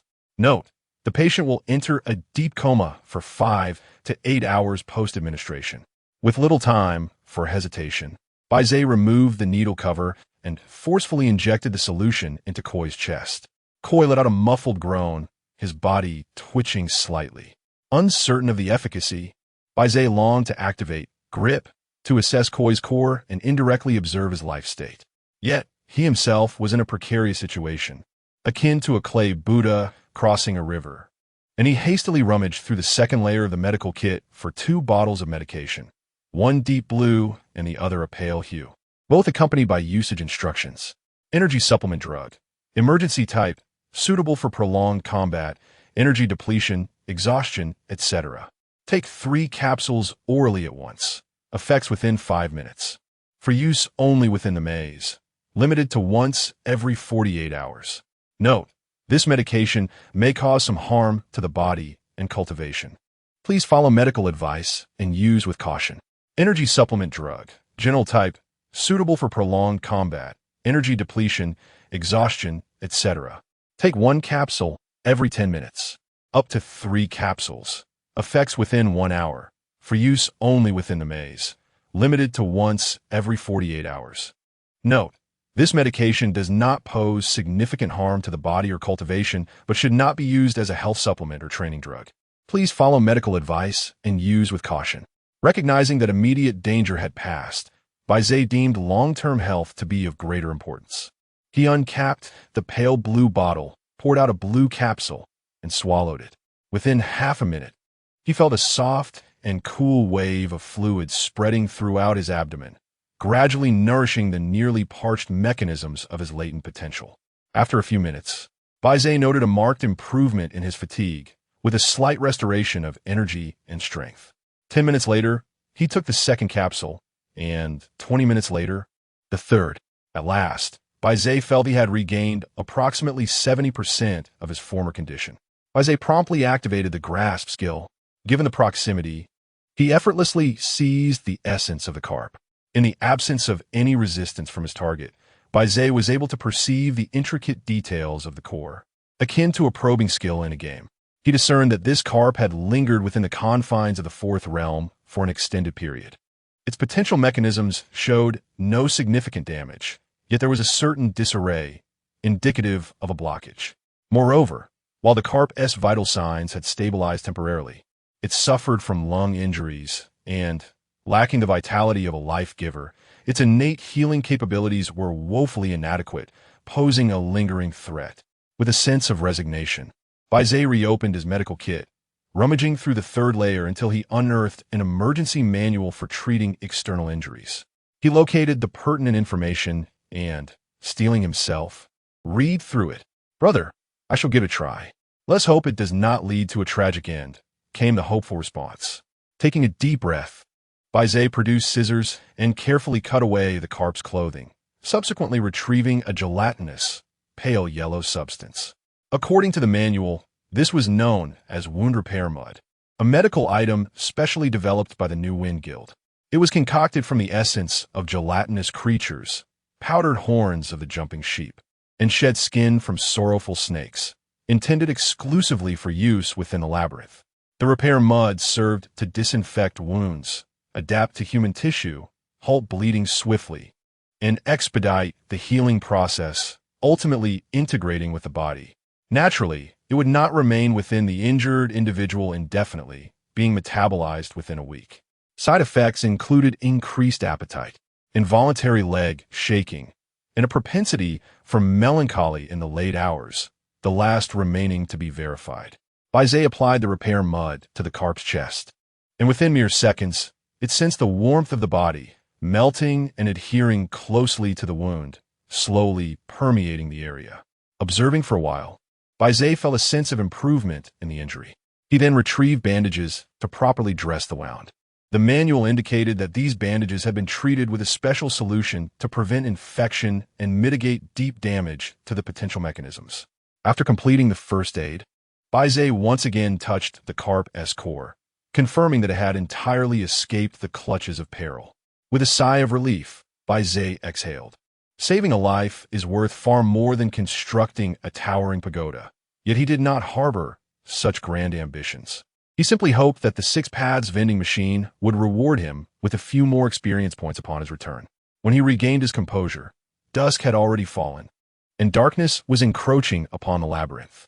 Bai Ze's stamina had nearly returned, prompting him to decide to carry the carp out first and deliberate on the subsequent matters later.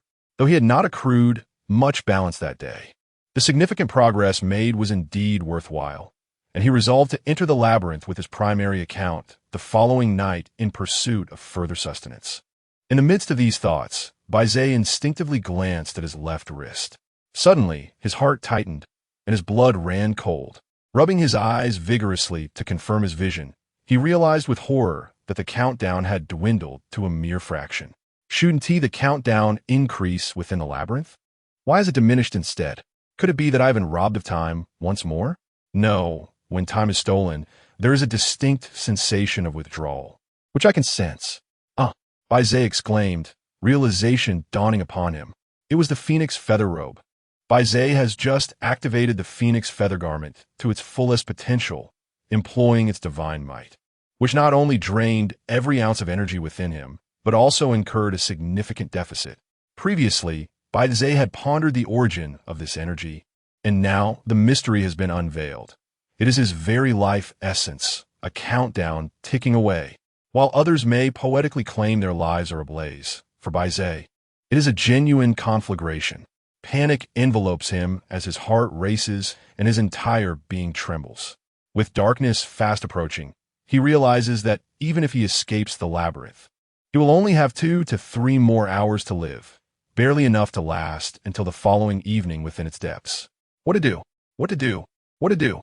Chapter 56 indeed. Bai Ze felt a moment of panic, but he quickly regained his composure. After all, He had encountered far more perilous situations and had weathered numerous storms. Bai Ze pondered deeply, clenched his fist, and steeled his resolve. Since there is no way to escape, I shall remain here for the night. Given his current life balance, exiting the labyrinth would be tantamount to certain death. However, spending the night within its confines was not necessarily fatal. According to Sang Yu, if one were to fall asleep or lose consciousness in the labyrinth, disappearance was guaranteed. Yet if one remained awake, the likelihood of vanishing was merely a probability. With this in mind, Bai Ze decided to take a gamble. As long as he maintained his vigilance throughout the night, he might just avoid disappearance. And in return, he could gain a substantial advantage of 96 hours in countdown time. Of course, Bai Ze was not entirely relying on chance. He possessed the Phoenix Feather Garment. It was already evident that Sang Yu had the ability to safely spend the night in the labyrinth. But that did not imply that the Phoenix Feather Garment lacked such a function. Upon reflection, the two notions were not contradictory. In fact, they were interconnected. Bai Ze recalled vividly that during his previous encounter, protected by the Phoenix Feather Garment, the labyrinth's creatures had not dared to approach him in the darkness. Sang Yu had even insisted on sharing the garment with him, declaring that her life was equally precious, and before long, she had fallen asleep without a trace of concern about being devoured by the labyrinth.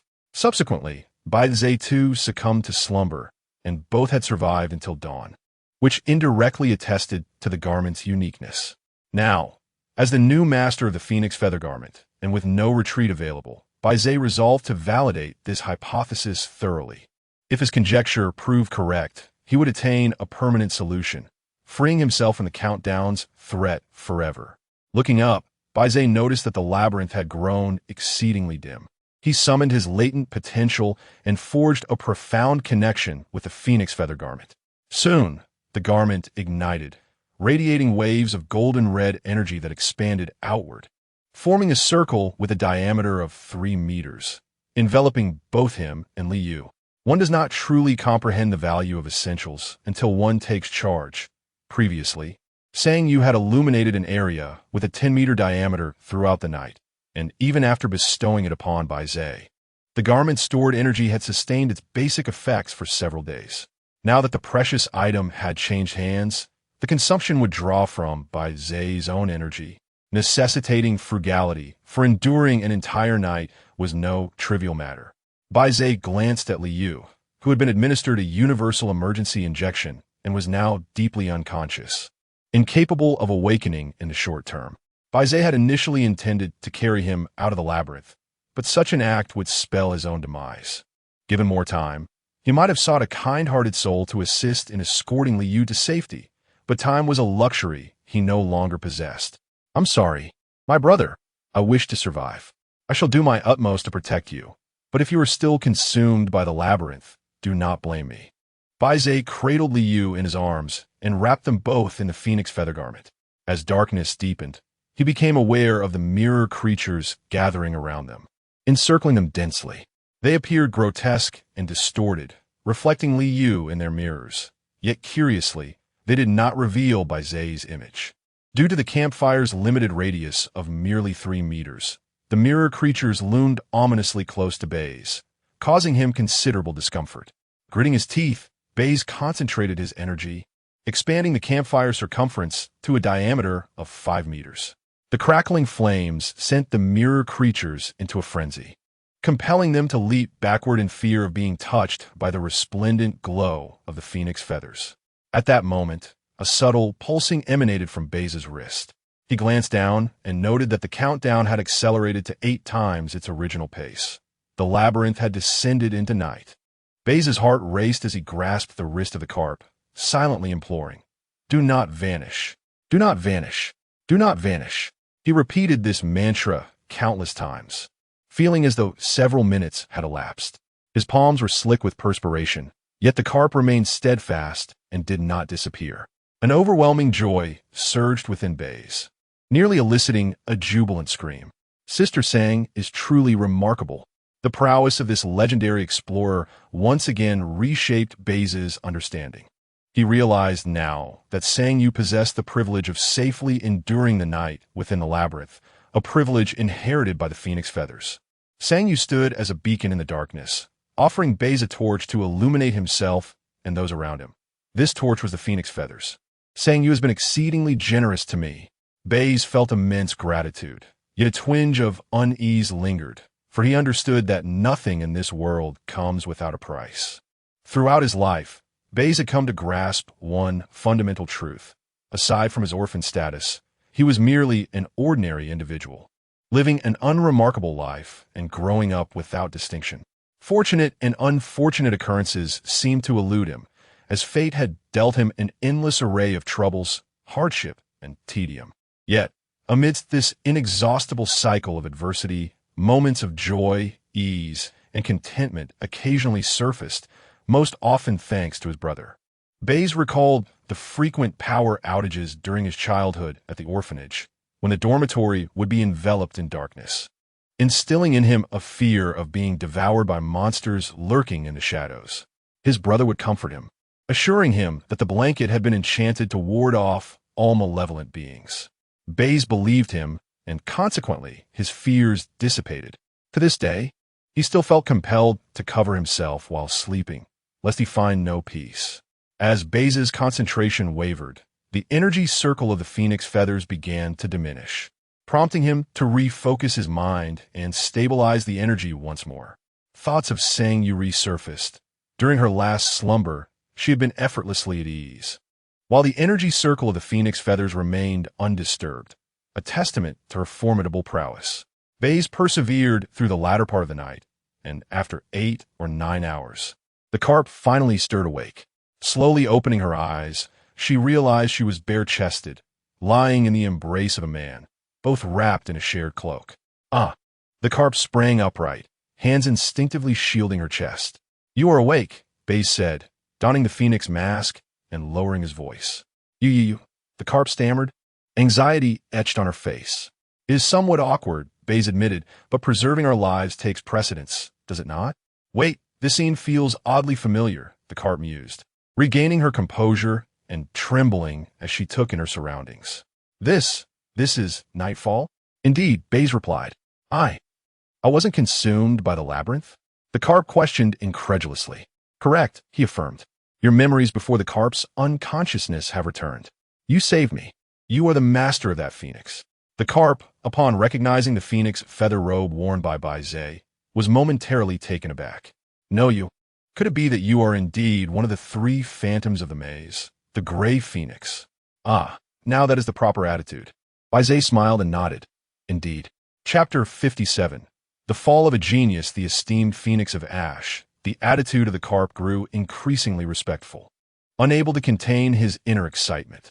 "The magic mirror was vanquished by you, was it not?" Bai Ze neither confirmed nor denied. "The clues in the forum were also left by you, correct?" Again, Bai Ze maintained his silence. "I never imagined that all of this was part of your grand design." Bai Ze, visibly pleased, remarked, "My dear brother, feel free to indulge in your imagination. Should I so much as smile, I would consider a defeat." "Do not stray from the energy circle," Bai Ze cautioned. "Yes." The carp glanced at the multitude of mirror creatures beyond the energy circle, a chill running down his spine, and hurriedly moved closer to Bai Ze. He looked down at Bai Ze, who was seated cross-legged, and suddenly felt it rather impolite. He immediately squatted down, yet still found it somewhat odd. As he hesitated on whether to kneel, Bai Ze spoke. "Sit beside me." "Yes." The carp sat beside Bai Ze, his body tensed, scarcely daring to breathe. Bai Ze remained silent, deliberately prolonging the moment. Truly, how times had changed. The sensation of holding the reins was delightful. Indeed, the carp soon could no longer contain himself. He touched his bandaged wound. "Esteemed phoenix of ash, did you also attend to this injury?" Bai Ze neither confirmed nor denied. "I will forever be grateful for your life-saving grace. The carp, shall never forget," he proclaimed. Bai Ze neither confirmed nor denied. The carp, throwing caution to the wind, declared, "Esteemed phoenix of ash, I truly do not know how to repay you. If you do not find it distasteful, I vow to follow you unto death." "Ah, how swiftly you cling to my leg," Bai Ze mused. "The last time I encountered Sang Yu, how foolish I was. It was a mere act of convenience. No need to dwell on it." Bai Ze feigned humility. A flicker of disappointment crossed the carp's eyes. He had hoped for an opportunity to alter his fate. Bai Ze observed the fluctuations in the carp's emotions intently. In truth, prior to the carp's awakening, Bai Ze had contemplated how to inquire about his brother. The most efficient method would be to confront him directly, to interrogate him. After careful consideration, Bai Ze resolved to delay. The matters concerning his brother had already entangled legendary explorers. And this carp, at best, was merely an A-level explorer, even if he had indeed been involved. He would only be a peripheral figure. A direct interrogation would not only yield no crucial information, but could also alarm the enemy. Thus, Bai Ze opted to first gain the carp's trust, to discern whether he was friend or foe. If a friend, they would collaborate. If a foe, they would be utilized. Bai Ze's brother had once said, "It is crucial to see through a person's true nature, for it determines their limits." I noticed that your realm has not advanced in quite some time while I was healing your wounds. Bai Ze began to probe. The carp's expression darkened as he confessed. Indeed, were you previously injured? Bai Ze inquired. The carp nodded, severely. The dawn is still a while away. Share your story with me. Bai Ze continued his charade. Having resided in this labyrinth for so long is rather dull. I enjoy hearing tales. The carp hesitated, forcing a wry smile. Since you wish to hear, I shall not fear ridicule.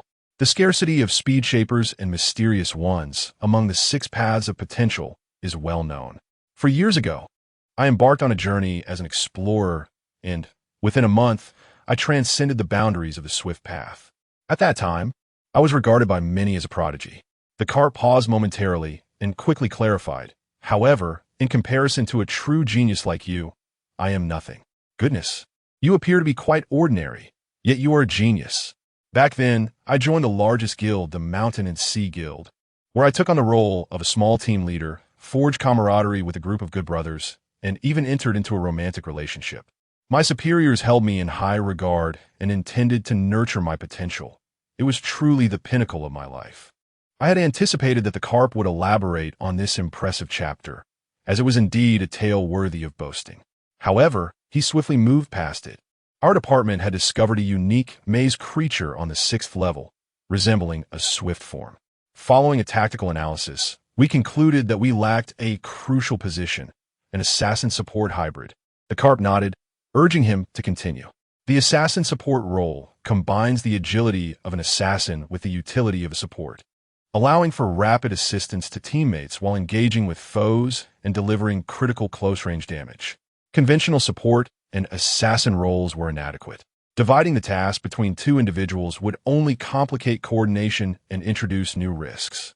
At that time, we could not find suitable candidates, nor did we have the time to train new tactics. The elusive maze creature could be seized by others at any moment.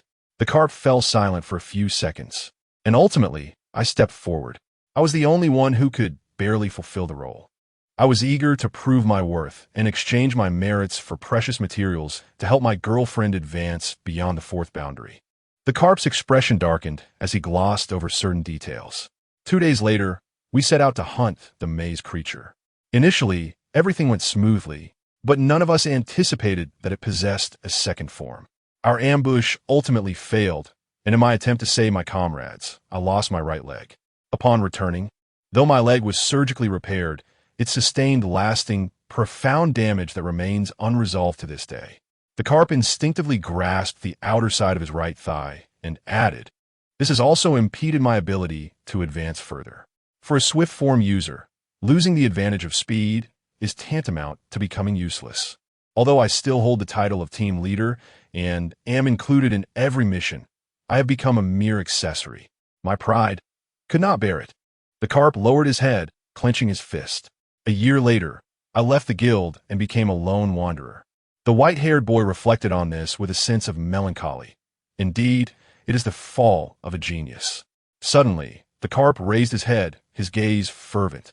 "Great Phoenix, you possess incredible powers. If you can heal my leg, I would be willing to do anything." The white-haired boy did not rush to respond. On one hand, he did not wish to deceive him. On the other, he was wary of exploiting the Great Phoenix's name. If the matter were to come to light, he feared the repercussions would be dire. With caution, he painted a hopeful picture. "Your injury is quite unique. If I find a solution, I may be able to assist you. That will be wonderful. The carp nearly wept with joy. Thank you. I'm truly grateful. Do remember, I said if. The white-haired boy understood the carp's desperation. In the depths of despair, even a flimsy straw would be clutched tightly. After a casual conversation and sufficient groundwork, Bai Ze proceeded to the main topic. I am currently involved in a significant matter that encompasses a wide range of implications. I find myself quite overwhelmed and in need of reliable assistance. In fact, I have been observing you for quite some time. Really? Liu exclaimed in astonishment. Xiao Miao Lane. Bai Ze revealed a key phrase.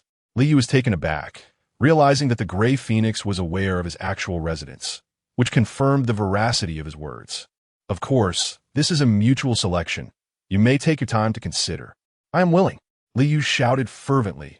Great Lord Gray Phoenix, my life belongs to you. Whatever you command, I shall not hesitate to brave any ordeal. Wait, you are being too impulsive, Bai Ze remarked with an air of authority, calmly inquiring, are you not concerned that I may be a villain? What if finds a good person? What if finds a bad person? The Yugoslavia Raturta. The new book encompasses a vast worldview, and I will experiment with numerous innovative elements. The initial setup may be extensive and somewhat slow to develop, so please be patient. Rest assured, all that is necessary will be present. I sincerely appreciate everyone's support and hope that Bai, in his folly, can accompany you through a memorable journey. Chapter 58. Overstepping Boundaries. How did the tables turn? Bai Ze was momentarily taken aback. Liu, filled with fervor, exclaimed, all I know is that you vanquished the cursed mirror, apprehended the new hunters, saved my life, and vowed to heal my leg. Each of these actions is commendable. The myriad legends surrounding you, are they not all virtuous? If you were indeed malevolent, it would seem there are no good people left in this world. Moreover, you have investigated my character and must have deemed me worthy to choose me. Your trust in me naturally inspires my trust in you. Brother, you are quite the charmer. I have learned much. I shall remember this for future encounters. Impressively, Bai Ze stated in a solemn tone, you have passed. Liu was taken aback, a blend of astonishment and joy washing over him, tinged with a hint of embarrassment. So this was an interview. Haha. Bai Ze neither confirmed nor denied it. This Friday at midnight, a young lad will await you, embodying my current appearance. Is he your subordinate? A helper, Bai Ze corrected. He recently won a prize, but his innate talent is exceptional with a promising future ahead.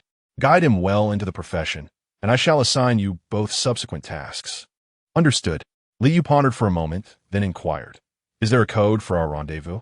Bai Ze promptly replied, fried rice with egg fried rice. Fried rice with egg fried rice, Liu echoed, committing it to memory. Bai Ze cast a glance at the medical kit beside him and instructed, this was left by the New Wind Guild. You are to take 3 mild energy supplements as directed, and the remainder you shall keep to hand over to the young lad later. Bai Ze paused, then added, remember, he represents me fully. You must harbor no secrets or doubts toward him. Understood.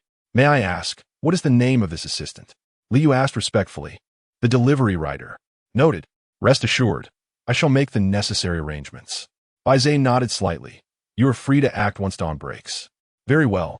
And what of you? Liu Yugoslavia inquired. I shall return to the deep sector, Bai Ze replied, seemingly addicted to the thrill.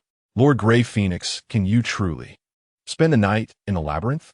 Liu was eager to confirm this astonishing fact, as it was indeed remarkable. Isn't that the case? Bai Ze retorted. Indeed, indeed. Liu exclaimed, slapping his forehead. What I meant to convey was, do you rely on this phoenix feather attire? Or can you genuinely endure the night within the labyrinth unaided? TSK. It appears everyone is quite curious about this matter, though saying you likely wishes to keep it under wraps. Liu, you have overstepped. Bai Ze's tone turned frosty. I apologize. Liu, filled with trepidation, immediately bowed his head in contrition. I meant no disrespect. I was merely curious. No explorer wishes to remain ignorant of the labyrinth's truths. Bai Ze cracked a whip and tossed a piece of candy. The more you know, the greater the peril. My withholding this knowledge is for your own good. Liu was momentarily speechless, his voice nearly choked with emotion. Thank you, Lord Gray Phoenix. I shall refrain from being overly inquisitive henceforth. Also, do not address me as Lord any longer. Bai Ze had long wished to voice this. How then should I address you? Liu queried. Figure out yourself. This predicament left the carp in a quandary, exclaiming that the title Gray Phoenix was certainly unsuitable. Miss Gray was hardly appropriate. Boss Gray sounded unappealing. Cinderella Gray was downright absurd. Suddenly, the carp conceived an alternative appellation. Then shall I refer to you as Boss Gray? Not bad. It conveys a sense of affluence at once. But do not expect me to pay you a salary. Agreed.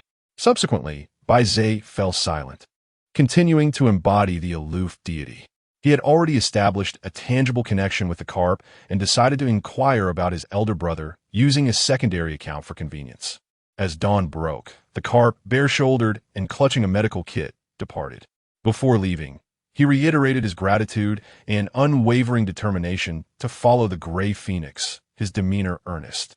No sooner had the carp left than Bai Ze exited the mirror room. He needed to act swiftly, for the first batch of explorers was about to arrive. Bai Ze had contemplated further exploration of the maze, such as descending to the third level to accrue more countdown time. But after his previous fierce battle lasting 7 seconds, and having activated the Phoenix feather garment all night, he was utterly exhausted. To be prudent, Bai Ze retreated to the first level of the maze, concealed himself in a thicket, donned the Phoenix feather garment, and succumbed to slumber. This time, he did not dream of Xiao Hui and Xiao Qing. When Bai Ze awoke, it was already afternoon within the maze. He glanced at the countdown timer on his wrist. 1:20, 17:46, splendid. I've gained an additional 5 days.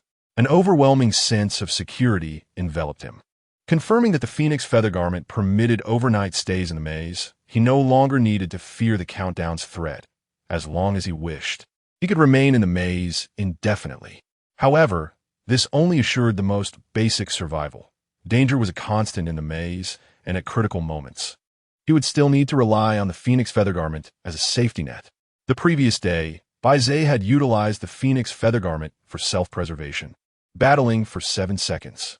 In the first 5 seconds, he exhausted all his energy, while in the subsequent 2 seconds, he overextended his life by more than 20 hours, consuming nearly 10 hours of countdown per second.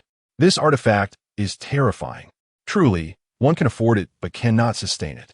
Bai Ze once again realized that he could not place all his hopes in a singular artifact. One must also strengthen oneself. Taking advantage of the remaining time, he located some low-level maze monsters in the thicket for combat training involving crying and grasping, while also collecting some inexpensive maze stones. 2 hours later, as dusk descended, he disguised himself as a solitary wanderer and returned to the ground station. Even if it was not a solitary wanderer day, the guild's explorers could hardly fill the subway carriages, such as the 12th carriage, leaving them with scant time for exploration, prompting many to forego the ride.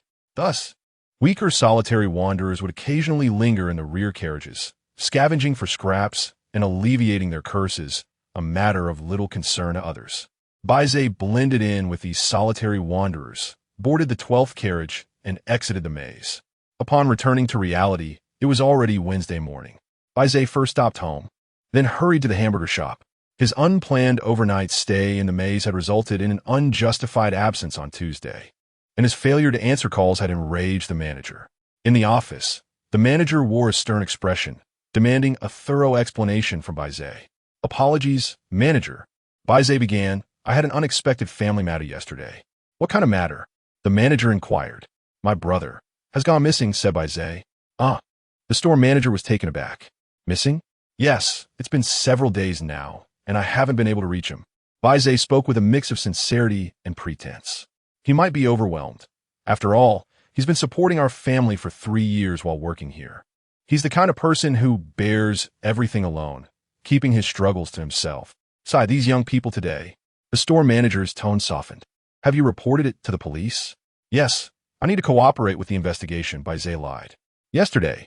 That's why he was absent from work. Don't worry too much, Xiao Bai, the manager reassured him. Your brother is undoubtedly a responsible and strong individual. Perhaps he just needs a moment to escape and recharge. There have been times when I felt overwhelmed by life and wished to abandon my husband and child to find a deserted island to spend my days. Yes, I believe you will be all right, Bai Ze replied.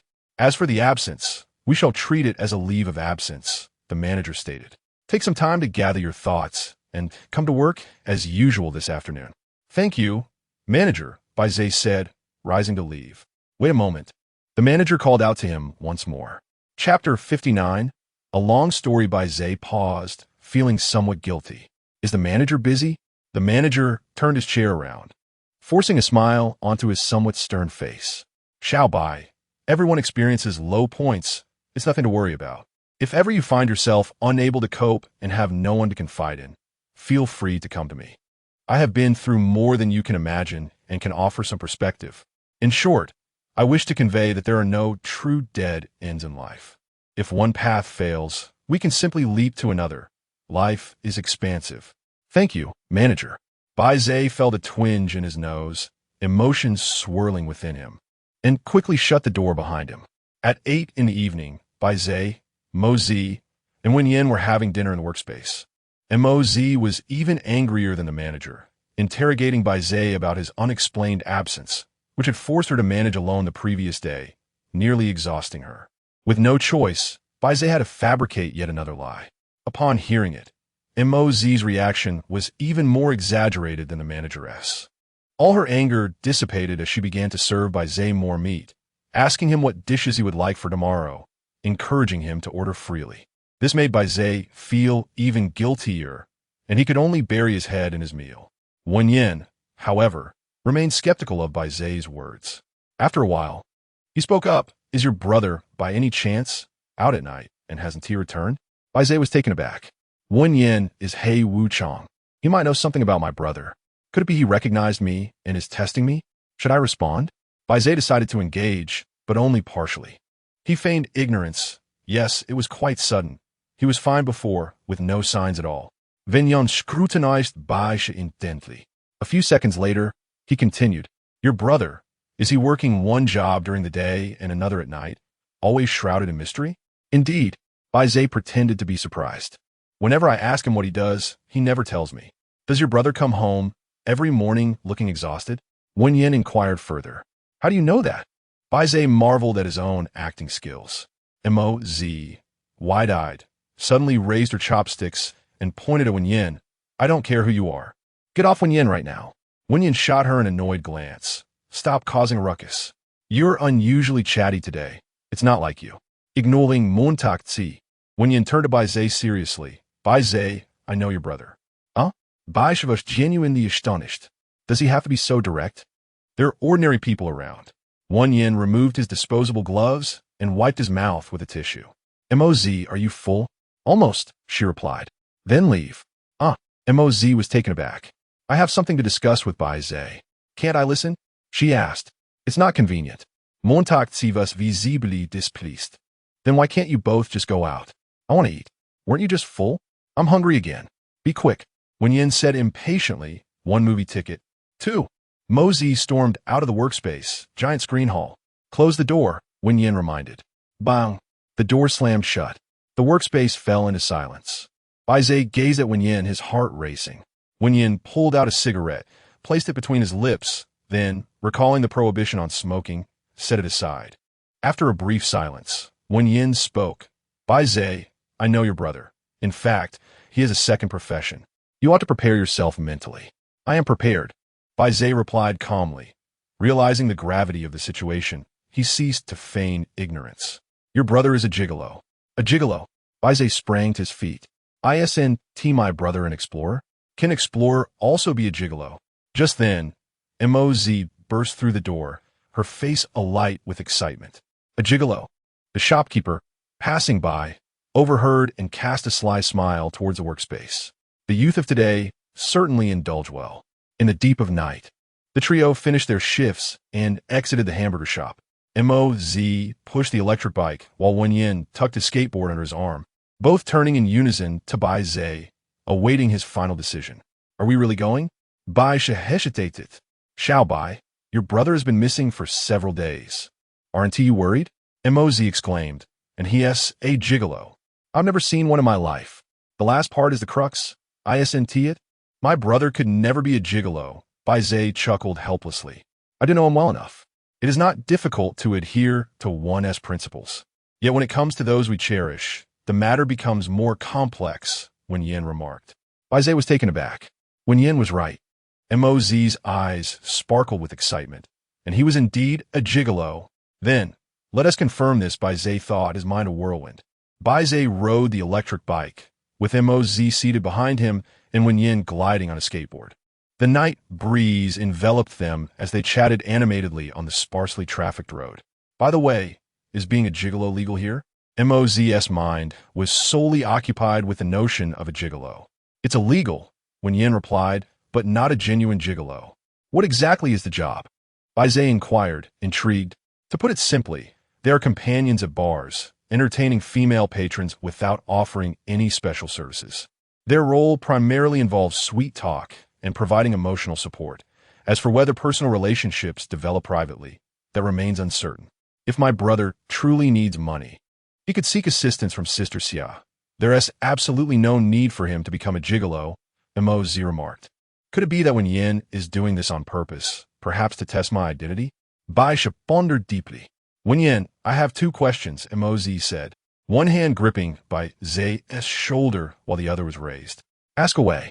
Wen Yin bent his knees and forcefully propelled himself, the skateboard picking up speed to catch up with the electric bike. First question, how do you know gigolos? Montag sie querit. Wen Yin's expression turned complex. It's a long story. A longer tale is fine. We don't mind, Moz urged, more enthusiastic than ever. I mind, Wen Yin declined. What a buzzkill. Moz pouted. Wen Yin maintained a serious demeanor. Second question, how do you know Xiao Bai's brother? Montag sie interjected. It might not even be my brother. Bai Ze emphasized. How do you know that he might be Xiao Bai's brother, the gigolo? Montag sie collected. Wen Yin coldly replied, due to certain personal reasons. I occasionally assist at a bar. Not as a male escort. Oh, is that so? Moz's smile was subtly enigmatic. Wen Yin continued, Bai Ze's brother. Not necessarily my brother. It is possible that the esteemed male escort, who left a profound impression on me, is Bai Ze's sibling. Their faces do bear a striking resemblance, akin to that of brothers. Wow. Moz had already begun to concoct bizarre scenarios in her mind, patting Bai Ze on the back. Hurry, hurry, accelerate. Chapter 60. The late-night tavern 20 minutes later, Bai Ze parked his electric scooter by the roadside and looked up. Misty alley. Bai Ze was momentarily taken aback. What a coincidence to be here again. Could it be that this is the stronghold of the vagabonds? Indeed, Wen Yin was probing him. The tavern lay further inside. Wen Yin secured his skateboard. Moz could hardly conceal her disappointment. I thought it would be a grand bar on a bustling commercial street, lavishly decorated like a palace. Then, with a mere ring of a bell, a line of handsome men, each over 6 feet tall with 8-pack abs, would emerge. Stop watching so many shore dramas. Wen Yin interjected. The small tavern was run by a proprietress who had built her clientele through early connections. Wow. Moz perked up again. On the surface, she appears to be a charming and alluring hostess, but behind the scenes, she operates an intelligence business, navigating between various major organizations. Deeply entrenched in the game. Stop indulging in online literature. Bai Ze had been too hasty in tailing the carp last time. This time he decided to carefully observe the area. Misty Alley comprised 2 rows of 3-story buildings, with shops on the ground floor, alongside a vegetable market, a second-hand furniture market, and a flea market, among others. Flanking the alley's entrance were a 24-hour convenience store and a pharmacy. Venturing further in, one would find breakfast shops, fruit stalls, snack shops, and a hostel. The hostel was the very one Bai Ze had stayed at before, whimsically named Casual Hostel. Continuing on, they encountered a lively chess and card room, opposite which was an internet CAF that was doing reasonably well. Next came a billiard hall, a spicy hot pot shop, a barber shop, a flower shop, a milk tea shop, a mobile and computer repair store, a delivery station, a laundry, which also functioned as a tailor, a foot massage, which also offered manicures, shop, a community clinic, a bookstore, which also sold tobacco and alcohol and offered phone screen protection, a dessert and cake shop, a specialty restaurant, and a hardware store. Before long, The trio reached the innermost part of the alley and spotted a gentle yet solitary glow, reminiscent of an elusive entrance. It was a modest tavern, merely 3 meters wide, with a weeping willow standing outside. A handcrafted wooden sign hung from the tree, on which 4 snow-white characters were artistically arranged using pressed willow flowers. Late Night Tavern. Inside, the tavern was filled with enchanting music.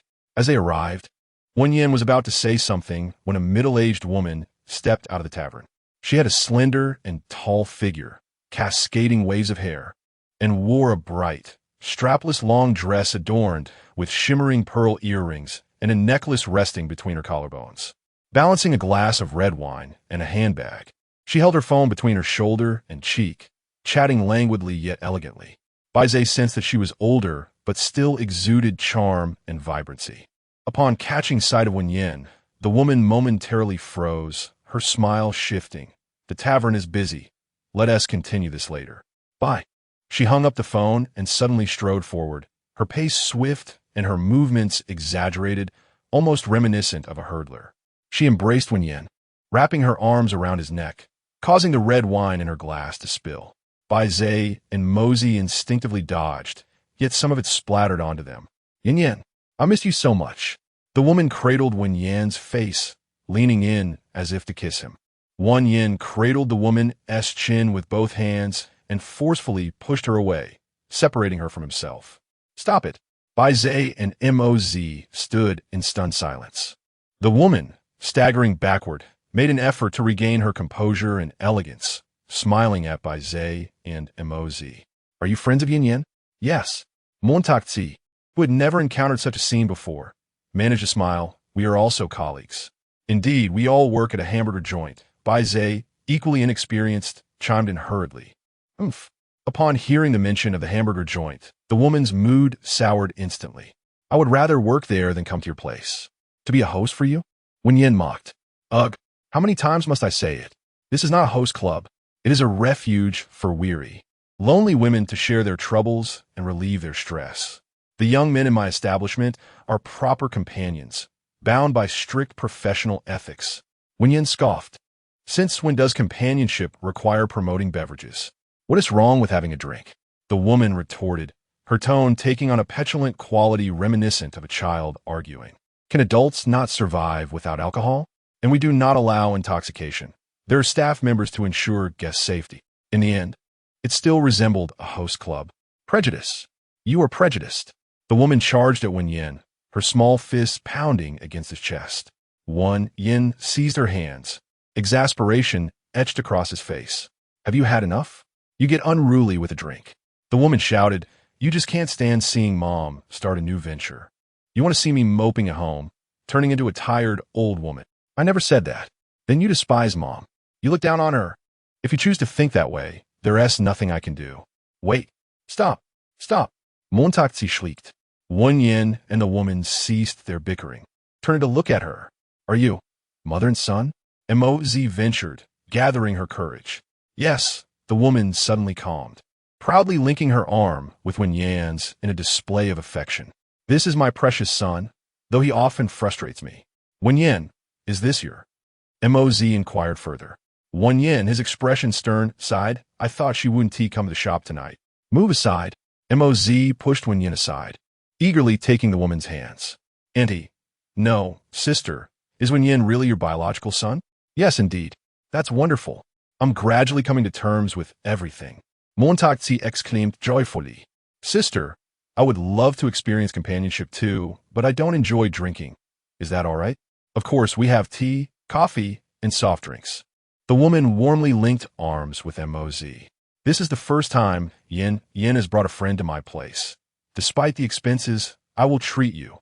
"That sounds amazing," Moz stated directly. "Do you have any handsome, gentle young men who can quietly listen to me vent and help me scold others when necessary?" "Certainly." The woman smiled. "Come, let us go inside and discuss further." Yes, yes. Let us delve deeper." The two women linked arms and entered. Bai Ze stood in place, his mind in a state of paralysis. "Who am I? Where am I? What am I supposed to do?" He pondered. "Is it still possible for me to return?" Bai Ze contemplated slipping away. "Not searching for your brother anymore?" Wen Yin inquired. Bai Ze cast a glance at the late-night bar, suddenly feeling that perhaps it was not so urgent after all. Do not overthink. This is a serious establishment. Wan Yin abruptly defended his mother's business, seizing Bai Ze's arm. Come inside. Chapter 61. Summer's arrival 10 minutes later on the second floor of the tavern. In a softly lit booth, Mosey was engaged in lively conversation with a charming young man, while Wan Yin, feeling somewhat uneasy, assumed the role of a guardian, standing nearby. Bai Ze and Wan Yin's mother occupied another booth. Sipping orange juice, he scrutinized a white business card in his hand, adorned with an antiquated gray pattern that exuded a subtle scent of sandalwood, radiating elegance. Kiamiao Alley Evening Tavern, Summer's Arrival. Contact number. XXXXXXXX. Bai Ze tucked the card away and upon raising his gaze, noticed Summer's arrival, intently observing him. Resting her chin on the back of her hand and gently swirling her wine glass, her eyes sparkled with enthusiasm. So what do you think? Would you consider a part-time position here? The remuneration is quite enticing. Me? Bai Ze pointed at himself in disbelief. Indeed, she affirmed. Bai Ze quickly waved his hands in refusal. No, that is simply out of the question for me. Don't heed Wan Yin's fanciful tales. The gentlemen at my establishment are bartenders, kitchen staff, and waiters. Only when they're not busy do they engage in casual conversations with patrons. Bai Ze pondered for a moment. I see. Summer's Arrival took a sip of her red wine. Most of the clientele here are my friends, a group of older women who enjoy sipping wine and conversing with younger individuals. It's merely conversation, just conversation, she clarified with a radiant smile. Many older individuals grow weary and muddled, losing their zest for life, becoming ensnared in a mire. While I do not expect to escape it, they occasionally yearn to inhale a breath of fresh air, even if it means sinking gracefully. You young people, she continued, if judged by worldly standards, may seem far from successful, yet you possess something incredibly precious. What is that? Bai Ze inquired curiously. Youthful spirit, perhaps due to the lighting. Summer's Arrival's eyes shimmered with a quiet depth. Interacting with those who embody this spirit allows us to momentarily reclaim our youth, akin to experiencing a beautiful coming-of-age film or reminiscing about our own youthful days. Bai Ze found himself somewhat enlightened yet puzzled. And for you, it could be a splendid experience. You might hear many stories from the older sister here, potentially avoiding detours in your future life. Lifting her wine glass, Summer clinked it gently against Bai Ze's drink. We lead entirely different life paths, yet here, they can briefly intersect, creating a shared vista. Isn't that fascinating? Bai Ze felt a surge of admiration for her perspective. Summer then poured a touch of red wine into Bai Ze's drink. The span of life is finite, yet its breadth can be infinitely expanded. The intersection of diverse life trajectories is a remarkable way to broaden one's horizons. Bai Ze felt as though he were being enlightened. So, Summer set down her glass, warmly and earnestly grasping Bai Ze's hand. Come and try your hand at my establishment. As Wan Yin's friend, you shall not be treated unfairly. Thank you, Summer, Bai Ze replied nervously, withdrawing his hand. I will give it serious consideration, but what? She prompted. Is your business truly profitable? Bai Ze's inclination to assess the situation was a hallmark of his character. Not at all, she chuckled. Xiao Wanlai smiled happily, saying, I opened this tavern purely out of interest. Oh, as for me, Auntie, I've been quite fortunate. I made a bit of money when I ventured into entrepreneurship in my youth. A hint of pride danced at the corners of Xiao Wanlai's mouth.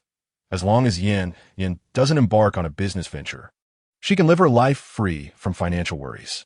How blissful! Bai Ze felt a genuine envy. When the topic turned to her son, Xiao Wanlai's eyes sparkled even more. Yin resembles my younger self so much. She possesses an indomitable spirit towards the world. Graduating from a prestigious university, she refuses to follow the conventional path in a large company, insisting on exploring her own way and trying everything. She says life is an ocean, and only those who have drifted can find their own island. Xiao Wanlai, with a look of infatuation, cupped her face. My daughter is truly remarkable. At such a young age, she can articulate such profound wisdom. You do recognize it as wisdom, right? Bai Ze, sensing the atmosphere was just right, interjected. Sister Xia, Has Wen Yin spoken to you? I came tonight seeking someone. Xiao Wanlai nodded. Bai Ju? Yes. He previously worked part-time here, she said, but he has already resigned. Bai Ze was not surprised. When did he leave? Let me think. Xiao Wanlai glanced at her phone for the date mid-August. He informed me in advance that he would officially resign on August 31st, the day before I arrived in the city. Indeed, you were well prepared. Bai Ze continued earnestly. To be honest, my brother left home the day after he resigned from your place. He hesitated, and no one has been able to contact him since. Bai Ju, leaving home, Xiao Wanlai was visibly astonished. That really doesn't seem like something he would do. Bai Ze hesitated, but ultimately asked, what kind of person is my brother in your eyes? Well, if I must say, Xiao Wanlai smiled gently. Perfect. Perfect? Yes. Perfect. Xiao Wanlai rested her chin on her hand. First and foremost, your brother is quite handsome. Not in an overbearing way, but in a refreshing manner. Just seeing him can brighten one's mood. If I wake up grumpy, a glance at him can erase 7 points of that grumpiness. All right. I see how handsome he is. Though he was a part-timer, he was remarkably versatile at work. Xiao Wanlai counted on her fingers, mixing drinks, serving guests. And kitchen duties were given. He was skilled at changing faucets, light bulbs, and repairing air conditioners. He even possessed some knowledge of gardening, renovation, and even feng shui. He is approachable, attentive, and understated, never drawing attention to himself, but always appearing when needed. How should I put it? Your brother is the kind of person who quietly nourishes everything around him. Everyone likes him and needs him. Sighing, Xiao Wanlai lamented, since your brother left, business at the tavern has significantly declined. Bai Ze felt that Xiao Wanlai was speaking of another person. Indeed, his brother was remarkable, but this praise was exaggerated. And his brother had many flaws. No one is perfect. Bai Ze then inquired about a crucial detail. Sister Xia, do you have any photos of my brother in the tavern? Of course, there are plenty. Xiao Wanlai laughed. The customers love taking photos with him. She pulled out her phone and revealed an image. Look at this. Bai Ze leaned closer, revealing a photograph of 3 individuals. Flanking Bai Ju were 2 elegantly dressed middle-aged women, one on each side. Bai Ju, attired as a bartender, was tall, handsome, and exuded an air of courteous charm, his smile humble and inviting. Undoubtedly, this face did not belong to his brother, but rather to Bai Ju, a flawless stranger in the eyes of many. Sister Xia, did my brother mention why he resigned? Bai Ze inquired. No, Xiao Wanlai replied, shaking her head. He merely stated that he needed to attend to something of great importance. Yet, from the expression on his face, Xiao Wanlai paused. I sensed a feeling of relief. Bai Ze fell into silence. Do not worry too much, Xiao Wanlai reassured him. Bai Ju may simply wish to grant himself an extended respite. Those who lead lives of perfection often find it exhausting. There comes a day when they abruptly halt and question the significance of it all. He might be traversing this phase. Had there been no lottery win, Bai Ze might have genuinely believed her words. Acknowledging that he could glean no further information, he thanked Xiao Wanlai. If you receive any news about my brother, please inform me at your earliest convenience. Of course, Xiao Wanlai smiled. There's a QR code on my business card. Add me as a friend, and we shall keep in touch. All right. As familiar patrons entered the establishment, Xiao Wanlai rose to attend to them. Bai Ze sought out Moz and Wen Yin, only to discover that both had vanished. Chapter 62. Innocents, are you searching for your friends? A young waiter inquired with a smile. Yes, Bai Ze replied. It seems they have gone to the rooftop. Thank you, Bai Ze said as he made his way to the tavern's rooftop. There a few sun umbrellas stood, accompanied by several tables and chairs. The view was splendid, yet this evening, it appeared there were no patrons indulging in libations. By the edge of the rooftop railing leaned a tall, slender young man, his silhouette cast into a solitary shadow by the opposing advertisement. He held a cigarette, its ember flickering in the night breeze. Bai Ze recognized him as Wen Yin and approached. Behind the ethereal alley lay a tranquil river, its surface adorned with beautiful neon reflections. The riverbank was in close proximity to the tavern, and from the rooftop, the enchanting nightscape unfolded before them. Wen Yin asked nonchalantly, How is it? Bai Ze shook his head. He resigned early. It seems your brother was well prepared, Wen Yin remarked. Indeed, he might be weary and desires solitude. Bai Ze responded. My mother suggested the same. A fitting bond between mother and son, Bai Ze added. Wen Yin turned away, extinguishing his cigarette and discarding it into the trash bin. After a brief silence, he began, 3 years ago, my mother fell into depression. The doctor prescribed medication and recommended she exercise more, so I would take her for nightly runs by the river. Wen Yin gestured with his chin, this very river. Bai Ze was uncertain why he shared this, yet felt compelled to respond. That sounds good. Wen Yin, unfazed, continued. One night, midway through our run, she suddenly halted and gazed at this building. She asked, what would the view be like if one stood atop this building looking at the river? I replied that it would be somewhat more beautiful. She inquired why, and I said, because standing high allows one to see far, making the scenery appear more exquisite. Many vistas cannot be appreciated in detail. For instance, the city's nightscape is stunning when viewed in its entirety, yet many individual structures seem rather crude when examined closely. Indeed, Bai Ze acknowledged. My mother remarked, perhaps life is akin to this. I retorted, you always elevate everything to the level of life, which is why you become depressed. That is possible, Bai Ze conceded. The following day, she announced her decision to open a tavern here. Wen Yin chuckled with slight resignation. Just like that, she opened it. She became busy every day, and surprisingly, but depression lifted. That's wonderful, Bai Ze said. Your mother is engaging in something she loves. You should support her. I did not withhold my support. Wen Yin replied, I merely worry about those companions she entertains. After a moment's contemplation, Bai Ze remarked, I believe your mother possesses great wisdom. What you fear will not come to pass. Even if she were to find a stepfather younger than I would not mind. Wen Yan's hands slipped into his pockets, his voice softening. I hope she does not suffer again.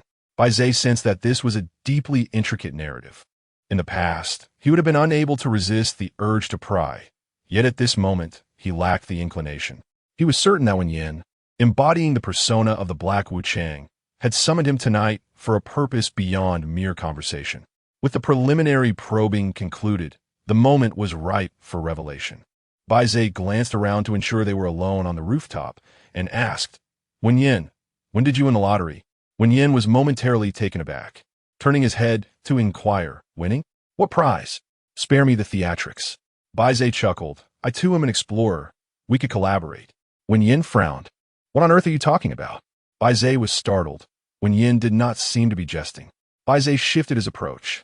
The Black Wu Chang attire in your backpack isn't for cosplay, is it? Wen Yin nodded. I don't engage in cosplay. That outfit is for a theme party here. My mother needed someone, so she dragged me along. Bai Ze was taken aback, and then questioned, what is this about you recently developing a passion for fishing?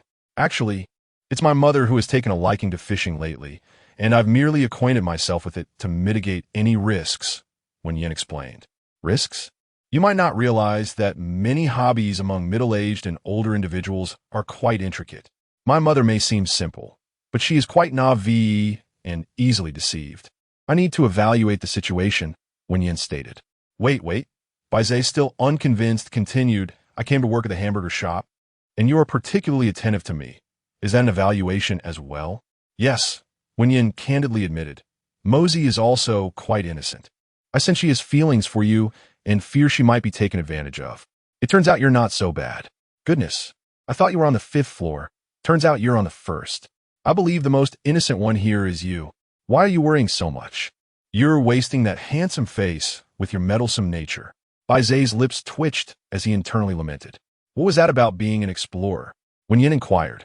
Oh, it's nothing. Bai Ze quickly amended, just a joke. Where does that joke come from? I've never heard of it, Wen Yin pressed on. It's just. Bai Ze was startled to discover a shadow lurking behind the door. Mosey? Bai Ze vaguely recognized her and quickly changed the subject. Why didn't you announce your presence?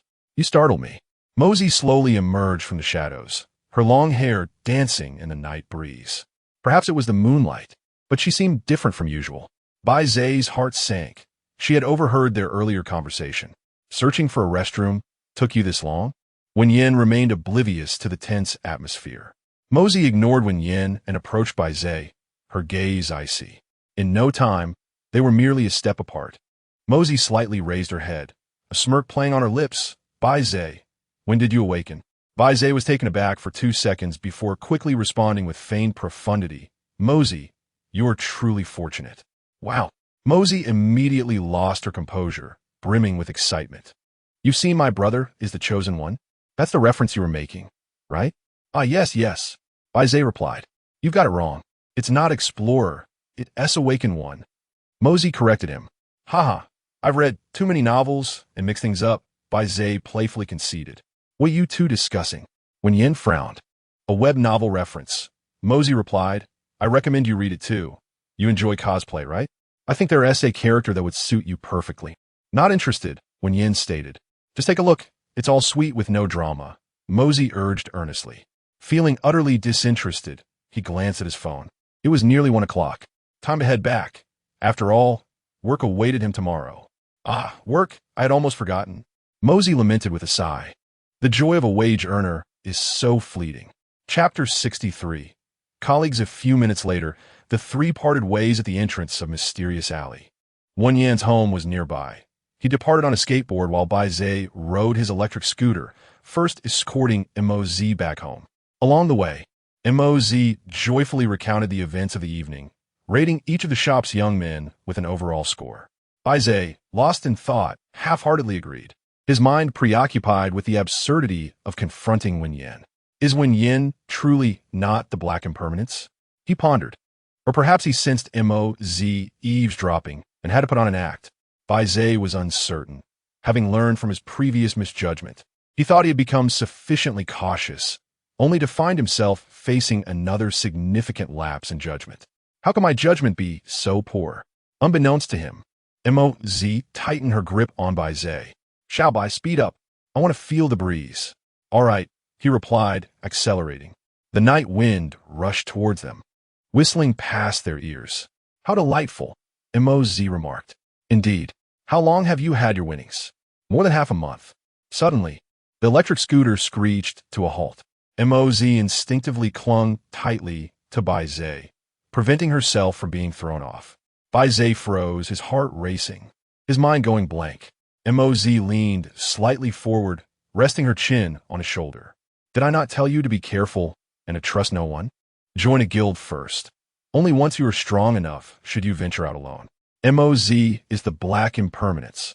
No, Moz truly is the Black Impermanence. Moz is definitively the Black Impermanence. Furthermore, do not casually share these matters with ordinary people. It might entangle them in curses as well, Moz cautioned. Bai Ze dared not breathe, his palms drenched in cold sweat. Moz released her hold, giving Bai Ze a firm pat on the back. Bai Ze exclaimed, nearly believing he had been backstabbed. Don't be so tense, Moz said in a lighter tone. In reality, I am just an ordinary person. I fear you may have ulterior motives. I wouldn't dare. Bai Ze swallowed hard. Let us continue riding, Moz suggested.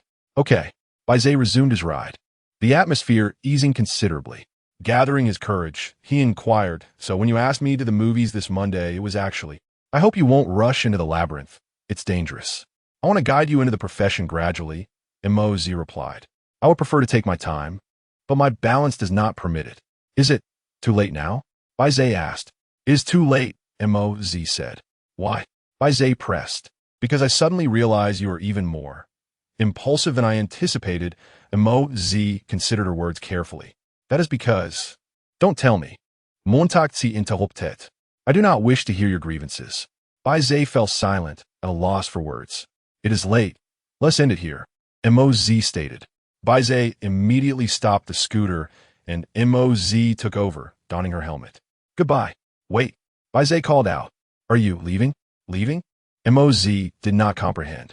Well, changing places and identities, and I can no longer find you, said Bai Ze. Moz smiled slightly. Why do you feel that way? You have exposed your true identity in reality. Are you not afraid of danger? Bai Ze inquired. You are not a bad person. I am quite certain of that, Moz replied, blinking her large eyes. I may not excel in many things, but my intuition is unerringly accurate. My decision not to become your companion is also based on that intuition. Bai Ze found himself at a loss for words. Moreover, I am about to receive a raise. Leaving now would be quite a loss, Moz added. Indeed, Bai Ze thought this reason was surprisingly convincing.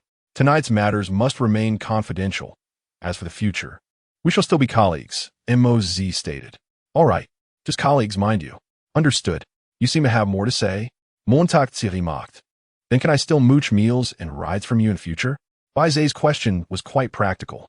Haha. Moz laughed, of course. But the price has gone up. You will need to treat me to a movie and also add a bucket of popcorn. Deal. At 2 in the morning, Bai Ze finally returned home and lay down in bed. He tossed and turned, feeling once again the weight of his own naivety and childishness. A wave of defeat washing over him. Throughout his life, excluding the years of foolishness, he had considered himself relatively clever, but now it seemed merely a collection of trivial wits. In contrast, his elder brother was truly intelligent, genuinely perfect.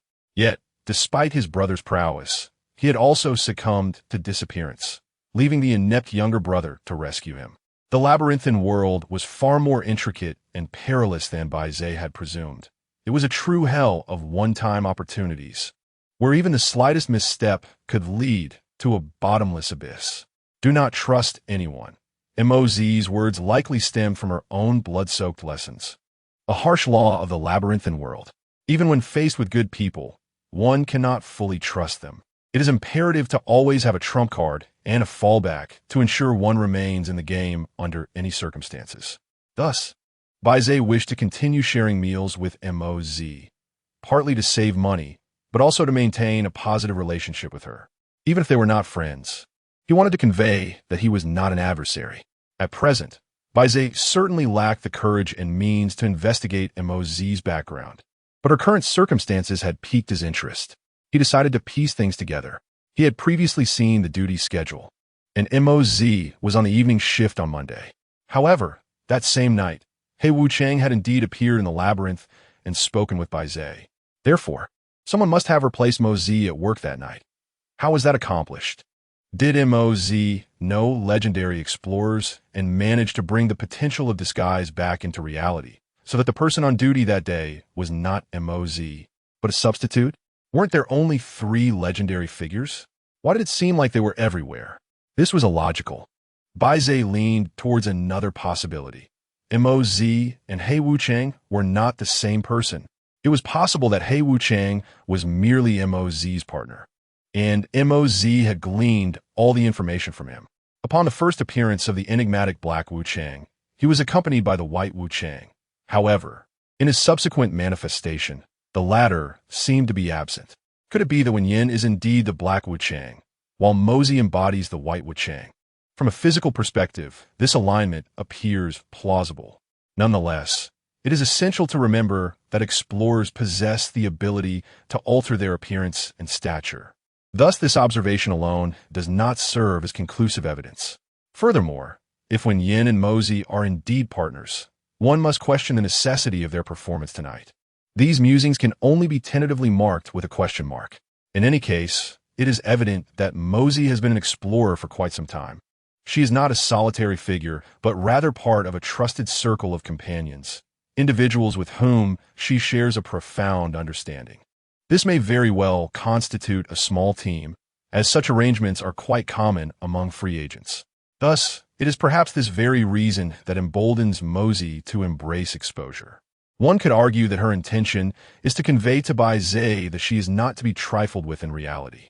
Her team has already set their sights on him, urging him to temper his impulsiveness and refrain from causing trouble that could inadvertently affect Moz. However, Moz's demeanor suggests that neither she nor her team harbors animosity towards Bai Ze. In fact, they once contemplated recruiting him, though regrettably, he missed the opportunity for an interview. While this may evoke a sense of regret, the outcome indicates that Bai Ze's descent into the labyrinth that night was undoubtedly a lucrative endeavor. It is imperative to proceed with clarity and purpose. Friday marks the time for a clandestine meeting with the Carp. Thus, one must hasten to engage in the unfolding events. Chapter 64. The Gray Boss. On Thursday, Bai Ze went about his usual work routine. At 8 in the evening, the trio gathered in the break room for dinner. Moz, as per her customary demeanor, engaged in light banter while recommending various online literature and films. Unconsciously, the conversation shifted to Bai Ze. Hey, Bai, you must be starting school soon, right? She inquired. Yes, in a week, Bai Ze replied. Will you be able to manage your job here? Mosey expressed her concern. I'm not sure. It depends on the circumstances. Bai Ze admitted, troubled by the thought of his tuition fees still being unsettled. You could switch to a part-time schedule, Mosey suggested. The manager seems quite fond of you. She wouldn't want to lose you. Really? Bai Ze asked, skeptical. Absolutely. Mosey exclaimed, excitement evident in her voice. Just earlier, she told me that next time, when discussing provocative topics like gigolos, I must bring her along. Bai Ze burst into laughter, nearly choking on his food. On Friday, Bai Ze continued his routine. After dropping Mosey off at her home, he hurried to the nearby night market, arriving at a stall specializing in late-night fried rice. At 11:30 p.m., with half an hour remaining until the appointed time, Bai Ze finally had the opportunity to indulge in a bowl of fried rice he had longed for. As he began to speak to the proprietor, a hand rested on his shoulder. Tension surged through him, momentarily fearing an ambush, until he realized he was not in a labyrinth. He steadied himself and turned to find it was Li Yu, dressed in casual attire without a mask to conceal his face. In a hushed tone, Li Yu asked, fried rice? Bai Ze replied, rice fried with eggs. Delivery rider? Li Yu pressed further. Yes, Bai Ze confirmed, maintaining eye contact with Li Yu, who unfortunately did not recognize him. Brother, can we speak privately for a moment? Li Yu suggested, leading Bai Ze across the street. Li Yu produced a car key, and with a beep, the lights of a nearby sedan flickered on. Bai Ze silently mused about the luxury of a four-wheeled vehicle. Once inside the car, they buckled their seatbelts. Li Yu started the engine, saying, Rider, let's drop the street names in real life. It feels odd. I'll call you Chi-Ge, and you can call me Shaoli. You're older than I am. Bai Ze remarked. That's fine. From now on, we are both serving the gray boss, so by seniority, you are my elder, Li Yu replied. Very well, Bai Ze acquiesced, noticing the excitement in Li Yu's voice tinged with eagerness. Chi-Ge, I arrived at 10 and waited for you. I don't know why, but the moment you showed up, I felt an inexplicable sense of familiarity. I knew I wasn't mistaken. That's because we have met before, Bai Ze interjected. Where are you taking me? Bai Ze inquired, shifting his focus. The gray boss has instructed me to bring you into the fold after your recent win. As a token of sincerity, I'm giving you a beginner's gift package, Li Yu declared. A gift package? Bai Ze pondered, puzzled.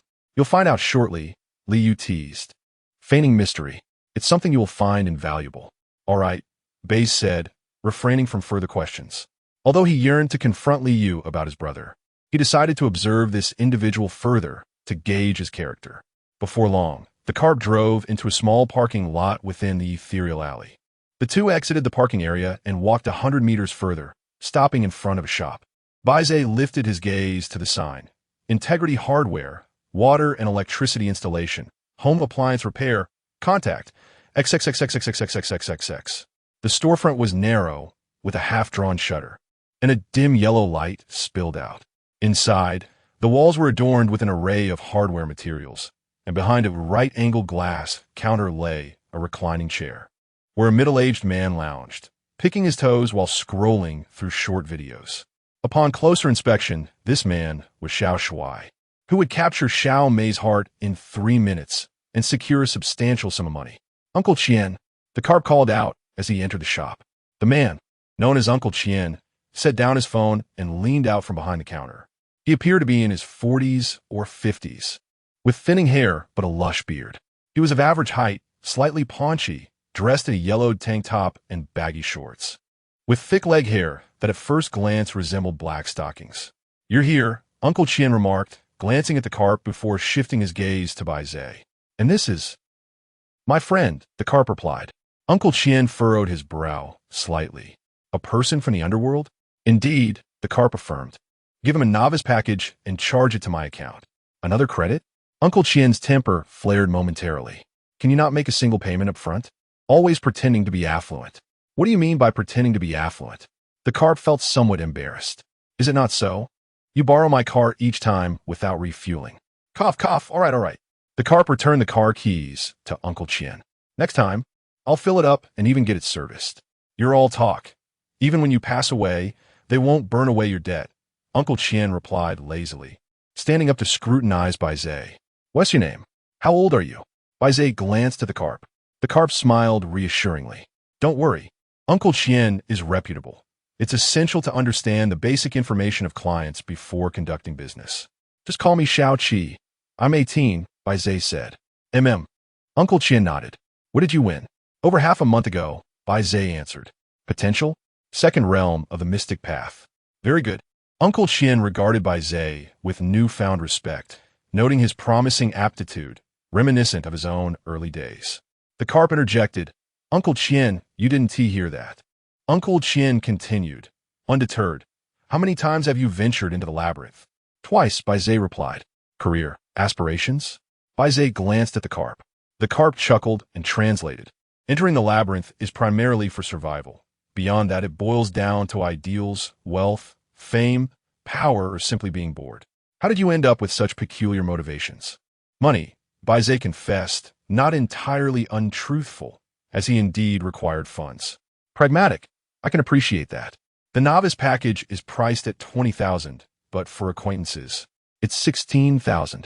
It's a one-time deal, non-refundable, and without after-sales service. ISNT, that rather steep? Can a novice truly afford such a price? Fortunately, I want to be the one paying, Bai Ze nodded. That works. Refreshing.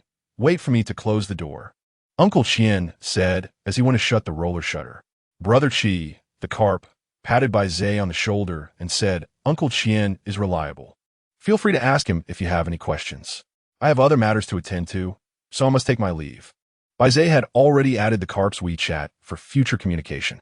As the carp walked a few steps away, he suddenly remembered, oh, the medical kit is also kept with Uncle Chien. Make sure to ask him for it. All right, Bai Ze nodded in agreement. Uncle Chien, startled, lowered his voice. You're affiliated with the Grey Boss? Bai Ze was taken aback, not expecting the carp to so openly disclose this to Uncle Chien. Brother Chi, the carp hurriedly explained. I wanted to keep it a secret, but I couldn't. Uncle Chien is too astute. However, rest assured, he is very discreet, and client information will never be leaked. Indeed. Otherwise, how could I have survived to this day? Uncle Chien remarked. Bai Ze contemplated, realizing that gaining entry into this circle with the endorsement of a powerful figure wasn't necessarily a disadvantage.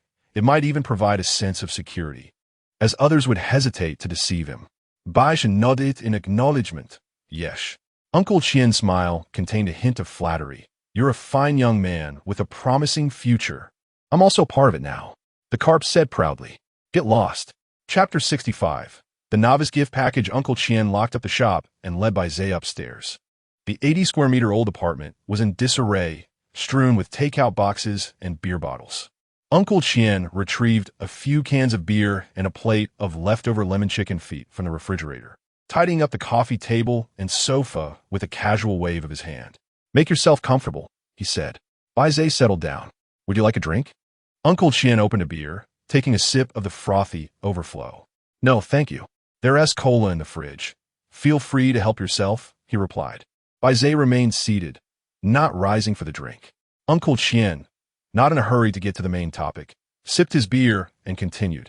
That kid Liu is good in many ways, but his stubbornness for appearances often leads to unnecessary suffering. When he presented you with that gift package, he didn't even blink. It didn't cost much, just a series of runs. Tonight, he'll undoubtedly be out all night again. Bai Ze was momentarily at a loss for words. After finishing a chicken foot and half a bottle of beer, Uncle Chien leisurely propped his legs up. Let us begin. Bai Ze nodded. Though he was a newcomer, he carried the weight of the gray phoenix behind him and maintained his composure. Uncle Chien raised two fingers.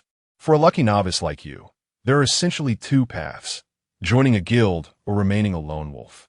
You've chosen the latter, but the world is perilous, and navigating it alone is fraught with danger. Reliable companions are hard to come by. You young folks enjoy gaming, and my novice gift package serves as a guide within this realm. While it may seem slightly expensive, it is undoubtedly worth its weight. Most importantly, it can prevent you from straying down the wrong path, and might save your life in critical moments. Thank you. I've veered off course twice already. Reliance solely on sheer luck, Bai Ze remarked. The novice gift package comprises two components, knowledge and items. Bai Ze nodded, signaling Uncle Chien to proceed. Leaning forward, Uncle Chien tapped his temple. All the knowledge is here. It's imparted verbally and must not be recorded. Please feel free to inquire if you have questions. But after tonight, do not come seeking my counsel again. Understood. Bai Ze switched off his phone and placed it on the coffee table. Not bad. You're getting the hang of it, Uncle Chien complimented, tossing his own phone onto the table. Now, tell me what you know. Bai Ze briefly outlined the information he had gathered regarding his brother, Sang Yu, and Ma Shu, deliberately omitting certain details. During this exchange, Uncle Chien nibbled on 2 more chicken feet and finished off a bottle of beer. Your understanding is limited, but you haven't fallen prey to false information, which is commendable. Sometimes, believing oneself to be knowledgeable can be more harmful than ignorance. Bai Ze spoke until his throat grew parched. Faintly sensing that a long night awaited him, he decided against formality and retrieved a bottle of cola from the refrigerator. Let us begin with the labyrinth, Uncle Chien said, crossing his legs and picking at his teeth with dental floss. To humanity, it remains an enigma. There are 2 prevalent theories regarding its emergence. One posits that the labyrinth suddenly appeared in the year 2000, orchestrated by a formidable and mysterious force, having never existed prior. The other theory suggests that the labyrinth has existed far longer, predating humanity itself, remaining closed for most of its existence, only opening periodically, such as once every few hundred or thousand years. This time, it opened in 2000, but it will inevitably close again, and no one knows when that will be. In summary, 24 years ago, the labyrinth emerged, beginning to randomly curse humanity. Those afflicted by the curse were compelled to descend into the maze, becoming explorers. As it stands, there is but one labyrinth, located at the heart of the Tiandi Park. Hence it is named the Tiandi Labyrinth. Above it lies a square in the grove, referred to as the Tian Station, while the square outside the labyrinth's entrance below is called the D Station. Since the advent of the Tiandi Labyrinth, explorers from all corners of the globe have flocked to the city of negation, year after year, gradually shaping the current state of affairs, where guild alliances comprise 90% and independent players make up the remaining 10%. Bai Ze nodded, harboring no doubts regarding the aforementioned details. Regarding the guilds, Uncle Chien spoke eloquently. The guild alliance primarily consists of 7 major guilds: the Mountain Sea Guild, the Tao of Morning Guild, the Quark Guild, the New Breeze Guild, the House of Explorers, the Xingtian Guild, and the Playful Guild. In terms of overall strength, the Mountain Sea Guild stands at T0, the Tao of Morning and Quark at T1, the New Breeze at T1, 5, and the House of Explorers, Xingtian, and Playful Guild at T2. The remaining smaller guilds are merely vassals of the 7 major guilds. Unworthy of mention, the status of the Mountain Sea Guild is akin to that of the leader of the martial arts world. In the early days, the explorer factions were exceedingly chaotic, with warlords vying for dominance until the Mountain Sea Guild unified the realm, establishing rules and maintaining order. The 3 great agreements of the labyrinth was proposed by the Mountain Sea Guild, which every explorer must adhere to unequivocally. The Tao of Morning Guild derives its name from the phrase, "To hear the Tao in the morning is worth dying in the evening," solely seeking to unravel the ultimate truth of the labyrinth. Though its membership is scarce, each member possesses formidable strength and embodies pure ideals, perpetually active at the forefront, unafraid of life and death. It is their sacrifices and dedication that have forged safer paths for others, benefiting countless newcomers and earning them the utmost respect among guilds. The Core Guild, founded by a genius in the fields of science and technology, is known for its penchant for invention and innovation, having gathered a cohort of like-minded individuals. 90% of the equipment and items originate from this guild. In recent years, their primary research focus has been on new energy sources and advanced artificial intelligence within the labyrinth. The New Breeze Guild, a commercial guild, excels in business, boasting substantial financial resources and advanced medical technology. Its founder, a notable figure in the field of vitality, possesses little ambition and manages the guild with a relatively relaxed approach, making it suitable for capable explorers seeking a less perilous existence. The House of Explorers, also known as the Assembly Line Guild, elicited a hint of disdain in Uncle Chien's voice as he paused. This guild does not enjoy a favorable reputation. Bai Ze had heard of its notoriety, but chose to remain silent. Its primary focus is on recruiting and training newcomers, exploiting them for profit, and once they mature, selling them at a premium, allowing the upper echelons to amass significant wealth. Nevertheless, the House of Explorers maintains a fundamental ethical boundary, refraining from harming lives for profit, and indeed possesses a method for rapidly nurturing newcomers, thereby continuously supplying talent to other guilds, securing its place in the hierarchy. The Xingtian Guild pursues the ultimate power, comprising a small and extreme membership, disinterested in matters beyond becoming stronger. This guild experiences at least one instance of an explorer succumbing to madness each year, frequently causing disturbances, making it a primary target of scrutiny within the guild alliance. The Plague Guild is rather difficult to assess. It emerged a few years ago, founded by a rather enigmatic figure reputed to be quite wealthy in real life. One day, he whimsically decided to establish a guild for amusement, thus giving rise to the Plague Guild, which is accompanied by a cadre of mediocrities, lacking any significant influence.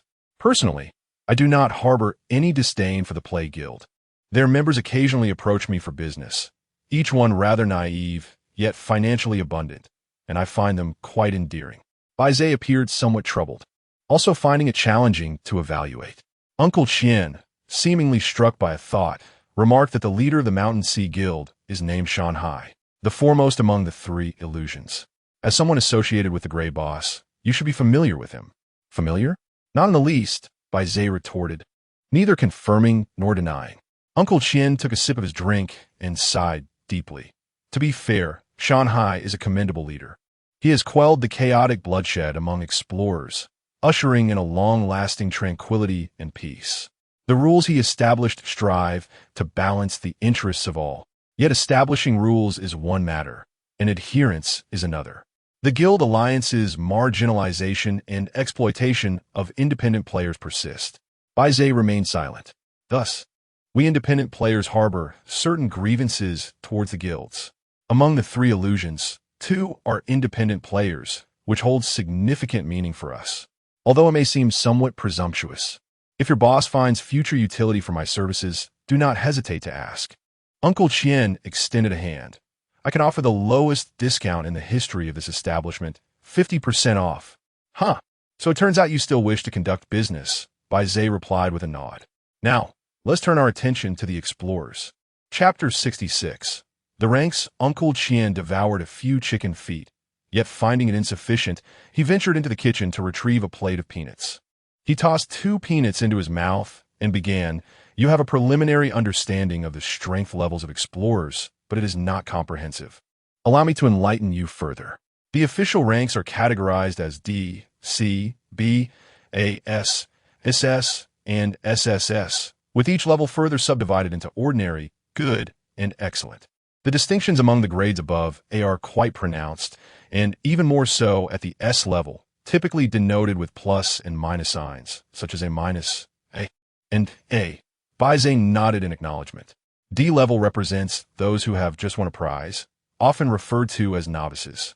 C level indicates individuals who have activated their potential and ventured into the labyrinth, typically with potential not exceeding the 3rd realm, also known as newcomers. After Uncle Qian finished speaking, he cast a glance at Bai Ze, who felt a slight affront. B-level explorers possess a certain degree of strength and have some understanding of the labyrinth, primarily operating in the mid-level zones, and are thus colloquially known as drifters. B-level explorers usually possess 1 primary potential and 1 secondary potential, neither exceeding the 4th realm. Bai Ze sought confirmation. Both potentials are activated from birth? Indeed, Uncle Qian affirmed. Explorers initially activate 1 potential, and as they grow, most will activate a second. The distinction between primary and secondary potentials is quite apparent, something we can sense ourselves. Switching hands to grasp the peanuts, Uncle Qian elaborated, it is akin to the left and right hand.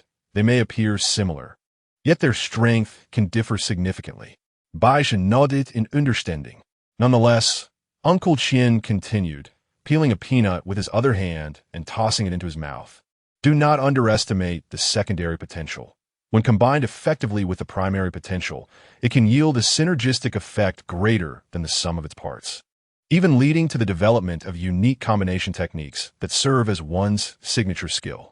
Bai Ze's heart ached. He once possessed two potentials, but Yi Rong had mercilessly stripped him of his innate gifts.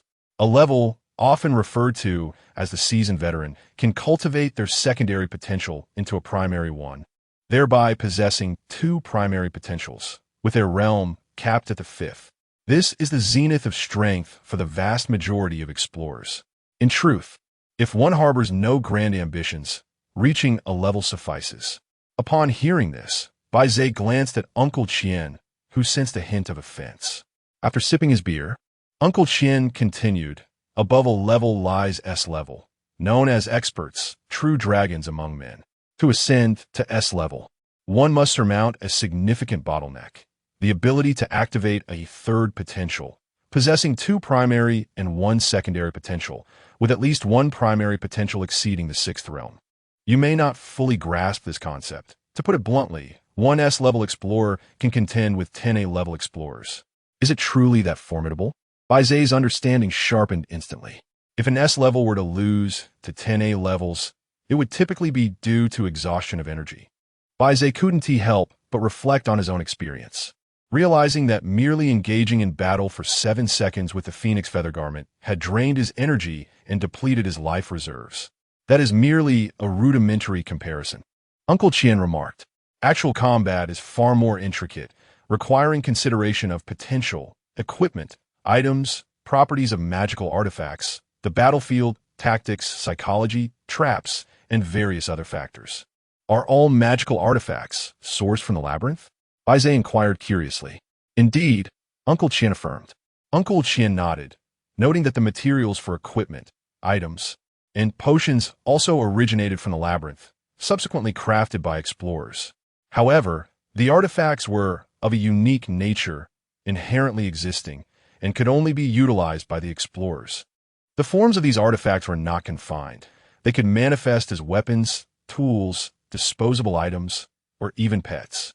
Officially, they were categorized into 7 tiers: Level 5, Level 4, Level 3, Level 2, Level 1, Special Grade, and Divine Grade. Mastery in the use of artifacts is an intricate art. There are not many explorers capable of defeating foes beyond their level with sheer powerful artifacts. Uncle Qian expressed his regret. It is a pity that everyone keeps their treasures hidden, revealing them only sparingly. And we must await the martial arts tournament to indulge our eyes. The martial arts tournament? Bai Ze inquired. It is organized by the Guild Alliance, held once every 6 years, with substantial rewards. This year marks the 4th occurrence, and I have managed to secure tickets through connections. Uncle Qian stroked his chin, brimming with anticipation. "Could you elaborate?" Bai Ze asked.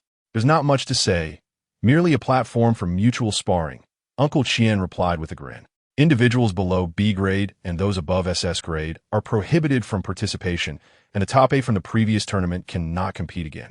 The martial arts competition serves both to discover and nurture newcomers and to assess the honorable explorers." Honorable explorers? An assessment? Bai Ze felt the influx of knowledge deepen. Honorable explorers are those officially rated by the authorities, enjoying corresponding benefits. While many prefer to categorize themselves by strength, most lack official recognition. For instance, I might consider myself to possess a level strength, but the authorities do not acknowledge it. To prove oneself, one may participate in the martial arts tournament. Bai Ze grasped the concept. The strength of some honorable explorers might advance, while others could regress, making the tournament, held every 6 years, akin to a preliminary examination. Precisely. If you possess strength, you can attempt to earn some honor, which brings numerous benefits. Uncle Qian cracked open another peanut, raising an eyebrow. In truth, the martial arts tournament also harbors a hidden purpose: to seek out the lost ones. The lost ones? Bai Ze was intrigued, especially as those 3 words carried a certain gravitas. This does not pertain to the novice package. Let us continue discussing levels. Uncle Qian smiled broadly.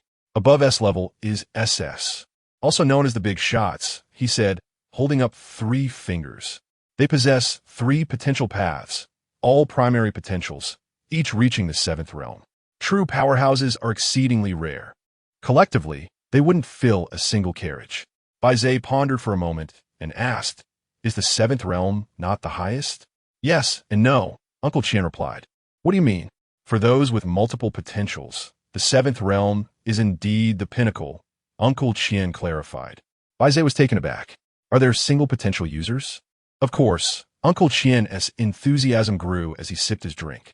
"If multiple potential users are considered versatile masters, then single potential users are akin to specialized prodigies. Their number's merely a tenth of those with multiple potentials. It is said that single potential users can reach a maximum of the ninth realm." Bai Ze contemplated this revelation. However, the path of a solitary potentialist is fraught with challenges. If one cannot transcend the seventh realm, their strength shall linger between the B and grades. Yet, upon conquering the seventh realm, one may ascend to the S grade, and should they surpass the eighth realm, they could contend with those of the SS grade. "And what a ninth realm?" Bai Ze inquired.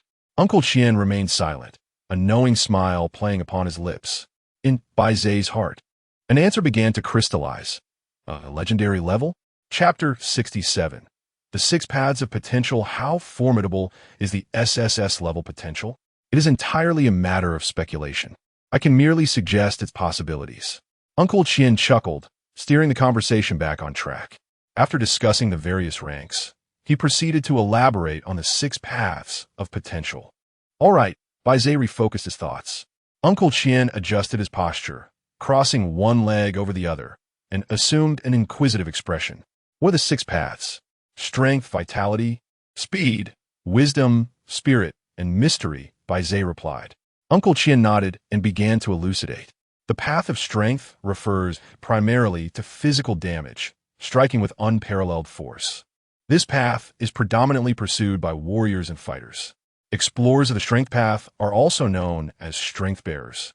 These individuals possess robust physiques, exceptional explosive power, destructive capability, and enduring stamina, all of which set them apart in their application of strength. There exists an array of techniques, such as inch power, skillful force, dense force, transformative force, and soft force, along with many others like shock force, resisting force, void force, dark force, and sacred force. The weapons and professions derived from these techniques are diverse and numerous, but we shall not delve into that here. Bai Ze immediately recalled Zhi Zhenghao, whose fists held immense destructive power. He pondered the source of that strength. Next, Uncle Qian turned to the path of vitality. As he shelled peanuts, he explained that this potential is intricately linked to the human body and life energy, yet the pathways developed from it are remarkably varied. Among vitality bearers, the most common roles are healers and tanks. Healers are adept in life energy, excelling in restoration, healing, detoxification, and even resurrection. Tanks, on the other hand, continually enhance themselves, attempting modifications and mutations to withstand various forms of damage and adapt to different environments. They endure the harshest blows while losing minimal vitality. Typically, those who follow the tank route will also cultivate some aspect of the strength path. However, this largely depends on individual attributes. Potential can be activated innately or learned through experience, with innate activation offering significantly higher limits. As long as one possesses a sound mind, explorers will strategize their cultivation paths based on their inherent potential. Bai Ze suddenly thought of Duck Neck, who likely embodied a primary focus on vitality with a secondary emphasis on strength, enabling her to endure and fight effectively. He then posed a new question. If I choose the wrong cultivation path, can I retract my decision? Uncle Qian laughed. Do you truly believe this is akin to playing a game, where you can reset skill points with a single click? Is that to say there's no way to retract? Bai Ze inquired. Not exactly. It's just that reversing one S course is exceedingly challenging. Uncle Qian leaned back, hands resting on the sofa after a hearty meal. The realms we cultivate, along with the skills we comprehend and acquire, become integral components of our potential mechanism, persisting over time. However, if these skills remain unutilized for an extended period, the corresponding aspects of the potential mechanism may deteriorate or even vanish, much like muscle transforming into fat. It is crucial for explorers to recognize that time, opportunities, energy, knowledge, insight, resources, and artifacts are immensely valuable. Certain abilities may even conflict with one another, compounding the difficulties, and the sunk costs may double. Therefore, altering one's cultivation path midway requires considerable resolve and courage. Thus, it is imperative to contemplate one's path from the outset, ensuring that at least the general direction is sound. This way, if one truly wishes to reconsider, the losses can be minimized. For instance, transitioning between a warrior and a tank is relatively straightforward. However, if a healer desires to become an assassin or a fighter wishes to pivot to a mage, it is nearly futile. One might as well be reborn. Bai Ze nodded slightly, finding the explanation lucid and comprehensible. Now let us discuss speed form. Uncle Qian raised 2 fingers, stating that speed form is comprised of speed and form. The concept of speed is readily understood. It pertains to agility, nimbleness, evasion, leaping, and support. Everything that embodies high mobility falls within this realm. However, the notion of form is less straightforward. In essence, it refers to the myriad advanced manifestations derived from speed. Techniques such as phasing through walls, soaring into the sky, and spectral invisibility all belong to this category. Theoretically, the pinnacle of this ability could influence and alter the fabric of space and time, though this remains purely hypothetical. One of the most distinctive abilities of a speed form practitioner is, in fact, the sixth sense. Intuition? Bai Ze furrowed his brow. Precisely, intuition, Uncle Qian affirmed. The intuition of a speed form practitioner, particularly their instinct for sensing danger, is the most acute and precise among all explorers. Having an A-class speed form practitioner on a team significantly enhances survival odds, even surpassing the benefits of a healer. Bai Ze thought of Liu, who was indeed a speed form practitioner, albeit hampered by injuries that had greatly diminished his prowess. The cultivation path for speed form practitioners are rather limited, predominantly encompassing assassins and thieves. Assassins are easily understood, while those familiar with gaming would recognize thieves as typically responsible for opening treasure chests, locating secret chambers, and disarming traps. Relying on their keen intuition, agile movements, and formidable error correction abilities, speed form practitioners excel in such tasks. Nonetheless, they disdain being labeled as thieves, preferring to identify themselves as maze rangers. Wait a moment, Bai Ze interjected. The developmental paths for speed form practitioners shouldn't be so singular. If they were to combine with other potentials, numerous professions could emerge. He casually suggested combinations such as a flying warrior, a teleporting mage, or an invisible healer, all remarkably potent. Haha! Uncle Qian regarded Bai Ze with newfound respect and stroked his chin thoughtfully. There are 2 primary reasons for this. Firstly, speed form practitioners are exceedingly rare. Official statistics indicate that only 3 out of every 100 explorers are innate speed form practitioners. Secondly, among those innate practitioners, the vast majority possess exclusive potentials. Bai Ze quickly connected the dots. Are you referring to the singular potential you mentioned earlier? Indeed, Uncle Qian chuckled. Here's a little extra knowledge. Exclusive potential practitioners not only lack a second potential, but they also find it exceedingly difficult to acquire new skills through learning later on. Bai Ze frowned. So that means it's a one-way street? Quite close, Uncle Qian responded. Bai Ze felt a surge of emotion. The knowledge contained within the novice gift pack was indeed vast, explaining its exorbitant price. Liu is genuinely commendable. Uncle Qian continued his lecture, having discussed the rarest potential. Let us now turn our attention to the most intelligent potential, the wisdom root. Bai Ze instinctively exclaimed, his heart aching. Although he could never activate a new potential henceforth, had he possessed the wisdom root potential from the outset and formed a deep bond with Xiao Hui, he might have been able to retain it. Night Warrior, I vow to never share the same sky with you. Yes, personally I believe this is the finest potential, Uncle Qian stated. Why? Bai Ze momentarily struggled to comprehend. Most explorers, in truth, harbor little ambition. They simply wish to maintain stability amidst curses, seeking a peaceful existence. Venturing into mazes primarily to earn some money and enhance their mundane lives. Uncle Qian chuckled, for instance myself. Bai Ze gazed at Uncle Qian, inexplicably sensing a reflection of his own future. The profound influence of the six paths' potential upon explorers is undeniable, even upon returning to reality. One experiences an enhancement. Those of strength exhibit greater vigor. The life bearers enjoy enhanced vitality. The swift formers become more agile, and the insightful ones become exceedingly clever. Bai Ze interjected, "Indeed, those with sharp minds hardly need to worry about financial gain." Uncle Qian sighed, filled with envy. "I know of a naturally insightful individual who barely managed to achieve 8B rank in the labyrinth, yet has prospered in reality. He casually enters the labyrinth once a month, spending the remainder of his time indulging in gourmet delights, traveling, and enjoying a cozy life with his wife and children. Life could not be more comfortable." Bai Ze's heart surged with fervor. "Knight Rome, I shall hold a grudge against you." Chapter 68-3. Straying off topic. Uncle Qian steered the conversation back. The enlightened ones possess exceptional qualities such as intelligence, emotional quotient, logic, reasoning, memory, comprehension, and knowledge. There are three primary paths for their cultivation: the spiritualist, the sage, and the inventor. The spiritualist primarily enhances mental power, also known as psychic energy. In layman's terms, it refers to the brain emitting a certain type of unique wave that affects targets within a specific range. This concept is somewhat esoteric, with practical outcomes varying significantly. Bai Ze recalled the incident involving Si Qi, who had saved the carp by seemingly employing mental interference to disrupt its movements, preventing a strike to the heart. The sage, on the other hand, is characterized by vast knowledge, with a brain akin to a library, a mobile encyclopedia adept at logical reasoning and data analysis.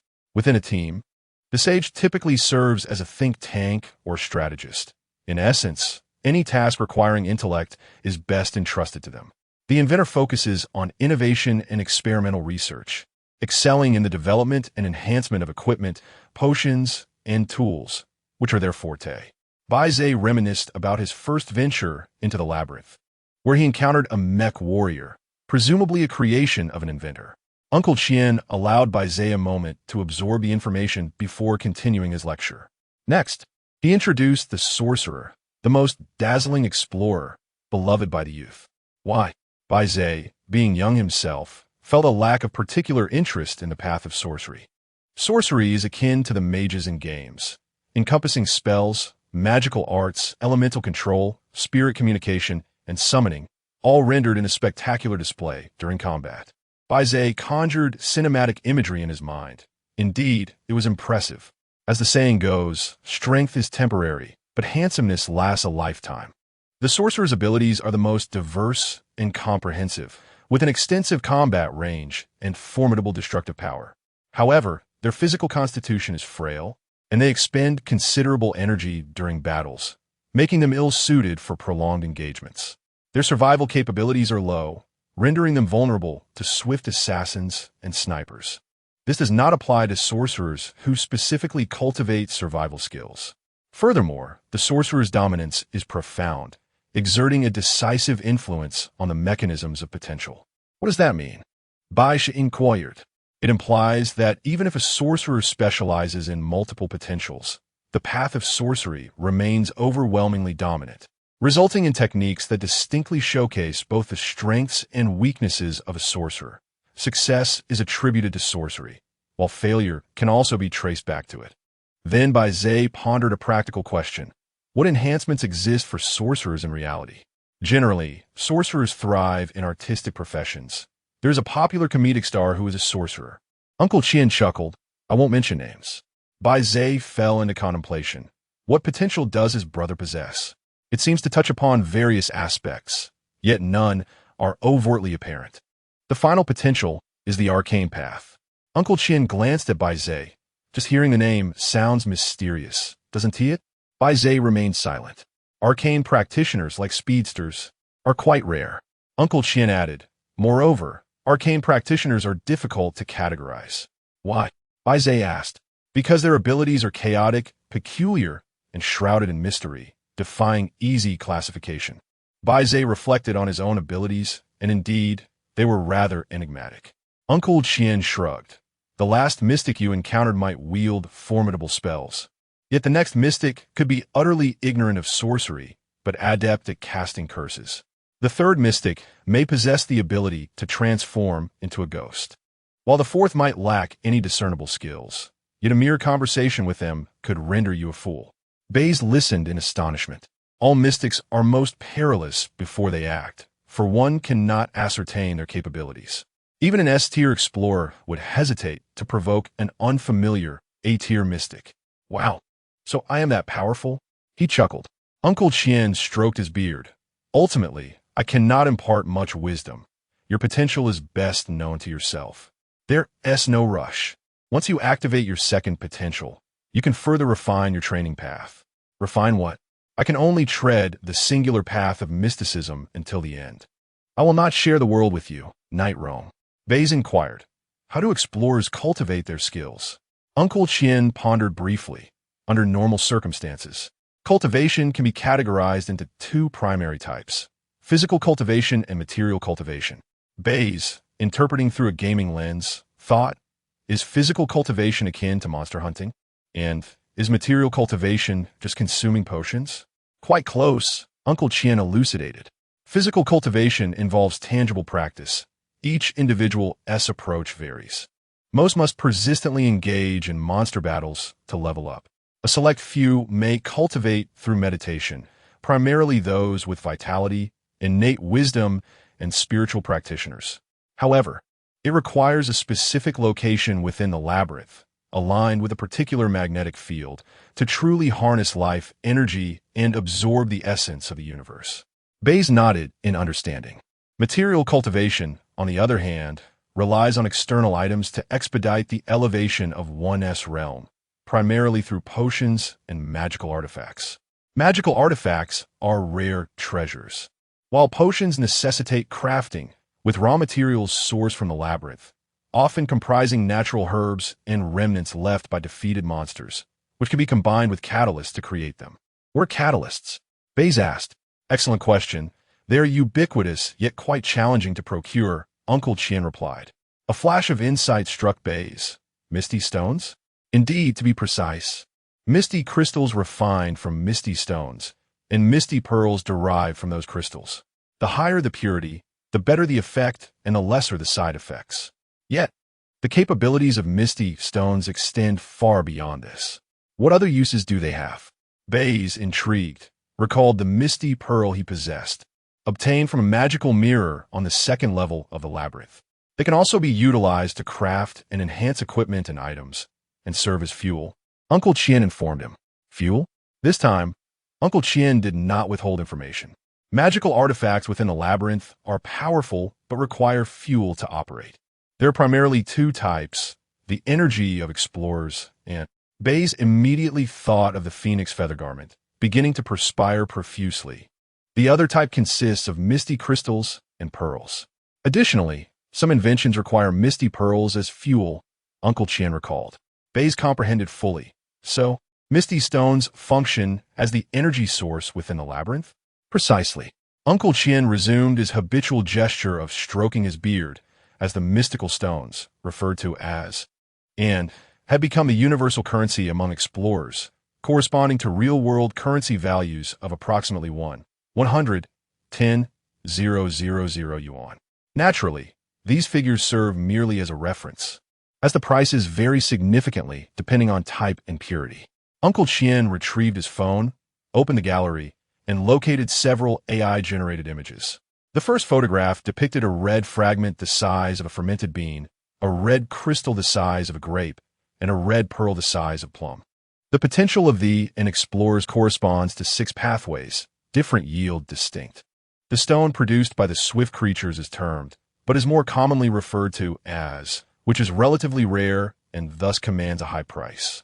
The second image showcased a green fragment the size of a fermented bean, a white crystal the size of a grape, and a tea-green pearl the size of a plum.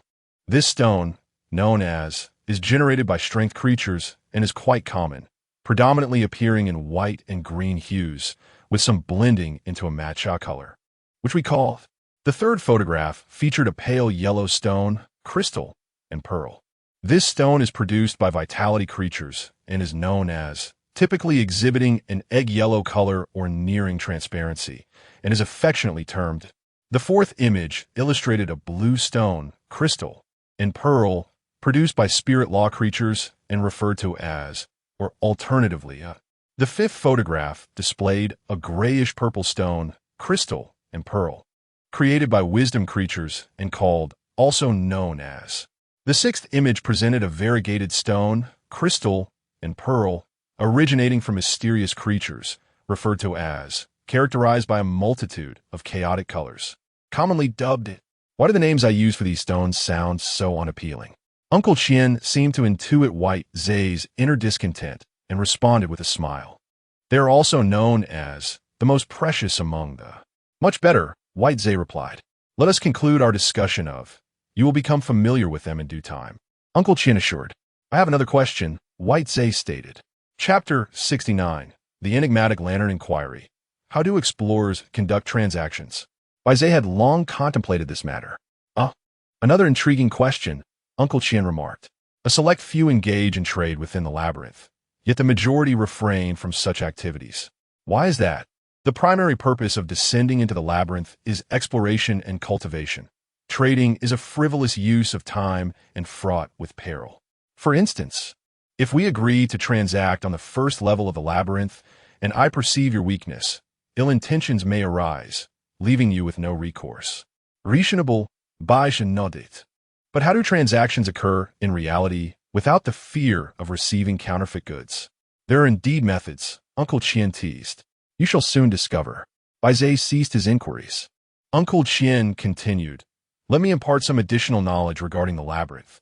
Our understanding of it remains rather limited, and the intelligence among guilds is not fully shared. What I can tell you, you may also glean from frequenting forums. Uncle Chien took pride in his insights. However, I possess some exclusive information known only to a select few, which I shall generously share with you. Very well, Bai Ze acknowledged. Are you aware of the various tiers within the labyrinth? Uncle Chien inquired. I only know of the shallow, middle, and deep tiers, Bai Ze replied. Surely, there must be more.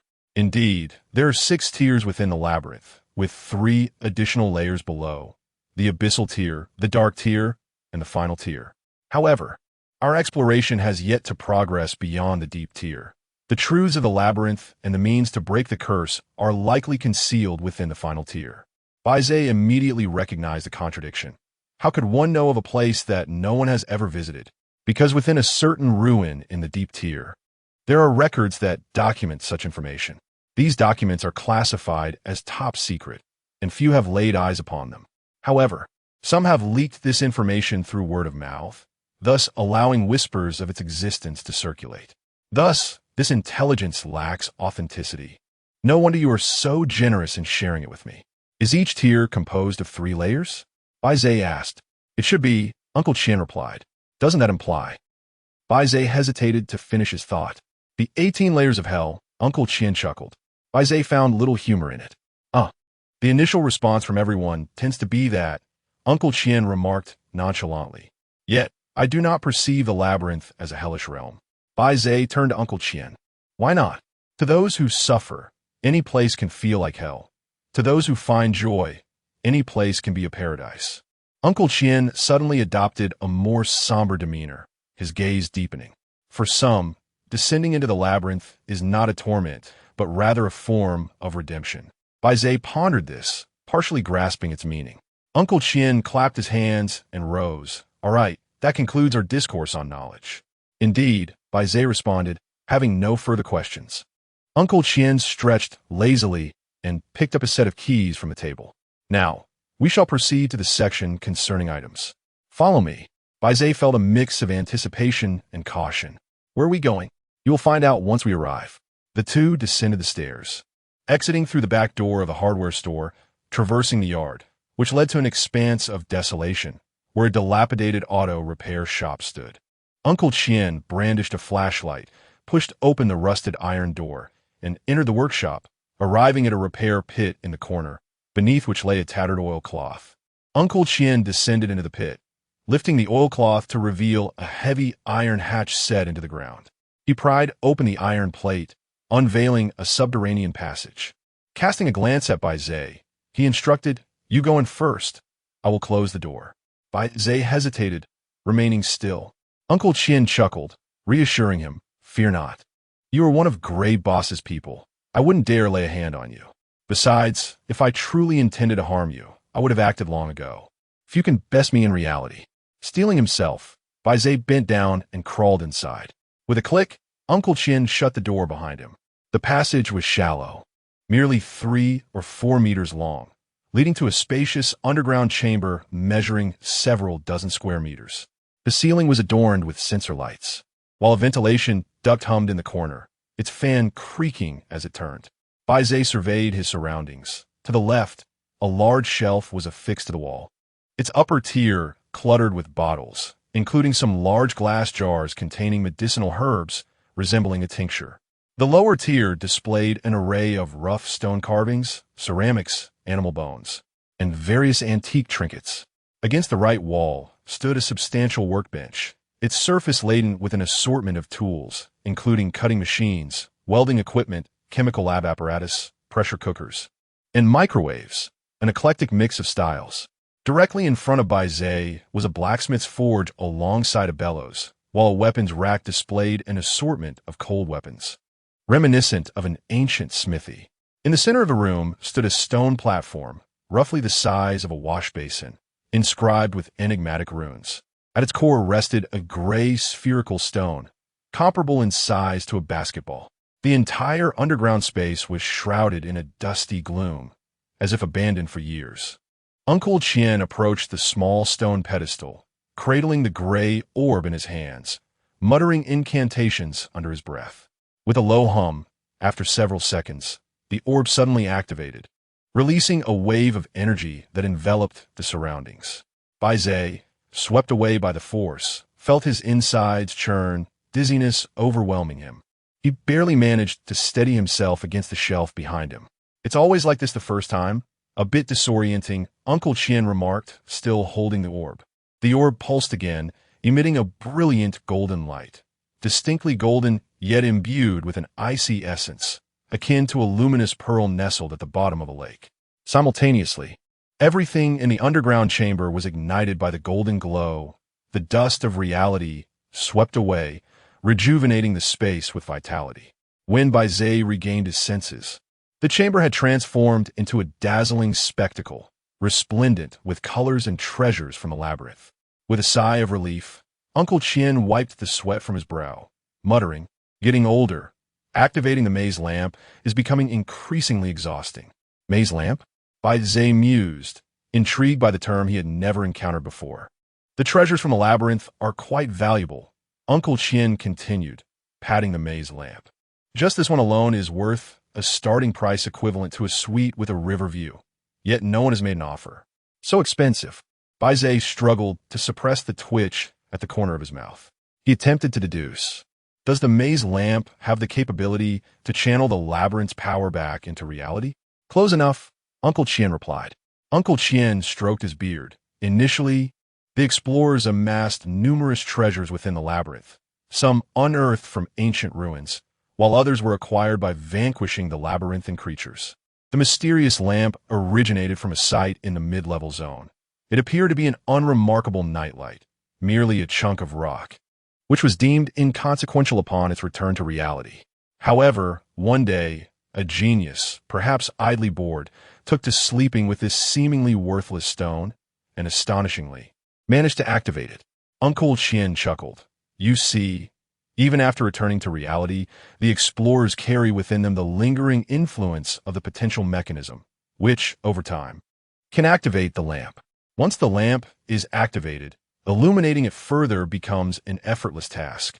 Although it is easy, each illumination consumes a portion of one's cultivation, with the amount of consumption being proportional to the duration of illumination and the extent of light coverage. Fortunately, this depletion is merely temporary and can be replenished. However, if used excessively or too frequently, it may lead to permanent loss, rendering the effort futile. I use it 2 to 3 times a week, for a couple of hours each time, which suffices. Furthermore, the maximum illumination range of a single lamp is 100 square meters under its light. All items extracted from the labyrinth regained their original properties, including the explorers themselves. Bai Ze was quite taken aback, and with a mere thought, he indeed could harness the potential mechanism. "Stop immediately!" Uncle Qian exclaimed. Chapter 70. Prudent calculations. Bai Ze swiftly retracted his potential, standing frozen like a child who has just shattered a vase. Aside from the individual who activated the illusionary lantern, it was advisable for others to refrain from utilizing their potential, as it could easily disrupt the stability of energy and forcefully extinguish the light. Uncle Qian elucidated. "This means I must reignite the lantern, which is quite exhausting." "I thought it was a significant matter," Bai Ze replied. "Hand me the backpack," Uncle Qian instructed. Bai Ze complied, passing the backpack to him. Uncle Qian approached the shelves, expertly selecting various items. He placed a bottle of blue beverage into the backpack, an energy drink that, once consumed, would restore 30% of 1's energy within 10 minutes, without any side effects. It was limited to one use within 24 hours, and no other energy potions could be consumed during that time, with a shelf life of 6 months. He then retrieved a syringe from the shelf, a first aid medication for emergencies akin to adrenaline, usable only once every 72 hours and not to be combined with other emergency medications, also with a shelf life of 6 months. Next, he produced a bottle of mineral water, a thirst-quenching liquid source from the labyrinth, treated for safety and suitable for consumption within the maze, boasting a 1-year shelf life. He extracted several vacuum-sealed packages of processed food, provisions sourced from the labyrinth, capable of satiating hunger and restoring stamina and energy with a 1-year shelf life. Uncle Qian then moved to the weapons rack and retrieved a short dagger, a defensive weapon forged from labyrinthine monster materials, reinforced with matcha stone, quite sufficient for dealing with the lesser creatures of the maze. Finally, Uncle Qian rummaged through a small iron box, producing a red crystal ball. "This is the return scroll. Shatter it, and it will transport you back to the save point, which I have preset near the entrance of the maze. Due to the nature of physical teleportation, you must remain still and await for 10 seconds, possibly longer, depending on your distance from the save point. Be cautious if you fall into special areas or traps. The return scroll will be rendered useless. Additionally, this item has a shelf life of only 1 month. Should you not utilize it, you may exchange it for a new one at the end of each month for a mere maintenance fee of 1,000 yuan. What do you mean by a mere 1,000? How much does a return scroll cost separately? Bai Ze inquired, intrigued. 5,000 yuan, Uncle Qian replied. What a swindler. It seems one must spend money whether using the scroll or not. Uncle Qian chuckled. Do not complain about the hassle or the expense. This item can be a lifesaver in critical moments. Having packed the items, Uncle Qian returned the backpack to Bai Ze. This encompasses the entirety of the novice gift pack. Thank you for your patronage. Bai Ze accepted the backpack, feeling its weight. The gift from Li Yu was substantial. He would have to work extra shifts to repay it. If Li Yu's leg had not been injured, he would still be the spirited genius ignited with passion in the labyrinth, pursuing his ideals without the burdens of mundane existence. Bai Ze reflected, indeed, fate is capricious. By the way, there is one more matter, Uncle Qian interjected. The medical kit. Bai Ze had forgotten. How could he? It was all about money. How do you plan to handle it? Uncle Qian inquired. Bai Ze had initially intended to take it directly, but having witnessed Uncle Qian's underground lair, he sensed the man had his own intentions regarding the matter. What do you think? Bai Ze countered. Uncle Qian chuckled softly, twirling his mustache. This is somewhat of a waste for you. Bai Ze neither acknowledged nor refuted the statement. I speak plainly, with no ulterior motives, Uncle Qian clarified. Most of the medicines here have a shelf life of merely 2 months. The quantity is sufficient for a team. You could never consume it all alone. If you don't venture into perilous places soon, you might not need it at all, leading to unnecessary waste. As for Boss Hui, at her level, she has no use for such items. Bai Ze inquired, what do you mean? With a sly grin, Uncle Qian revealed his intentions. How about this? You leave these items with me, and I'll assist in selling them, distributing them to the casual market. We can split the profits 50-50. Indeed, while others are losing money, you seem to reside within it, Bai Ze retorted. Brother Qi, do not resent my share. You must understand that by operating this shop, I have exposed my true identity to many, assuming considerable risk. You merely need to interface with me, saving time and effort while ensuring safety and peace of mind. Baze found his reasoning plausible, yet still struggled to accept it. How much can we sell them for in total? He asked. If all the medicines are sold at their original prices, it could amount to around 40 to 50,000. However, the situation is rather intricate. We must wait for interested buyers and adjust prices accordingly. Just give me an estimate, Baze said, weary of his evasions. After a moment's contemplation, Uncle Chien suggested, let us say 15,000. All right, 50-50 it is. Baze, aware that the final selling price would undoubtedly double, nevertheless needed the funds urgently.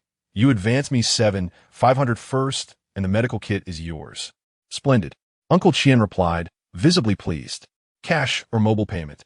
Cash, Baze responded. Not a problem. Uncle Chien turned to his workbench, rummaging through the bottom drawer, and returned with an envelope in hand. Baze accepted it, feeling its weight, a tangible representation of money. Without counting, he tucked the envelope into his backpack. Uncle Chien glanced at his watch. It's already 3 o'clock. I must catch some sleep. I have matters to attend to during the day. Yes, Baze agreed, realizing he too needed rest before work tomorrow. Moments later, they exited the abandoned workshop. Brother Chi, take the side path directly out of the alley. I won't see you off, Uncle Chien said, not turning back as he headed toward the back door. Before leaving, Baze instinctively surveyed his surroundings. He was momentarily startled to find the third-floor window of Uncle Chien's residence unlit, yet bathed in the moonlight, where a shadowy figure of a long-haired girl stood. As the girl noticed Baze's gaze, she slowly retreated from the window. She must be a family member of Uncle Chien, Baze mused, feeling a flicker of curiosity, but brushed it aside and hurried away. On Saturday, he resumed his work routine. That evening, upon returning home, Baze organized his 2 balances. One was a countdown balance, sufficient to sustain him until his next expedition into the maze. The other was his wallet balance, which painted a grim picture. Currently, he had 8,019 yuan, with 7,500 yuan being cash obtained from Uncle Chien and 519 yuan from previous remnants, while owing 2,000 yuan externally. Baze initially intended to repay Sister Xia immediately, but hesitated. In just 6 days, it will be September 20th, the day when classes commence. Yet the tuition fees remain unresolved. The annual tuition at Fuqing University, including accommodation, amounts to over 9,200. This sum was initially to be covered by my brother, who has mysteriously vanished. Not only is he unable to provide the funds for Bai Ze's tuition, but Bai Ze has also had to shoulder several thousand in rent on his behalf.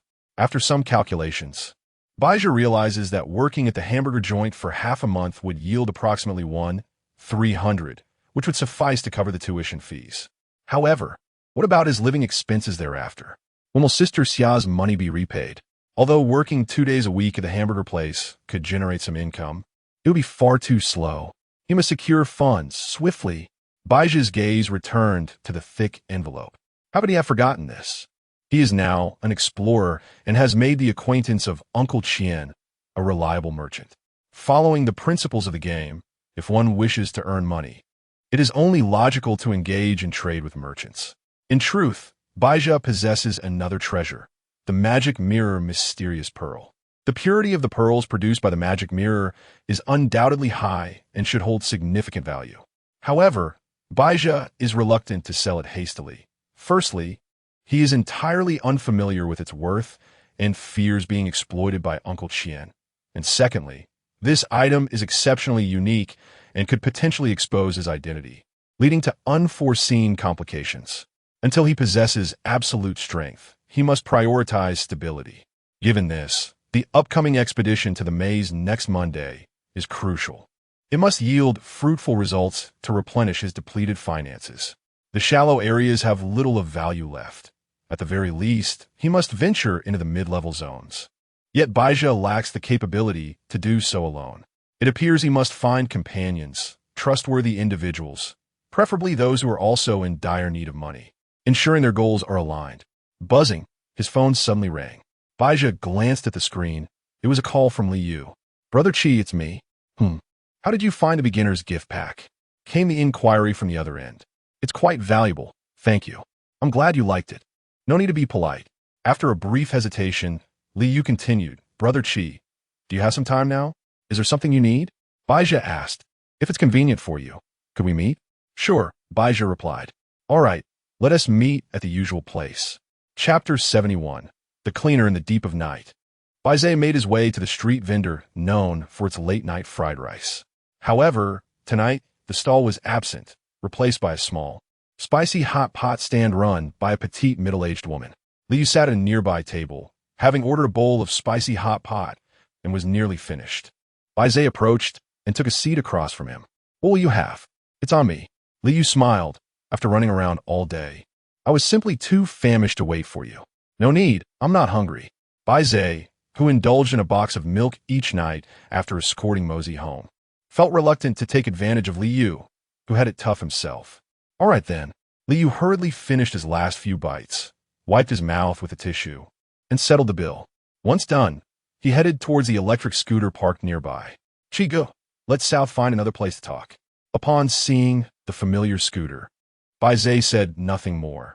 As he mounted it, a fleeting sense of nostalgia washed over him, wishing that the story could return to that moment in time. Li Yu took Bai Ze to a viewing platform by the river, where the neon lights of towering buildings shimmered in the rippling waters, creating an unstable reflection of the world. Can we speak now? Bai Ze asked directly. Li Yu appeared slightly anxious, licking his lips and summoning his courage. Qi Ge, are you, surname Bai? Bai Ze neither confirmed nor denied it. In fact, I thought you looked familiar when I saw you last night. Today, while running an errand, I passed by your building and suddenly recalled that we had met before because of this electric scooter. You finally remembered. Bai Ze nodded affirmatively. It's really you. Li Yu expressed his astonishment. You truly are Mr. Bai's brother. Yes, Bai Ze acknowledged with openness. Why didn't you mention it last night? Li Yu was labia inquiret. Bai Ze had prepared his reasoning. It's a personal matter, and what boss we instructed was of greater importance. I intended to seek you out later to inquire about my brother. I see. Li Yu accepted this without suspicion. However, Bai Ze shifted the conversation. Boss we arranged for us to meet. Perhaps he has already considered our relationship. Truly a mastermind. Every move is calculated.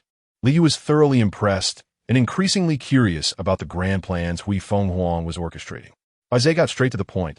Li Yu, my brother has disappeared. What exactly is going on? Actually, I do not know. Li Yu replied candidly. Bai Ze frowned. You do not know my brother? Li Yu Saihit Ki Yi. This is a long story. Uncle Qian is quite the wild card, involved in various businesses, one of which is a profession known as a cleaner. Cleaner? Li Yu licked his tongue thoughtfully. Explorers are in a high-risk profession, and many meet their demise within the labyrinth. Consider this, when a person dies, their identity and reality must also be addressed. Cleaners specialize in this task. We meticulously eliminate the traces left by the deceased in the real world and provide them with a plausible explanation for their demise, offering closure to the bereaved while alleviating unnecessary complications. The expense is typically covered by the guild to which the explorer belongs. However, for solo players, the burden falls upon themselves. Many independent adventurers opt to preemptively engage a cleaner to manage this payment, just in case. Bai Ze suddenly grasped the situation. Uncle Qian's methods were indeed unconventional. Huh, what does that amount to? In his youth, he had once been a corpse collector. A labyrinth corpse collector? Bai Ze was taken aback. Indeed, he specialized in retrieving the bodies of explorers who perished within the maze, profiting from the dead. It was likely that engaging in this trade for too long eventually brought about his comeuppance. Li Yu realized he had divulged too much and hastily returned to the matter at hand. At the end of August, Mr. Bai approached me unexpectedly. I had never encountered him before, yet he seemed to know all my secrets. I was startled, fearing I had offended some powerful figure.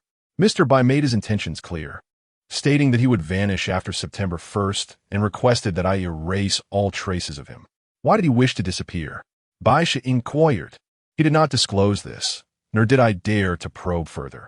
I simply accepted payment and proceeded with the task.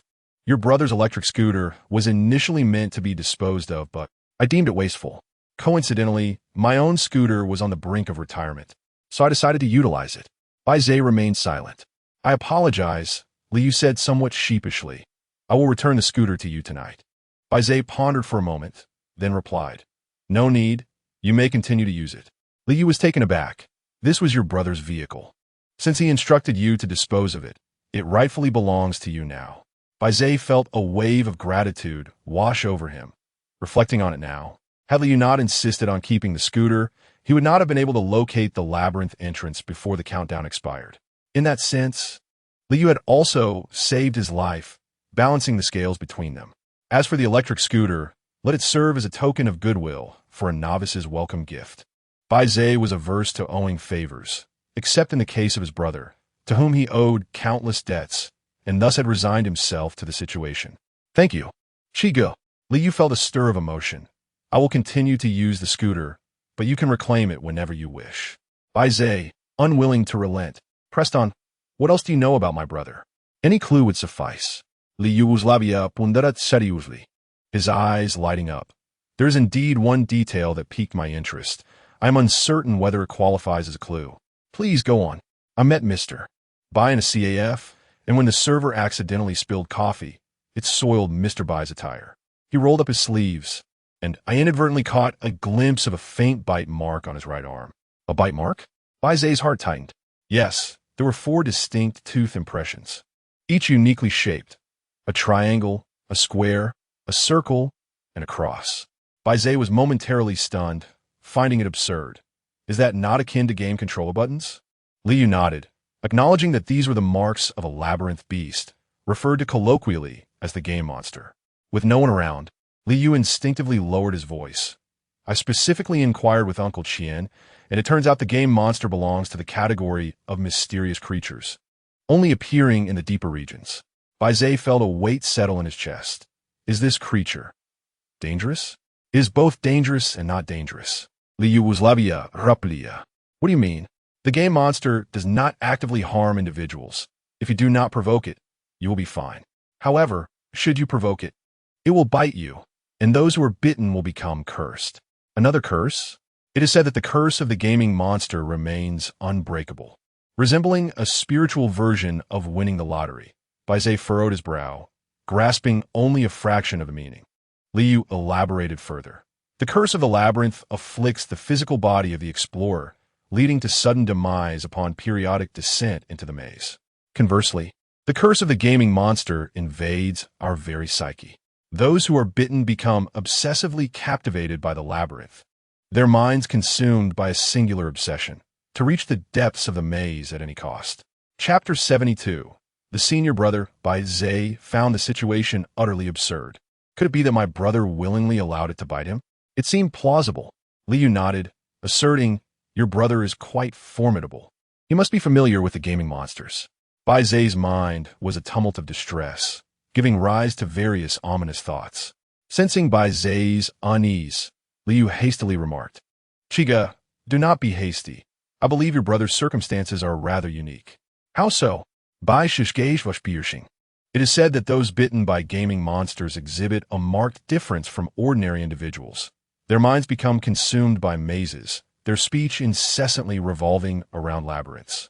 As if possessed, if neglected, they may even spend the night within the maze, leading to certain demise. Furthermore, if forcibly confined in reality, they would likely descend into madness. Liu looked up at Bai Ze. Yet your brother strikes me as entirely normal, showing no signs of being cursed. Bai Ze regained some composure. What do you believe is his condition, then? I truly cannot say. Liu ventured to speculate. Perhaps your brother possesses a means to break the curse. Or, at the very least, he can maintain his sanity. Bai Ze pondered this thoughtfully. After a moment of hesitation, Liu probed further. Chiga, did the gray boss approach you after your brother's disappearance? Bai Ze neither confirmed nor denied. I'm merely guessing. Feel free to disregard it, Liu continued. Could it be possible that your brother is also affiliated with the gray boss? His curse by the gaming monster might very well be part of a larger scheme. The gray boss certainly has resources to manage such situations. Bai Ze was taken aback. Perhaps there was indeed some truth to this. Sang Yu's inexplicable kindness towards Bai Ze could be a form of compensation for his brother. According to the plan, once cursed, his brother would venture deeper into the maze. Yet he remained concerned for Bai Ze, leaving behind a birthday gift and urging him to survive and seek him out. The crux of the matter now lay in what transpired on the night of his birthday, and why Bai Ze had forgotten. Chiga? Bai Ze's thoughts were interrupted. Are you all right? Li Yu inquired, concern etched on his face. I'm fine. Bai Ze lifted his head, his gaze resolute. Li Yu, let us descend into the maze next Monday. Absolutely. Li Yu responded eagerly. Does the Grey Boss have a mission for us? Bai Ze nodded, teaching the withholding details. However, we must bring one more person along. Who? Li Yu asked. Bai Ze rose to his feet, my junior disciple. At 1 o'clock in the morning, at the Tiandi Park, Bai Ze and Li Yu entered the square, spotting a stout youth with prominent eyebrows and large eyes. He was carrying a trash can and wielding a pair of tongs, his expression serious, as he deftly picked up litter with an almost practiced precision, reminiscent of training. Li Zhenshou, Bai Ze called out. Li Jinghao, startled, turned to see Bai Ze and Li Yu. Master, he exclaimed, a mix of surprise and joy washing over him as he rushed forward, kneeling down. Master, you have finally come. I thought you had cast me out of the sect. Bai Ze had arranged to meet Li Jinghao at midnight in this location, but unforeseen circumstances had prevented him from keeping the appointment. Nevertheless, finding Li Jinghao, who regularly cleaned this area, was not a difficult task. Get up. Bai Ze hastily helped Li Jinghao to his feet, saying, I am not your master. I am your senior brother. Li Jinghao paused for a moment, then suddenly realized, elder brother. Bai Ze nodded, explaining. Master has been quite occupied lately and has sent us to find you. Li Jinghao turned to the carp, inquiring, and this gentleman is... Clearing his throat, the carp suppressed a laugh, responding, I am your second senior brother. On their way, Bai Ze had briefed the carp that Li Jinghao was chosen by the Grey Boss as an assistant. Being younger and infatuated with martial arts novels, he was eager to learn and could be easily guided. The carp, upon hearing this, was delighted, finding it heartwarming that even a great figure like the Grey Phoenix had a human side. Greetings, second senior brother. Li Jinghao beamed, introducing himself. I am Li Jinghao, third junior brother. Hello, the carp replied, pinching his thigh with determination. I'm called Carp. Bai Ze interjected. Master has assigned us 3 a task. Please, give me your orders, senior brothers. Li Jinghao exclaimed, brimming with excitement. I practice diligently every day, but have seen little progress. I hope I won't hinder you. Ah, third junior brother, the carp chuckled. Practicing here is futile. We must descend into the maze. Have you not noticed? Everything here regenerates immediately after being destroyed. So training here will yield no advancement. Li Jinghao's eyes widened in realization. So that's how it is. Bai Ze cut to the chase. Jinghao, next Monday. We shall venture into the maze together. Really? Li Jinghao's heart soared. He was finally embarking on the journey of a protagonist. Indeed, Bai Ze affirmed. But this is not the place for discussion. Hurry and finish your tasks. We shall return to reality and deliberate further. Understood. Half an hour later, the trio departed from Tianyi Park. The carp rode an electric bike, Bai Ze sat behind him, and Li Jinghao followed on a bicycle as they made their way to Piamiao Alley. The carp led them to a KTV called Unrequited Love, where they booked a small private room and purchased some snacks and drinks, spending a couple of hundred. Bai Ze had initially intended to find a more casual venue, but the carp insisted on this place, believing it deserved to be commemorated. As they closed the private room door and turned on the music, the carp remarked, "This is safe. Feel free to talk. I used to come here often with my brothers." He suddenly halted, not continuing, offering an awkward smile as he opened a bottle of beer. "Come, let us drink." "Drink." Li Jinghao eagerly reached for the beer. Smack. Bai Ze swiftly opened Li Jinghao's hand, exclaiming, "Minors are prohibited from drinking alcohol." Li Jinghao looked a bit aggrieved. "But heroes consume 2 pounds of beef and a jug of fine wine. Are you a hero?" Bai Ze interjected. Li Jinghao, embarrassed, lowered his head. "According to our sect's rules, minors caught drinking are immediately expelled." Bai Ze maintained a stern demeanor, declaring, "You shall substitute with a beverage." "Yes." Li Jinghao obediently grabbed a bottle of cola. The 3 raised their glasses for a toast, and Li Jinghao, brimming with anticipation, urged, "Elder brother, second senior brother, please tell me about the task." The carp also turned to Bai Ze, curious about what the gray phoenix wanted them to accomplish. Bai Ze set down his beer and met the eager gazes of his companions, resolutely stating 2 words: make money.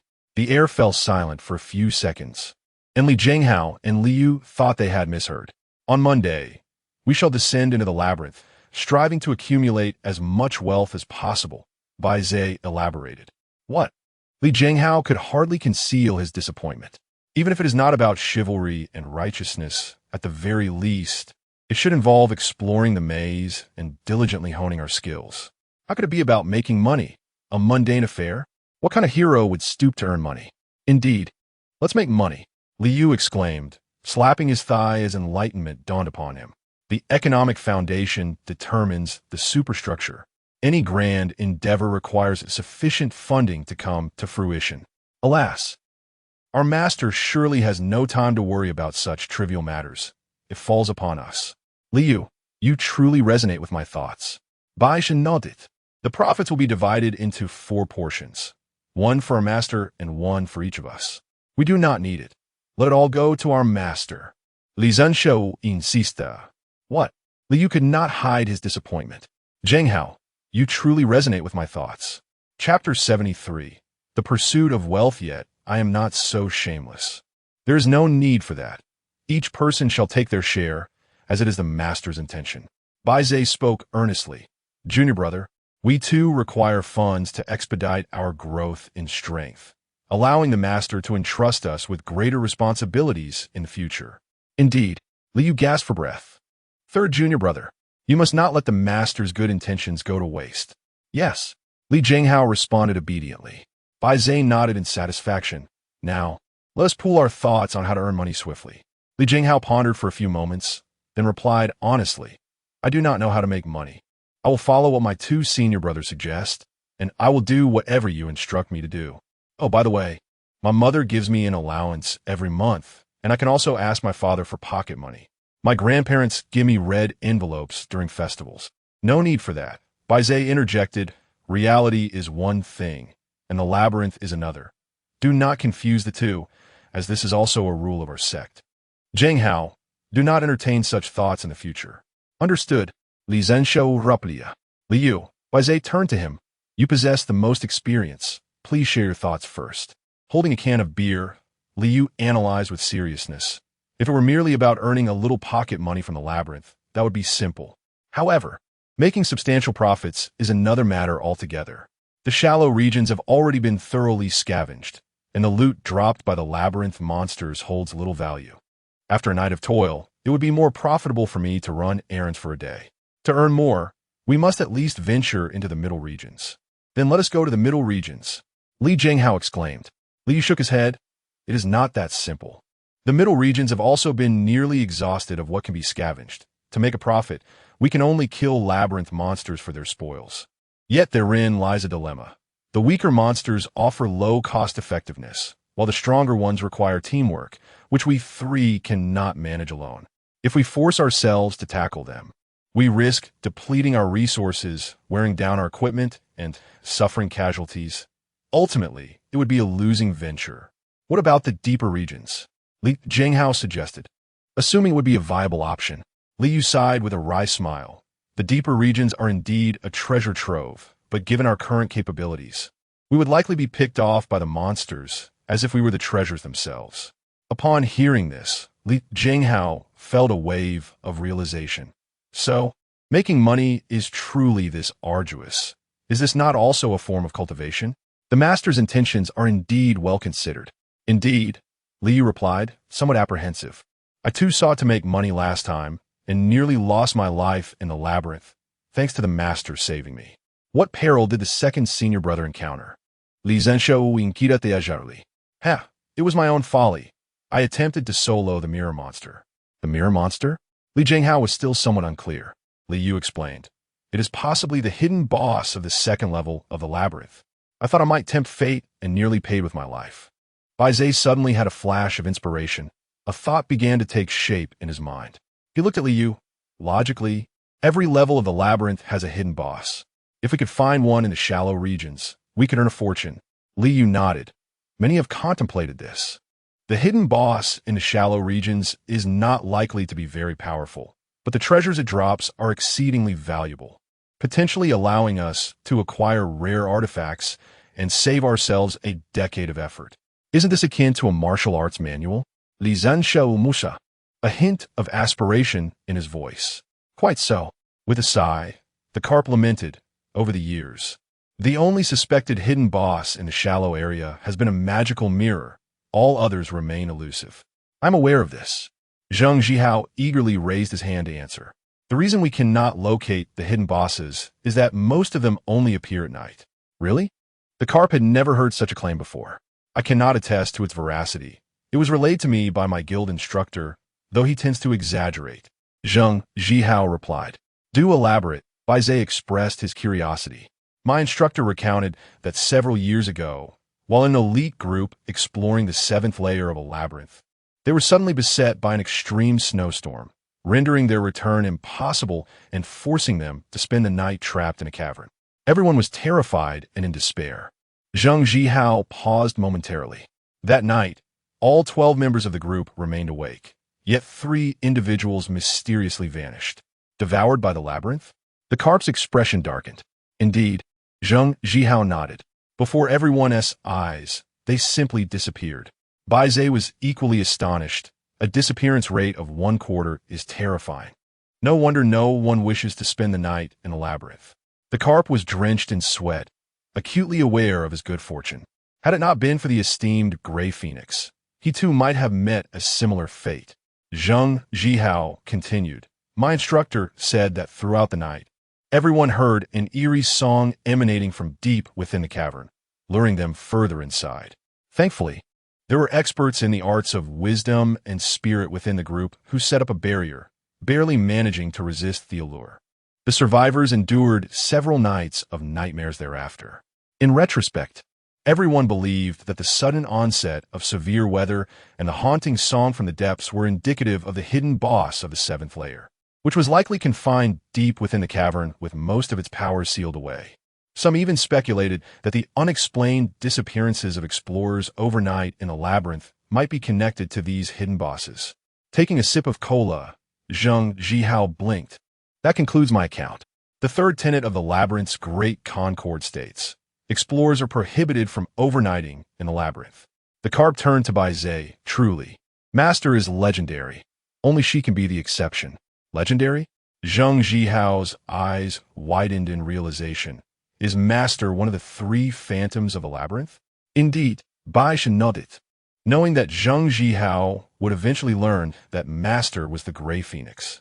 Zheng Zhihao leapt up. Master is a woman. Do you not prefer women? The carp inquired. No, I do like them. Wait, that's not right. I don't dislike them. That's not correct either. Zheng Zhihao's mind became a tangle. I always imagine Master as an elder with an ethereal demeanor. You know, that kind of a sweeping monk? The carp suggested. Yes, exactly. Zheng Zhihao exclaimed. You are far too stereotypical, the carp chuckled. Bai Ze found it amusing as well, suddenly recalling that he could never accept the notion of the Gray Phoenix being a man. Should they become friends, it would likely lead to conflict. Zheng Zhihao appeared somewhat disappointed, but he quickly regained his composure and adjusted his demeanor. Master is master.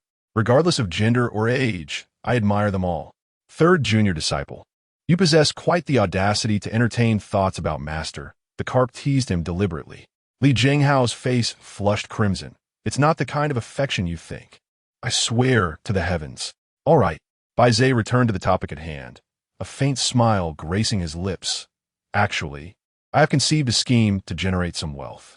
Both Li and Jinghao turned their attention to him. Bai Ze teased them. You two have witnessed Master's prowess, particularly her phoenix feather garb. Indeed, it's astonishing, almost divine. Li Jinghao exclaimed. Yes, echoed Liu, equally impressed. That is undoubtedly a legendary artifact. Master was able to spend the night in the maze thanks to this treasure, correct? You little rascal, always so inquisitive about such matters. Bai Ze neither confirmed nor denied. He took a sip of beer and launched into a tale. To be candid, Master has removed 6 divine feathers from the phoenix feather garb to create a phoenix cloak. Liu and Li Jinghao sensed the gravity of the situation, holding their breath in anticipation. Bai Ze continued. The power of the phoenix cloak does not reach even a tenth of that of the phoenix feather garb, yet it inherits its sacred characteristics, which means it can safeguard explorers during their overnight ventures in the maze. Liu, sensing the implications, spoke with a tremor in his voice, barely containing his excitement.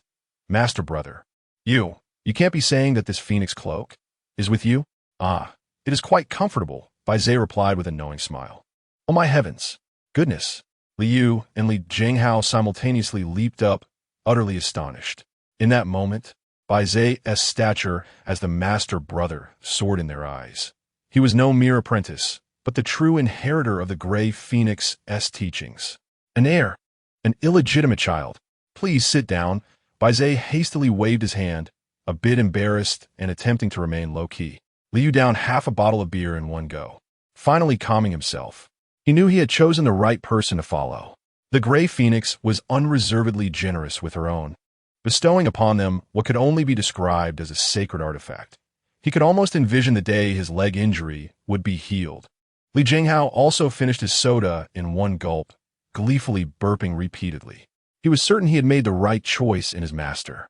Their mentor truly cared for them, and with such burp he could almost see himself. Burp, burp. Seeing the atmosphere settled, Bai Ze turned up the music, declaring that this scheme to generate wealth was. Chapter 74. The Wisest of Fools. A night in the maze. Let us spend the night in the maze. Bai Ze proposed. Gasp. Li Yugoslavia inalat sharply. Burp. Li Jinghao awkwardly belched. To be compelled to spend the night was one thing, but to willingly remain in the maze, brazenly defying the three fundamental tenets of the maze, was indeed audacious and reckless. However, with the Gray Phoenix backing them, everything seemed justifiable. As the saying goes, when one ascends, even their chickens and dogs rise with them. Their master had taken residence in the maze. It was only a matter of time before they followed suit. Bai Ze remained composed. We will rely on the Phoenix, cloak to spend the night in the maze and search for the hidden boss. Can we defeat the hidden boss? Li Zhenshou inquired. It depends on which level, Li Yu replied, growing increasingly excited as he deemed the plan not just feasible, but brilliant. During my time at the Shanghai Guild, I perused the official documents. The gatekeeper bosses of the first three levels of the maze are of moderate strength. The gatekeeper boss of the first level is merely C grade. Even if the hidden boss is slightly stronger than the gatekeeper, it would at most be B grade. As long as we are adequately prepared, coupled with the Master's Phoenix Cloak, we should have no trouble dealing with it. Liu became more animated, proclaiming that the hidden boss would undoubtedly drop valuable materials, high-purity maze pearls, and magical artifacts. We could either keep what we don't need, or have Uncle Qian auction them off, certainly fetching a hefty sum. Indeed, Bai Ze concurred, recalling that a single maze lamp from Uncle Qian's basement was worth an entire seaside villa. The value of the spoils from the hidden boss was almost unfathomable. Li Jinghao exclaimed in realization. So this is the true purpose of making money. A gentleman loves wealth, but only acquires it through honorable means. Our master is testing us. What does it mean to have vision? This is what it means.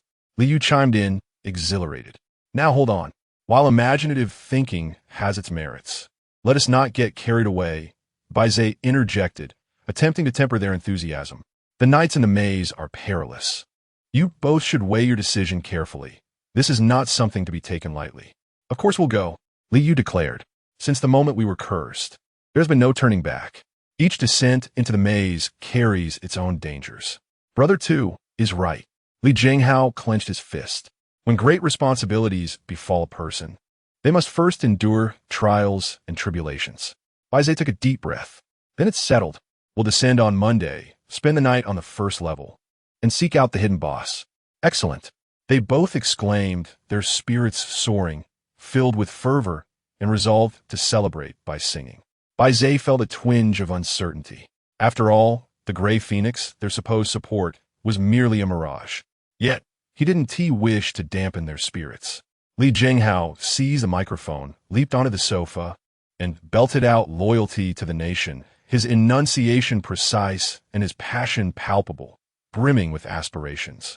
When it was Li Yu's turn, He cradled the microphone as if embracing a dance partner and delivered friendship through the years. It was unrefined, yet heartfelt, resonating with memories best left unspoken. Bai Ze had rarely visited karaoke, only once in the third year of junior high and again in the third year of high school for farewell gatherings with classmates and teachers. He never sang, instead opting to quietly indulge in food. Thus, Bai Ze seldom indulged in singing popular songs. With the atmosphere reaching a crescendo, it was only fitting that he offered a performance of his own. He perused the song charts, and his eyes sparkled with recognition upon discovering a familiar theme song that had nearly ingrained itself into his childhood. Selecting the song, he took the microphone, perched himself upon a high stool, and began to sing to the screen. Happy goat, beautiful goat, lazy goat, boiling goat, slow goat, soft and fluffy, red wolf, gray wolf, do not underestimate me, just because I am but a sheep. The green grass becomes more fragrant because of me. The sky turns bluer because of me. The clouds soften because of me. Li Jinghao and Li Yu exchanged glances before turning their attention to Bai Ze's earnest performance, lost in contemplation. Although songs do not possess a hierarchy, and there should be no contemptuous hierarchy among them, the choice of a song can often reflect an individual's taste and inner self. Master Brother, indeed, is a riddle wrapped in an enigma. Could this be what is referred to as the wisdom of apparent foolishness, the formlessness of the great elephant, the silence of grand melodies, or the art of subtlety? Truly, he is the worthy disciple of the gray phoenix.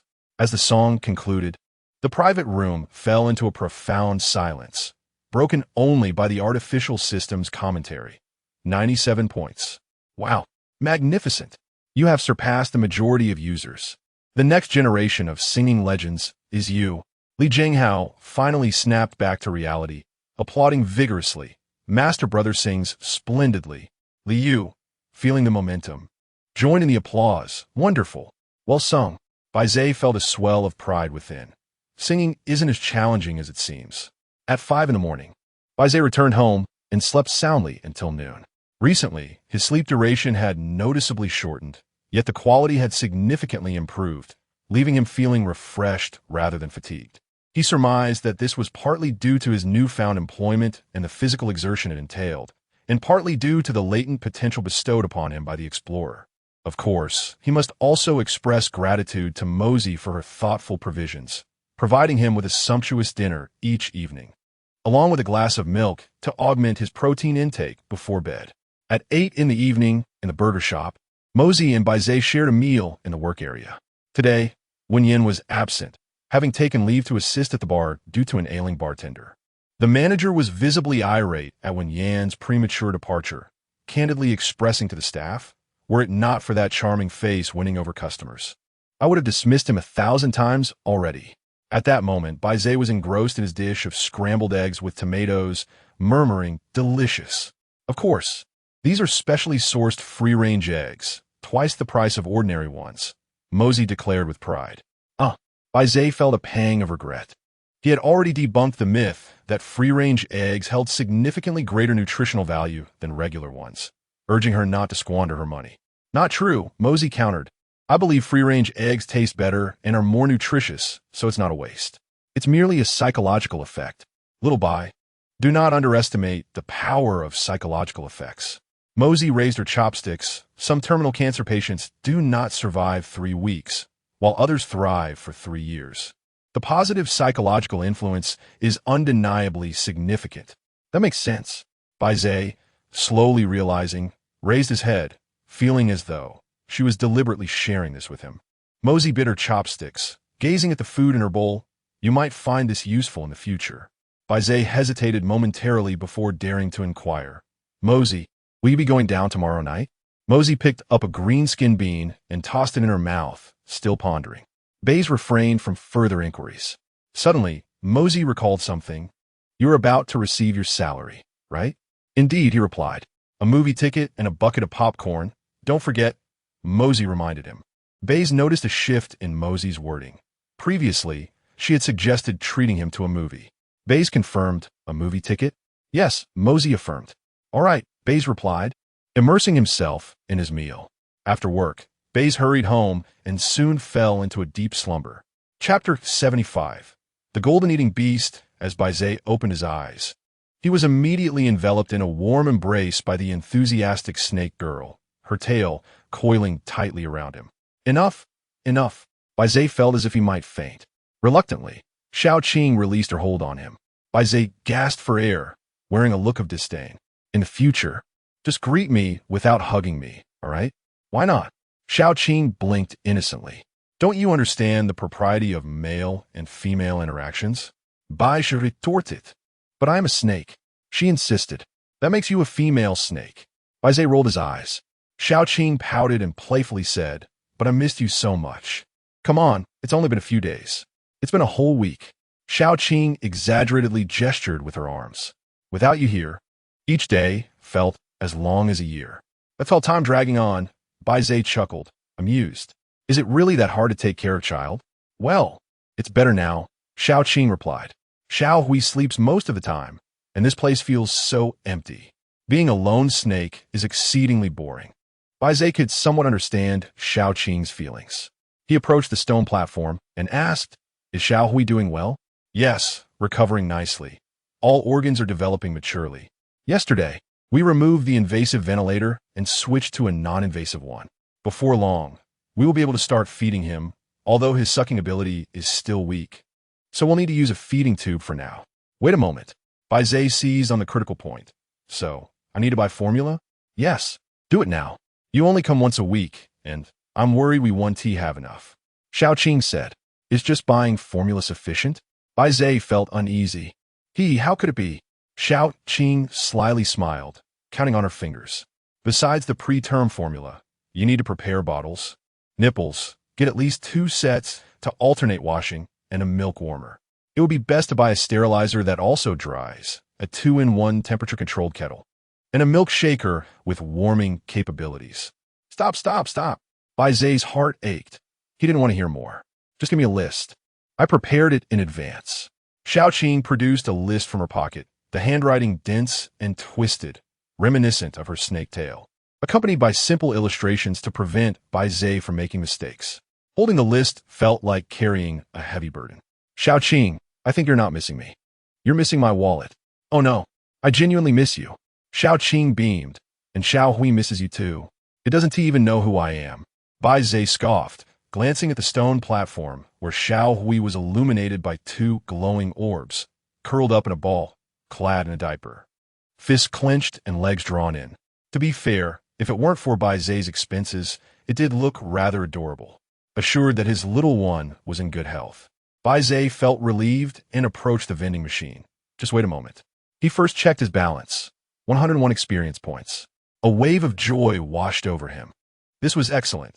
Last time he had only 43 points, and in just a week, he had accrued 58 points.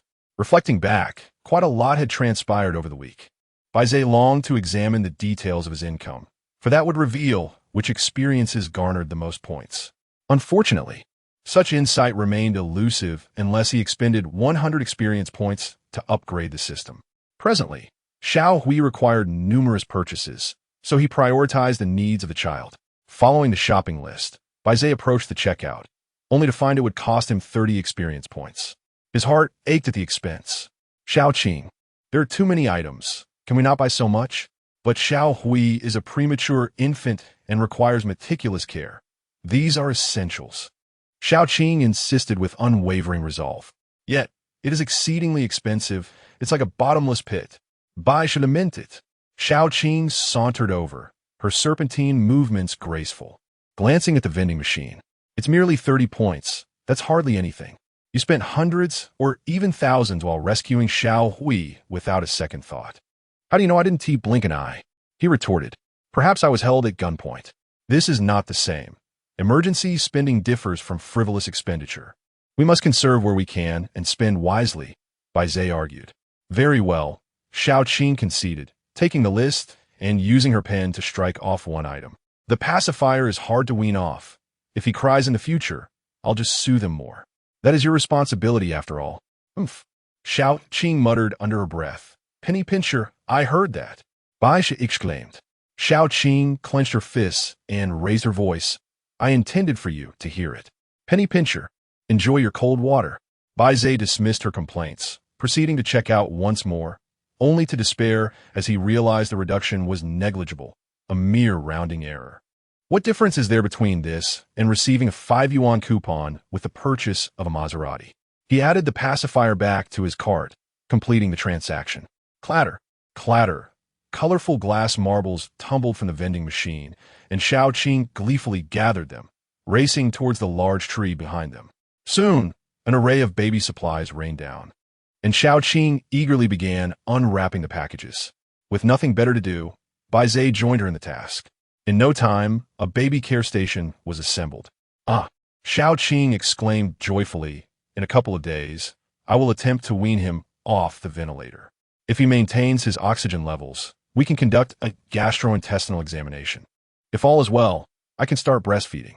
Let me tell you, a baby drinking milk is utterly adorable. Is that so? Bai Ze mused, gazing at the tiny one on the stone platform, feeling a strange sense of wonder. He never anticipated that, after 18 years of being single, he would find himself nurturing a child. Yet, it was not altogether unprecedented. His father had also raised 2 children after 60 years of being single. Rumble, rumble, thunder reverberated overhead. Bai Ze glanced up to see that the sky had transformed into a heavy, gray membrane, the ripples suspended in time, descending like a multitude of stalactites. Rumble, rumble. Another series of thunderclaps erupted, and the tips of countless stalactites shimmered with fleeting white light, as if the sky were ablaze with firecrackers igniting simultaneously. A multitude of white flashes distorted reality for a brief second before merging into the stalactites, which continued to grow and accelerate in their descent. Bai Ze felt an uncanny sensation that above the heavens, countless steel needles sought to pierce this pliable sky, nearing a critical threshold. Something ominous is about to transpire. Xiao Qing, what is happening to the sky? Bai Ze inquired. I have no idea. Xiao Qing replied innocently, blinking her eyes. Aren't you knowledgeable about many things? Bai Ze remarked. I am a nurse, not an astronomer, Xiao Qing said, casting an uncertain glance at the heavens. Isn't that the domain of astronomers? Bai Ze conceded defeat. Thunder rumbled once more, the world once again rendered pale and distorted. The little gray figure on the stone platform was startled awake by the thunderous sound. Its tiny limbs sprang up suddenly, and its body curled tightly, tangling all the tubes attached to it. Xiao Qing, quickly come, help stabilize the infant. Chapter 76. Startled, oh dear, what am I to do? Bai Ze fumbled in panic. He grasped the infant's tiny hands, pressing his face against the child to provide a sense of security. Xiao Qing busied herself with the medical instruments, her focus unwavering. Soon, Bai Ze held the baby's small hand, resting his forehead against the child's, soothingly murmuring, It's all right. Don't be afraid. Everything is fine. Wow. Xiao Hui cried out. Sing a song, Xiao Qing suggested. Oh dear. Bai Ze struggled to recall any nursery rhymes and absent-mindedly began to sing. Pleasant goat, beautiful goat. Lazy goat, boiling goat, slow goat, soft and fluffy. After several minutes of singing, Xiao Hui finally quieted down and drifted back to sleep.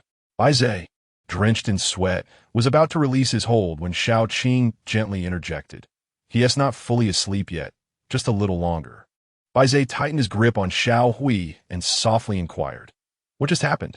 A startle reflex, Xiao Qing explained. What? Bai Ze was unfamiliar with the term. It's a reaction that infants experience. There are many reasons for it. The baby's nervous system is still maturing, and even the slightest stimulus can trigger a reflexive excitement.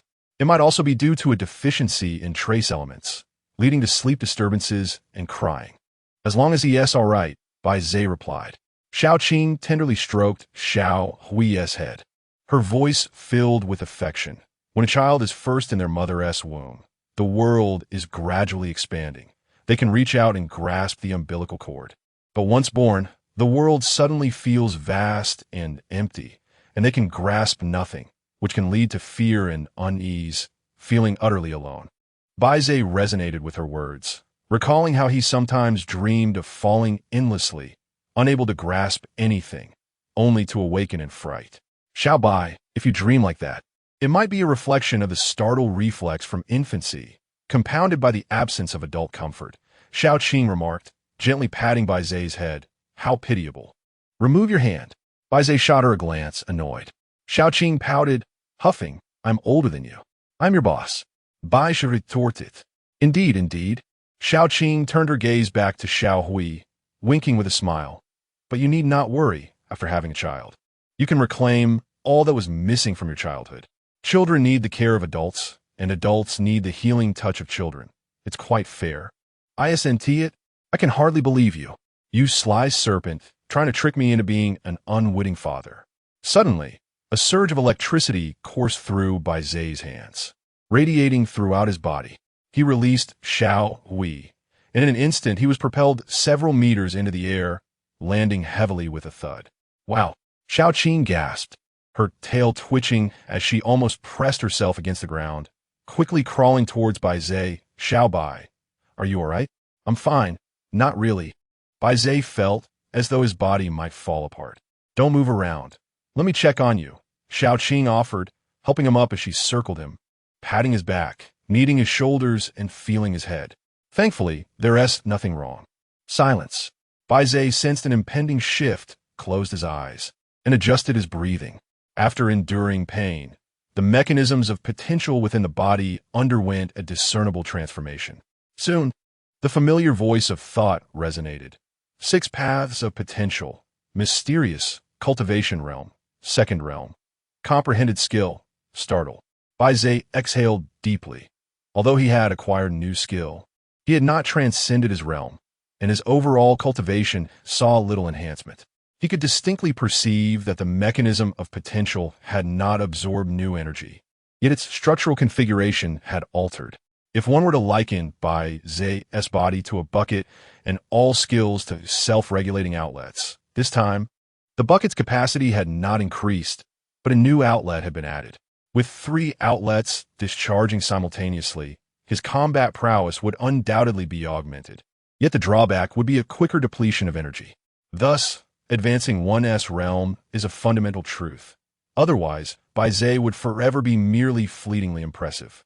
However, how could he continue to break through his limitations? He was utterly at a loss, and it would be unwise to consult Xiao Hui, who would only respond with incoherent babble. Reflecting on past experiences, it had always been Xiao Qing who had, consciously or unconsciously, facilitated his breakthroughs. It seemed that the investment in this nurse was not in vain. Henceforth, he would heed her counsel more attentively. With a deep breath, Bai Ze opened his eyes and extended a hand. Help me up. Oh, all right.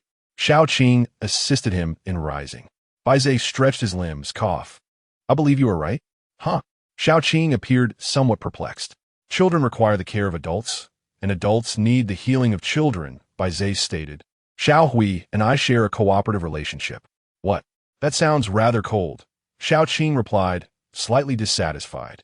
Bai Ze continued, in any case, if there are any needs from Xiao Hui's side, feel free to express them, and I shall do my utmost to accommodate. I love hearing that, Xiao Bai. I knew you cared for Xiao Hui. It is a partnership, Bai Ze emphasized. Yes, yes, Xiao Qing laughed, covering her mouth. Xiao Bai. Bai Ze, still dazed, opened his eyes to find Sister Xia gazing at him. She sat sideways on the edge of the bed, one hand resting on Bai Ze's forehead. You are quite warm. Do you have a fever? Bai Ze turned to sit up, clutching the bedspread to shield his body, as he was clad only in shorts. Sister Xia. What are you doing here? Instead of answering, Sister Xia retorted. Xiao Bai, you were talking in your sleep, saying something about a child not being yours. Do you have a child? That. Bai Ze activated deceive. I watched a thought-provoking film before bed last night, and ended up having a bizarre dream. Sister Xia narrowed her eyes, half convinced. Really? Of course. I have been single since birth. Where would a child come from? Bai Ze shifted the topic. But what about you? Entering someone else's home unannounced. Does that seem appropriate? I knocked, of course. No one answered, and I have a spare key. So I stepped in and found you sleeping soundly, mumbling in your sleep. Bai Ze glanced at his phone. It was only 8 in the morning. Sister Xia. So early. Did you need something from me? Sister Xia hesitated, her words caught in her throat. It was then that Bai Ze noticed she had not applied any makeup today. Her complexion appeared haggard, and her eyes were red and swollen, as if she had been crying heavily.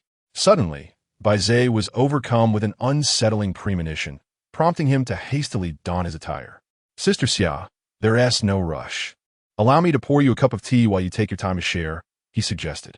A few minutes later, they found themselves seated in the living room. Sister Xia cradled a steaming cup of tea, while Bai Ze held a half-filled glass of milk, accompanied by whole grain toast for breakfast. With her gaze fixed on the teacup, Sister Xia hesitated for an extended moment before inquiring, Xiao Bai, why has your brother been unreachable? Bai Ze had already prepared an excuse. There have been some issues back home that he needed to address. What sort of issues? Sister Xia asked, a hint of concern in her voice. It's not convenient to elaborate. Suffice it to say, it's rather troublesome. Not just you, but he is even too preoccupied to answer my calls, Bai Ze replied. When do you expect him to return? She pressed. It's uncertain. It could be half a month or perhaps several months, Bai Ze answered vaguely. Sister Xia sighed, her expression laden with worry. Actually, I've encountered a bit of trouble myself lately, and aside from Dubai, I truly don't know whom to consult. While nibbling on his toast, Bai Ze reassured her, Sister Xia, if you can trust me, feel free to share. I will certainly offer my assistance. Sister Xia managed a wry smile. This matter may be somewhat intricate. Then please begin with the simpler details, Bai Ze urged as he sipped his milk. To put it simply, I am with child, she revealed. Chapter 77. In a moment of sheer disbelief, Bai Ze struggled to suppress the urge to expel the milk from his mouth. Such an extravagant waste. He coughed violently, pounding his chest until he finally regained his breath. You mean to say, you're pregnant? Sister Xia's complexion drained of color as she nodded slightly. Whose child is it? Bai Ze inquired. I don't know. What? I truly have no idea. Why? Because. It was my first time. Bai Ze's mind buzzed with confusion. Wait a moment. Let me process this. He pressed his fingers to his temples. Sister Xia, are you saying that you have never been intimate with anyone, yet you find yourself pregnant? Yes. Sister Xia's lips trembled, her voice quivering with suppressed tears. I genuinely, truly do not comprehend how this could have happened. Please don't cry. Stop crying for now. Bai Ze dreaded the sight of a woman in tears. Sister Xia, let's start from the beginning and you can explain everything to me. All right. She retrieved a tissue to wipe her tears and blow her nose. Last month, my period didn't arrive, but I didn't think much of it. Sometimes it can be delayed. Then this month, it still didn't come. I felt something was off and feared I might be ill. I searched online, and it increasingly seemed like I might be pregnant. It felt absurd, yet the thought lingered in my mind.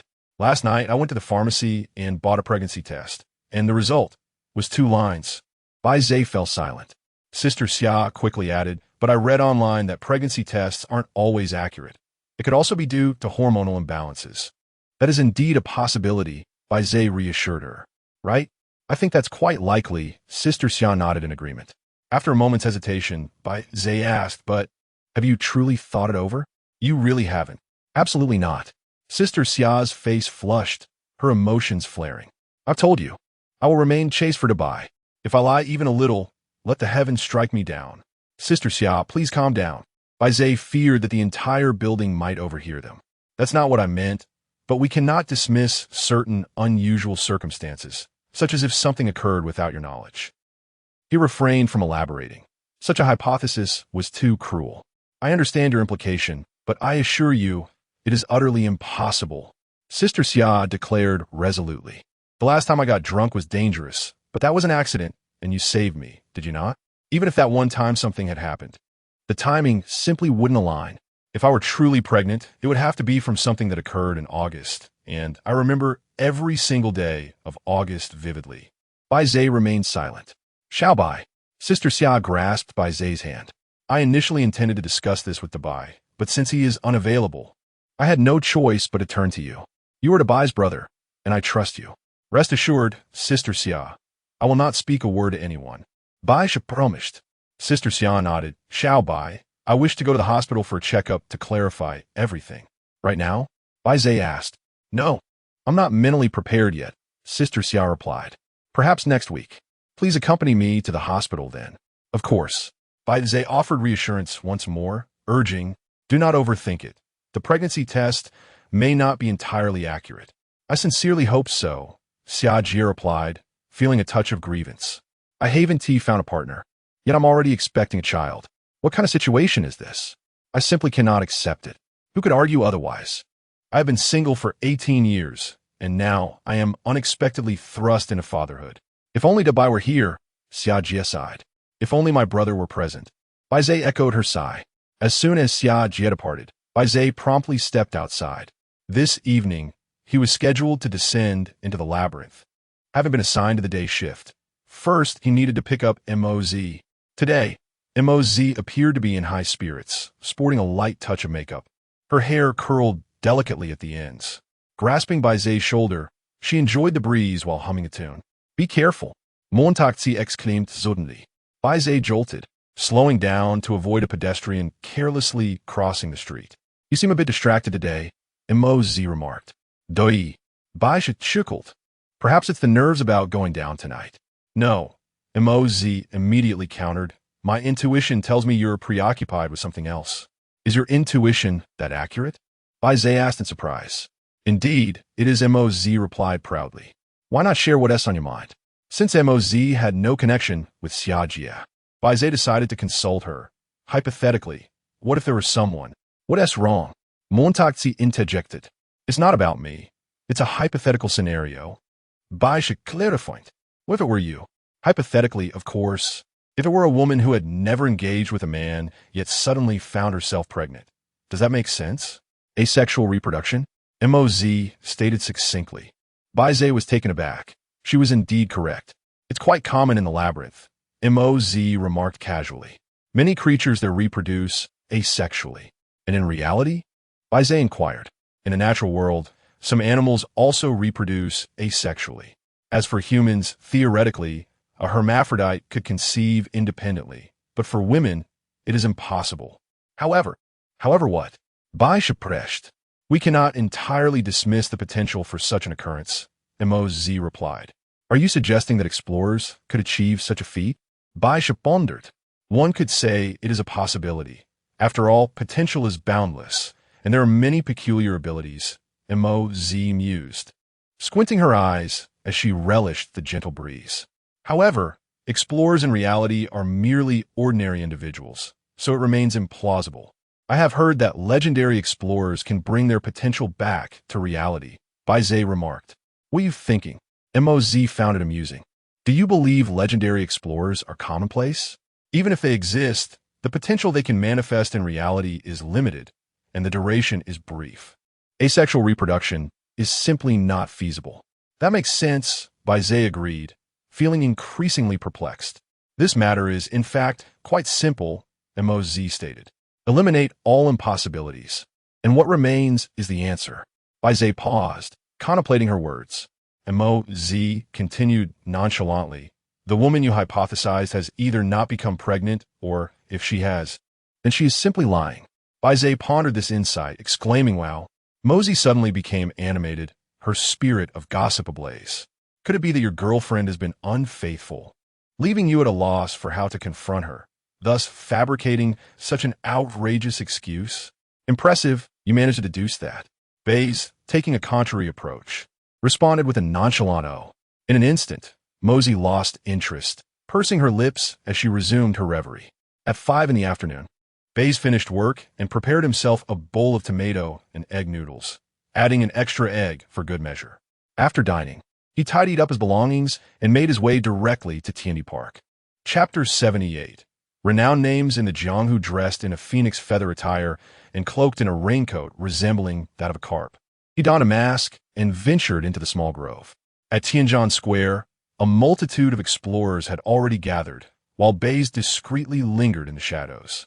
Soon, the carp appeared, clad in the same raincoat and mask, approaching Bai Ze to whisper the secret code, egg fried rice. Fried rice with eggs. Just as they completed their exchange, 3 resounding calls erupted from the crowd. Eldest senior brother. Second senior brother. I have arrived. Li Jinggao, equally adorned in the raincoat, but without a mask, darted through the throng, his excitement akin to that of a child on their first spring outing. Bai Ze felt a wave of embarrassment, wishing he could vanish into the ground. Eldest senior brother. Second senior brother. I'm not late, am I? Lai Jingao beamed. I rushed here as soon as school ended. Lower your voice, the carp cautioned. Didn't Tiwi tell you to wear a mask? A 1T. Lai Jingao declared resolutely. I am Lai Jingao, and I will live my life with integrity and openness. Lower your voice. The carp felt overwhelmed. Bai Ze also sensed the impropriety. While not wearing a mask was not inherently problematic, many explorers employed disguises, and those who dared to show their faces were often doubted regarding their true appearance. Revealing one's name indeed posed a significant risk.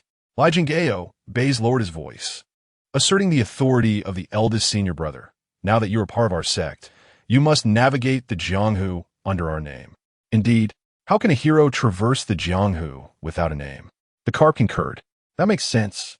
Lai Jingao was instantly persuaded. Then, eldest senior brother, please help me come up with a name. Bai Ze paused, taken aback. I can't think of one. Lai Jingao appeared troubled. By the way, what are your names? Delivery rider, Bai Ze replied. Errand boy, the carp added. Lai Jingao's disappointment was palpable. That's not what I envisioned. Ahem. Bai Ze initiated a moment of wisdom. The master has stated that a name is not to satiate vanity. Rather, it serves as a constant reminder. Who are you? Where do you come from? What is your purpose? A name is meant to keep us humble, steadfast in our principles, ensuring we do not falter on our quest for strength or lose our way in the labyrinth of exploration. Do you understand? Yes, just as Sun Wukong is called Wukong, Zhu Beiji is named Wuning, and Sha Sung is referred to as Wujing. It carries the same significance. The carp chimed in. Lai Jingao experienced a profound epiphany. Master, senior brother, truly enlightening. With a furrowed brow, Lai Jingao pondered deeply. Who am I? Where do I come from? What is my purpose? He remembered he had come to Tianjin to clean, which had led him to his master, and he had always aspired to uphold justice, eradicating evil from the world and cleansing the filth of society. In that instant, enlightenment struck him. Indeed, everything is the best arrangement. From this day forth, I shall be known as the cleaning brother. Lai Jingao proclaimed loudly. Excellent. Bai Ze sighed with relief. As long as you don't use your real name, you may call yourself whatever you wish. The carp is undoubtedly aware that Bai Ze is merely teasing Li Zhengho. Yet beneath this jest lies a kernel of genuine sentiment. In an instant, his blood surged, as if he were transported back to his youthful days filled with ambition and dreams, where the horizon was painted with endless possibilities of struggle and endeavor. The carp, caught in a moment of youthful exuberance, bowed to the two. Delivery brother, cleaning. I seek your guidance. Delivery brother, errand brother, I humbly request your wisdom. Li Zhengho hastily followed suit. Ahem. Bai Ze's lips quivered beneath his mask. I welcome your guidance. Half an hour later, the trio arrived at the subway platform, awaiting outside carriage 7. This was the carp's idea. He believed their current strengths warranted such a formation. Had they been bolder, they might have squeezed into carriage 6 or even 5, but that would likely offend others. Everything proceeded smoothly, with no one questioning their presence. During this time, another trio approached, hoping to invite them to slay the three-legged tree elephant on the 5th level of the maze. The carp politely declined, stating they had other matters to attend to. Afterward, the carp elaborated. The three-legged tree elephant is an A-class maze creature, not dangerous, but its health is exceptionally high. It would require a coordinated assault lasting several hours, with spoils consisting primarily of life path maze crystals and materials, which are of little use to us. Furthermore, with a larger group, the spoils would be divided among more people, and considering equipment where item consumption and time costs, it might even lead to a loss. Upon hearing this, Bai Ze became increasingly aware of a profound truth. Regardless of the circumstances, earning money is as arduous as consuming excrement, while spending it is as effortless as a bout of diarrhea. In the late hours of the night, the trio entered the maze. Judging by the light within the first layer of the maze, it was approximately 2 or 3 in the afternoon, with several hours remaining until dusk. They veered off the main path, finding an unoccupied spot to rest. The carp unfolded a map, made a monster hide from the first layer of the maze on the grass, securing it with small stones. Chiga, I studied this diligently last night. Your insights are truly exceptional. No wonder you are the senior brother. Li Zhenghao mindlessly echoed. The carp continued. The first layer of the maze is the most familiar territory for everyone, yet it is not as familiar as one might think. Li Zhenghao appeared puzzled. Are we familiar or not? The carp smiled, subjectively familiar, but objectively unfamiliar. Li Zhenghao looked more confused, glancing toward Bai Ze. Bai Ze's expression remained impassive. What are you staring at? Even the senior brother is perplexed. The carp pointed to the inverted city overhead. The first layer of the maze is even larger than the city of Biha. But due to the weakness of the maze creatures here, the spoils are not valuable, leading few to waste their time here, except for the occasional fisherman. Ultimately, an explorer's time is precious, and they tend to delve deeper. Bai Ze understood. Explorers pass through here each time they enter the maze, believing they are familiar with it. Yet few have truly explored this area, hence the lack of familiarity. Exactly, the carp remarked, turning to Li Zhenghao. It's like your daily commute to school. How many of the shops along the way can you actually recall? Li Zhenghao began to count on his fingers. Breakfast shop, supermarket, fruit shop, barber, hotel, internet cafe, massage parlor. Ah, I really haven't noticed many of them. A massage parlor? The carp grinned mischievously. Chapter 79.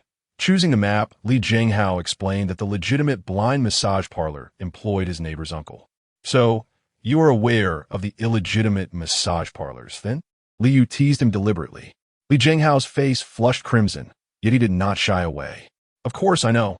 Sometimes on my way home from school, my classmates would sneak a glance inside those establishments. Liu, with a serious tone, remarked, Zhenghao, I was once your age and can empathize, but you must never. I won't. Li Zhenshou raturta amfatikadi.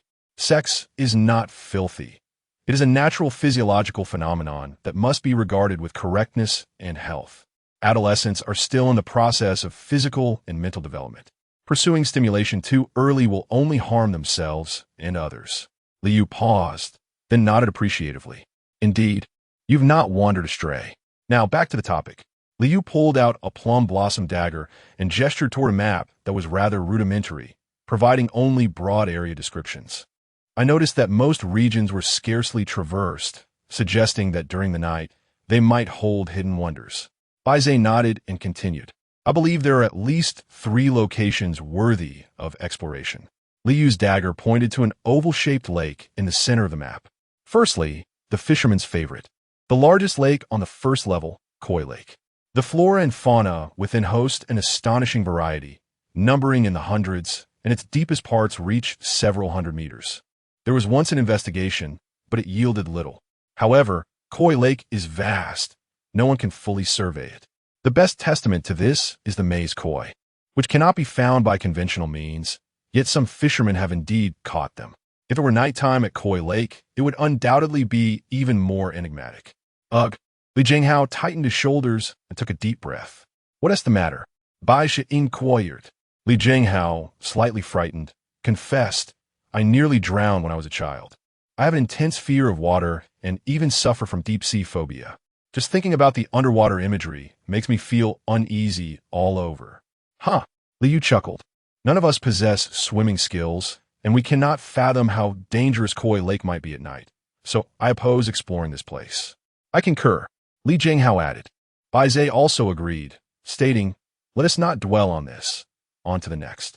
Liu indicated a site not far above Koi Lake. This is the second location. Isn't this the entrance to the second level? Li Zhenghao asked. Indeed, Liu clarified. We pass by this every day and might perceive it as unremarkable. Yet you must understand that the first batch of explorers who discovered this site were quite fortunate, unearthing numerous treasures. Moreover, it is the only site on the first level with remnants of civilization. At night, it may reveal something entirely different. Li Zhenghao was somewhat puzzled, wondering how the ruins could differ between day and night. Of course, Liu explained, it is said that in the deeper regions, a certain maze creature appears as an ordinary stone in the morning but transforms into a maze pearl by evening, though that is a trap. Some maze creatures can change their forms. Bai Ze added, just like the mirror creature on the second level. When you look at it, it merely reflects. But when you turn away, it will come to consume you. Now I see. Li Zhenshou exclaimed eagerly. Then let us keep watch there tonight. No, Bai Ze countered. Why not? Liu asked. Bai Ze chuckled. Have you all forgotten? The master can spend the night in the labyrinth. Liu and Li Jinghao exchanged glances, momentarily taken aback. The Gray Phoenix can, and perhaps the other two legendary figures can as well. Bai Shapost Edding, moreover. There are indeed explorers who are compelled to spend the night within the maze. Liu slapped his forehead. How could I have overlooked this? Huh? Li Jinghao widened his eyes, struggling to keep up. Liu clarified. Nights in the maze are not devoid of explorers, though they are exceedingly rare. He turned to Li Jinghao. Jinghao, if you were forced to spend the night in the maze, would you stay put or attempt to retreat? After contemplating, Li Jinghao concluded that, under certain conditions, he would prefer to ascend, for even at night, the upper levels are significantly safer than the middle and lower tiers. Exactly. Bai She affirmed. The relics on the first level are situated along the main path. If there were any peculiarities at night, they would have been discovered long ago. Indeed, Li Zingao nodded in realization. Bai Ze raised two fingers. There are merely two possibilities. First, the first level relics pose no issues at night. Second, they do. If we entertain the latter, three scenarios arise. 1. The issue has been identified and resolved by the experts. 2. Even the experts cannot resolve it, and thus it must be avoided. 3. The issue remains undiscovered by the experts. Regardless, there is no need for us to venture there. Li Jinghao was momentarily stunned by this information. Liu regarded Bai Ze with renewed admiration, asking with a smile, Brother Qi, tell me honestly, aside from the mysterious path, do you possess the enlightenment path as well? I have no such thing, Bai Ze replied. However, I have a premonition that you will awaken your potential for enlightenment in the future, Liu remarked. Need it even be stated? The Master's eldest disciple is truly the Master's direct successor, starting with at least 3 potentials. Li Jinghao felt both pride and exhilaration. I must strive to keep up and not lag behind my senior brother. I also, Liu began, but hesitated, instinctively touching the injury on his leg. A sudden silence enveloped them, as Bai Ze and Liu succumbed to their respective sorrows. What about the last location?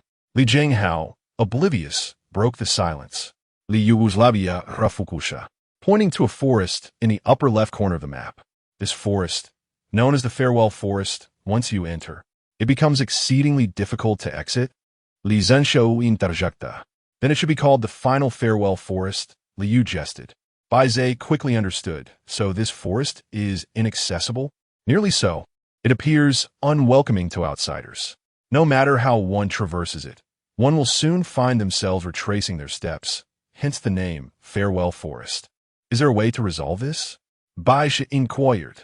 There are many methods, certainly not beyond the capability of explorers. However, the Farewell Forest is inhabited solely by low-level maze creatures. Experts have investigated it before with little success, and it has long since been abandoned. Will we find any rewards there? Li Zhenshou questionat. Who can guarantee that? Liu mused. Nonetheless, the fact that the Farewell Forest does not welcome outsiders is rather peculiar. Indeed, Bai Ze concurred, suggesting that the Guest Sea Forest harbors a unique ecosystem, one that rebuffs outsiders, potentially concealing a hidden boss orchestrating events, lurking by day and revealing itself only at night. He turned to Li Jinghao, remarking that the hidden boss your teacher encountered on the 7th level of the labyrinth also concealed itself, capable of altering the climate and appearing solely at night. Don't you find that somewhat similar? Indeed, it is quite reminiscent. Li Jinghao, brimming with enthusiasm, proposed, shall we venture into the Guest Sea Forest tonight? I believe it is a feasible idea. Liu glanced at Bai Ze, who, although intrigued, hesitated. After all, their previous forays into the labyrinth had been fraught with peril. The thrill had been overwhelming, and this Guest Sea Forest seemed particularly enigmatic, raising concerns about their ability to escape should danger arise. Liu understood Bai Ze's apprehension regarding safety. Brother Qi, high rewards inevitably entail high risks. Our objective is to seek the hidden boss. This mindset is essential. My intuition is quite reliable. If we sense we cannot cope, we can always utilize a return scroll to escape and come back better prepared next time. Liu paused, adding, if we truly cannot resolve the situation, we could sell the information to others, which would also yield some profit. Is that even a possibility? Li Jinghao inquired, astonished. Who besides us and our master would dare to spend the night in the labyrinth? Liu replied with a sardonic tone. Ah, the lure of wealth can lead to peril, just as the desire for sustenance tempts the bird. Do you not know that there once existed a profession among explorers known as night chasers? Chapter 80. Safety First Night Runners? Li Junhao's eyes sparkled with curiosity, reminiscent of a white fox, though he concealed it well. In simple terms, they were a group of reckless daredevils. Liu expressed his sentiments, reminiscing about the early days when treasures abounded within the labyrinth. With a stroke of fortune, one could ascend to new heights merely by acquiring a single artifact. Such temptation was immense. However, times had changed. Treasures had become scarce, and the night runners suffered attrition each night spent in the maze, even if they took no action. Over time, those unafraid of death were nearly extinguished. Subsequently, the Guild Alliance was formed, instituting the 3 great conventions of the labyrinth, which further diminished the number of those willing to brave the night. Yet, for those who knew the whereabouts of hidden bosses, particularly those easily manageable on the first level, many were still willing to take the risk. Li Junhao suddenly found himself empathizing with these individuals. Cursed by the labyrinth, there was no turning back. When it was time to fight, one must fight, or death would inevitably follow. To find his brother, he had to delve deeper into the maze. To venture deeper, he needed to grow stronger. To grow stronger, he had to train, purchase equipment, and acquire magical artifacts, all while balancing the demands of real life. Tuition, accommodation, living expenses. All of these required money. Money, money, money. Resolving his inner turmoil, Li Junhao made up his mind to set out for the Farewell Grove. The 3 could neither fly nor teleport and lacked transportation artifacts, so they quickened their pace, jogging for 2 hours before reaching the Farewell Grove. Fortunately, Li Junhao had already become an explorer, significantly enhancing his physical capabilities. Otherwise, he might have collapsed along the way. Li Junhao, being a powerhouse, boasted great endurance. Liu, swift and agile, found the run quite effortless. In contrast, Li Junhao was drenched in sweat and gasping for breath.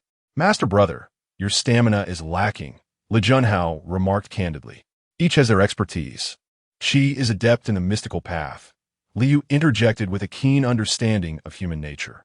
I know, but I believe physical fitness is foundational to everything, Li Junhao replied. Master brother, you should also strengthen your training and develop holistically. The 3rd junior brother has high expectations of you. Liu jested with Li Junhao, hoping he would become a versatile warrior.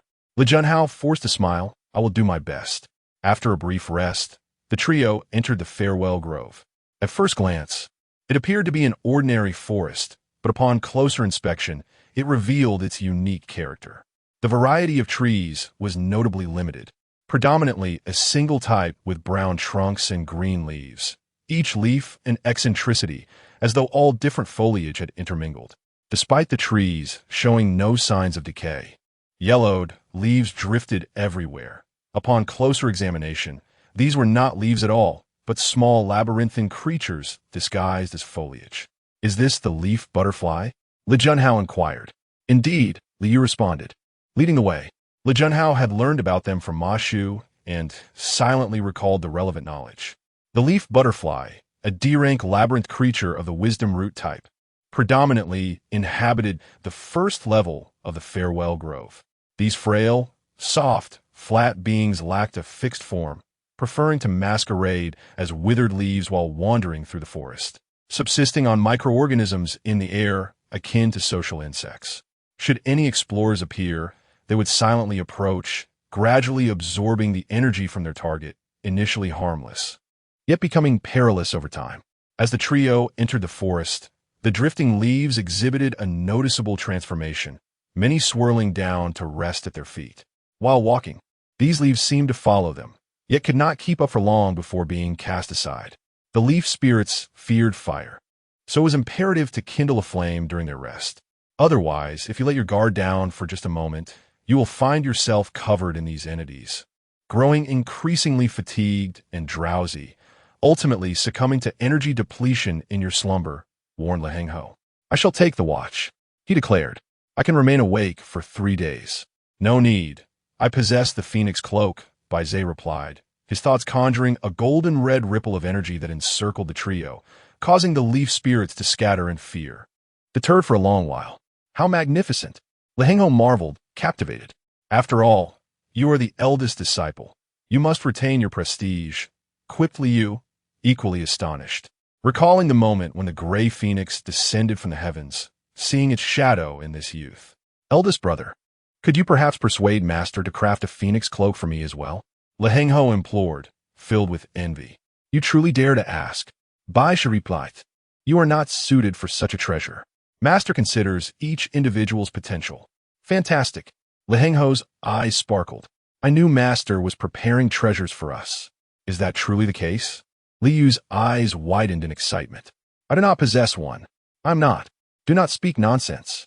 Bai Ze retorted, leaving it contingent upon their performance. Incredible. Lehengho exclaimed. Dancing with joy, I will definitely, ah. Suddenly, the ground beneath them gave way. Thud. Everything transpired too swiftly. Bai Ze felt a tightness at his waist, his vision blurred. And when he regained his senses, he and Lehengho had fallen 10 meters away. Liu stood between them, panting. Are you both all right? I'm fine, Bai Ze replied, rising.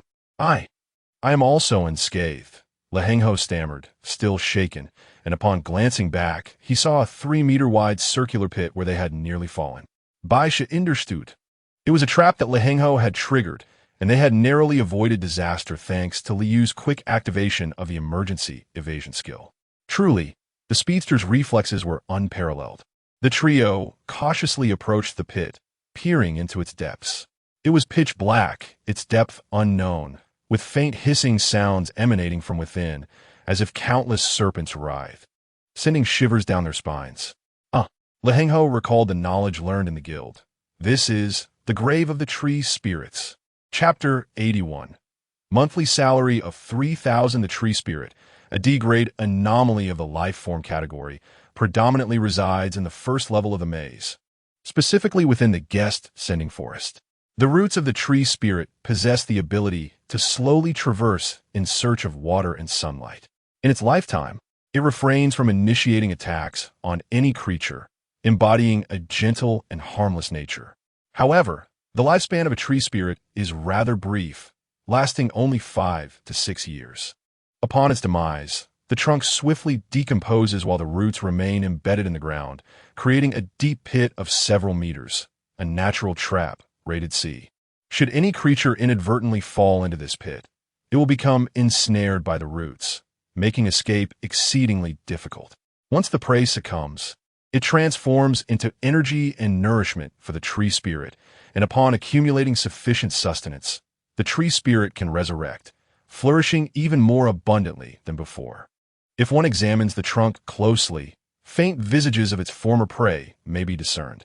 It is said that individuals have discovered hundreds of faces upon a single tree spirit, indicating that it has undergone numerous rebirths, potentially extending its total lifespan to several centuries. This also indirectly suggests that the maze has existed long before its purported emergence 2 millennia ago. Nevertheless, some scholars propose that instances of cannibalism exist among tree spirits, and that the anomalies themselves may undergo mutations, rendering such conclusions inconclusive. Given our capabilities, even if we were to stumble into a trap, we would not perish, albeit suffering some injuries. I'll lead the way from here. You all be cautious, said Liu. Thank you, second senior brother, replied Lai Jinggao. For what? Liu responded humbly. Everyone has their own role. When we encounter a formidable foe, we shall rely on you. Leave it to me, Lai Jinggao declared, his fists clenched and a fearless expression on his face. But do not be overly reckless, Liu cautioned. If the situation becomes dire, we have Brother Qi to back us up. That support, while available, may come at a cost, Bai Ze mused, casting a furtive glance at the countdown timer on his wrist, which displayed a pitifully low remainder. Should he need to utilize the Phoenix Feather Garment, he could only sustain it for a mere 7 or 8 seconds at most. Brother, you will provide support, won't you? Lai Jinggao asked eagerly, genuinely curious to witness Bai Ze's abilities. Bai Ze merely smiled in silence, embodying the essence of a non-committal an irresponsible rogue. The trio pressed on, and after a few minutes, Liu halted, his brow furrowed. Are there enemies? Li Jinggao inquired, his excitement palpable. Something feels amiss, Liu remarked. Indeed, Bai Ze concurred, sensing that they had not lost their way. Isn't that a good sign? Li Jinggao queried. Liu shook his head, generally speaking, without employing special methods. Those entering the guest-sending forest would quickly find their way out. Yet we have been delving deeper into the woods. What does that imply? Li Jinggao pondered seriously. It suggests that the guest-sending forest is no longer fulfilling its purpose. An astute observation, Liu responded, glancing at Bai Ze. What are your thoughts, Brother Qi? I hope I haven't inadvertently spoken a grim prophecy. Perhaps this forest has ceased to send guests and is now sending them to their end? Bai Ze remained steadfast, endeavoring to hypothesize objectively. It is possible that the guest-sending forest is targeting us, or it could be a matter of its own predicament. Its own predicament? Li Jinggao questioned. Puzzled, the carp followed the train of thought. Are you suggesting that the guest forest has changed, Brother Qi? Bai Ze nodded. It has been a long time since anyone explored the guest forest. It may very well have transformed, yet no one knows. Indeed, the carp stroked his chin, pondering that while newcomers continuously emerge, most are absorbed by guilds. Those who remain as lone wanderers quickly find themselves in groups. Aside from the Koi Lake, there are few visitors to the first level, and the remote areas attract no one. At this point, Bai Ze contemplated a question he had been mulling over for quite some time. Carp, have you ever reached the boundary of the labyrinth? The carp was taken aback. I have not, actually. Exactly. Li Jinghao's eyes lit up. I pondered this question in geography class. Is the labyrinth flat or round? Bai Ze shared this curiosity. Intuitively, the labyrinth seemed like a continuously descending enclosed space, resembling an inverted tower sunk into the earth. Each level, regardless of its size, must have a boundary. But what is that boundary? A wall? A barrier? Can it be destroyed? What lies beyond the boundary? The carp smiled and explained, it may not align with your expectations. Each layer of the labyrinth is spherical. As long as you keep walking, you can return to your starting point. That is quite difficult to envision, Li Jinghao remarked. It is somewhat counterintuitive, the carp replied. Imagine the labyrinth as a candied hawthorn. Each layer represents a hawthorn, and we traverse the surface of each one. So that is how it is, Li Jinghao said, now able to visualize it. However, the carp shifted the conversation. Not all areas allow you to return to the original point. What do you mean? Bai Ze inquired, intrigued. There are certain parts of the labyrinth that cannot be fully traversed, such as the guest forest. If you delve too deeply, you cannot cross it and return to your starting point. Could it be that the exploration time is insufficient? Li Jinghao asked. Everyone can explore for a maximum of 12 hours, and accounting for the round trip, that leaves only 6 hours. It is not that simple, the carp responded. Some have calculated that the maximum diameter of the first level of the labyrinth is approximately 150 kilometers. Skilled individuals can traverse it in an hour. Yet those moving at 150 kilometers per hour have spent 3 hours in the guest forest without reaching the end, which is clearly unreasonable. Li Jinghao was bewildered. So is the labyrinth round or flat? It seems to be abstract, Bai Ze summarized. Indeed, it is quite abstract, the carp laughed. There are many abstract aspects of the labyrinth. It is a matter for the experts to unravel, not for those of us earning a meager salary to concern ourselves with. Bai Ze glanced at the sky, which had darkened considerably. What shall we do now? Shall we continue? Li Jinghao asked. It feels like a trap designed to lure us deeper, the carp replied. The two turned to Bai Ze, awaiting his decision. I need a moment to think, Bai Ze said, weighing his options. If the guest forest does not fulfill its purpose, that in itself is a piece of intelligence that could be exchanged for some money, though likely a small amount. The carp had a keen instinct for danger. Continuing deeper could spell trouble. Though fortune favors the bold, there must be limits. Otherwise, it would be sheer folly. Let us head back and see if we can find our way out, Bai Ze decided. Agreed. Liu agreed, stating that although they possessed a return scroll, it was prudent to remain cautious. The three individuals made their way back, expending nearly the same amount of time to reach the exit. At this juncture, they confirmed that the guest-sending forest was indeed no longer a place for farewells, having transformed into an ordinary woodland. The extent of this forest and whether it had boundaries were not matters within their purview, nor were they of immediate concern for the evening. Once more, they ventured into the forest, albeit not too deeply, ensuring they could retreat at any moment. They soon discovered a clearing where they decided to rest. Li Jinghao glanced up at the sky, noting the impending dusk. "Are you nervous?" Li Yugoslavia inquired. "Of course I'm nervous. Spending the night in a maze is something I never even dared to contemplate before," Li Jinghao replied candidly, a hint of embarrassment coloring his cheeks. "What about you, second senior brother? Aren't you anxious?" "Not all. I spent a night in the second level of the maze last week," Li Yu remarked with a touch of nonchalance. "Wow." Li Jinghao turned to the first senior brother. "What about you, first senior brother? Are you anxious?" "Not all," Bai Ze replied lightly, unaffected and accustomed to such experiences. "You're amazing, first senior brother." Li Jinghao was on the verge of becoming an ardent admirer of Bai Ze. With both senior brothers unfazed, he too relaxed, his spirits lifted, and his appetite stirred. "I'm hungry. Let's have a bite to eat." As he spoke, Li Jinghao retrieved a packet of wasabi macadamia nuts from his backpack. He tossed one into his mouth, the crunch resonating loudly. The snack, a mere representation from the real world, lacked substantial attributes. It could not satiate hunger, but merely served to enhance the atmosphere. Feeling somewhat disappointed, he then produced a small bottle of jam, dipped his finger into it, and tasted it, his face lighting up with joy. It's tangy and sweet. Delicious. The red jam was crafted from materials found within the maze, providing a slight boost of energy. Observing Li Jinghao's childlike exuberance reminiscent of picnic, Li Yu couldn't help but chuckle, though his expression soon turned slightly serious. "Jinghao, do you know what this is made from?" Chapter 82. Staying up late indeed. The ingredient list is clearly displayed above. It primarily consists of water, purple berries, and gelatinous essence, Li Jinghao stated. "Do you know how it is made?" Li Yu inquired. Li Jinghao shook his head. "The water is sourced from Koi Lake, merely brought to a boil," Li Yu explained. Li Jinghao was taken aback. "Is that all?" Li Yu chuckled. "Did you assume that they would first summon a mage to purify it, then filter it through an invention of the enlightened, followed by safety testing conducted by a life-giver? Is it not so?" Li Jinghao's eyes widened. "Impossible," Li Yu replied with a resigned smile.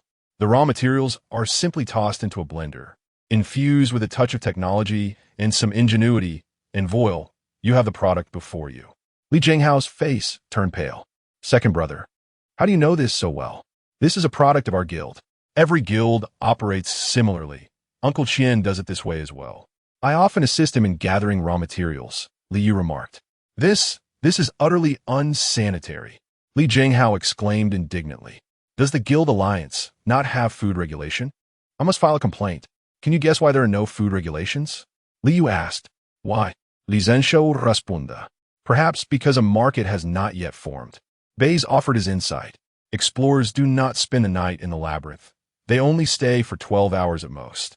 They endure briefly and then return. Eating in a labyrinth is primarily for emergencies, so they do not pay much attention to quality." Li Yu nodded in agreement.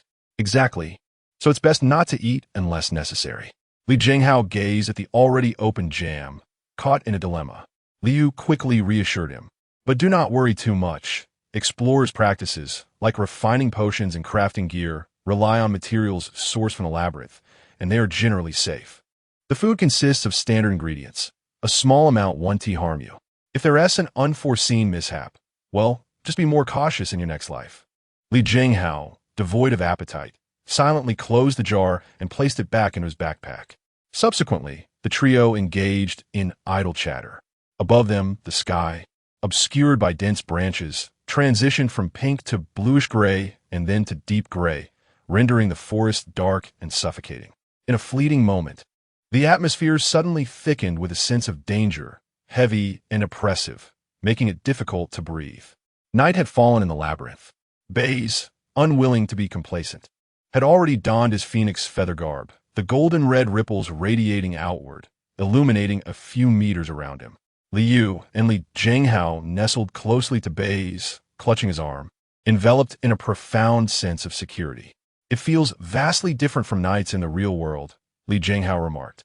"Indeed," Li Yu replied, slightly squinting as he attempted to articulate his feelings. In reality, even if an entire city experiences a blackout, devoid of moonlight and stars, it still feels bearable. One merely senses the world taking a brief respite. However, in a labyrinth, once darkness descends, an overwhelming sense of solitude envelopes you, as if abandoned in the farthest reaches of the universe. Second brother, your words sound like prose from a philosopher. Li Zensho exclaimat. Liu felt a touch embarrassed. Please refrain from mocking. Truly, you possess such eloquence. My compositions are always subpar. Please, teach me. Ahem. The carp experienced a subtle thrill. In fact, during my university days, I was a key member of the literary society, and a romantic poem I penned once caused quite a stir. Suddenly, the carp halted, his expression darkening. They're coming. Indeed, Bai Ze also perceived it. In the shadows emerged pairs of cold, eerie eyes, multiplying and surrounding the three of them. So many bewildering creatures. Li Jinghao declared boldly. Brimming with enthusiasm, Master brother, I shall deal with them. Do not stray from Qige. The carp cautioned, fearing they might be consumed by the labyrinth. Understood. Though Li Jinghao was filled with fervor, he was also amenable to counsel. Bai Ze summoned his latent potential, deepening his connection with the phoenix feather robe. A hum resonated. Golden red energy ripples instantly expanded threefold, causing countless eyes to lose their shroud of darkness and reveal their true forms. The trio beheld that they were merely harmless. Low-level bewildering creatures, jelly monsters, bouncing sheep, little blue rabbits, melancholy mice, and tipsy ducks. They resembled swimmers caught unawares by the receding tide, illuminated by the flames. They straightened their bodies, freezing in place, their previously sinister gazes transforming into foolish innocence. Gurgle, bah, squeak, hiss, quack. Moments later, they retreated in a flurry, their tight formation resembling a chaotic wave, pushing and shoving until they all returned to the outer circle of energy ripples. Once again, countless eyes became cold and eerie. How theatrical they are! Li Jinghao exclaimed, unable to contain his bemusement. As night fell within the labyrinth, even the gentlest of bewildering creatures could turn frenzied and bloodthirsty. I surmise that Master Brother's phoenix robe can transform the space within its energy field into daylight, thus altering the state of the bewildering creatures. This is why we can safely endure the night, the carp elucidated. Ah, I see. Li Zensho remarqua, unlichtanat. Bai Ze refrained from responding directly. Eliminating danger. He reduced the energy overflow of the phoenix feather robe, needing to conserve strength for the entire night. Time passed slowly. Within half an hour, Li Jinghao's patience waned. Master brother, I feel that waiting idly is not a viable strategy. To uncover the hidden boss, we must take the initiative. Wandering aimlessly is perilous. The carp disagreed. Let us wait a little longer. We are so conspicuous that any hidden boss will inevitably be drawn to us. But, chill. The carp placed a finger over Li Jinghao's lips. Do not speak. Li Jinghao's expression was one of innocence, his eyes blinking rapidly. The carp whispered, have you noticed? The number of eyes has diminished. Bai Ze also observed that the eyes surrounding them in the darkness had noticeably decreased and continued to dwindle. Minutes later, the last pair of eyes vanished into the shadows. The bewildering creatures have all departed, the carp declared. Master brother, what does this mean? Li Jinghao inquired. You ask me, but whom should I ask? Bai Ze replied. Let us observe the unfolding events. Could it be that they have lost interest in us? Li Jinghao ventured to speculate. Unlikely. The carp frowned. When I spent the night on the second floor last time, those mirror monsters guarded me and my master throughout the night. It is not your allure, but that of the master, declared Li Jinghao. The carp was momentarily taken aback, rendered speechless. No, Bai Ze countered. It was the carp that attracted the mysterious creatures last time, not the master. They were too fearful of the master to approach. The mirror only reflected the carp, not the master. Ah, indeed, the carp suddenly realized a thought striking him. Chiga, how do you know all this? The master mentioned it to me. Bai Ze replied nonchalantly. Then, what is the current situation?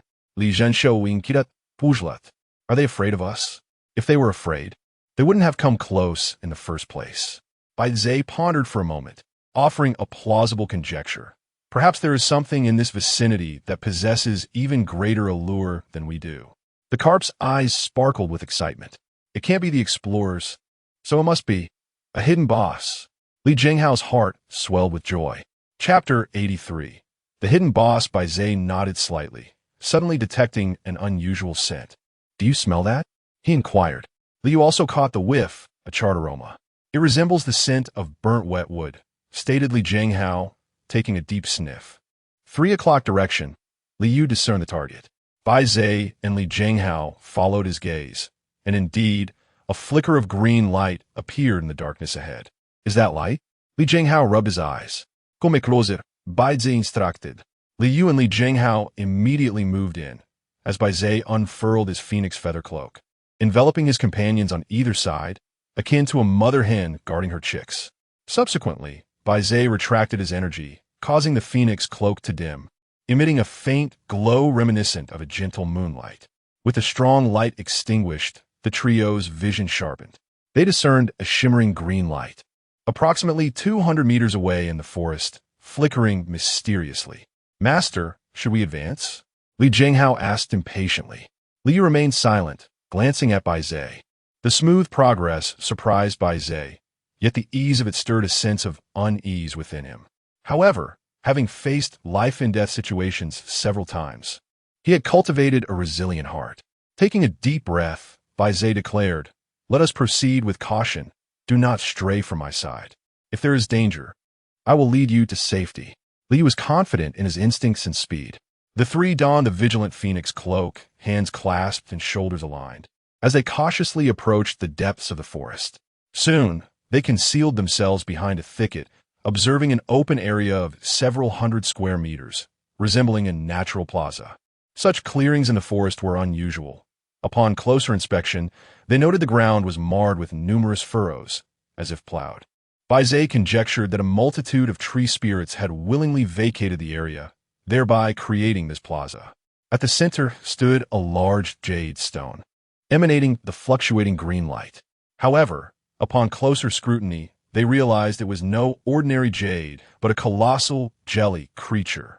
Towering at 3 meters, its rounded body sported gourd-shaped arms, one clutching a broken tree branch, entwined at the base like a scepter. A peculiar crown, formed from an array of bizarre stones, adorned its head. Beneath it, the green light pulsated as if it were seated atop a dance hall's laser light, its semi-transparent body glowing with a jade-like hue. With a peculiar sound, it emitted an excited noise through the compression of its soft body, continuously shaking and waving the scepter. The three were both astonished and slightly amused by the spectacle. Could it possibly be the Jelly King? One mused. No, this aligns perfectly with gaming logic. The Jelly King seemed oblivious to their presence, lost in its exuberant dance. Gradually, more whimsical creatures gathered in the plaza, surrounding the giant jelly creature as if they were loyal subjects joining in the dance. The green light dazzled and enchanted, as hundreds of whimsical creatures reveled in the dance hall, emitting sounds reminiscent of various animals. Even the leaf butterflies joined the merriment, forming ribbons that circled around the colossal jelly creature. Could this be the Jelly King? LZHNGHO whispered. It's likely, LY replied, after all. I've never seen one so large before. It could be a hidden boss, or perhaps a special whimsical creature. What is it doing? LZHNGHO inquired. I have no idea, LY responded. LZHNGHO felt a twinge of disappointment. It seems rather foolish. I could defeat it with a single punch. You probably could, LY assessed, but you need to close the distance quickly. Otherwise, the other whimsical creatures will swarm you. With so many rampaging creatures, we could easily be overwhelmed. That makes sense, LZHNGHO acknowledged. Fear not, for I am here, LY said with a sense of pride. All right, second brother. Leave me in close. I'll shatter it with one punch. This will be our exhilarating combination attack. LZHNGHO envisioned a strikingly heroic scene in his mind. That won't work, B is interjected.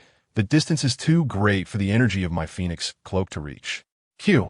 I'll bring LZHNGHO close to the boss and return to your side in less than 10 seconds. LY asserted confidently. Yes, just 10 seconds. We want TB that unfortunate, LZHNGHO added. B is felt tempted. This strategy was indeed efficient and the safest for him. It posed a constant risk of being consumed by the labyrinth for Ly and Lzhnghho. As tonight's endeavor was initiated by him, he felt a responsibility towards the two.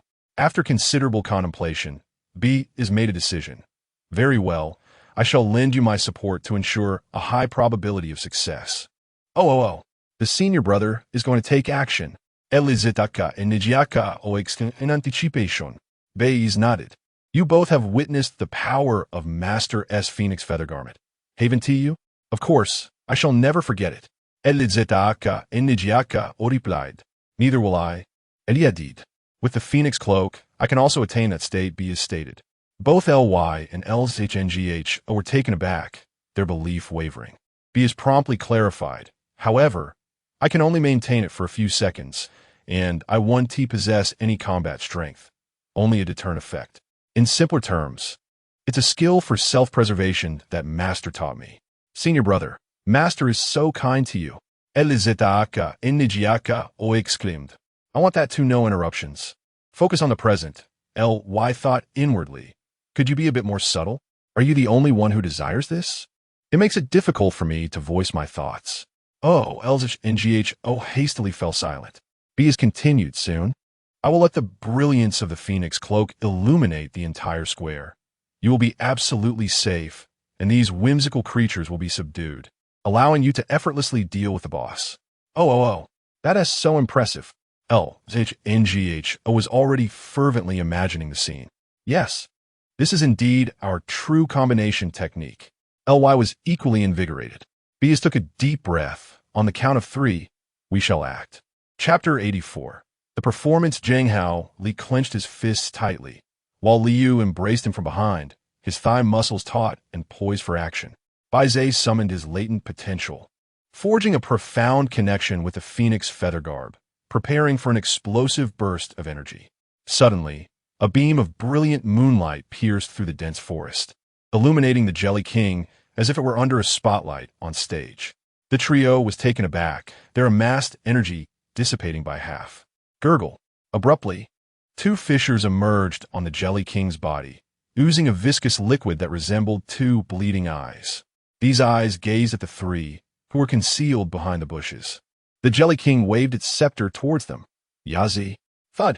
Another beam of light descended, leaving the trio with no avenue for escape. They had been discovered. Zhenghao Li rose to his feet. Go. Liu, fully aware of the significance of timing, swiftly clasped Zhenghao Li and leapt towards the center of the plaza. Liu was unable to close the distance to the target in an instant. He jumped 7 or 8 meters, and a second later, his feet landed atop one of the jelly monster's heads.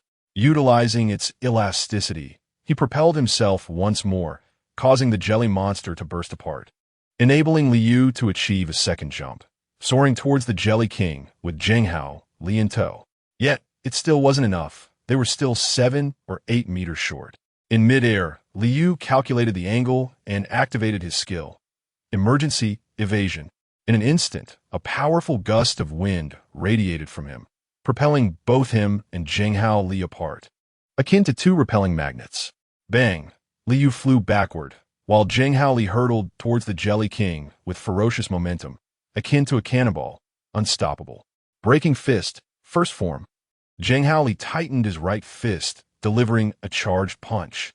Countless experiences of striking allowed him to anticipate the thunderous roar, envisioning the Jelly King's body shattering into a cascade of green blood rain. However, the scene he had envisioned did not unfold. A second later, his fist plunged into the Jelly King's soft body, as if striking cotton. Gurgle. The Jelly King's form expanded rapidly, an array of small cavities appearing instantaneously. Hiss, hiss, hiss! The force of Zhenghao Li's punch transformed into airflow, escaping through these tiny openings, completely neutralized. What? Zhenghao Li exclaimed in astonishment.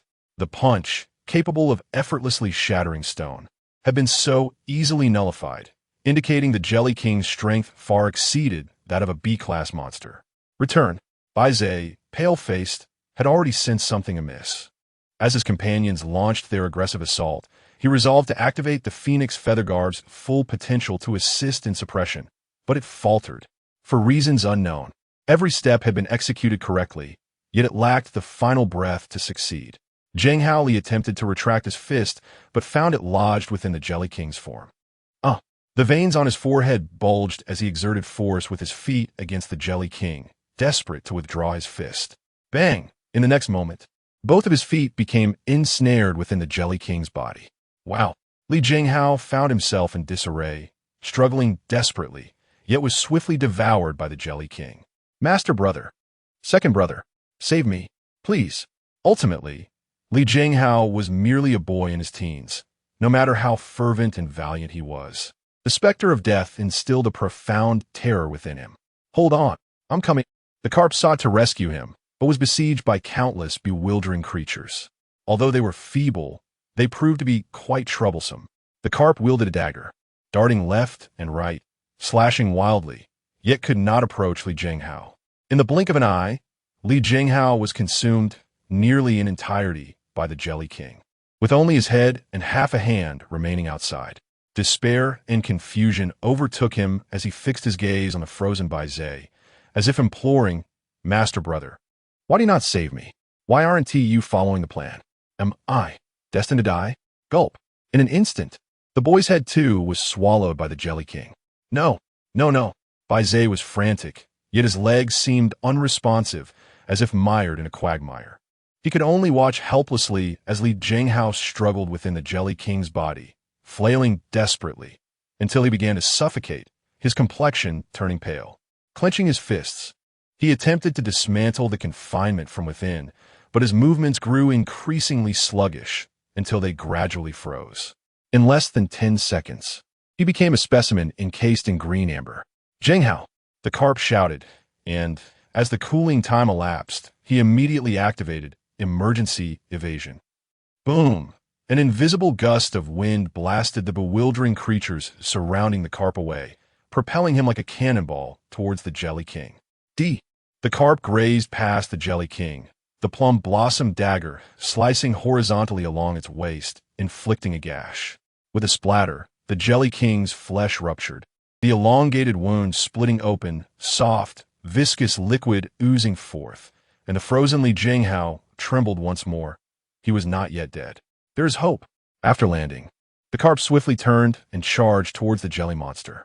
Emergency evasion could not be used consecutively, but he was confident in his agility. He resolved to engage in close combat, relentlessly tearing through the Jelly King's outer layer, inflicting a slow demise. If it could not maintain its complete form, it was doomed. The carp's strategy was astute. Whoosh, slash. After 7 or 8 exchanges, the Jelly King was battered, its green liquid rapidly depleting, on the brink of exploding entirely.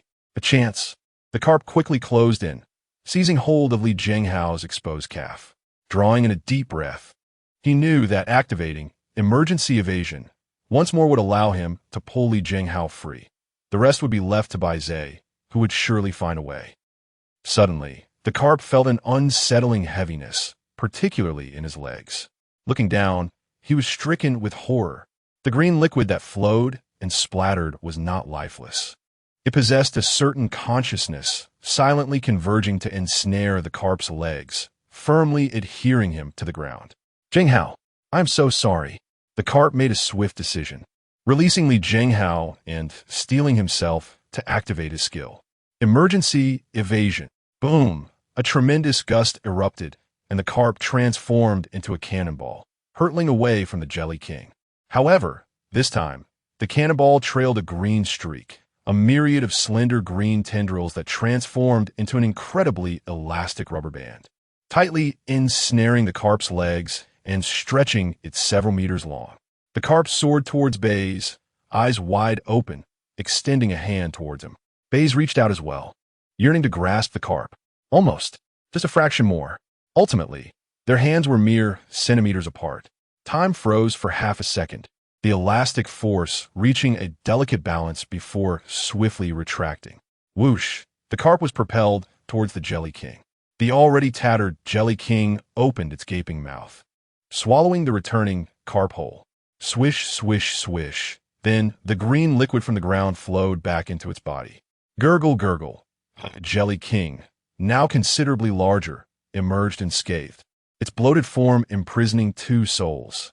Li Junhao had long succumbed to asphyxiation, while the carp retained a flicker of consciousness, yet lacked the strength to escape.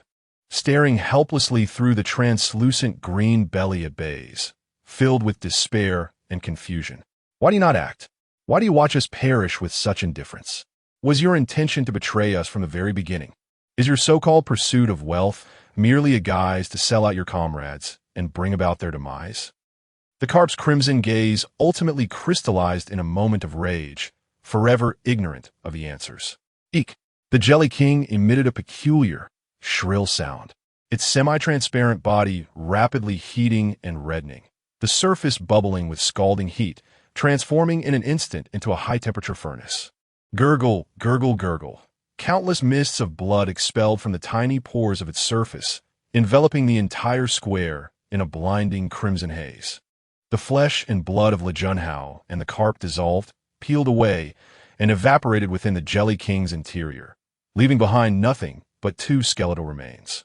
Chapter 85. The anomalous sound. Bai Ze's countenance turned ashen, rooted to the spot as he helplessly witnessed the demise of his companions. Gurgle, gurgle, gurgle. King Jelly quivered with exuberance. Countless bones within its corpulent form swaying and coalescing into a 2-meter-long skeletal staff, adorned with two skulls. Gurgle. The staff was extracted from the palm of King Jelly, which jubilantly brandished it while continuing to emit that peculiar sound. Eerie, eerie. Each utterance was akin to a blade scraping against Bai Ze's crown, infusing his mind with profound despair and absurdity. Li Yu and Li Junhao had perished, just like that. They had placed such unwavering trust in him, yet he had led them to their doom. He aspired to locate the hidden boss on the first level, believing that the trio could easily contend with a B-class maze monster, reassured by the safety net of the Phoenix Feather Garment. However, who decreed that the hidden boss on the first level of the maze could only possess B-class strength at night? Who dictated that something far more terrifying could not manifest in the maze's nocturnal hours? He was utterly ignorant of the horrors lurking in the shadows of the maze. It was not King Jelly that had slain Li Yu and Li Junhao, but Bai Ze's naivety, ignorance, foolishness, and arrogance. I will fight you to the end. In that fleeting moment, Bai Ze felt a desire to abandon life itself. He summoned every ounce of strength, finally breaking free from the invisible constraints. He could move, yet something was still amiss. The ground beneath him appeared level, yet felt as though it were sinking. He struggled to take a step, moving at an agonizingly slow pace, as if with each footfall his legs grew shorter. What the hell is going on? Wait, why does this sensation feel so familiar? Bai Ze suddenly jolted. Could it be? I'm not dreaming, am I? Indeed, it must be a dream. That is why I can vividly perceive Li Yu and Li Junhao's perspectives, while my own experiences seem like those of an onlooker.